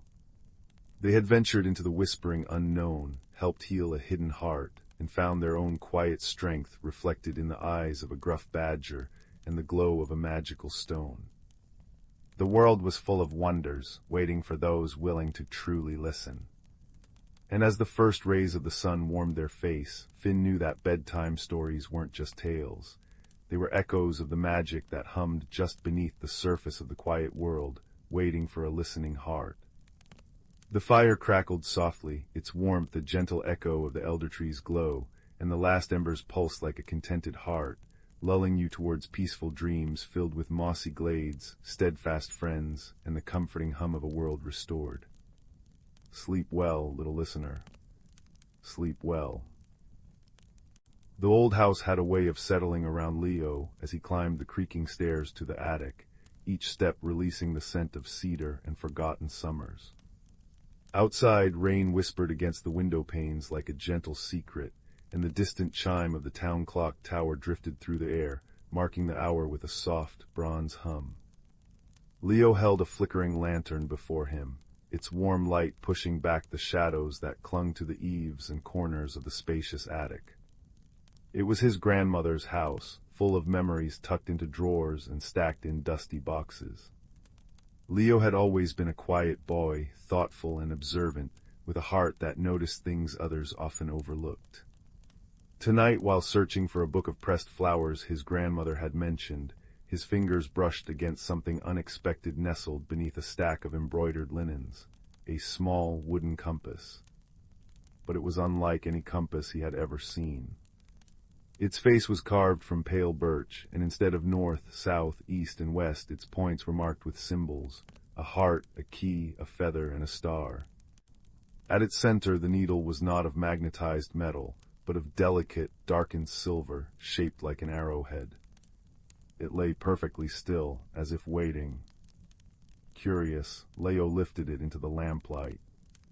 As he did, the needle gave a soft shiver and began to turn, not toward any earthly direction, but pointing insistently toward a large, shrouded shape in the farthest corner of the attic. With careful steps, Leo approached and drew away the dusty cloth to reveal an ancient grandfather clock, its wood dark with age, its face etched with intricate patterns of vines and moons. It was silent and still, as if holding its breath. Tick. The sound was so faint Leo thought he might have imagined it. But then it came again, a little stronger. Tick-tock. A slow, deep rhythm began to emanate from within the clock, like a heartbeat returning to life. Then a voice, rich and resonant as a cello note, spoke from the clock's interior. "It has been a long time since the compass of clarity has awakened," the clock said. "You must be the one it has chosen." Leo, though startled, felt more wonder than fear. "Who are you?" he asked softly. "I am Horologius, the keeper of moments," the clock replied. "And you, child, have been called because something in this house is out of balance. A sorrow has settled in the walls, a quiet sadness that slows the flow of joy. The compass will guide you, but the journey is one of heart, not feet." Just then, a fluffy orange cat emerged from behind a stack of hatboxes, yawning widely before fixing Leo with wise, golden eyes. "About time someone showed up," the cat said in a voice like rustling silk. "I'm Marigold, I nap, I observe, and occasionally I offer advice. Usually I nap, though." Leo blinked. "You can talk." "Only to those who listen properly," Marigold replied, licking a paw. "Now the compass is pointing toward the heart symbol. That means we follow the thread of feeling. Lead on, little hero." The compass needle glowed with a soft, golden light, pulling Leo not toward the attic door, but toward a faded tapestry on the wall depicting a garden in full bloom. As he approached, the woven flowers seemed to shimmer, and the needle pulsed warmly in his hand. "A hidden door," murmured Horologius. "Press the embroidered forget-me-not in the corner." Leo did so, and a section of the wall swung inward with a gentle sigh, revealing a narrow, descending staircase lined with glowing crystals that cast a soft, blue light. The air smelled of old paper and lavender. "Down we go," said Marigold, trotting ahead with her tail held high. "Try not to trip. I'd hate to have to explain that to your grandmother." The stairs spiraled down into a cozy, circular room that Leo had never seen before. It was a library, but unlike any other. Books lined the walls not by title or author, but by color and feeling, warm hues of joy, cool tones of solace, bright sparks of inspiration. In the center of the room sat a small, nervous-looking candle, its flame flickering uncertainly. "Oh dear," the candle wisped, its light trembling. "Visitors, I'm Lumina. I'm supposed to illuminate the stories, but lately, I can't seem to keep them bright." Leo knelt down. "What's wrong?" "A draft of doubt has been blowing through," Lumina explained. "It makes the stories fade, words lose their meaning, memories grow dim." The compass in Leo's hand now pointed toward the key symbol. He looked around, thinking. Maybe we need to find the source of the draft. Marigold leaped gracefully onto a shelf. There's a loose stone near the ceiling, she announced. I've seen a faint shimmer of cold air slipping through. But the stone was too high for any of them to reach. Leo bit his lip, thinking. Then he remembered the patience his grandmother always showed him when he struggled with his lessons. Kindness, not force. Lumina, he said gently, if we work together, maybe we can help. Marigold, if you climb onto my shoulders, you might be able to nudge the stone back into place. Lumina, can you light our way? The candle's flame steadied slightly. I can try. With careful movements, Leo lifted Marigold onto his shoulders. The cat stretched upward, her paws delicately probing the loose stone. A little to the left, she directed, and Leo shifted accordingly. Lumina glowed brighter, casting a warm, steady light that pushed back the shadows. With a soft click, the stone settled back into place. The draft ceased immediately. The room seemed to sigh in relief, and the books on the shelves glowed with renewed warmth. Well done, Lumina whispered, her flame now burning bright and clear. The stories are safe. But the compass needle had shifted again, now pointing toward the feather. It tugged Leo toward a large, leather-bound journal resting on a reading stand. The pages were blank. The Journal of Whispers, Horologius's voice echoed down the staircase, gentle and approving. It records what the heart needs to remember, but it only reveals its words to one who listens with compassion. Leo placed his hand on the open page. He thought of his grandmother, her gentle hands, her stories, the way her eyes sometimes grew distant with memories she seldom shared. He thought of the quiet sadness that had seeped into the house since his grandfather had passed away. She misses him, Leo said softly. She doesn't say it, but she does. As he spoke, words began to appear on the page, written in shimmering ink, not sad words, but joyful ones. Stories of laughter in the garden, of dances in the kitchen, of secrets shared under the stars. The journal was filling with light. The compass needle now turned one last time, settling on the star. It glowed so brightly that the entire room was bathed in soft, starlit radiance. And in that light, Leo saw not just a library, but a pathway of connection, between past and present, memory and hope, loss and love. He understood then. The journey was not about fixing something broken, but about remembering what was always whole. The courage was not in braving dangers, but in tending gently to the quiet places of the heart. When Leo emerged from the hidden staircase, the compass was still in his hand, but its needle was now still and peaceful. Marigold curled at his feet, purring like a little engine of contentment. From the grandfather clock came a deep, soothing chime, not marking the hour, but celebrating the moment. Leo returned to his grandmother's sitting room, where she dozed by the fire. He didn't show her the compass or speak of talking cats or hidden libraries.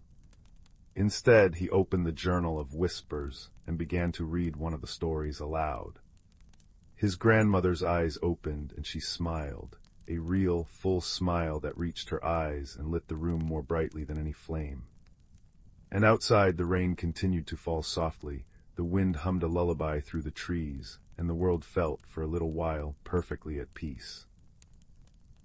The fire crackles softly in the hearth, casting dancing shadows upon the walls, and you settle deeper into your cushions, letting the warmth wrap around you like a familiar blanket.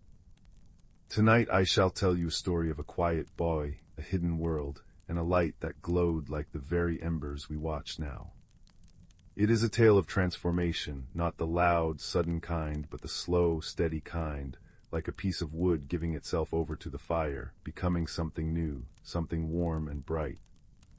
Our story begins with a boy named Leo, who felt, more often than not, as though he were a puzzle piece from a different box altogether. He was a quiet child with a heart that noticed things others often missed, the way dew clung to a spider's web like a necklace of diamonds, or the particular sigh the old oak tree made when the wind swept through its branches. His days were spent in a small, cozy cottage on the edge of a great, whispering forest, and his closest companions were the books that lined his shelves, their pages filled with tales of daring and magic. But in the quiet moments between the turning of pages, Leo felt a gentle, persistent ache, a longing for a friend who would understand the language of his quiet heart. One evening, as a soft, violet dusk settled over the land and the first stars pricked the sky, Leo was tidying the hearth. The fire was low, a bed of glowing coals pulsing with a deep, orange light. As he reached for a stray piece of kindling, his fingers brushed against something smooth and warm, nestled within the ashes. It was not a piece of wood or coal. It was a stone about the size of his palm, perfectly oval and cool to the touch, yet it held a captured warmth, as if it had been resting by the fire for 100 years. But the most remarkable thing was its heart. Deep within its milky, quartz-like surface, a soft, golden light pulsed. It was not a fierce, blazing light, but a gentle, rhythmic glow, like the slow, steady breathing of a sleeping creature, or the last, loving embers in a dying fire. He wiped the ash from its surface, and the light within seemed to brighten in response, casting a soft, buttery radiance onto his hands. A sense of profound peace settled over him. He knew with a certainty that came from a place deeper than thought that this was no ordinary stone. He cradled it carefully and took it to his room by the window, placing it on his bedside table.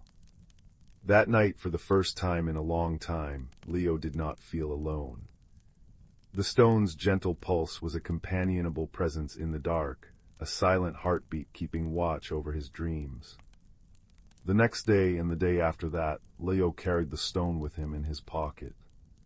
He found that its glow would sometimes quicken, pulsing a little brighter and faster, when he walked along a certain, overgrown path at the edge of the forest, a path most people never noticed. It was as if the stone were a compass, and its needle was pointing him toward something. Curiosity, a small, flickering flame of it, began to grow within him. So on the third day, with the stone a warm, reassuring weight in his pocket, Leo decided to follow the path. The forest welcomed him not with a roar, but with a sigh. Sunlight filtered through the canopy in shifting, dappled patterns, and the air smelled of damp earth, pine needles, and something else, something sweet and ancient. He walked for what felt like a long time, the only sounds the crunch of his footsteps on the leaf-strewn path and the distant call of a wood thrush. The stone in his pocket glowed steadily, a little beacon of warmth against his leg. Just as he began to wonder if he had imagined the whole thing, the path ended abruptly at a wall of thick, tangled ivy that cascaded down a great, mossy boulder. He was about to turn back, a prickle of disappointment in his chest, when the stone in his pocket flared with a sudden, warm intensity.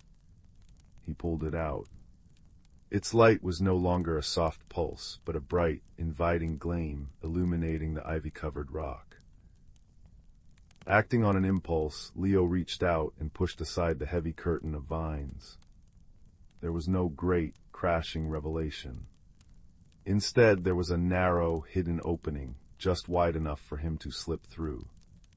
Taking a deep breath, he stepped inside. He found himself in a place that took his breath away.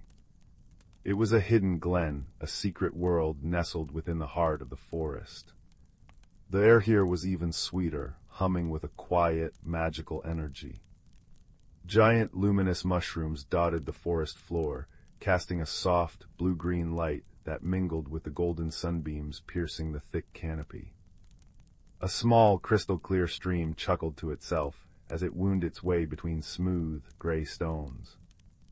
The very leaves on the trees seemed to shimmer with a light of their own. It was a place of profound peace and breathtaking beauty. And it was not empty.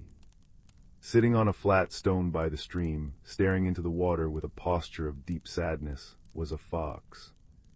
But this was like no fox Leo had ever seen.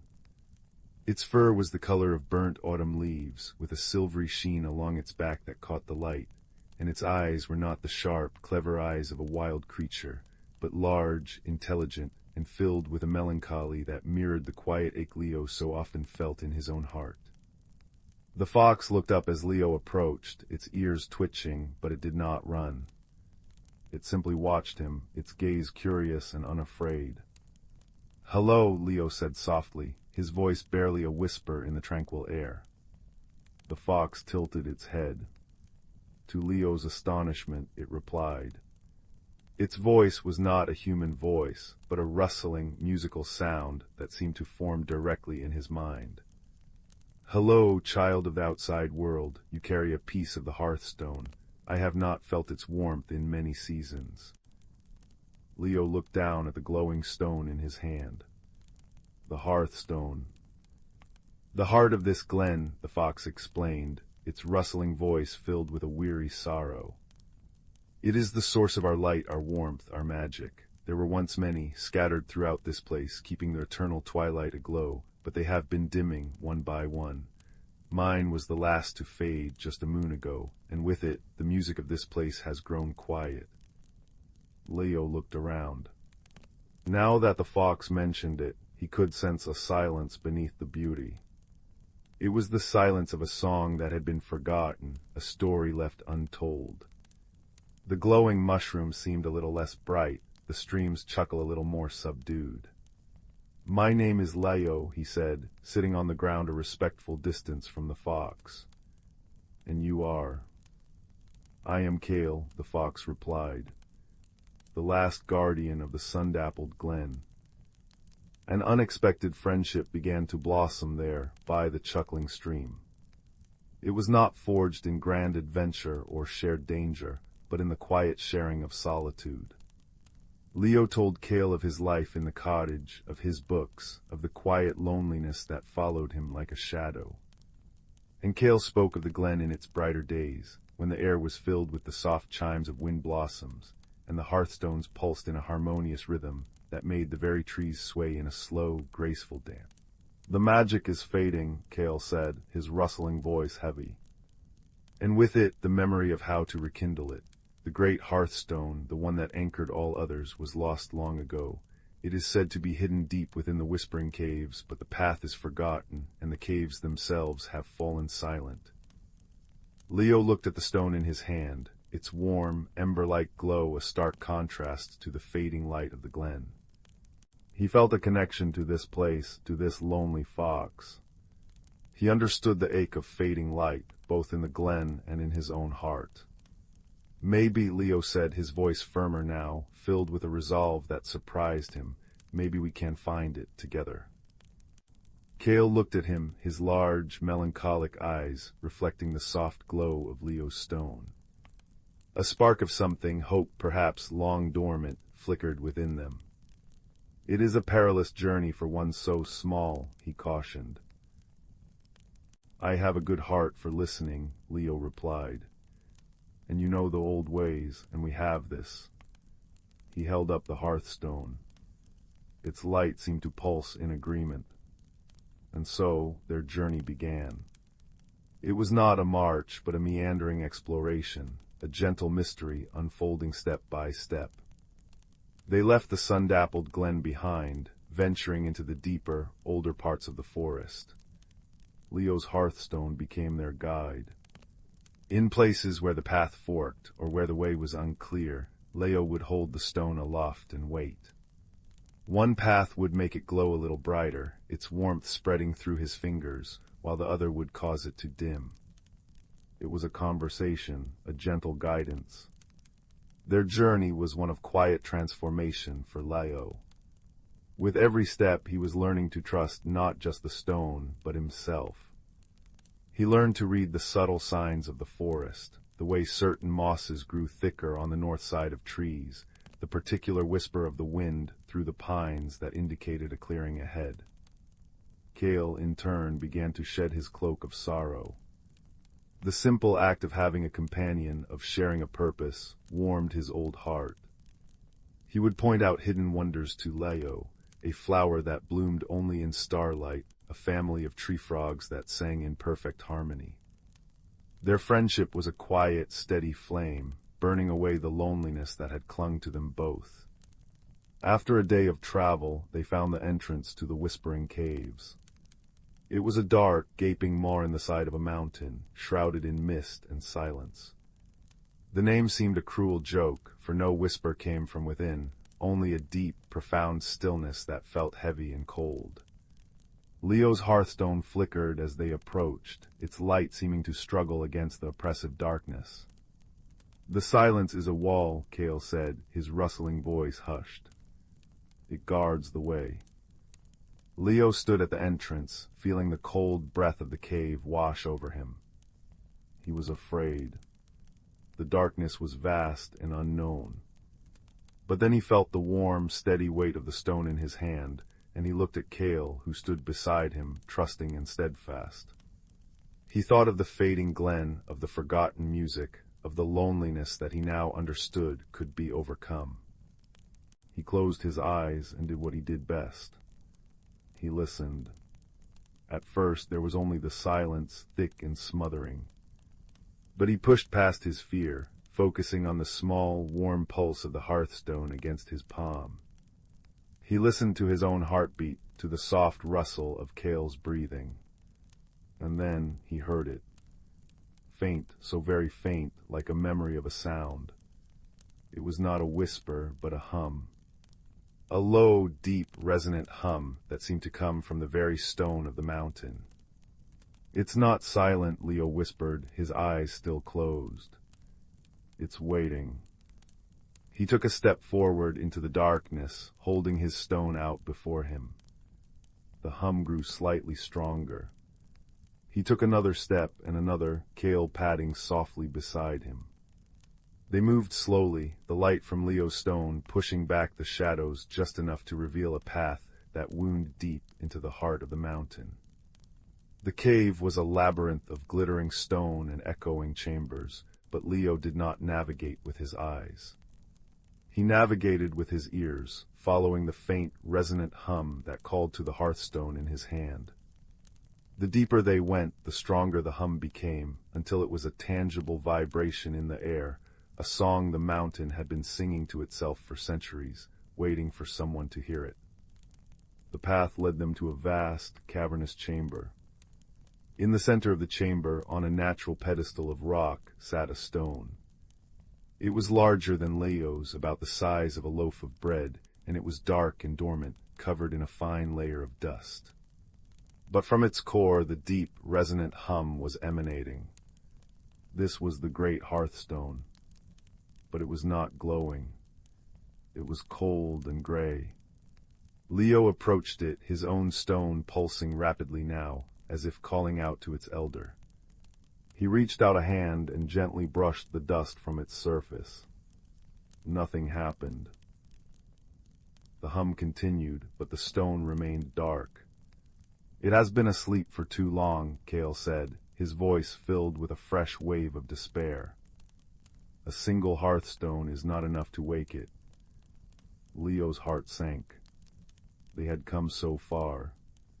He looked at the dark stone, then at the warm, glowing one in his own hand. He thought of all the stories he had ever read, tales of magic and light. They always spoke of sacrifice, of giving something of yourself. He thought of the fire in his hearth at home, how a single ember could not start a new fire, but if you placed it gently amidst the kindling with care and patience, a new flame could be born. He wasn't a great wizard. He didn't know any powerful spells. He was just a quiet boy with a good heart for listening. So he did the only thing that felt right. He placed his own, smaller hearthstone gently against the great, dormant one. He closed his eyes and he poured all of his hope, all of his newfound courage, all of the warmth of his friendship with Cale into that simple touch. He thought of the sun-dappled glen, not as it was, but as it could be, full of light and music and joy. He gave his stone not as a command, but as a gift. A spark. For a long moment, nothing happened. The only sound was the deep, lonely hum of the great stone. And then a flicker. A tiny golden spark appeared deep within the heart of the great hearthstone. It pulsed once weakly, then again stronger. Leo's own stone glowed in tandem, its light flowing into the larger stone like a river joining the sea. The spark grew, spreading through the dormant stone like liquid sunlight, chasing away the gray, until the entire great hearthstone was ablaze with a warm, brilliant, golden light. The hum transformed, rising in pitch and joy, becoming a clear, beautiful chime that filled the cavern and echoed out through the tunnels. The light from the great hearthstone did not stay contained. It pulsed outwards in a wave of pure, warm energy. As it passed through Leo, he felt not exhausted, but filled with a profound sense of peace and belonging. The ache of loneliness was gone, replaced by a steady, warm glow of connection. He had been transformed as surely as a log in the fire. His quiet solitude burned away to reveal the brave, kind heart that had always been there. When they emerged from the whispering caves, the world was different. The forest seemed to be singing, the very leaves shimmering with renewed vitality. They made their way back to the sun-dappled glen, and when Leo pushed aside the ivy curtain, he gasped. The glen was awake. The luminous mushrooms glowed with a fierce, joyful light, painting the clearing in vibrant colors. The stream chuckled and gurgled with newfound energy. And everywhere from within hollows in the trees, from beneath fern fronds, from the banks of the stream, other hearthstones were glowing, their lights pulsing in a harmonious, rhythmic dance. The air was filled with the soft, sweet sound of wind blossoms chiming, a music that had been silent for generations. Kale stood beside Leo, his fur seeming to shimmer with its own inner light. The melancholy was gone from his eyes, replaced by a deep, contented joy. "You have done it, Leo," he said, his rustling voice now filled with music. "You did not just bring back the light, you brought back the song." Leo knew his time in the glen was drawing to a close. The sun was beginning to set, painting the sky in hues of orange and purple, mirroring the fire he knew would be waiting in his own hearth. He felt a pang of sadness at the thought of leaving, but it was a gentle sadness, like the end of a beautiful day. "Will you be all right?" Leo asked Kale. The fox nuzzled his hand gently. "The glen is whole again, and I am no longer its last guardian. I am its keeper and its friend, just as you are. And you," Kale said, his intelligent eyes soft, "you will always carry its warmth with you. You do not need a stone for that anymore." Leo looked down at his hand. The small hearthstone he had found was no longer glowing with its own light.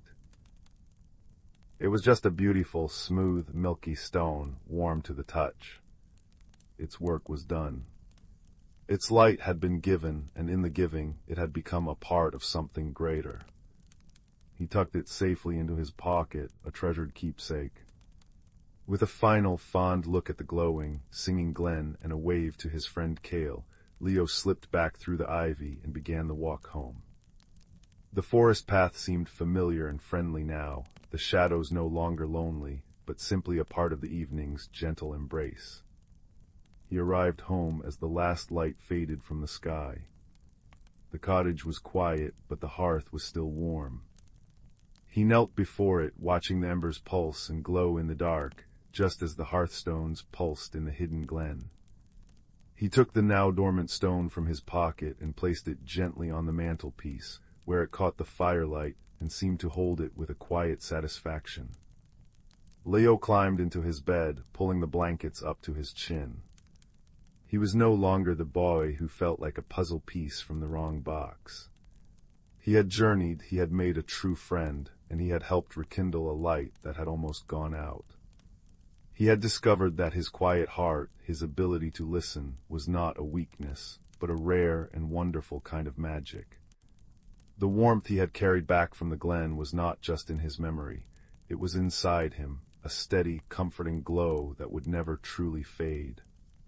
And as he drifted off to sleep, the fire in the hearth crackled its own soft lullaby, and he imagined he could still hear, faint and far away, the beautiful, chiming music of the sun-dappled glen, a song of friendship and rekindled light to guide him into the most peaceful of dreams. Sleep well, little one. May your own heart always be a hearthstone, glowing steady and true. In the quiet expanse of the cosmos, where stars twinkle like distant fireflies and nebulae swirl in soft, pastel hues, there was a small, forgotten corner of the universe that held a secret garden. This garden was not on any planet, but nestled within the heart of a gentle space station, one that had been abandoned long ago by its builders. Its walls were made of crystalline panels that shimmered with a light of their own, casting rainbows across the floor whenever a star passed by. It was here in this haven of peace that two unlikely friends found each other. The first was a being named Kalen, who hailed from the planet Verdantia, a world where everything glowed with bioluminescent life. Kalen's skin was like living velvet, and it changed colors with his emotions, soft blues when he was calm, warm golds when he was happy, and gentle purples when he felt curious. He communicated not with words, but with these shifting hues, and his eyes held the depth of 1,000 forests. Kalen had journeyed to the station in a small pod that hummed like a drowsy bee, seeking solace after feeling lonely among the stars. The second was Lyra, from the harmonic world of Melodia, where the very air resonated with music. Lyra's form was slender and graceful, with delicate tendrils that swayed like seaweed in an ocean breeze. She spoke through melodies, soft hums for greeting, rising scales for excitement, and low, soothing notes for comfort. Her ship was a vessel that sailed on sound waves, leaving trails of harmonic echoes in its wake. Lyra had been drawn to the station by a faint, lonely frequency she had sensed from light years away. Their meeting was accidental, yet felt destined. Kalen was tending to a patch of star moss that grew in the station's garden, its leaves glowing with a soft, silvery light. Lyra entered, her footsteps creating a gentle chime against the crystalline floor. At first they froze, uncertain. Kalen's skin flushed a nervous indigo, while Lyra emitted a questioning trill that echoed through the hall. For days, they circled each other warily. Kalen would leave offerings of luminous berries from Verdantia, placing them on a smooth rock, and Lyra would respond with a gift of harmonic crystals that sang when touched. But misunderstandings arose from their differences. Once Kalen, feeling joyful, turned a bright yellow, but Lyra misinterpreted it as a warning signal from her world, where sharp colors meant danger.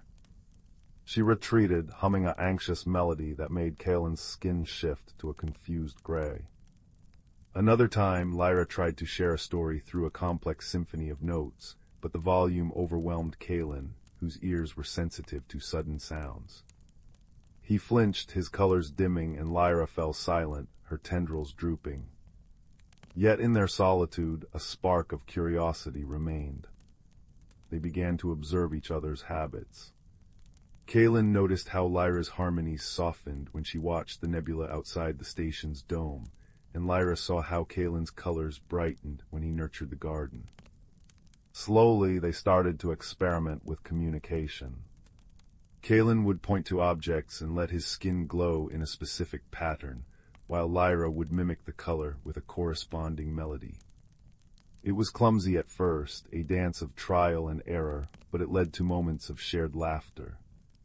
When Kalen accidentally turned a comical shade of orange while slipping on a wet leaf, Lyra responded with a playful giggle-like trill, and they both understood the humor without words. Their breakthrough came when they decided to create a shared shelter within the station. The garden was overgrown with cosmic flora, vines that pulsed with light, flowers that bloomed in sync with passing comets, and trees with leaves that rustled like whispering stars. Together they cleared a cozy nook near the largest crystalline window, which offered a panoramic view of the Orion Nebula, its pink and blue gases swirling in an eternal dance. Kalen used his knowledge of living light to weave benches from glowing fibers, while Lyra arranged harmonic stones that hummed a gentle lullaby when sat upon. They called it the Starlight Sanctuary, a place where they could feel safe and connected. As they worked, they learned each other's quirks. Kalen discovered that Lyra's people expressed affection through duets, so he learned to change his colors in rhythm with her songs. Lyra found that Kalen's kind showed trust by sharing food, so she began to brew teas from starlight-infused petals that steeped in harmony with her melodies. Their misunderstandings became lessons in empathy. Once Lyra brought a device that projected dreamlike patterns of light, thinking it would delight Kalen, but it flickered too rapidly, causing his skin to ripple with discomfort. Instead of frustration, Lyra adjusted the device to pulse slowly, and Kalen responded with a grateful lavender hue. They realized that kindness was a universal language, one that needed no translation. Quiet moments became their favorite times. In the Starlight Sanctuary, they would sit for hours, watching distant stars being born and dying in silent spectaculars. Kalen's colors would melt into a serene azure, and Lyra's harmonies would drop to a whisper, blending with the station's gentle hum. During one such evening, as a meteor shower painted streaks of silver across the sky, Lyra sensed a deep sadness in Kalen through the empathic connection they had built. She didn't need words, his skin had faded to a somber gray. In response, she hummed a melody from her childhood, one that spoke of hope and reunion. Kalen understood, and he shared a memory through a cascade of colors, a story of losing his family to a cosmic storm, but finding courage in new beginnings. Lyra listened, her tendrils brushing his arm in comfort, and for the first time they felt truly understood. Their friendship was tested when a minor crisis arose. A solar flare from a nearby star caused the station's systems to flicker, threatening the garden's delicate ecosystem. Panic might have driven them apart, but instead they worked together. Kalen used his bioluminescent abilities to create a soft light source, guiding Lyra to the control panels, while Lyra used her harmonic skills to recalibrate the energy fields with precise frequencies. It was a dance of cooperation, Kalen's colors signaling directions, Lyra's melodies fine-tuning the controls. When the crisis passed, the garden glowed brighter than ever, and they shared a moment of triumph, their bond strengthened by adversity. As time flowed like a gentle river, the Starlight Sanctuary became a beacon of peace. Other travelers, drawn by rumors of this harmonious place, occasionally visited. A silent rock being who communicated through vibrations, a fluttery insectoid from a gas giant who spoke in pheromone clouds. Each encounter brought new misunderstandings, but Kalen and Lyra acted as bridges, teaching others the language of kindness they had forged. They learned that every being had a unique way of seeing the universe, and that differences were not barriers, but opportunities for wonder. The story of their friendship spread like starlight, touching hearts across galaxies. But for Kalen and Lyra, the greatest joy was in their simple routines, tending the garden, sharing meals under the nebula's glow, and watching the stars in comfortable silence. One evening, as they sat in their sanctuary, a rare alignment of planets cast a golden path across the cosmos. Lyra hummed a new melody, one she had composed just for this moment, and Kalen's skin shimmered in harmony, creating a spectacle of light and sound that felt like a prayer of gratitude. In the end, they knew that no matter how far they traveled or how many worlds they encountered, the memory of their time together would be a constant comfort. The universe was vast and often lonely, but in a crystalline garden among the stars, they had found a home in each other's hearts.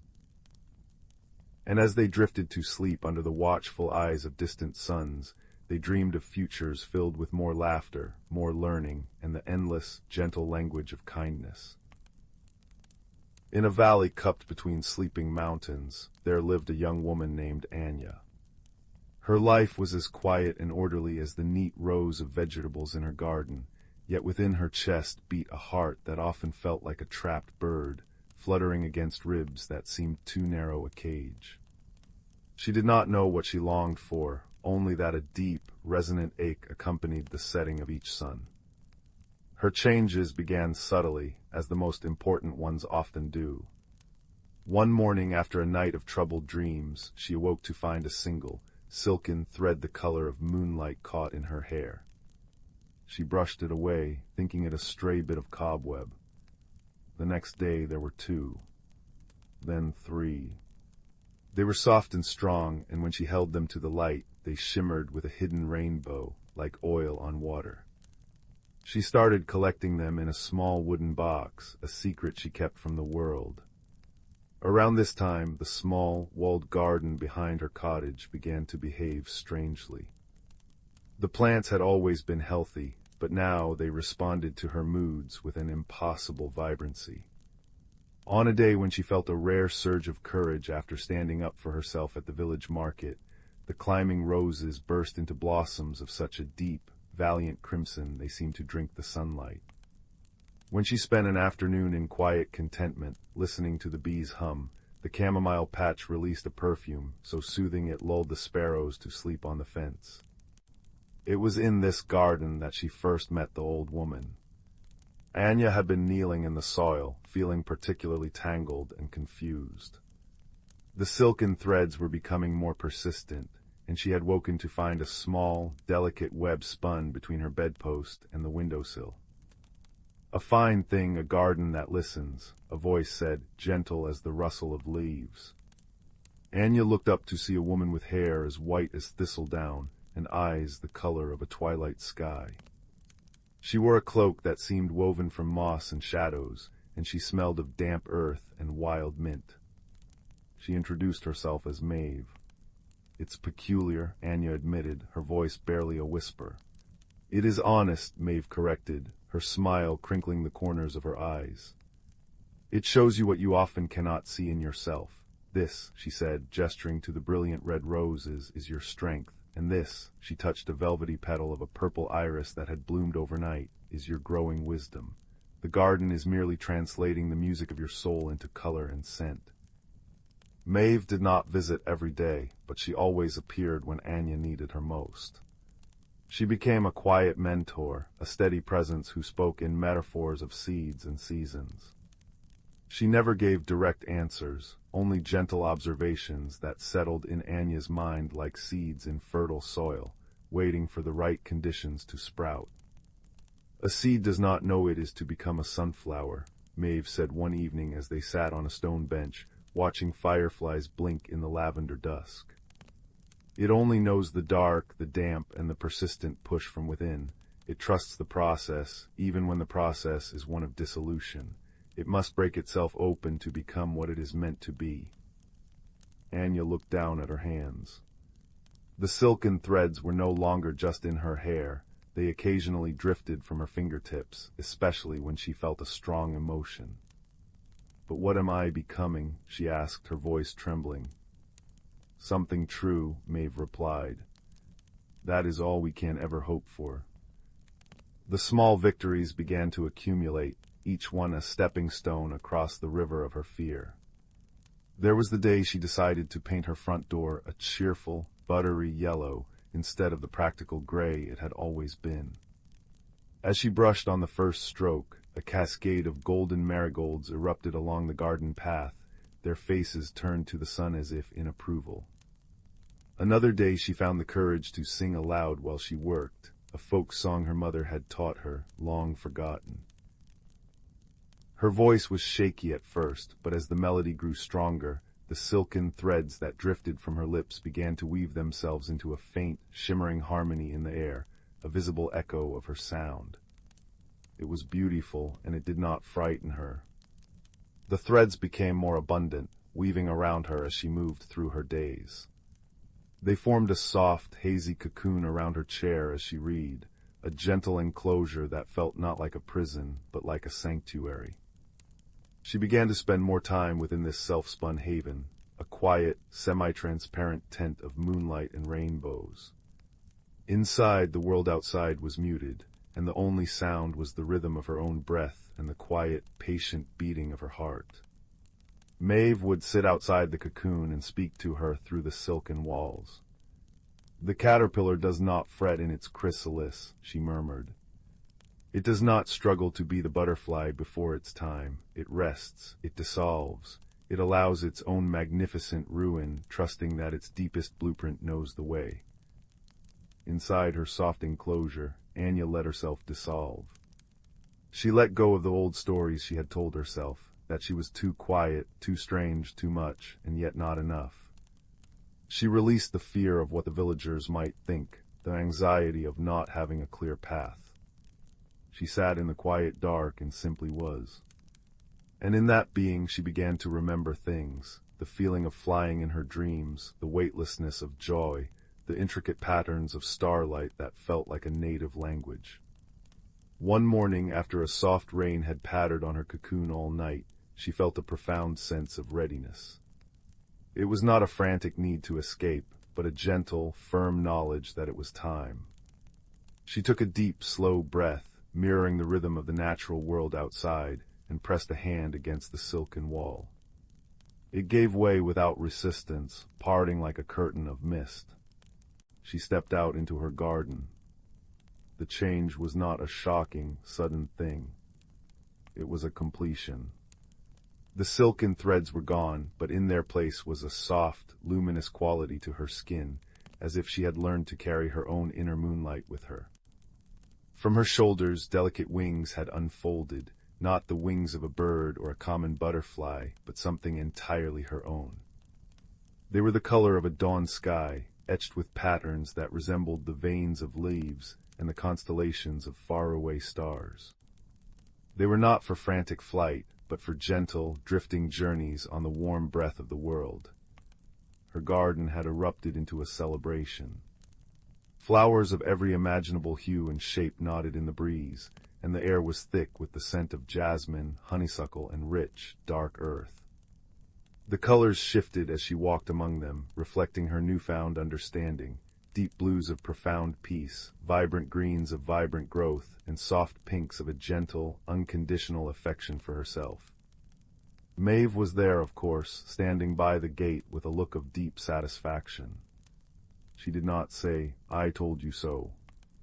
She simply opened her arms, and Anya walked into her embrace. "You see," Maeve whispered. "The ache was not a flaw, it was the seed of your becoming." Anya looked at her mentor, her friend, her eyes clear and calm. "What happens now?" Maeve's smile was as warm as the sun on the stone path. Now you begin." The cocoon was not the end of the story. It was the quiet chapter that made the rest of the tale possible. You have learned the language of your own soul. Now you get to speak it to the world. Anya turned her face to the sky. She took another of those slow, deep breaths in and out, feeling the gentle weight of her wings on her back. They rustled softly, a sound like pages turning in a beloved book. She did not leap into the air. There was no rush. Instead, she took a step forward, then another, walking through her garden gate and onto the path that led toward the waking world. It was not an ending. It was the most beautiful beginning. The first step of a journey taken not by a woman who was afraid of her changes, but by one who had learned to wear her transformation like a cloak of starlight, ready to see what wonders her new wings would help her discover, one gentle, breathing moment at a time.